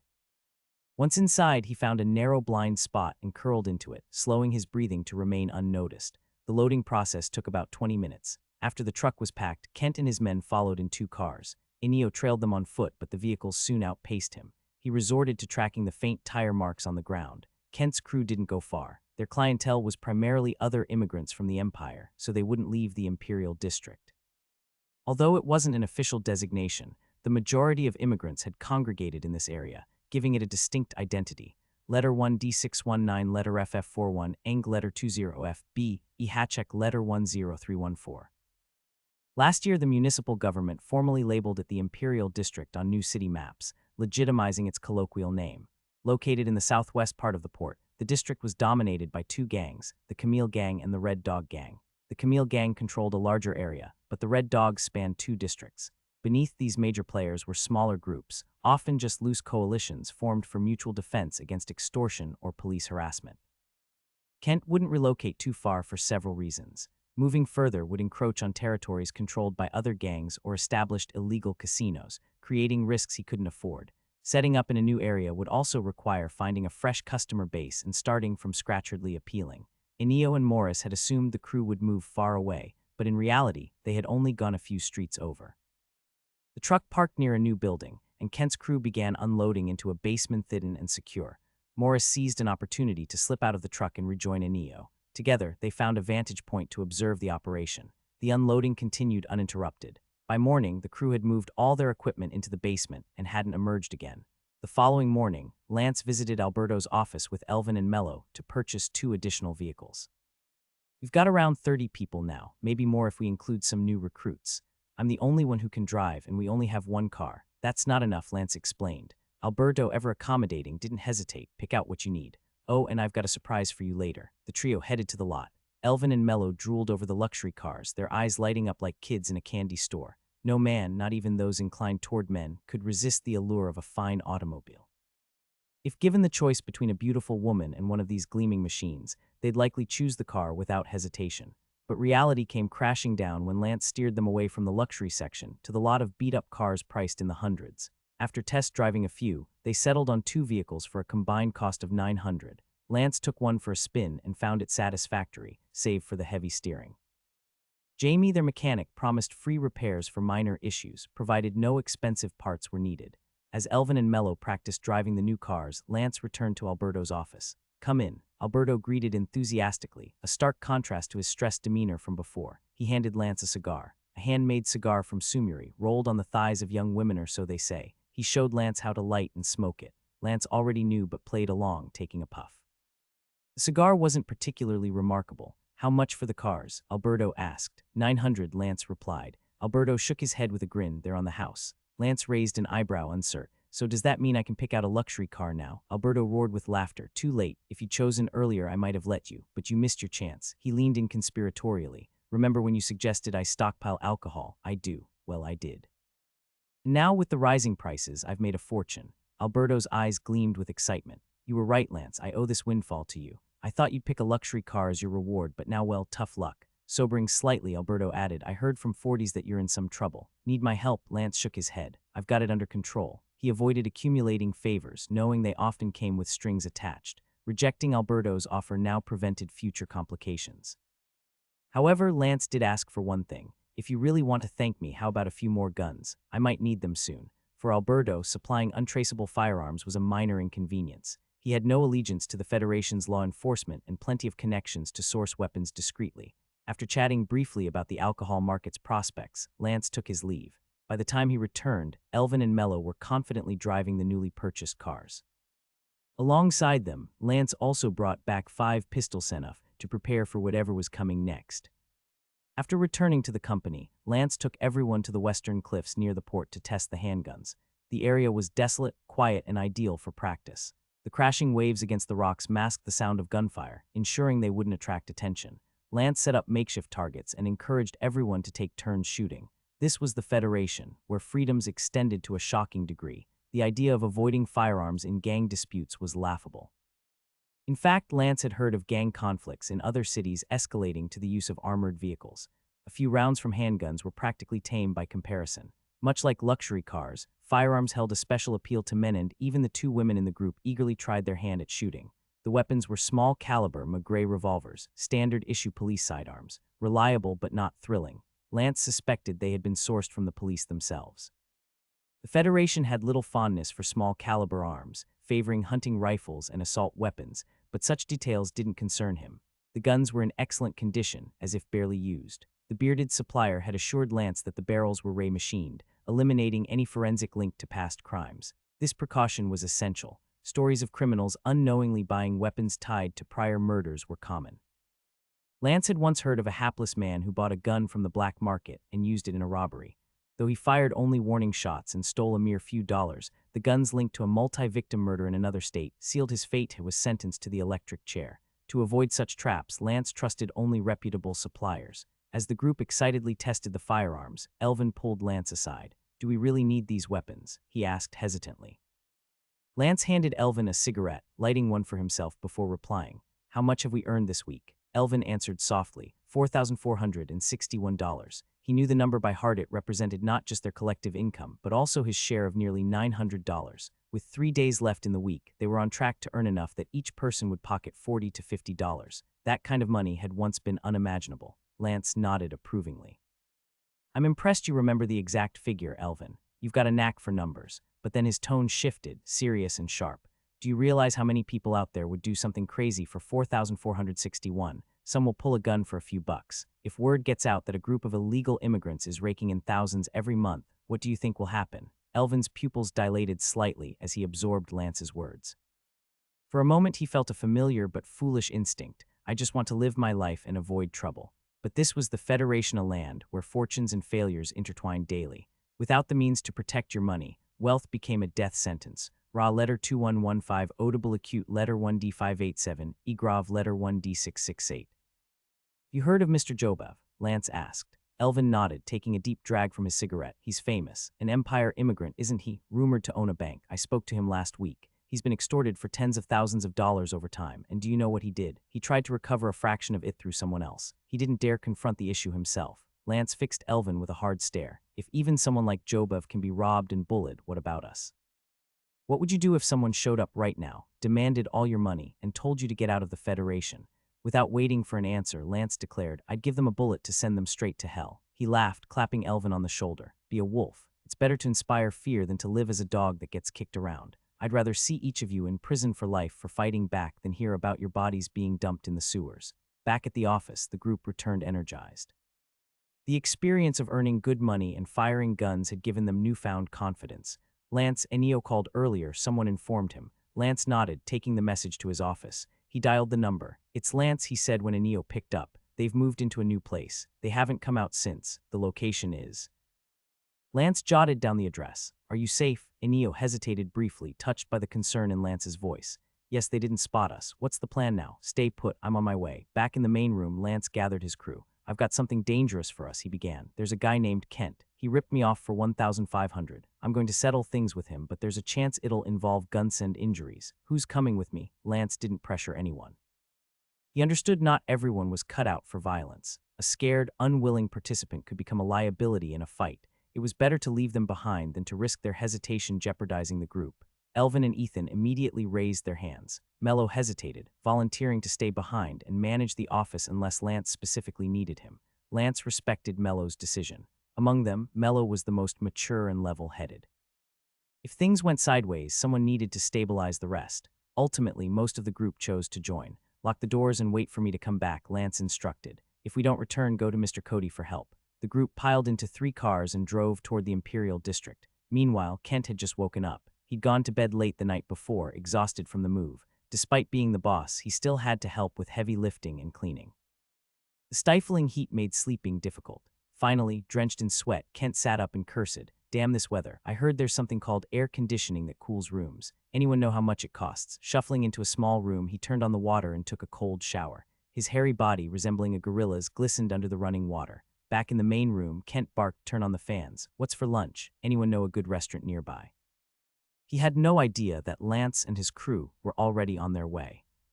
Kent's trusted enforcer grumbled under his breath, silently cursing his boss and his entire family as he stood at a deli counter ordering lunch. This meal was coming out of his own pocket. It wasn't the first time Kent had sent him on errands without providing money. While the enforcer resented the unfairness, he tolerated it because his paycheck, though meager, was reliable. Sometimes, tolerating injustice is a mistake. Give an inch and they'll take a mile. The Imperial District didn't have many fast food options, just bakeries and delis. True fast food restaurants were clustered around gas stations farther away. Empire immigrants hadn't yet developed a taste for Federation-style fast food. The younger generation, born or raised here, was starting to embrace it, but the older immigrants clung to their traditions. The enforcer ordered a modest lunch, several chunks of fried pork knuckle, a pile of the cheapest bread, a large bag of fruit salad worth $1, and a pack of cold beers. He popped a piece of pork into his mouth as he carried the food back. The fried skin crunched satisfyingly, releasing a burst of fatty juices and meat flavor. The best part of this trip, he thought, savoring the morsel. He intentionally picked out the juiciest pieces for himself, planning to let the others eat whatever was left. As he passed a side alley near the casino, he noticed 3 parked cars. Strange, he thought. Cars were uncommon in this area, especially parked like this. Most Empire immigrants prioritized owning homes over vehicles, and it was rare to see cars idling in these streets. Curiosity piqued, the enforcer stopped at the alley's entrance, lit a cigarette, and peered inside. His heart sank when his eyes met Lance's. Lance stared back for several seconds before barking, "Grab him," and sprinting forward. The enforcer's instincts took over. He dropped the food and bolted, running faster than he ever thought possible. Maybe I missed my calling as a sprinter, he thought, fleetingly imagining himself winning medals. But his stamina quickly faltered. Less than 50 meters into the chase, his legs burned, and the weight of the food he was carrying slowed him down. Desperately, he flung the bag behind him, hoping to trip his pursuers. Letter 1E5B letter FF41, Eng letter 1D428 letter 1D587. Group chasing him, all in their 20s and brimming with youthful energy, closed the gap rapidly. Lance reached him first, shoving him hard in the back. The enforcer stumbled, lost his balance, and hit the ground hard. Scrambling to get back up, he managed to roll over before Elvin crashed into him, tackling him to the ground again. Within moments, the enforcer was surrounded. The enforcer's face twisted in anger as he glared at Lance. He mustered a defiant tone. "You're starting a war, Lance." Lance, slightly winded, looked down at him and smirked. "War, huh?" Without warning, Lance stomped his boot onto the enforcer's head, pressing his cheek into the dirt. "Running, were you?" He ground his heel against the enforcer's face before stepping back. Kneeling beside him, Lance patted his bruised face. "I like your attitude. Here's the deal. Open the door for us and I'll let you walk away." The enforcer said nothing, his glare laced with defiance. His silence spoke volumes. "Your threats don't scare me."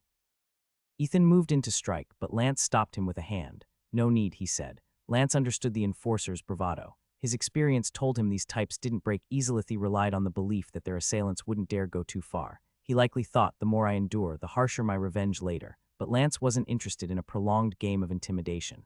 He pulled out his folding knife and, without hesitation, stabbed the enforcer in the buttocks. The man's bravado evaporated instantly. He gasped, trying to scream, but Lance's fist cracked into his jaw, cutting him off mid-shout. "Next one might hit an artery. What do you think?" Lance's voice was calm, almost casual as he continued. "This is between me and Kent. If you want to get involved, I'll make sure Angel Lake mourns you." The enforcer's earlier courage drained away. "Fine," he muttered weakly. Lance stood, revealing the handgun tucked under his jacket. "Good. And don't worry, I'll make sure everyone knows you had no choice. You're innocent." The enforcer hesitated, then sighed in resignation. Kent's brother, he's a high-ranking member of the Camille gang. You sure about this? Lance didn't even flinch. That's tomorrow's problem. Today I'm dealing with Kent. Move. With no other option, the enforcer limped toward the casino. Fear and pain stripped him of resistance. They approached the casino entrance. Onlookers who noticed the group quickly turned away after receiving a wordless warning, a two-finger gesture from the young men, signaling they'd been marked. Anyone foolish enough to linger might later find themselves targeted as witnesses. When they reached the door, the enforcer pounded on it. Open up, damn it, hurry. A voice from inside called back, what's for lunch? Fried chicken or pork knuckles? The door swung open, and the guard inside froze at the sight of the enforcer's battered face and bloodied side. Before he could react, Lance pressed a gun to his head. Behind Lance, the rest of the group filed in, their presence unmistakably hostile. The guard quickly declared, this isn't my fight. I didn't touch anyone yesterday. Lance tilted his head toward the stairs, downstairs. Now. The guards exchanged panicked glances, silently cursing their boss for choosing a basement casino. Once a place of safety, the underground venue now felt like a death trap. Reluctantly they descended, the black barrel of Lance's gun guiding their every step. Kent was oblivious to the danger closing in. He sat in the basement, scratching his feet and laughing at crude jokes with his men. The sound of heavy footsteps descending the stairs brought a smile to his face. Damn it, took you long enough. I'm starving, he called out, turning toward the noise. Let's see what you got for me. His words caught in his throat as he locked eyes with Lance, who was framed by a dozen young men, each holding a weapon or burning with a fierce determination. Kent was starving. After working late into the night yesterday, he hadn't eaten since morning and felt like he could devour an entire cow. He eagerly wiped his hands, which he'd just used to scratch his toes, on his pants and rubbed them together in anticipation of the meal. Saliva flooded his mouth, making his hunger even more unbearable. He swallowed it down and snapped impatiently, "What are you two idiots standing there for?" Seeing the two men who had already gone out lingering near the door, Kent couldn't help but grow irritated. Hurry up and bring the stuff over. Don't tell me you went out and didn't bring back any food, for F's sake. As the owner of an underground casino and the younger brother of a senior gang member, Kent wasn't one to tolerate dissatisfaction unless it was from his brother. Since the day he used a bat to kill the neighbor who had bullied them, anyone who displeased him faced his wrath. But when a third person stepped out from behind the door, Kent froze. He didn't even bother to lift himself off the chair. Instead, he turned and bolted toward the back room. His chair's armrest snagged his pants, disrupting his movement and sending him sprawling to the floor. He ended up on one knee, the other leg kicking against the ground in a half-risen pose. At that moment, he mentally cursed his henchmen and Dorman's families 3 times over. He vowed to teach them a lesson once this ordeal was over. Before Kent could even reach the back room, a gunshot rang out. Though the McGray revolver was a small-caliber firearm, its sound was amplified in the confined space, startling everyone. Kent, who had just managed to get to his feet, collapsed back to the floor. Supporting himself with one hand for balance, he slowly raised both hands. No need for this, Lance. It's just $1,500. Just yesterday, he had called Lance and his friends fools, but now it seemed the real fool was him. Facing away from Lance, Kent didn't know who had been shot but didn't dare gamble that the next bullet wouldn't be for him. Lance walked over to Kent's chair, sat down opposite him, and placed the food on the table. By now, Elvin and the others had entered, all holding guns. Elvin herded the guards into a corner and had one of Enio's friends watch the door. The room was now fully under Lance's control. We heard you shouting about being hungry before we even came in.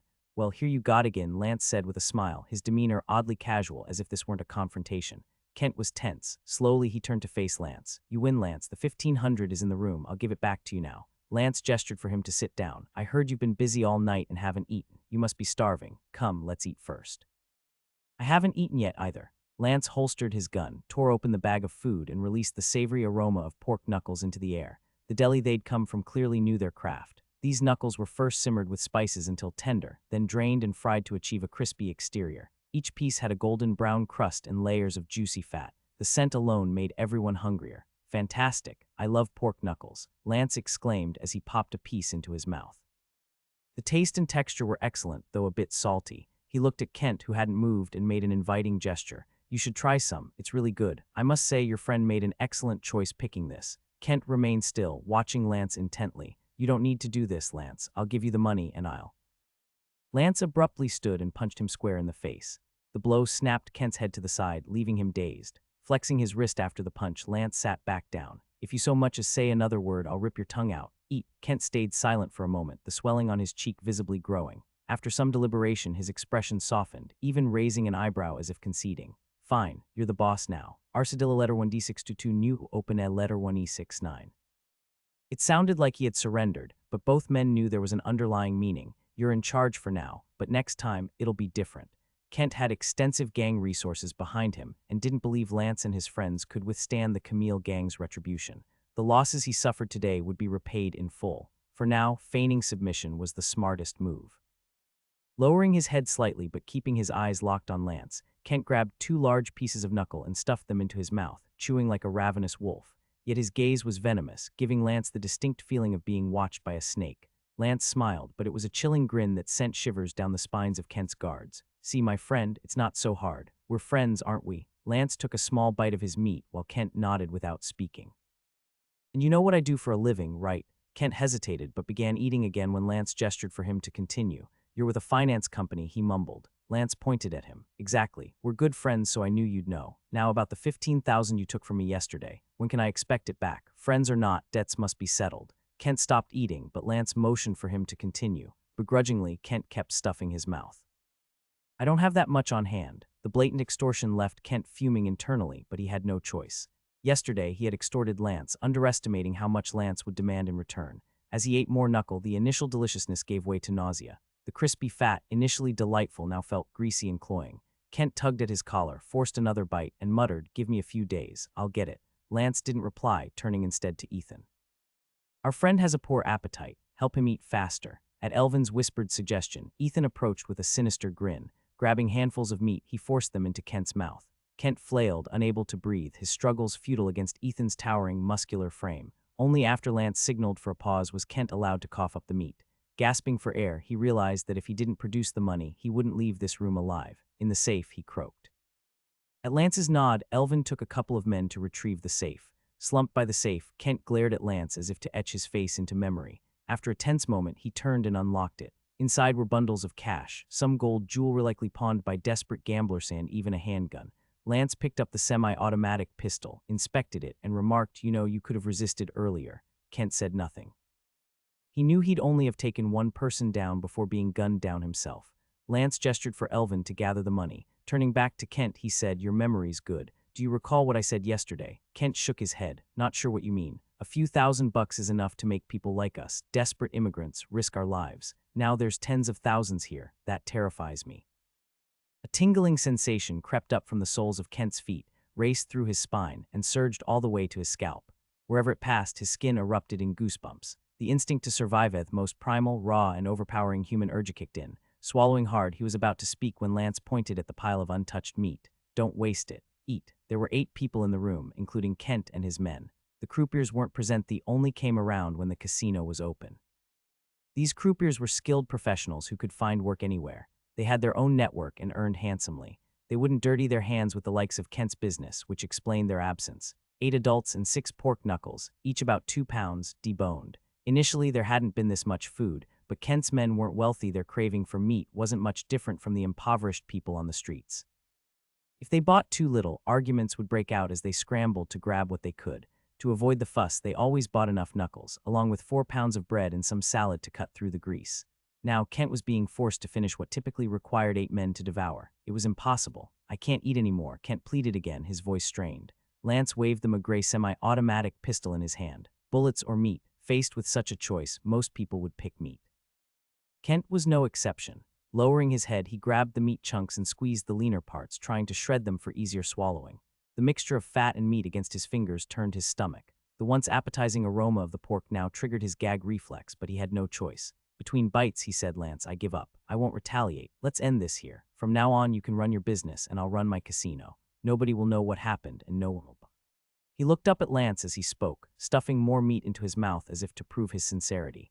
Lance remained silent, neither agreeing nor disagreeing, leaving Kent even more uncertain. "This was a small matter to begin with. I apologize for everything I did yesterday," Kent continued, glancing at Enio standing behind Lance. "This young manhwa's name is Enio, right? I'll give him another 3,000 and introduce you to a doctor free of charge. That should be enough to fix his arm, with some left over. This whole thing was my fault, all of it." Slowly straightening up, Kent tested the waters, gauging Lance's reaction.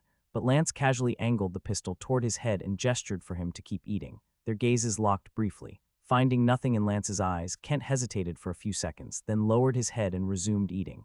The atmosphere in the basement grew suffocating, every eye focused on Kent. As he ate, his body began rejecting the food. His stomach churned and he retched, but he still had another half of the pile to finish. Minutes passed. Kent's pace slowed further. Someone who had always enjoyed a full belly now felt an overwhelming agony from overeating. His stomach was stretched to the breaking point, each breath sending waves of pain through his bloated abdomen. "I can't do it anymore," he gasped, releasing the meat and bracing himself against the table. "Call an ambulance. My stomach's about to explode." Lance glanced at Ethan. Kent doesn't want to cooperate. Ethan, help him out. Ethan hesitated for a moment, gathering himself. Then, with an impassive expression, he approached Kent. Panic filled Kent's eyes as he tried to escape, but the moment he stood, Ethan's hand forced him back into the chair. Ignoring Kent's struggles and pleas, Ethan grabbed chunks of meat and shoved them into his mouth. Letter 1E5B, letter 1D4EA, letter 1D40D, letter 1ED9, vet E umlaut, letter 1D4AE. Seated across from them, Lance lit a cigarette with a match provided by Elvin. Crossing his legs, he watched Ethan relentlessly feed Kent, pushing meat down his throat. Kent's flailing became less vigorous. First, he slapped Ethan's arms and shoulders, then his movements grew feeble until he slumped backward. 7 or 8 minutes later, after one final weak slap on Ethan's arm, Kent went limp. Ethan checked his breathing and softly said, "He's dead." Lance clicked his tongue. The oppressive atmosphere in the room intensified as he stood and turned to Enio.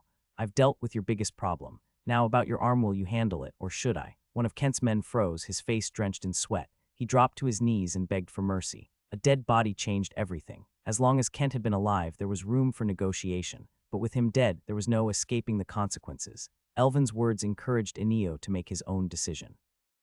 Enio thought about his past, his missing mother, his abusive father who failed to achieve the Federation dream, and his own childhood filled with poverty and misfortune.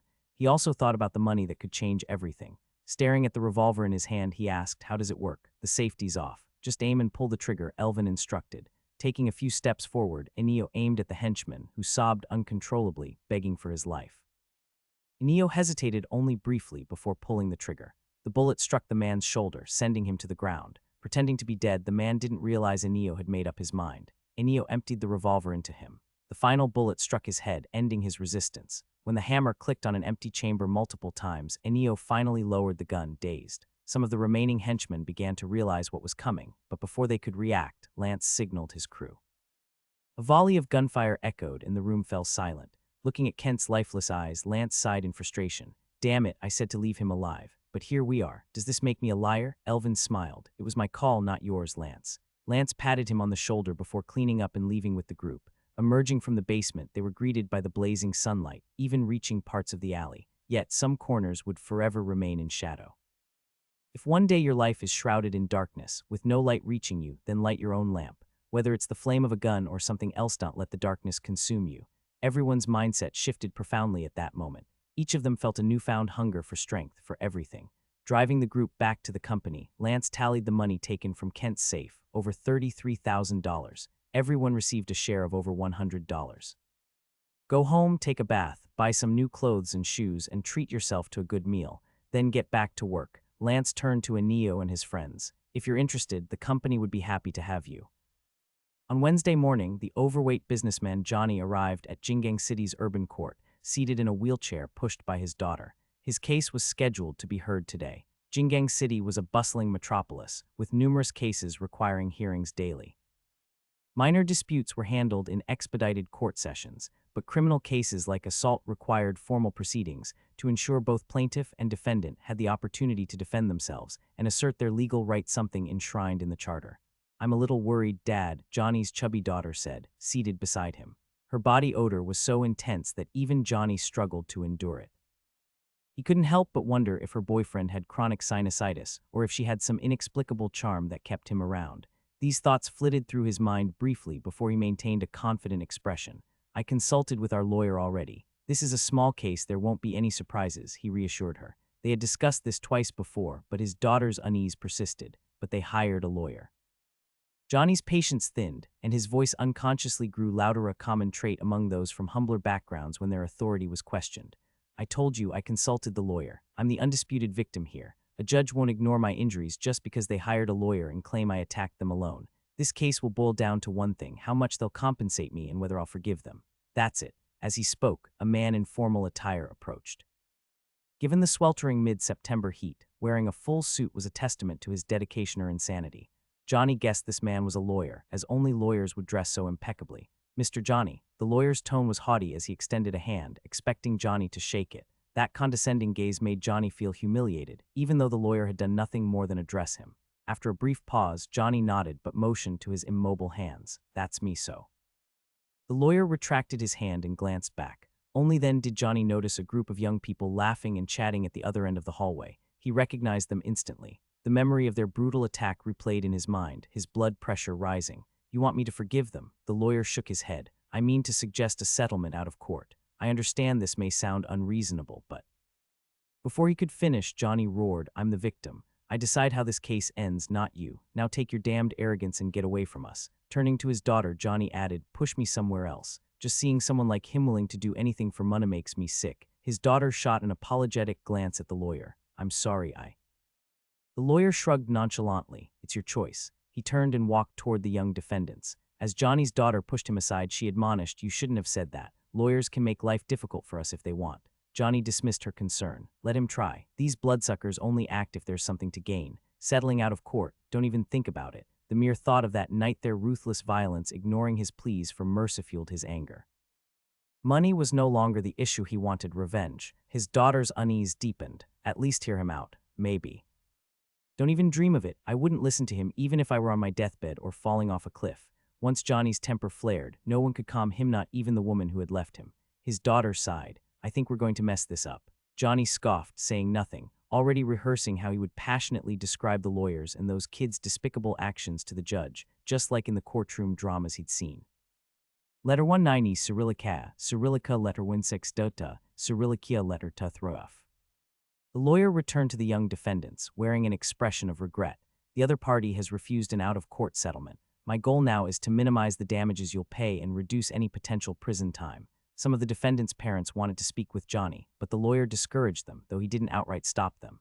As expected, Johnny immediately told them to get lost. This infuriated the parents, who felt that while their children were at fault, it wasn't their problem. They had come with good intentions. 20 minutes later, the session began. Johnny was wheeled to the plaintiff's seat, and the judge entered hurriedly, looking fatigued. After the formalities, the judge glanced at Johnny. "Did your lawyer arrive late, or did you not hire one?" Johnny shook his head. "Your Honor, I consulted a lawyer. He advised me that this was a straightforward case and I didn't need representation to defend myself." The judge suppressed a chuckle. "I'll keep that in mind." Then, turning to the defendants and their lawyer, he said, "The plaintiff has no representation. You may proceed. First, let me introduce my clients." The lawyer presented documents showing that 4 of the defendants had been diagnosed with conduct disorders and a predisposition toward violence. He explained that the incident wasn't a case of premeditated or random crime, but an impulsive act. At the behest of a friend, the group sought revenge against an exploitative boss. However, due to their youth, immaturity, and violent tendencies, things spiraled out of control. He submitted various certificates, including proof of their community service participation, completion of high school with at least a C+ average, and statements from neighbors attesting to their otherwise respectful and helpful behavior.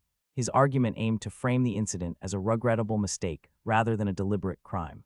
As expected, much of the blame shifted to the apprentice, who had convinced his friends to act.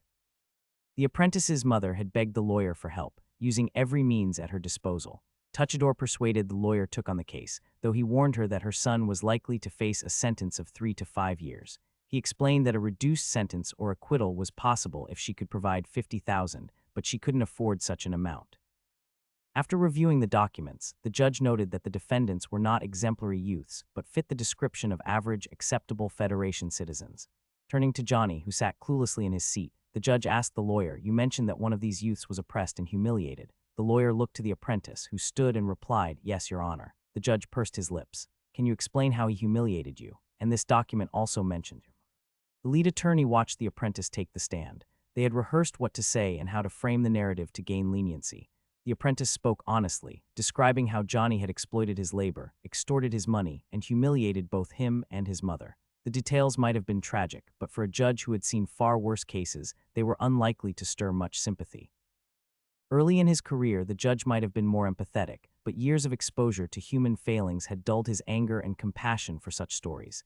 "That does sound unpleasant," the judge remarked, turning to Johnny. "Without a defense attorney, you'll need to speak for yourself. Remember, you are accountable for every word you say. Your statements will shape the outcome of this case. Now tell me, is what he said true?"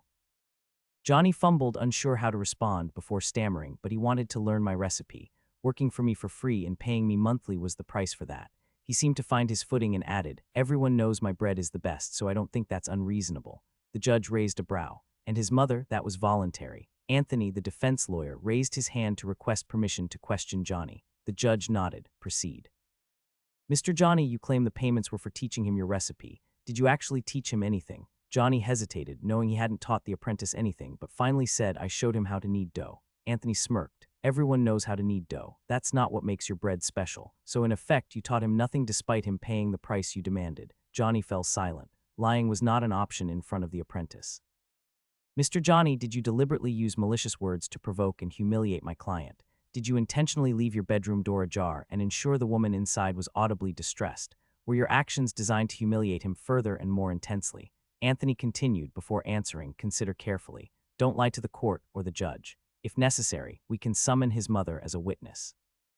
We've refrained out of respect and consideration, but should you lie or attempt to deceive, we won't hesitate to call her to testify." Johnny's heart pounded and sweat dripped down his face. He had indeed acted that way, seeking some twisted thrill from tormenting the apprentice, but he couldn't admit it. His prolonged silence spoke volumes to both the judge and Anthony. "Your Honor, I have no further questions," Anthony said. The judge scribbled something on a piece of paper, visible to no one else, before looking up. "This case is both simple and complicated. Initially, it seemed like a straightforward robbery with assault, but it has revealed unexpected nuances. Letter 1D42B alpha, letter FF4E, letter 1ED7, letter 10331E circumflex, letter 1E61. Do either party have additional questions or evidence to present?" "None, Your Honor," Anthony replied. Johnny, now visibly confused, shook his head. "I have nothing to add, Your Honor." Johnny had entered the courtroom confident he was the clear victim. Yet Anthony's argument had turned the narrative on its head, leaving Johnny feeling like the villain. The judge exhaled slowly. "Closing statements, please." Johnny, bewildered, stayed silent, while Anthony delivered a well-prepared argument. He reframed the case as one of a desperate, oppressed young man, humiliated and exploited, who sought justice with the help of friends. While their actions were rash and immature, they were willing to return the stolen money and face consequences. Anthony emphasized their remorse, pointing out their clean records, community contributions, and readiness to make amends. He argued that the apprentice deserved understanding and a chance to reform. Finally, the judge turned to Johnny. "What are your thoughts?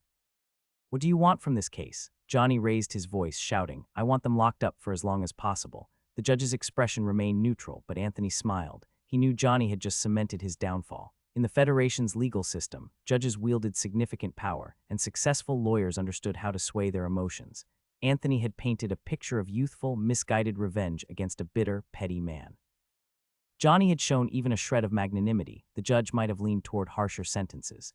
Instead, Johnny's outburst reinforced the defense's narrative of him as a vindictive oppressor. "Court is adjourned for 10 minutes. I will return with a verdict," the judge declared. Anthony's composure reassured the young defendants and their families, though Johnny sulked, realizing he might have been outplayed. He cursed himself for not hiring a lawyer, sensing the judge's subtle disapproval. The verdict was swift. The 6 youths, all first-time offenders, received varied sentences. The 2 who had broken Johnny's arms with sticks were sentenced to 9 months for the second arm and 1 year for the first arm, along with 60 hours of community service each. 3 others received over 100 hours of community service. All were ordered to return the stolen money and pay additional compensation for medical expenses and emotional distress. Because Johnny hadn't hired a lawyer or presented specific claims, the court awarded only standard damages. The apprentice, as the case's central figure, received a lenient sentence. Taking into account his circumstances and the humiliation he endured, the judge sentenced him to 3.5 years in prison with 200 hours of community service upon release. Anthony celebrated the outcome with his clients and their families, who expressed gratitude.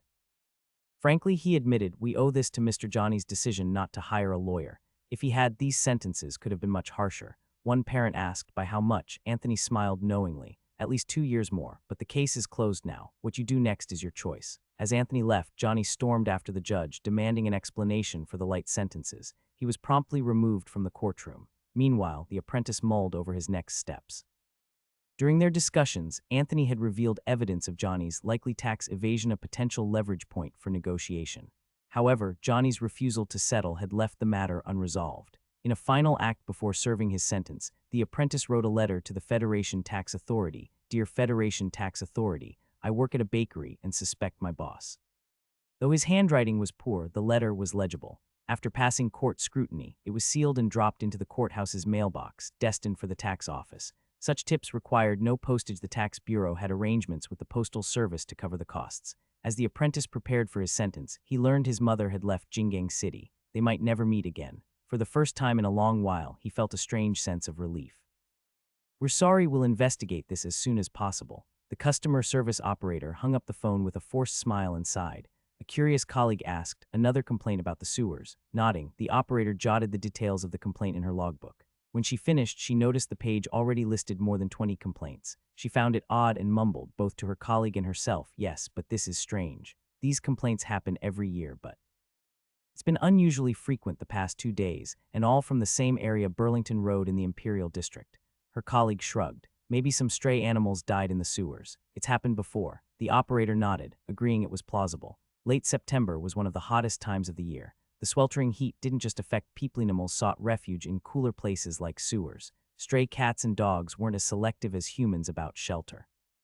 But sewers could be deadly, with hazards like wires and hooks trapping animals.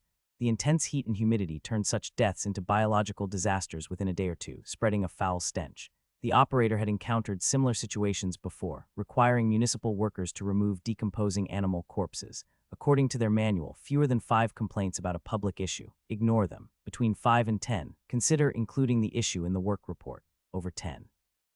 Write a separate report and prioritize it. Over 20. Call the appropriate department immediately. She counted the complaints indefinitely. Over 20. Quietly motioning for her colleague to keep silent, she dialed the number for the relevant office. "This is the City Services Complaint Office. We have an urgent matter at 72 Burlington Road. Over 20 people have reported a foul stench in the area, likely a decomposing animal." The voice on the other end responded with coarse swearing, probably habitual venting, rather than directed at anyone in particular. "Got it, ma'am. I'll head there right away," the worker grumbled, hanging up mid-rant. "Still cursing people?" her colleague asked, leaning back in his chair. The operator smiled. "It's a tough job, crawling into sewers in this heat. I'd probably curse too if I had to do it." "Sure, but not as creatively as that guy." They laughed it off, planning to go shopping after work, and soon forgot about the matter. Meanwhile, 2 municipal workers reluctantly left their air-conditioned office, sweating and grumbling as they drove a pickup truck through the scorching streets. Ever since the Secretary of State had declared appropriate attire is the bare minimum respect owed to society, federal employees were mandated to dress neatly even in unbearable heat. These 2 workers had no choice but to wear their summer uniforms, fully covered to avoid pay deductions.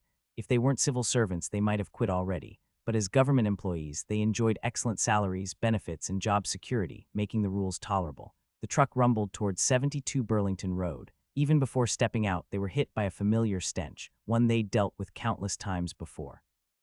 "Inya letter te thruin, smolkappa, a secumflex letter when I 6 thra." Standard protocol required them to don protective gear, including gloves and masks, but they often skipped this step, too accustomed to the job to care. Finding the source of the smell, they set up a no-entry sign and logged their start time in a notebook before lifting the manhole cover. To their surprise, the expected wave of foul odor didn't greet them. Sharing a puzzled glance, one worker descended into the sewer. 10 minutes later, he re-emerged. Nothing down there except some dead rats. Rats dying in sewers was common after heavy rainstorms, but the smell of a few dead rats was far weaker than the overwhelming stench they'd noticed. "This smell, it's not coming from the sewer," one said, sniffing the air. Following the odor, they discovered it was emanating from the basement of an old building nearby, through a small ventilation window facing the street. Satisfied that the source wasn't their responsibility, they packed up and left, leaving the matter to the police. The complaint reached the local precinct, and soon a patrol car emerged from a shaded alley, heading toward the address. 7 minutes later, 2 officers arrived and immediately covered their noses against the overpowering stench. One officer knelt by the basement window, peering through its grimy glass but seeing nothing. The smell, however, was unmistakable, the distinct odor of decomposing flesh. The other officer knocked on the building's ground floor door, which was answered by an elderly woman.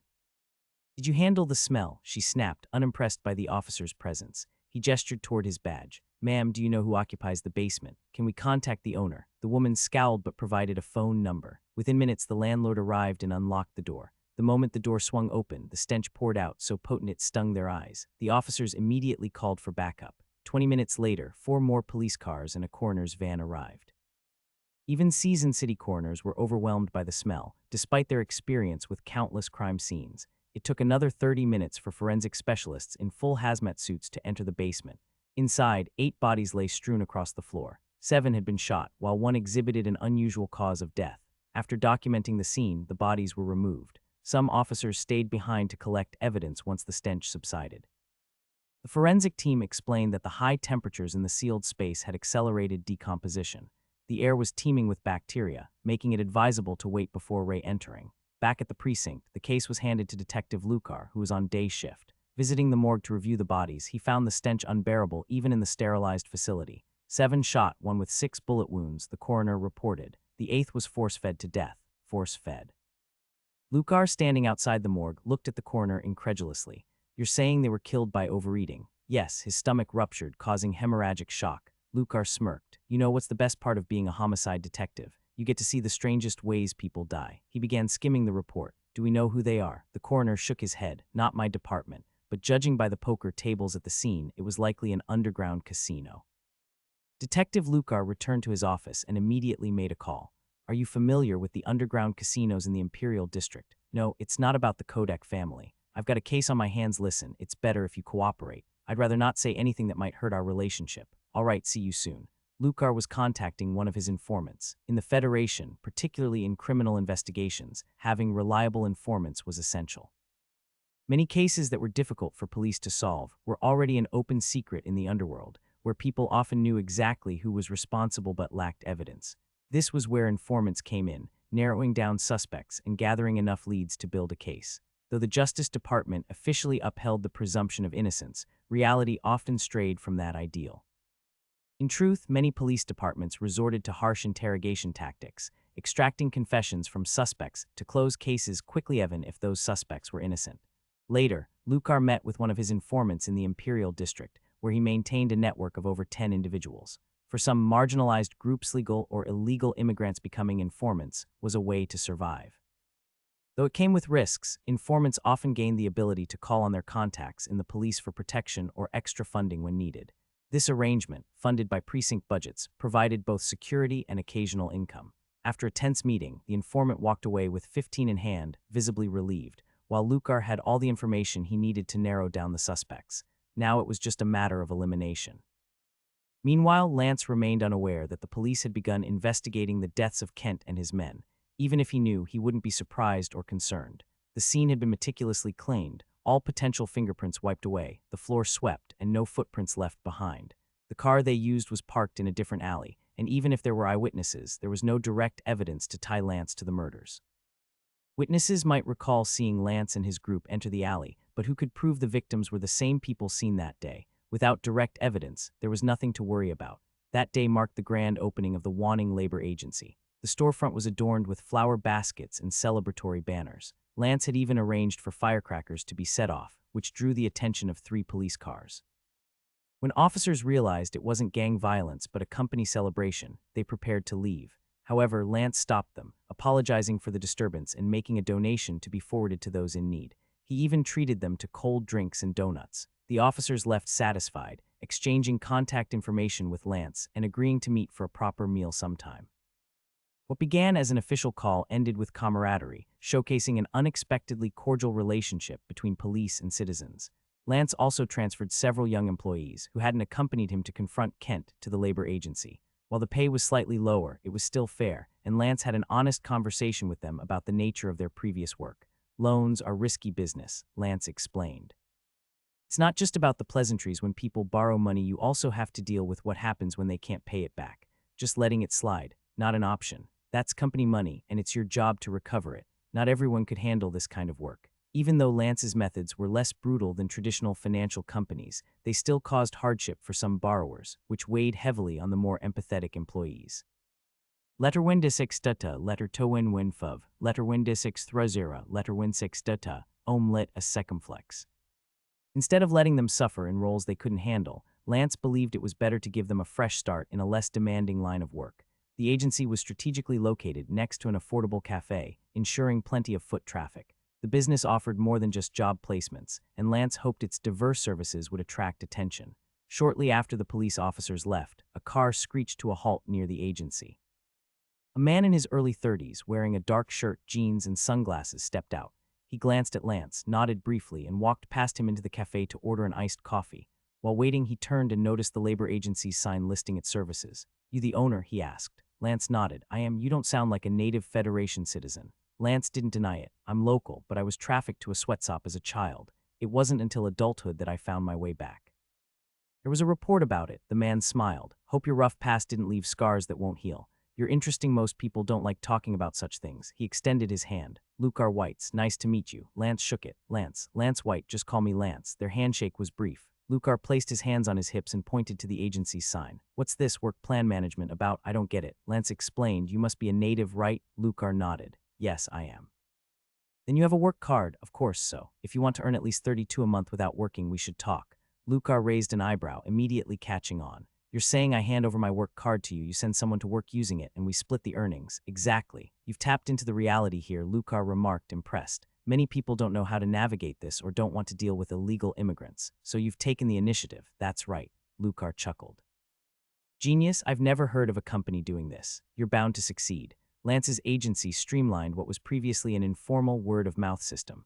It catered to those who didn't want to risk directly hiring or working with illegal immigrants but saw the financial potential. With a small fee of 1.5 per job, each work card could net Lance around 3 in profit. Though seemingly modest, in a city like Jingang, with over 200,000 illegal immigrants, even a fraction of the market's A5 could generate monthly revenues exceeding 10,000. Lance was optimistic about scaling the business, though he knew it depended on policies and public sentiment. Ironically, as someone who had once struggled as an immigrant, Lance now found himself with a vested interest in keeping others from achieving legal status. The cafe server handed Lucar his iced coffee and he passed a business card to Lance. Almost forgot time with the police. I have a feeling we'll meet again. Lance pocketed the card. Didn't expect that. This coffee's on me. He checked his watch, tilted his head and said, I've got to go. See you around, see you, Lance replied. While Detective Lucar was busy tracking down the identities of the victims in the Imperial District, and Lance's labor agency was attracting a steady stream of clients, Mr. Jobov found himself facing a different kind of trouble. Mr. Jobov's office was situated in the most vibrant part of the Imperial District. Though not officially the city center, this area was the heart of activity for the Empire's citizens in Jingang City. Tourists from the Empire often remarked to their families upon returning home that even in an unfamiliar Federation city, one could thrive in certain neighborhoods that felt just like home. Inside his opulent office, Mr. Jobov sat across from a young man on the genuine leather sofa. The visitor's green-dyed hair, orange jacket, blue pants, and white leather shoes painted a loud, obnoxious picture. Adding insult to injury, his shoes rested on Jobov's 3,000 coffee table, scattering dust across its surface. When his secretary had informed him that Jimmy was here to see him, Jobov's first instinct was to tell her he wasn't available. He even contemplated hiding, but it was too late. Jimmy had kicked open the 1,500 solid wood door before the secretary could stop him. With a cigarette dangling from his lips, he swaggered in and slumped onto the sofa. Jimmy was no ordinary visitor, was a high-ranking member of the Brotherhood, one of the 3 major gangs in the Port District. Jobov, I hear you've been avoiding me, Jimmy sneered, casually flicking ash onto the plush carpet, a sight that made Jobov wince. He managed a tight smile and shook his head. Why would I? We're friends, I have no reason to avoid you. Jimmy smirked and pointed at him. You'd better mean that. He glanced around the luxurious office. Still the same old sedupopulent enough to make anyone jealous, old Jobov. Reaching into his pocket, Jimmy pulled out a crumpled 2 bill and tossed it at Jobov. The bill hit Jobov and landed on the carpet, coming to rest almost immediately due to the thick pile. Jobov's assistant, who had just arrived, witnessed the scene and quickly stepped forward with a forced smile. Picking up the money, he smoothed it out and handed it back to Jimmy. Mr. Jimmy, you dropped this. Jimmy snorted, giving the assistant a once-over before laughing. I like you. Why don't you work for me instead? There's no future sticking with old Jobov. The assistant bowed politely. I'm not considering a career change for now. Jimmy shrugged dismissively. I hear you've been calling me a deadbeat, so I came here today to pay back what I owe. You know, business hasn't been great lately. Those protests have turned the Port District into a mess. I can't pay you back all at once. He waved the 2 bill. Here, take this. Don't say I don't pay my debts. Jobov and his assistant exchanged glances, silently communicating. The assistant accepted the money with a sycophantic smile. Of course not, Mr. Jimmy. $2 is still money. We'd never accuse you of being a deadbeat. Letter 1D445 letter 1F01, Huoinus e circumflex. Jimmy's smug expression grew. He loved how easy it was to intimidate these imperial types. Recently, he'd lost a significant amount of money gambling at the Kodak family's casino. He suspected the dealers were cheating, but had no proof. This time, the losses were even more troubling because 20,000 of it belonged to the gang's accounts. If he didn't repay it by October 7, his boss, known for being genuinely unhinged, would come after him. Jimmy might have been considered crazy, but he knew his limits. His boss was in another leg. With no other options, Jimmy had remembered Jobov, whom he'd extorted for 30,000 once before. If he could squeeze him for more, it might buy him some time. The assistant, sensing the tension, tried to lighten the mood. "Mr. Jimmy, can I get you something to drink?" "Whiskey." "Neat. A big glass." The request made the assistant's scalp tingle, but he quickly complied.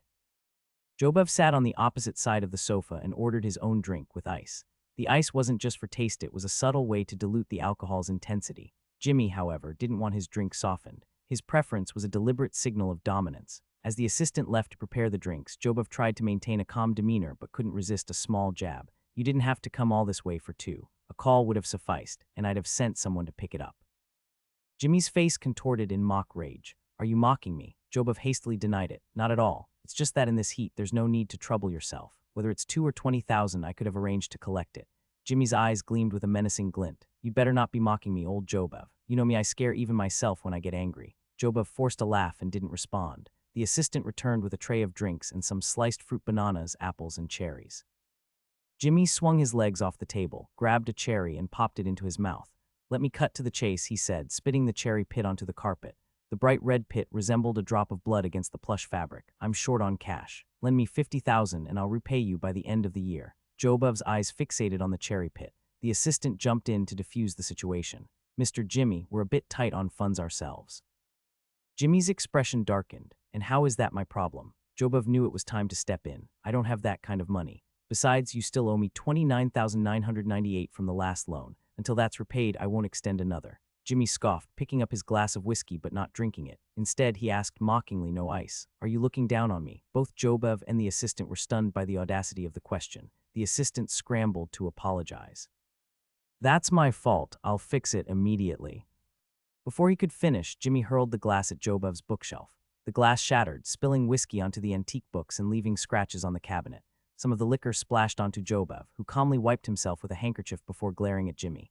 Jimmy pulled a pistol from his waistband, chambered around, and slammed it onto the coffee table, sliding it toward Jobov. "I know you hate me, maybe even want me dead. So here's your chance," Jimmy sneered. "Pick it up and shoot me.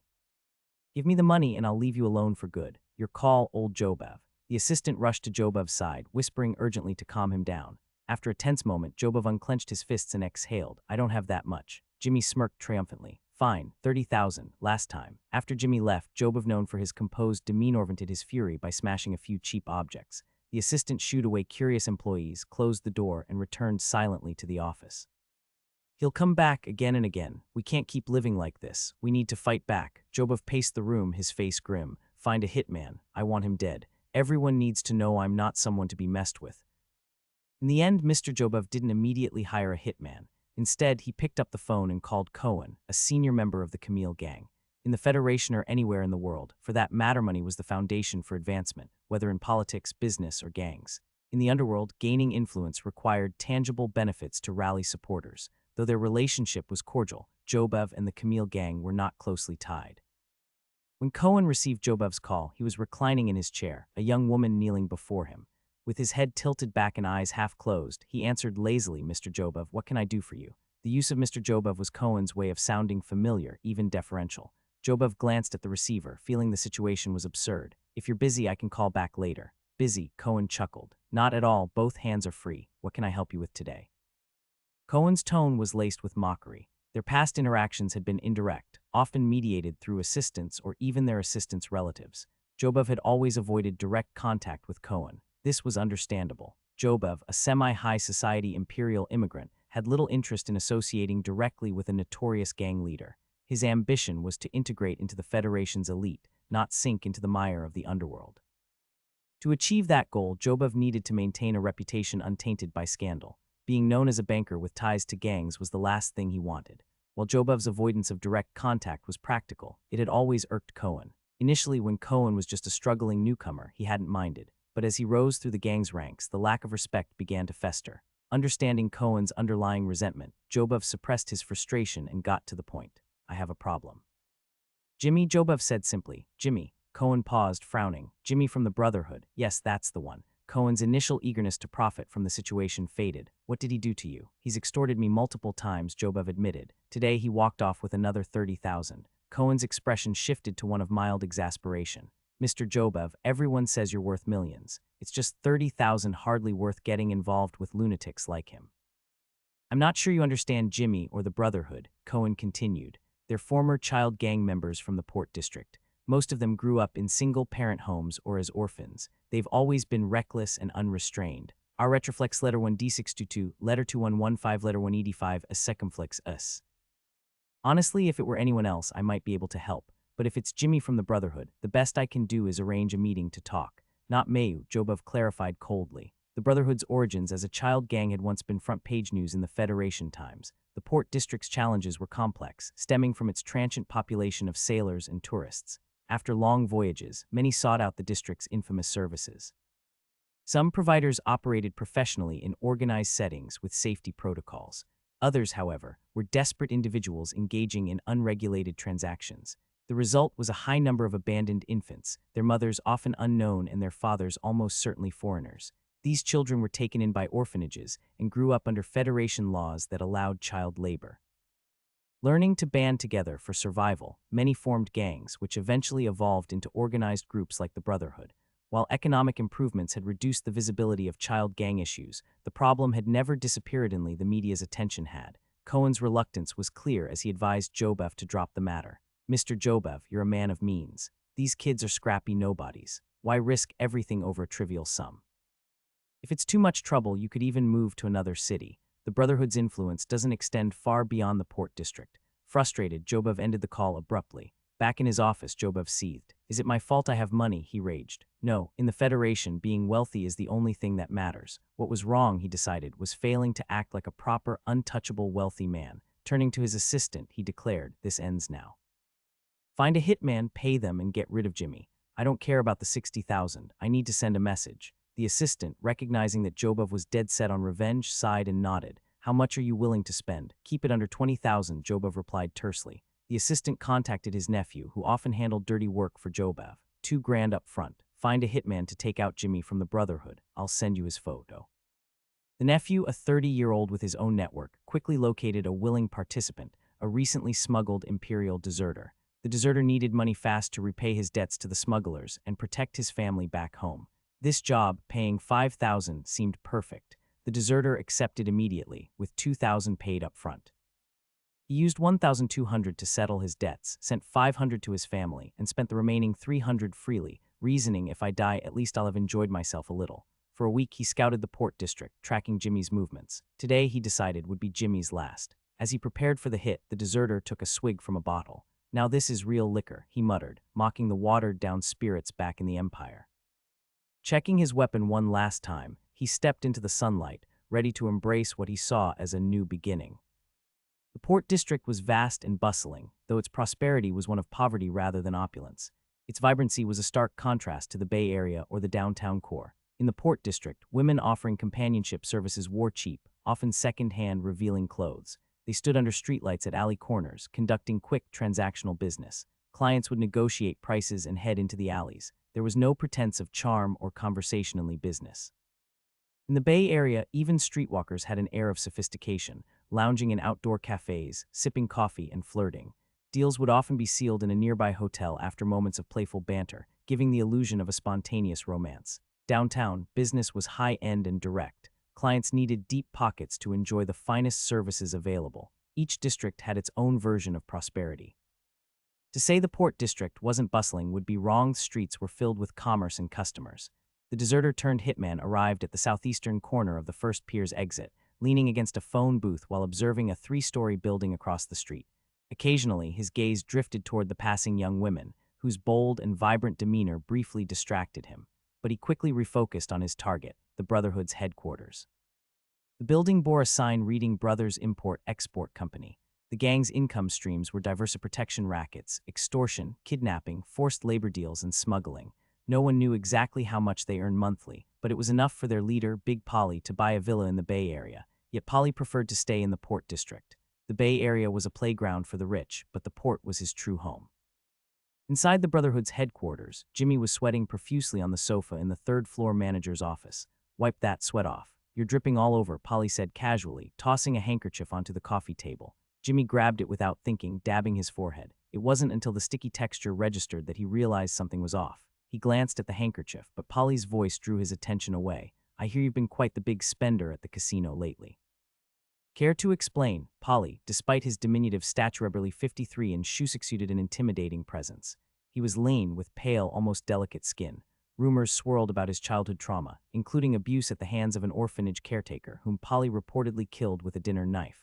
That was the start of Polly's bloody rise to power, earning him the moniker Big Polly. It was less a nod to his stature and more an assertion of his dominance. Sitting next to Polly, Jimmy, significantly taller, felt dwarfed by his boss's aura. Polly, Jimmy stammered, silently cursing whoever had ratted him out. Polly raised a hand to stop him, settling into the sofa beside him. Jimmy instinctively leaned forward, making it easier for Polly to drape an arm around his shoulder. Letter 1E5B, a small cap N epsilons. I don't care if you win or lose, Jimmy. I only care about whether you're touching the company's money. That affects everyone here, you understand, right? Jimmy nodded frantically. I swear, Polly, I didn't touch a single cent of the company's money. The accounts are already with the accountant. Polly nodded slightly. I know, Jimmy. That's the only reason you're sitting here right now. I don't mind if you guys hustle on the side, but if your stupidity drags trouble to my doorstep, well, you know what happens. We've worked together for years, Jimmy. I don't want to lose any of my brothers. Do you understand me? Jimmy nodded so quickly it was a wonder his head didn't fall off. Of course. After a moment's hesitation, he decided to confess. I did squeeze some money out of that banker Jobev from the Imperial District. Polly raised an eyebrow, letting go of Jimmy and standing up. He patted Jimmy's shoulder before stepping behind his desk. I know Jobava, rich imperial snob. How much did you get from him? 30,000. Polly repeated the figure, then chuckled, prompting Jimmy to join in nervously. Polly's laughter was peculiar, his shoulders shaking with each guffaw, but just as suddenly as it began, it stopped. Standing over Jimmy, Polly's expression turned icy. He loved towering over people, even if it required them to be seated. You shook down a rich man for 30 grand and lived to tell the tale. That's a miracle, Polly said coldly. Now tell me who did that miracle happen. Jimmy squirmed under Polly's gaze, his words fumbling, because Jobev is a pushover. Polly, everyone shakes him down. He never fights back. Everyone, Polly's brow furrowed. Everyone, Jimmy confirmed. Polly pondered this, then turned back to his desk. If I ever find out you gambled with the company's money again, I'll feed you to the fish myself. Now get out of my office. A shipment of liquor is arriving this afternoon, if you screw that up. Jimmy leapt to his feet, swearing allegiance. I'd kill myself before you could. Relieved, he realized he dodged a bullet not because of any brotherly bond, but because he'd balanced the accounts in time. Polly shooed him away with a wave. Jimmy exited the office, muttering curses under his breath. Outside, the hitman spotted Jimmy emerging from the building. It was time. The hitman spotted Jimmy the moment he stepped out of the Brotherhood's building. Tossing aside his newspaper, he stood by the curb, watching Jimmy chat with his crew as they waited for a car. The hitman knew this was the best moment to strike. Jimmy and his men felt safe in numbers, likely assuming no one would dare attack in broad daylight. He'd prepared meticulously for this day. Over the past week, he hadn't been idle, familiarized himself with every alley, planned escape routes, and even planted tools to aid his escape, such as a rope dangling over a 3-meter wall. He'd practiced with the Magray semi-automatic pistol he'd been given, testing its reliability and cleaning the bullets daily to avoid the misfires he'd experienced on the battlefield. He knew all too well how a lack of maintenance could mean the difference between life and death. Every preparation led to this moment. The street was bustling, cars zipping past in both directions. The hitman watched as Jimmy and his crew stepped to the curb. Their car was already pulling out of the alley. Time was running out. If he didn't act now, Jimmy would be gone, and the hitman would have to explain his failure to his contact, a conversation he'd rather not have. Taking a deep breath, he made his move, darting across the street in full view of the traffic. The sound of blaring horns startled Jimmy, who turned to see a man recklessly crossing the road. Their eyes met. In that instant, the hitman felt exposed. His hand darted into his jacket, reaching for his weapon, a move so dangerous in the Federation that police wouldn't hesitate to shoot without warning. Jimmy's instincts kicked in. His hand flew to his own weapon, tucked at his waist. Both men fired almost simultaneously. The first shot hit Jimmy, sending a shockwave of pain through his shoulder. The hitman tried to fire a second shot, but his gun jammed. Swearing under his breath, he ducked and ejected the faulty round, trying to clear the chamber. Meanwhile, Jimmy's men and others pouring out of the Brotherhood building unleashed a hail of gunfire. The hitman's heart raced as bullets whizzed past him. The street erupted into chaos, the sound of gunfire echoing off the surrounding buildings. Inside his office, Big Polly froze at the sound of gunfire. Pulling a submachine gun from his desk drawer, he pressed himself against the wall, stealing a quick glance out the window. Though the glimpse was brief, he saw enough a man firing wildly as he retreated across the street. Polly didn't recognize the shooter, but it was clear enough. Anyone firing at his building was an enemy. Throwing open the window, Polly fired a burst of suppressive fire, forcing the hitman to dive for cover as he reached the opposite sidewalk. The hitman stumbled into the planned escape route, heart pounding and sweat pouring down his face. He cursed under his breath, furious at the situation. He'd expected a simple hiton or two bodyguards, maybe a little resistance. He hadn't anticipated this kind of firepower. R letter 1F01 nuo circumflex ve umlaut letter 1D412. These Federation thugs were as armed and dangerous as the Empire's rebels. Blood dripped from his side, forming a crimson trail as he fled. His vision blurred and his legs felt heavy. Jimmy, clutching his wounded shoulder, was hot on the hitman's trail. The hitman reached a dead end, trying to catch his breath as dizziness overtook him. He fumbled for his weapon, but his hand found only an empty holster. The misfiring pistol lay discarded somewhere behind him. When Jimmy and his men caught up, the hitman was already on the ground, blood pooling beneath him. "You son of a bee," Jimmy muttered, delivering a savage kick to the lifeless body. The adrenaline that had kept him going finally wore off, and the pain in his shoulder flared up.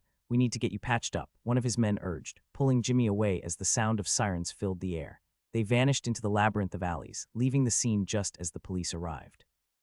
A fleet of patrol cars descended on the street, officers cordoning off the area. 2 detectives from the Major Crimes Unit, including Detective Hunter, arrived shortly after. They were greeted by 3 young men stepping forward with their hands raised. "We fired back in self-defense," one of them explained, pointing to a submachine gun lying nearby. "That's the gun I used." Hunter exchanged a weary glance with his partner. This wasn't just a confession, it was a statement of power. Inside the Brotherhood's building, Polly was waiting with a bottle of top-shelf whiskey. "Whiskey or brandy?" he asked when Hunter walked in. Hunter sighed, relenting to the inevitable. "Whiskey." As Polly poured the drinks, Hunter frowned. "Polly, we can't keep covering for you. This kind of shootout middle of the day, witnesses everywhere, it's impossible to ignore. That's why I gave you 3 scapegoats," Polly replied smoothly. "The public will have their closure, and you'll have an open and shut case." Hunter sipped his drink, savoring the cool bite of the whiskey. "Polly, I've told you before, keep your violence out of the public eye. Do you have any idea how much trouble you cause us? Couldn't you take your fights to Angel Lake like the other families?" Polly pulled out his checkbook and scribbled a number, sliding the check across the bar. Hunter glanced at the amount, pushing his hair back. "That's not what I meant."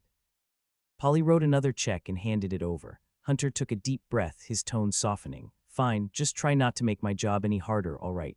As Hunter left, Polly paced the room, his mind racing. "Fine, Jimmy. Now," he barked at one of his men. Gunfights erupting at night in Jingang City are common, but an intense shootout in broad daylight is rare. Though brief, this occurred in the Port District, one of the 3 most active areas in the city. Within an hour, almost half of Jingang City knew that the Brotherhood had engaged in a firefight with someone outside their office in broad daylight. Jimmy was shot but managed to leave. The gunman who injured him died in an alley. In a room, Mr. Jobov sat with his elbows on his knees, hands clasped under his chin, looking deeply troubled like someone suffering from constipation. He had already heard the news and knew it was the handiwork of the hitman he sent his assistant to hire. The result was far from satisfactory. The assistant was on a call to confirm the details, and after a long time, he hung up, looking a bit awkward. Mr. Jobov straightened his back. "I really hoped I wouldn't have to hear about things like this. It increases my risks, but I still want to know. What kind of useless trash did you find? Can't even handle such a simple task." The assistant, familiar with Mr. Jobov after years of cooperation, could hear the suppressed fury in his tone. He had thought hiring a hitman to take out a gang enforcer was a routine task, nearly foolproof. It wasn't like they were asked to assassinate the Federation president. Even presidential assassinations aren't always successful, but this was just a small-time figure and the mission inexplicably failed. When Mr. Jobov heard they were shooting at each other from across a busy street, his mind buzzed. "I need an explanation." The assistant opened his mouth, wanting to admit they had indeed hired someone unreliable, but struggled to explain the role his nephew played. Eventually, he sighed. "This is on me." Mr. Jobov shot him a sideways glance. "This isn't about whose fault it is. It's about whether we'll be exposed." The assistant pursed his lips and carefully explained, "Mr. Jobov, I can guarantee we didn't disclose where the money came from, and if necessary, I can have him step forward and take responsibility." Assistant winced. If his nephew came forward to admit he was the one responsible, the Brotherhood's retaliation would be swift and brutal. His nephew couldn't withstand such vengeance and would likely be ritually executed. Ritual executions are horrific. Victims endure inhumane torture before their eventual death. Nearly every gang has its own methods of ritual execution, often called honor killings. These gruesome acts serve to show both their members and outsiders how terrifying they are. Mr. Jobov raised his hand. "Your nephew is an imperial. Jimmy just took 30,000 from me. If you think pinning this on him will end things, you're naive." He left some thoughts unspoken. The assistant likely knew that pinning this on an imperial would implicate Mr. Jobov himself. While they were still discussing their next steps, the phone rang suddenly. The sound startled Mr. Jobov, whose nerves were on edge, causing him to shudder slightly. It took several seconds before he composed himself. "Answer it." The assistant, also startled, collected himself and picked up the phone. Jimmy's voice came through, addressing Mr. Jobov with exaggerated familiarity. Letter 1D42B, A umlaut, letter 2115, Omicron small cap B, Eoganek, letter 1E67. "Tell old Joe this isn't over. He didn't just hurt the entire brotherhood. He'd better find someone willing to back him up before we come for revenge. Big Polly is furious, and I promise he's going to die horribly, and not just him." The call ended abruptly, not giving them a chance to respond. After listening, Mr. Jobov fell silent for a long time. Then he slowly stood up and walked to the window. Looking out at the golden-lit Jingang City, his previously conflicted expression hardened with resolve. "Contact the mayor for me. Tell him I'd like to discuss investment opportunities." The assistant turned to make the call, his mood equally grim. His achievements here provided a solid foundation for further political advancement. Rumor had it that influential figures in Congress supported him, and there was a strong chance he'd enter the Bauman State Assembly soon, taking on a significant role. This would grant him entry into the upper echelons of Federation politics. At a past investment gala, he had approached Mr. Jobov, hoping to secure funding for several projects. However, after some investigation, Mr. Jobov found these infrastructure projects had high initial costs and long payback periods. Though profits were possible, inflation and extended timelines raised doubts about actual gains. Moreover, the minimum investment required was $20,000, a significant sum. Privately, Mr. Jobov had offered political donations instead, but the mayor had declined, despite assurances that the arrangements would be airtight and the Federation Savings Bank and Tax Bureau wouldn't uncover them. After that, their interactions waned due to their differing priorities. But now, Mr. Jobov needed a powerful ally to deter the gangs and protect his interests. The mayor, once disregarded, was now one of his few options. The call connected quickly, and the mayor eagerly accepted Mr. Jobov's invitation. They scheduled a meeting 2 days later. After his assistant left, Mr. Jobov was filled with frustration and helplessness, more of the latter. Over the years, he had witnessed the ugly side of the Federation and resented his own imperial identity. If possible, he longed to become a true Federation citizen more than anyone else. But that was currently out of reach. Until then, he had to maintain the image of imperial pride. Exploitation and harm weren't limited to the lower class. Mr. Jobov faced them too, albeit from more formidable and untouchable forces. Meanwhile, Elvin brought a small-statured man to Lance's office. "This is Hiram, my cousin's classmate, and this is our boss, Mr. Lance." Hiram, around 170 centimeters tall, was average for the time. He appeared slightly underweight, likely just over 100 pounds, wearing a somewhat dirty shirt and high-waisted blue denim overalls. His long hair often fell into his eyes, prompting frequent head shakes to clear his vision. His appearance was honest and simple, bordering on foolish. Mr. Lance he greeted respectfully, bowing slightly to show deference. Lance glanced at Elvin, who gestured for Hiram to explain his situation. "Well, Mr. Lance," Hiram began, glancing at Elvin.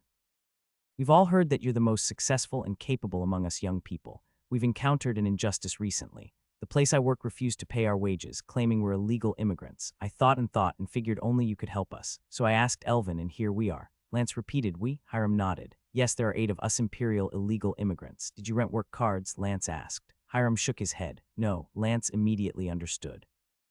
Renting work cards was a way to comply with regulations. However, ignoring the law entirely, employers hiring and workers accepting illegal arrangements was a different story. If the employer chose to ignore the rules, illegal immigrants had little recourse. Reporting to the police wouldn't significantly harm the employer, who would likely face only a fine. For the immigrants, violating Federation laws could result in deportation or imprisonment before deportation.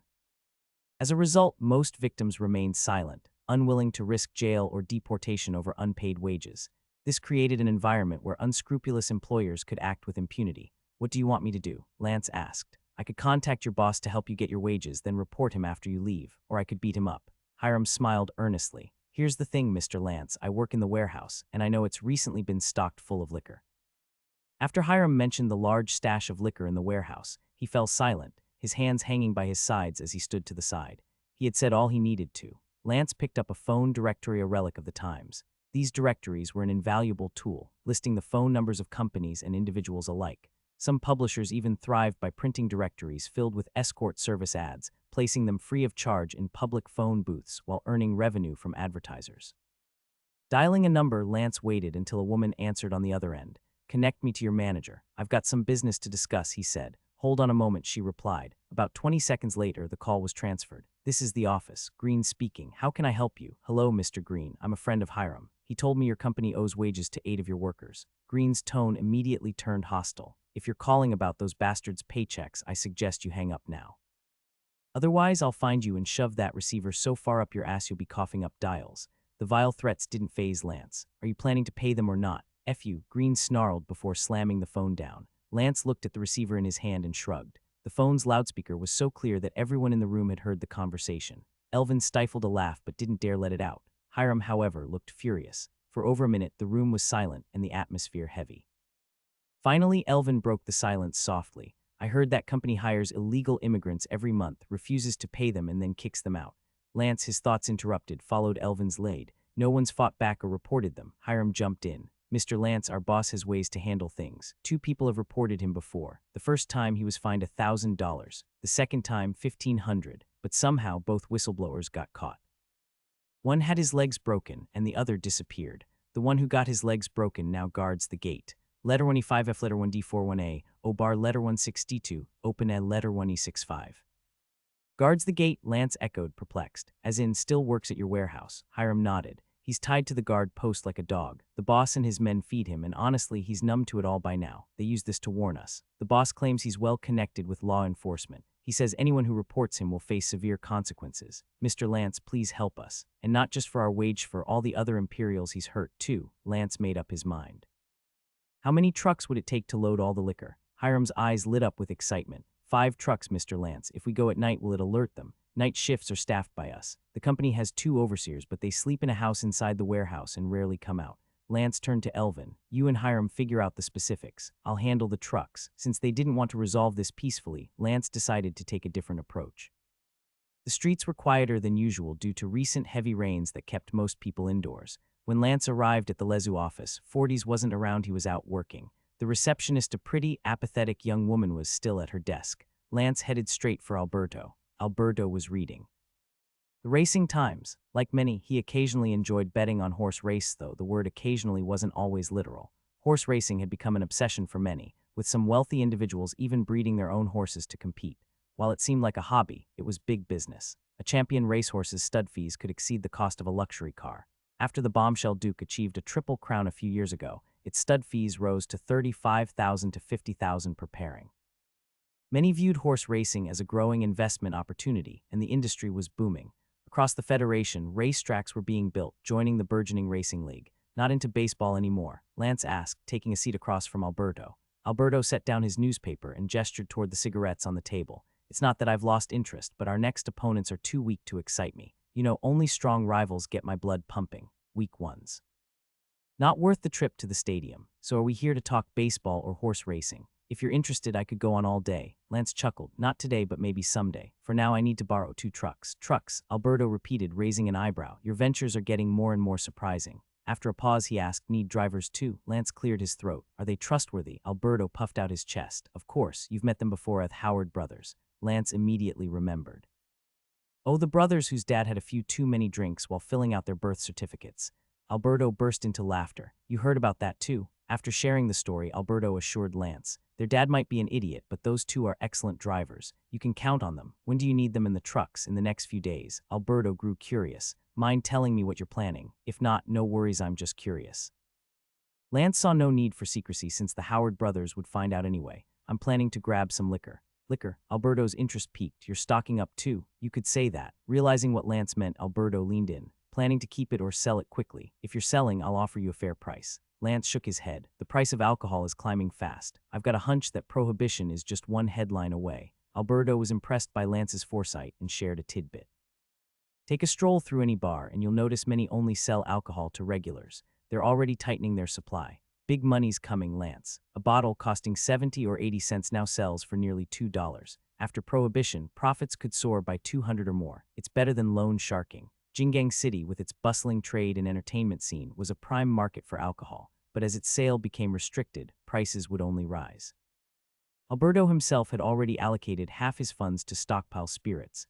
That evening, Lance and Elvin scoped out Hiram's workplace. The setup was just as Hiram had described. Though it was hard to see inside the warehouse, Lance spotted two overseers sitting by the entrance. They were yelling and cursing at Hiram and his colleagues, their arrogance evident. Lance also saw the watchdog. The man's legs were deformed, twisted outward from being broken and left untreated.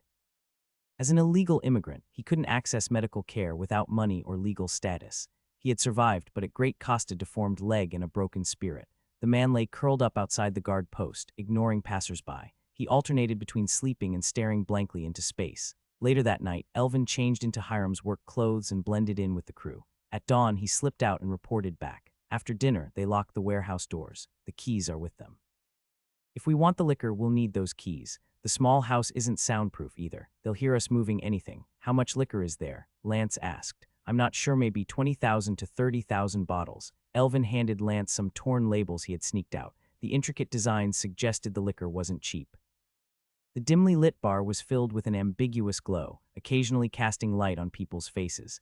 A few patrons seated at the counter glanced toward the small balcony-like private table on the second floor. Has Jason struck it rich recently? One of the patrons at the bar asked softly. Business at the bar wasn't particularly good during the day, though there were always a few customers.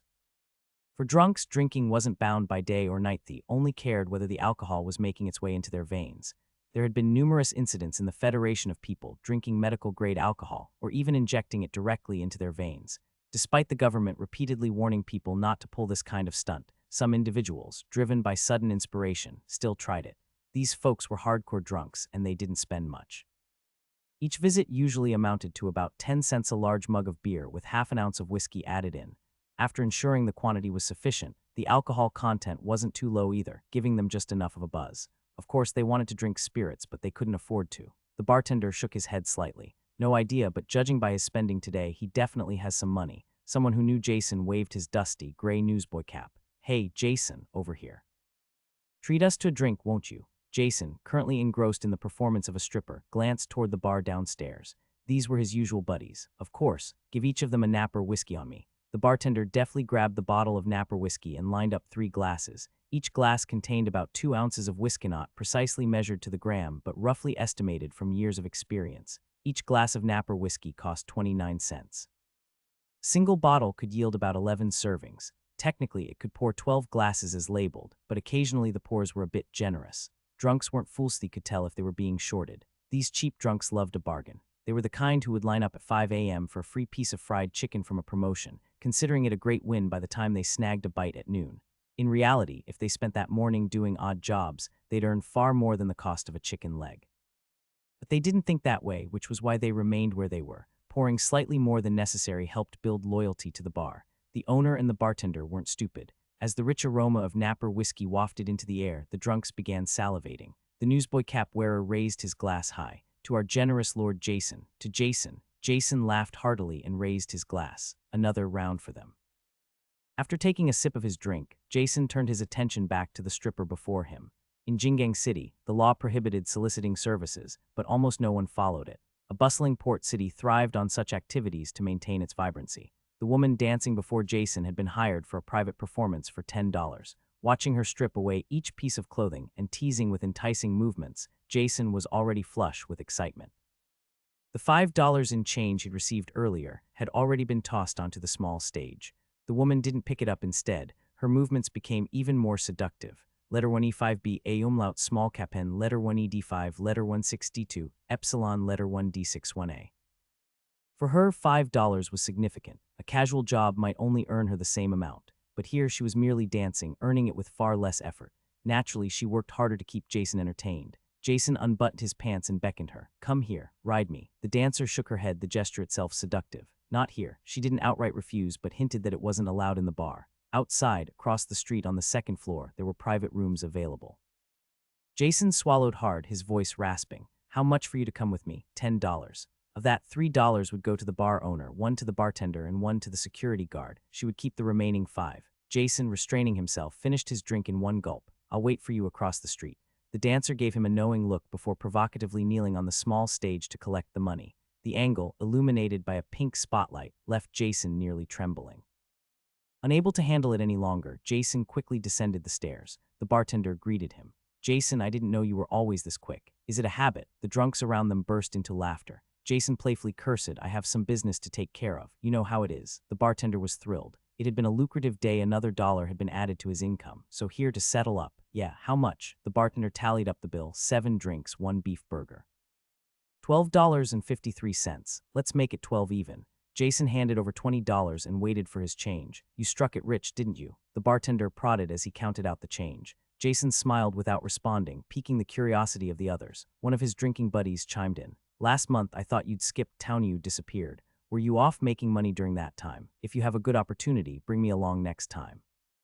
I'll give you half my earnings, guaranteed. Jason pocketed the change. It's not that easy to get rich. If it were, everyone would be millionaires, but if I get the chance, I'll think of you first. As Jason left, his buddy's expressions grew less enthusiastic. Someone even spat on the ground. Rich bastard. Outside, the scorching sun and salty ocean breeze sobered Jason up slightly. He stood dazed, lost in thought, when suddenly a car screeched to a halt in front of him. A quick glance at the occupants Hiram, Lauren, and Morris driving caused Jason to freeze for a second before bolting. Hiram and Lauren immediately gave chase while Morris revved the engine, steering the old car toward Jason. The vehicle's slow acceleration allowed Jason to duck into an alley, but once the car gained speed, it became a real threat. Heart pounding and legs burning from exertion, Jason eventually found himself cornered against a high wall.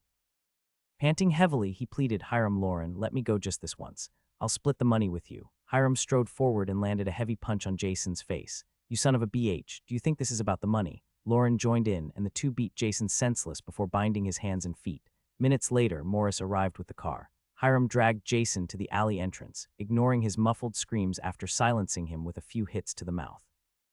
Back in the bar, the dancer waited patiently in a room upstairs. Although Jason hadn't shown up yet, she believed he wouldn't stand her up. To secure this deal as a recurring arrangement, she had dressed herself like a little gift, ready to surprise Jason. Mr. Lance, your physique is remarkable. I assure you the clothes I tailor will look splendid. An elderly tailor from the Empire was taking Lance's measurements. With more money at hand this time, Lance had decided to order 2 sets of outfits for everyone. The weather was cooling down, and the recent rains brought a sharp sense of autumn's chill that lingered for a day after each downpour. Additionally, unified attire would foster corporate culture, a strategy well proven by capitalists, who demonstrated that indoctrination didn't always require lectures. The old tailor was also from the Empire. His neighbor had immigrated to the Federation earlier, boasting of earning over $100 a month. When returning to the Empire, the neighbor exaggeratedly claimed, in the Federation, you can find money just by lowering your head. He painted the Federation as a land overflowing with opportunity and wealth, where even fools could achieve the Federation dream as long as they were willing to work.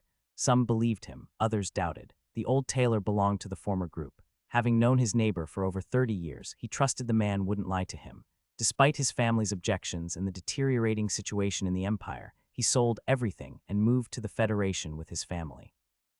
What greeted him was far from the golden land described. He even struggled to find food. The neighbor who claimed to earn over $100 a month. He worked as a dishwasher at a restaurant, earning $22 a month with a free lunch. Take it or leave it. Now estranged from the Empire, the tailor lived with his daughter, son-in-law, and grandchildren in a dilapidated house.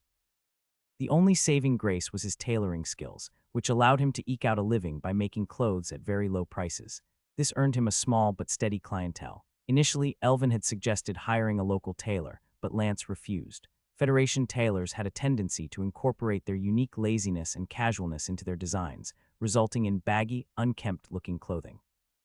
Imperial tailors, on the other hand, excelled at crafting sharp, fitted attire that conveyed a sleek and polished image. I heard you used to tailor for nobles in the Empire, Lance asked as the tailor, wearing bifocals, stood on a small stool to measure his shoulder width.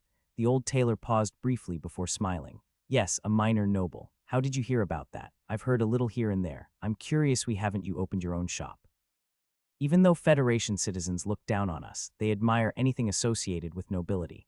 If you marketed yourself as having tailored for the imperial nobility, the Federation's elite would flock to you. Supported by his son-in-law as he stepped down from the stool, the tailor jotted down Lance's measurements and said, "You need money to do anything. I've been here for a while and life here is terrible." Lance nodded slightly. "If your work is truly good, I'm willing to sponsor you." The old tailor froze, hope flickering in his cloudy eyes.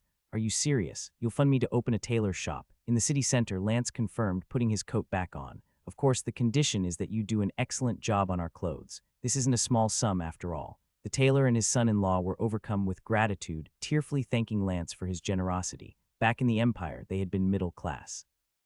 But here they couldn't even find enough food, let alone the wealth they'd imagined. For a no-name tailor in the Federation, there was little demand for bespoke clothing. The poor bought cheap second-hand clothes, which though ill-fitting were affordable. The tailor's monthly earnings barely reached $10, and recent tensions between natives and illegal immigrants had left his son-in-law jobless. Lance's business was a lifeline in every sense. Now the possibility of opening a tailor shop filled them with hope.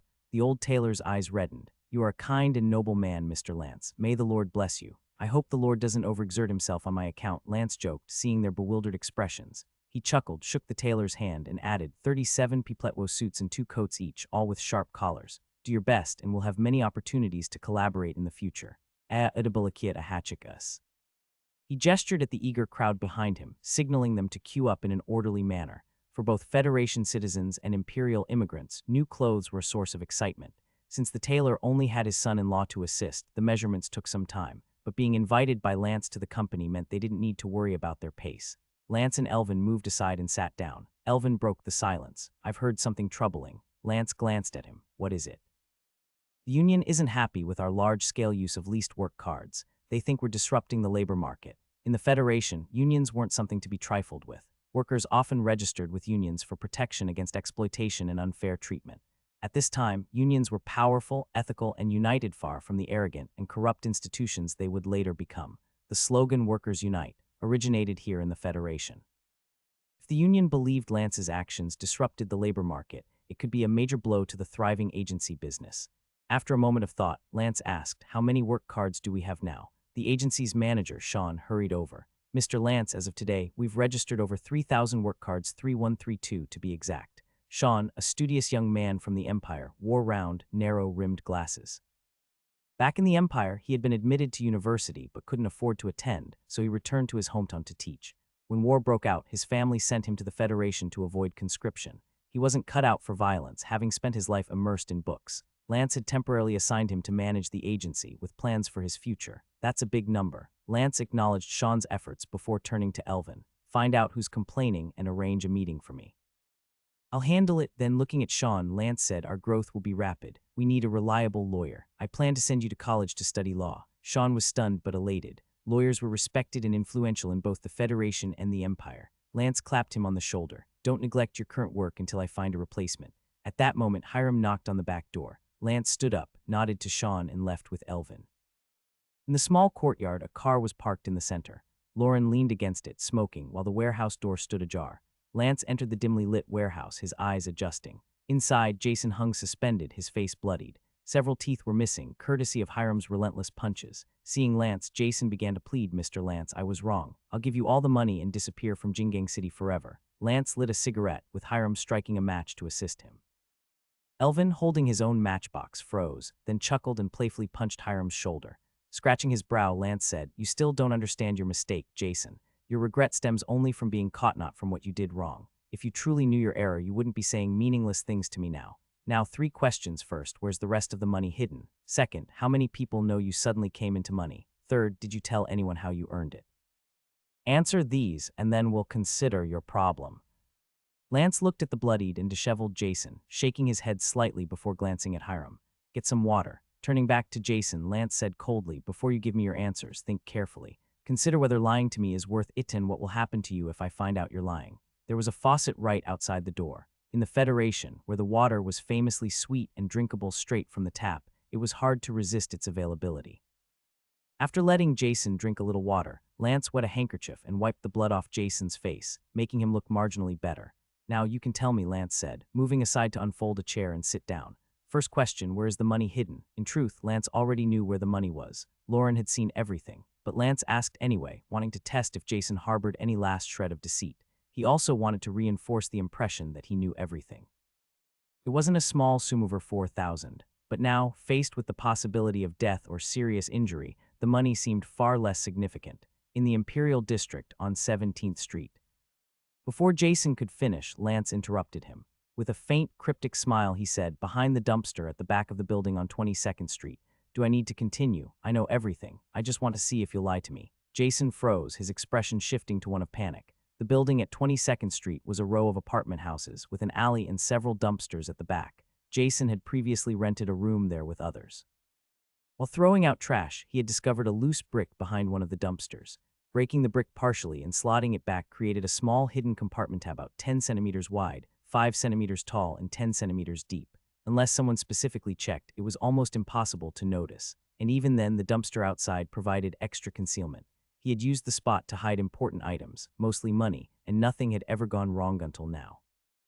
For Lance to call out the exact location so easily made Jason realize he must have been watched. It completely killed any thoughts of lying. Yes, the money is there. Lance nodded noncommittally. Second question, how many people know you suddenly came into money? Jason began sweating profusely. The salt from his sweat stung his wounds, and combined with the stifling heat, his discomfort only worsened. He looked at Lance with pleading eyes. I don't know. After hiding the money, I took 50 and left. I bought a 50-cent pack of cigarettes, and then, a kid Armenian, who oinus, letter 1D41B, ihachek letter 1D4A. He struggled to recall, wincing from the pain. Then I went to the bar. I wanted to have a drink because I was feeling anxious after what we'd just done. I needed to relax. At the bar, the man exchanging change, the security guard, the bartender, my 3 friends, and the stripper, all of them probably realized I had money, and maybe a few other customers noticed too. Jason's voice cracked. I made a stupid mistake, Mr. Lance. I treated my friends to 2 rounds of drinks and rented a private stage upstairs. Hearing this, Elvin nearly rushed forward to punch Jason, but stopped when Lance raised a hand. In other words, Lance said calmly, at least a dozen or more people might know you have money. Most customers at strip clubs didn't splurge on private stages because it was far too expensive. The main floor offered free views of the dancers performing on a circular stage. They would gravitate toward areas where the most money was being tipped. This system was an effective way to drive spending. If someone wanted better views or exclusive attention, they had to tip more. The more they tipped, the more focus they received, including occasional personal interactions, while others settled for side or rear views. The presence of competitors often sparked bidding wars among intoxicated patrons eager to outdo each other. Some would escalate from tipping $1 to $2, and so on, until they had spent exorbitantly just to have the dancers' full attention. Jason, feeling light as a feather with money in his pocket, didn't want to share the experience. He went straight upstairs, where the starting cost for a private stage was $10, not including tips. Lance shook his head slightly and asked, third question, did you tell anyone how you got the money? Jason understood the gravity of this question. Fearful, he replied, no, Mr. Lance. I swear to you I didn't tell anyone how I got it. I swear on my mother's life I haven't said a single word. Seeing Jason's twisted face, contorted by fear and pain, Lance chose to believe him for now. He stood and exited the warehouse, followed by Elvin and Hiram. Lauren, Lance called, and Lauren immediately approached. Go retrieve the money. Then go to the tailor and get your measurements taken. New clothes will be ready by the end of the month. Lauren grinned broadly. Got it, boss, I'm on it. As Morris drove off with Lauren, Elvin asked, what should we do with him? Hiram remained silent, standing by. After a pause, Lance said, go to Mr. Cody and get some oiled drums and cement. It's about time we visited Angel Lake. I hear it's quite the scenic spot. Elvin nodded and left in another car. Lance turned to Hiram. I've decided to execute him. Hiram, unsurprised, nodded. Although we've known each other for a while, he did something unforgivable. This is the consequence he deserves. Lance was pleased with Hiram's understanding. Jason and Hiram had been part of the same circle, and while personal ties existed, Hiram respected Lance's authority. Lance believed in earning respect by respecting others, recalling a former acquaintance who abused his subordinates and often boasted, they wouldn't dare betray me. That man was eventually found stuffed in an abandoned well, decomposing inside a suitcase. His death was orchestrated by his subordinates who had grown tired of his tyranny. Turning back to Hiram, Lance asked, what about the other one? Are your men still watching him? They're keeping close watch. If anything goes wrong, let me take care of it, Hiram offered. This time, Lance didn't refuse. Let's hope it doesn't come to that. None of us wants more trouble.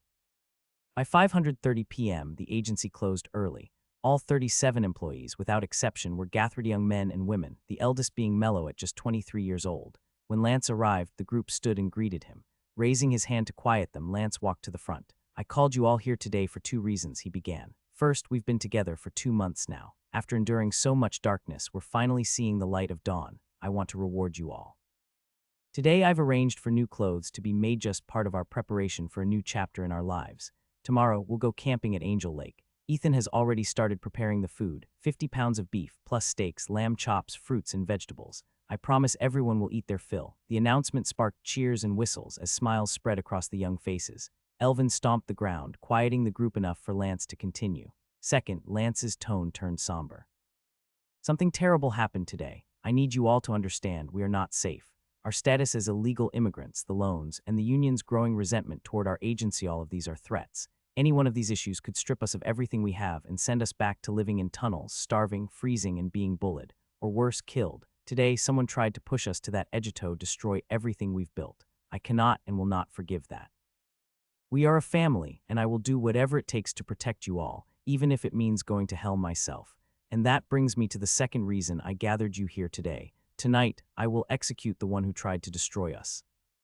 The smiles faded from the faces of the young crowd, replaced by a mix of complex emotions. Some eyes burned with fury, others showed traces of pity, while many simply brimmed with curiosity. Everyone had different levels of involvement in the events leading up to this, shaping their stance, perspective, and thoughts about the impending execution. Hiram stepped forward. "This is my fault. I need to apologize to everyone." This time, Lance allowed him to speak uninterrupted. Hiram explained the situation for those who weren't entirely aware. As illegal immigrants, they had been hired for work but were refused wages and told to get lost under threat. Lance had intervened by calling the manager on their behalf. However, the manager not only refused to negotiate but hurled insults over the phone. This led Lance to teach them a lesson. The group decided to empty the warehouse of its liquor stock, which was successfully carried out. But one of their own, unwilling to stay loyal, took the money and ran. Hearing this, even those initially skeptical about executing someone for a mistake began to lean toward Lance's side. They realized the severity of the situation and the necessity of upholding order within their group. Moreover, when they learned that Lance had paid everyone according to their agreed wages, and Elvin had deposited the surplus funds into the company account, the sentiment of "we are all beneficiaries and our interests are at stake" started to take hold. It fostered a sense of unity. They began to view themselves as one with Lancia family. Jason's actions, taking the money and running, completely extinguished any lingering doubts among the group. Lance was a man of his word, and that was enough for them. The matter's gravity became clearer when they considered the consequences if someone investigated Jason. Should Jason be caught and spill everything, it wouldn't just be him, it would doom them all. By this point, there were no dissenting opinions. Elvin had already returned with the oil drums. Alberto, who provided the materials, hadn't asked any questions. Oil drums in Jingang City were known for two primary uses: storing gasoline or disappearing bodies in Angel Lake. Rumor had it that manufacturers were now coating the drums with waterproof paint, ensuring they would last longer submerged in the corrosive waters near the coast. When Lance led the group into the warehouse, Jason, who had been dozing off, jolted awake at the sight of so many people. Panic swept over him as he realized what was happening. "Mr. Lance, please spare me. I don't want to die," Jason pleaded desperately. "I haven't done anything to harm you. No one knows you're behind this. If you let me go, no one will ever find out." But Lance remained unmoved, and the cold, unyielding gazes of the others bore down on Jason. The pressure of impending death overwhelmed him, and he began to realize begging wouldn't save him. After a brief silence, he lashed out. Though bound, he flailed his legs like a clown. "You son of a BH, who the hell are you to decide if I live or die?" Jason roared. "You're no judge, you're just a thief, the same as me. Kill me today, but tomorrow someone else will kill you. We're no different, Lance. I swear, you'll die a worse death than me. You'll rot in hell." Hiram leaned in to whisper to Lance, who nodded in approval. With Lance's consent, Hiram gagged Jason with a strip of cloth and a rag, silencing his tirade. Jason, realizing he had no options left, hung limply in resignation. Elvin spread a rain tarp over the floor to prevent blood splatter and stepped aside. Lance took a pistol and walked toward Jason. "Jason, I'll ensure your money is sent to your family in installments. They'll think you lived well here in the Federation. Letter 1E5D, A circumflex, letter 1ED5, B, E umlaut S circumflex. As for your prediction of my death," Lance continued calmly, "I won't deny it. Everyone dies, Jason, but what matters is whether their death has meaning. To die chasing a dream or protecting your family, those deaths have meaning. One day, people will talk about me and say, there was a Lance in Jingang City. He did great things. Even if I'm just a fleeting meteor in the night sky, I'll have illuminated this era for a moment." The young people behind Lance, hearing his composed words, felt their blood boil with inspiration. Lance raised the pistol and aimed at Jason's forehead. Jason, who had been swearing just moments before, went slack with fear. His bladder gave way and urine dripped to the floor. "Die like a man and leave us with a better impression," Lance said. "And next time, learn to follow the rules." But Jason couldn't muster any courage. Lance shook his head and pulled the trigger. The bullet pierced Jason's skull, splattering blood. Two of the women in the group screamed, though they quickly stifled their cries. Elvin took the gun from Lance, emotionless, and fired a shot into Jason's chest. Then Ethan, Morris, Enio, Mello, and even the two women followed suit, each firing a shot into Jason's lifeless body. When it was over, Jason's corpse was riddled with bullets. Lance exhaled heavily. "We're family. I'll fight anyone to protect you." I think we should pour in some cement first, Lance said, watching them prepare to stuff Jason's body into the drum. Otherwise, if he's crushed at the bottom and the drum breaks, some parts might float up. Elvin, wearing a raincoat, paused and nodded. You're right. Ethan, pour in some cement first. Lance placed wooden planks at the bottom of the drum to prevent Jason's body from sinking too low. Ethan then wheeled over a cart and poured in some cement. Once it settled, they dropped Jason's body into the drum and filled it with more cement. With the heat of summer, the outer layer would harden by morning. The drum's sturdy, airtight lid, made of rubber and multiple mechanical clamps, would ensure a perfect seal. Lance instructed them to hold off sealing it until morning. That night, the mood was heavy. For many, the experience had been shocking. Sensing the somber atmosphere, Lance decided to lift their spirits. We've been talking a lot about the company account. Some of you may not fully understand what it's for, so let me explain. For example, the new clothes we're getting those are covered by the company account. This will become a tradition. Every year, there will be 3 spring-summer outfits, 2 fall-winter outfits, and 1 winter coat. I also plan to buy more housing. As our numbers grow, we can't keep living in living rooms and hallways, especially with women among us. Whether it's renting or buying, the company account will cover these expenses. You won't have to pay for anything. If any of you get hurt, your medical expenses will also come from the account. Some of you may think it's unfair we should those fighting on the front lines share their benefits with those behind the scenes, but we're a family. Just as you wouldn't begrudge your parents for giving more to your siblings, you shouldn't resent your comrades. While we may not share blood, our hearts beat as one. The next morning, the cement had hardened enough to seal the drum. After locking the lid, they loaded it onto a cart. By the time they arrived at Angel Lake, the group's mood had lightened. The scenic beauty was breathtaking, of vibrant forest surrounding a tranquil sapphire blue lake that seemed to merge with the sky. As the drum, filled with Jason and their shared resolve, was pushed into the lake, Lance quipped, "The experts won't realize it, but we've contributed to this year's rising lake levels." It was a hellish joke that only Jason could fully appreciate. Afterward, the group moved on to camping and barbecuing, enjoying generous servings of grilled meat. The boys stripped off their shirts to swim in the lake, while the girls, donning swimsuits, rejoined the lively mood. Sitting on a small hill, Lance watched the shimmering lake reflect the sunlight and the laughter of his companions. By evening, they packed up and left, taking everything with them except their troubles, which they left behind, sinking deep into the lake alongside Jason.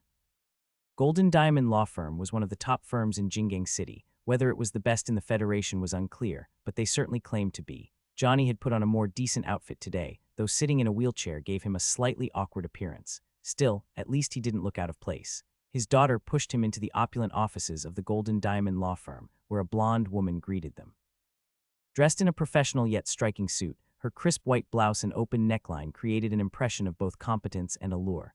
Her sweet face had a calming effect, especially on the gentleman who walked through the doors. "Welcome to Golden Diamond Law Firm, sir. How may we assist you today? If you have an appointment, I can check for you," she added with a polite smile. Johnny, overwhelmed by the luxurious decor and rich materials, felt uneasy.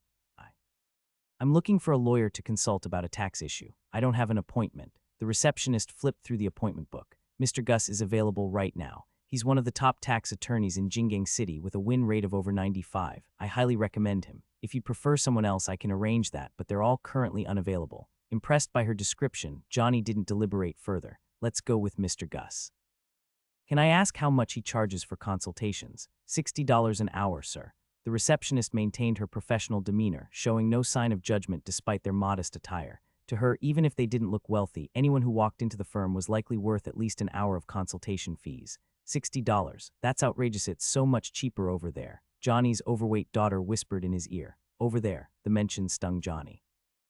That other lawyer had advised him not to hire legal counsel, causing him to embarrass himself in court and lose out on additional compensation he might have deserved. Johnny shot her a glare before forcing a smile at the receptionist. "Mr. Gus it is. Can I see him now?" After noting his appointment, the receptionist picked up the phone. "Mr. Gus, I have a client here with some tax-related inquiries." "Yes, I'll bring them over." Hanging up, she gestured for them to follow. "Right this way." Mr. Gus's office was situated farther into the building. Tax cases, while important, weren't the most glamorous or lucrative for law firms compared to divorce or business litigation. After a short walk, they arrived at his door. The receptionist knocked, and a voice inside invited them in. She opened the door with a smile and ushered them in. "Bring me and my clients 3 coffees, please," said Mr. Gus. He was the picture of a Federation middle-class professional, slicked back hair, a clean-shaven jawline with a faint 5 o'clock shadow, and razor-sharp sideburns. He wore a light-colored suit paired with a striped blue and purple tie, and the firm's emblem pinned to his chest. Small cap R letter 1F01 letter winda 66 fa small cap ba a hatchik letter winda 66 it. Please, he began, then paused, noticing Johnny already seated. With a small, apologetic smile, he added, I didn't realize. My apologies. Johnny waved it off impatiently. He wanted to get straight to business. Once seated with coffee on the table, Mr. Gus picked up a pen and a pad of stapled paper. Mr. Johnny, what would you like to discuss? Johnny hesitated before saying, they're telling me the tax office has filed a case against me for tax evasion. Mr. Gus raised an eyebrow, his initial note-taking posture shifting as he leaned back in surprise. Setting the pen aside, he asked, tax evasion is a serious charge. First, let me assure you that I am both professional and discreet. Nothing discussed here will leave this room. Now I have to ask, did you evade taxes? Johnny shook his head vigorously, his voice rising slightly. I never evaded taxes. Mr. Gus raised a calming hand. You don't need to shout, I can hear you just fine. Let me ask this instead, have you been filing taxes? Yes, I've been filing my business taxes. May I ask if you're an operator or a shareholder? I'm the operator. I run a bakery. Well, Mr. Gus said with a faint smile, your business must be doing well to have caught the tax office's attention. At least you're not running at a loss. Johnny didn't deny it. It's true. Can you walk me through how you calculate your monthly income and file your taxes? Johnny glanced at his daughter before explaining, both my daughter and I work at the bakery. We each take a salary of $50 a month. The bakery's profits are usually around $100 monthly. Mr. Gus immediately honed in on the issue. So your tax filings only report your operational profits, ignoring the salaries paid to yourself and your daughter. For decades, the Federation's tax laws had been a convoluted mess, with policies fluctuating depending on which president was in office. Some even promised no personal income tax as a campaign pledge, while recent amendments to the tax code had clarified that individuals earning less than $100 a month didn't need to file taxes. Businesses were required to report all revenue and expenses, regardless of profit. Johnny's omission of personal salaries from his filings, while not intentional, constituted tax evasion under current law. I'm not an accountant, Johnny admitted defensively. I didn't know I was supposed to do that. I just paid taxes on what I thought was right. Did you and your daughter sign employment contracts specifying her salary? Mr. Gus asked. No, who does that? Johnny replied indignantly. But I swear I pay her $50 every month. His daughter chimed in hastily. It's true.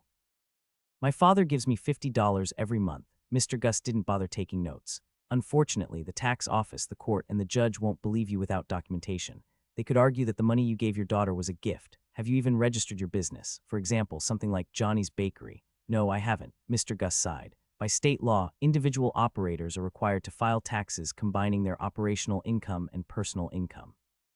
By only reporting your business income and ignoring your salaries, you've effectively underreported your earnings. He paused before delivering the grim news. The outcome of this case seems clear-cut to me. Johnny's face turned red. No one ever told me any of this. Mr. Gus wasn't interested in whether Johnny had been informed. If the tax office is taking you to court, they likely already have strong evidence.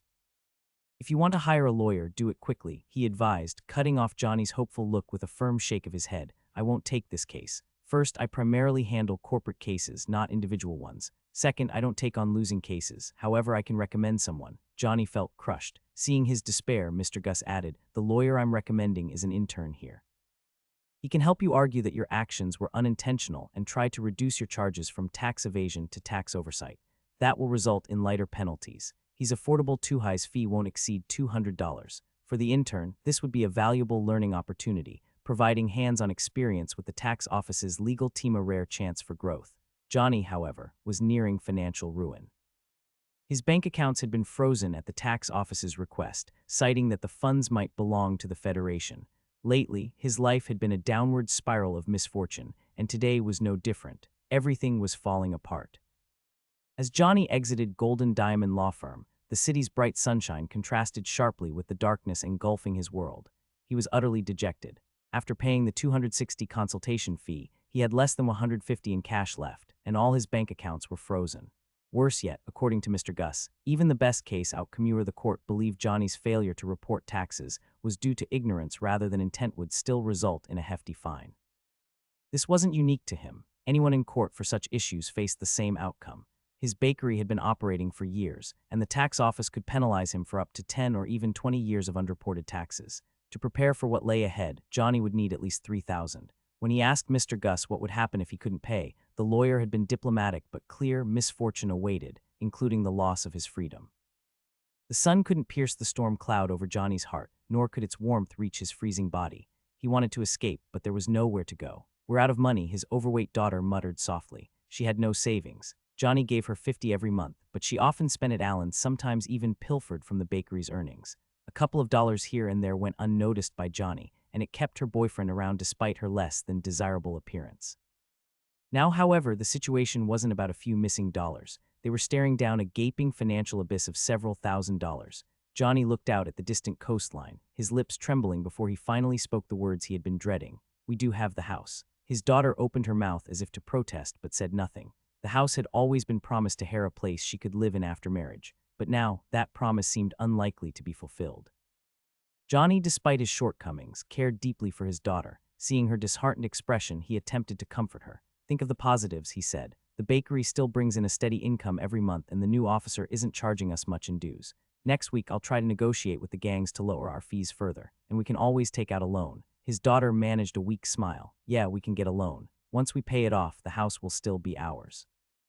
Back at the bakery, her boyfriend was kneading dough vigorously, his sweat dripping into the flour, a special, albeit unappetizing, touch. "If you can't pay promptly, they'll add interest," the lawyer warned, "and it's high." When Johnny asked what would happen if he couldn't pay, the young lawyer, lacking tact, bluntly replied that the bank would auction off his assets and he'd likely end up in jail. Ra letter FF4E OE Grave letter 219.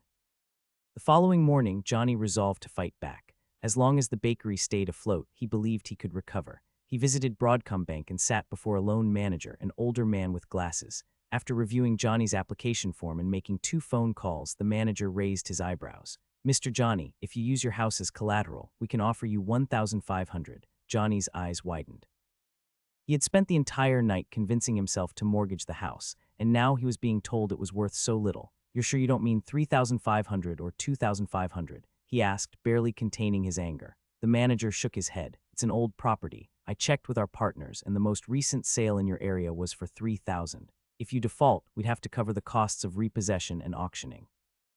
At best, we might recover $2,200 and likely less." Johnny was furious. "But you're only offering me $1,500. That difference accounts for interest in our safety margin. We must protect our interests first, Mr. Johnny. We're not a charity. If you want charity, go to a nonprofit. We're a bank." Gathering Johnny's papers into a folder, the manager added, "Feel free to consider other banks or financial companies." Seething, Johnny snatched the documents, glaring at the security guard outside. Swallowing his anger, he muttered, "This blood-sucking place, I'm never coming back."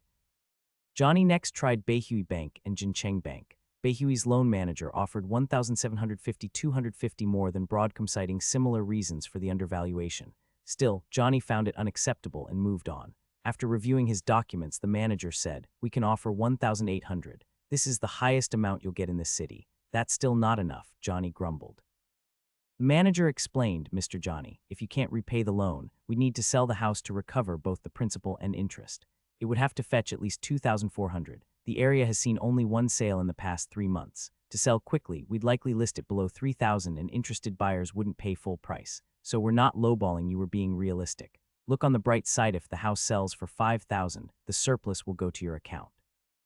Johnny found nothing amusing in this remark. "So $1,800 is the best offer." The manager nodded and began packing away the documents. "No one will offer more, except maybe a private finance company, but you know what you'd lose if you go to them."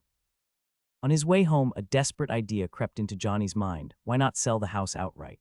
At a local real estate agency, he expressed his intent to sell. After inspecting the property, the agent said, "Your house isn't bad. What's your asking price?" Johnny felt a flicker of hope. "How much do you think it's worth?" The agent thought for a moment. "If you're not in a hurry, $2,600 would be a fair price. Some repairs are needed: flooring, wall paint, the exterior, and the roof. We'll need to offer a competitive price." Johnny, already bracing himself, still found this hard to stomach. "I heard houses here sell for $3,500. The agent chuckled. "That was a newer house with better finishes. "And if I need to sell quickly?" Johnny asked. "I could list it for $2,400. Johnny's blood pressure spiked. His head swam and he closed his eyes briefly. "You just sold a house here for $3,000. The agent maintained his disingenuous smile. "Spend $500 on renovations, and I guarantee you'll get $3,000 too." Frustrated, Johnny returned home with his papers, unable to focus on anything. As he tossed and turned, a small card slipped out from somewhere: "Wanley Financial Consulting Company, meeting all your needs." Jason's death had unified the group in a way few other events could have. Perhaps this was the Federation's equivalent of the saying about weighty matters. What was it? Something about a mountain. Lance wasn't sure of the exact phrase, but the sentiment seemed fitting. At 9 a.m. Lance arrived outside St. Nea's Cathedral. His reputation among the Empire's immigrant community had been growing steadily, and many greeted him warmly as he passed. Lance skillfully cultivated this public image, knowing that greater success required him to become a figurehead or representative.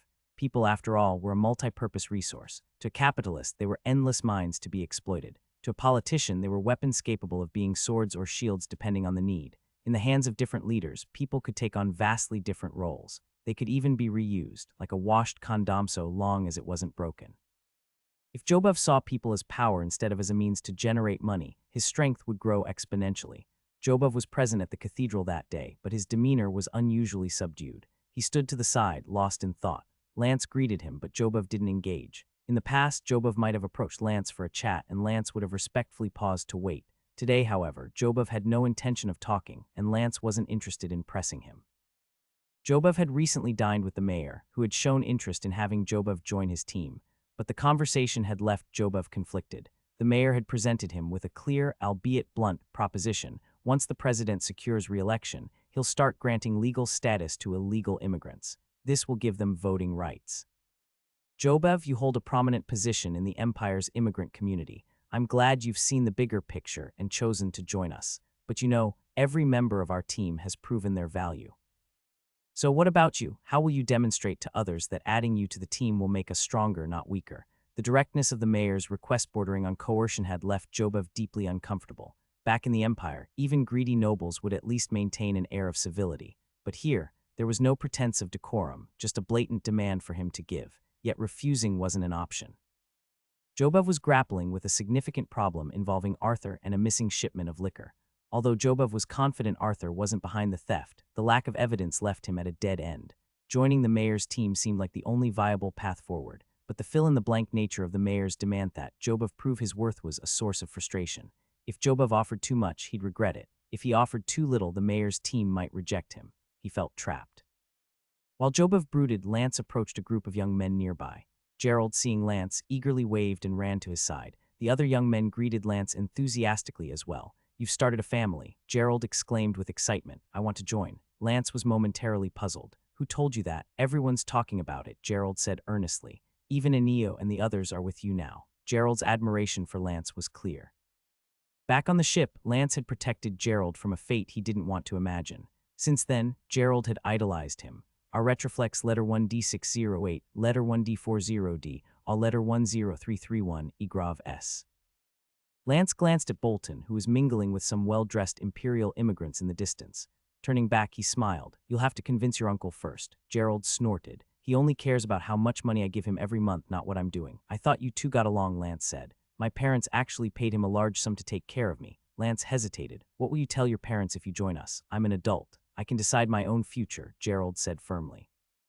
Lance clapped him on the shoulder. I'll give you an address. Take care of your family matters first, then come find me. Gerald's face lit up with a wide smile. The rumors of Lance forming a family quickly spread among the young people, possibly leaked by someone in the group. Regardless, it didn't affect his plans. In fact, it was a timely development. Establishing a formal organization would amplify his influence far beyond what he could achieve as an individual. Addressing the group of young men, Lance assured them that if they encountered problems they couldn't solve, they could come to him. He couldn't promise solutions, but pledged to do his best. We're all from the Empire, Lance said. In this hostile and unfamiliar country, we must look out for each other. Meanwhile, on Sunday morning, Patricia sat at her vanity, carefully applying makeup. Mrs. Lawrence, peeking in from the hallway, noticed her daughter's preparations and headed to the study. Patricia is going out again, she remarked. Mr. Lawrence, engrossed in his newspaper, didn't look up. Let her go, she's grown now. We can't control her life forever, it's her life. She's putting on makeup, Mrs. Lawrence added. I think she's going on a date. Is it that? Lance Fellow, Mr. Lawrence asked hesitantly. Lance White, I believe, his wife corrected. You should show some respect to the young man and to your daughter. Realizing his tone had been dismissive, Mr. Lawrence lowered his newspaper and raised his hands in mock surrender. You're right, that was a foolish thing to say. I apologize. Mrs. Lawrence pressed her point. We should invite him over for dinner. We need to get to know him properly. Mr. Lawrence considered this. You're right, ask her to invite him. That way they'll be home before dark. Knowing her husband's protective instincts, Mrs. Lawrence smiled knowingly. She chose not to tease him but couldn't hide her amusement entirely. A few steps later, she knocked on Patricia's door. Can I come in? Patricia, slightly flustered, glanced back. Of course, Mom. Mrs. Lawrence entered and stood behind her daughter. Going out with Lance, Patricia didn't deny it. Your father wants to invite him over for dinner, Mrs. Lawrence said. Patricia spun around, wide-eyed. That's not appropriate. Why not? Mrs. Lawrence asked gently. Is it because you two haven't defined your relationship? Or is there another reason? Struggling to answer, Patricia fidgeted. Mrs. Lawrence placed a reassuring hand on her shoulder. It's a great opportunity for us to meet him. We're worried about you. You can't expect us to wait until you announce your engagement before we meet him. It's just dinner. I'll make sure your father behaves and doesn't interfere. I promise. After some thought, Patricia relented. I can't guarantee he'll come, but I'll ask. Mrs. Lawrence wiped the lipstick from her daughter's lips with a handkerchief. Show him your natural charm. That's your greatest strength. Make me proud, my dear. Looking at her reflection, Patricia saw the fresh, confident young woman her mother described. She suddenly felt more self-assured. Who needed makeup? She was beautiful just as she was. Lance leaned against his car, a cigarette dangling from his lips, watching passersby on the street. The middle-class neighborhood had strict entry rules, and the security guard eyed Lance suspiciously. He didn't have any psychic powers to detect criminal intent, just instinctively distrusted non-residents, especially those as good-looking as Lance. Lately, Lance's ventures had started gaining traction, and he'd gotten to know more about Patricia's father, Mr. William Lawrence. Mr. Lawrence was a municipal civil servant working under the mayor, holding a position that was neither particularly high nor low. He was a member of the Federation Party, one of the Federation's three major political factions, alongside the Liberty Party and the Socialist Party. Originally, there had only been two dominant parties, the Liberty Party and the Federation Party. The Liberty Party advocated for the freedoms of the middle and lower classes until a significant split occurred years ago, giving rise to the Socialist Party. Socialists believed that excessive individual freedoms could bring disaster to society and the nation. They championed industrial and economic development, a stance fundamentally at odds with the Liberty Party's emphasis on liberalism, which socialists derided as reckless freedom. The core ideological conflict was the priority of individual versus national interests, and the two camps couldn't reconcile. The Socialist Party, heavily backed by capitalists, grew rapidly, often taking the reins of government and dominating Congress. In this political climate, Mr. Lawrence's Federation Party had little leverage to help his career. Thus, at 40 years old, he remained stuck in a middling municipal position. In an era where ideals bowed to capital, idealism alone had little meaning. A pair of young women walking by waved at Lance. He returned their wave with a smile. Summer's breeze carried an inexplicable charm, stirring emotions in the air. It wasn't about wanting to do anything in particular sometimes, just feeling the wind was enough to be content. Lance, Patricia emerged from the community gates, her vibrant presence like a fairy stepping out of a painting.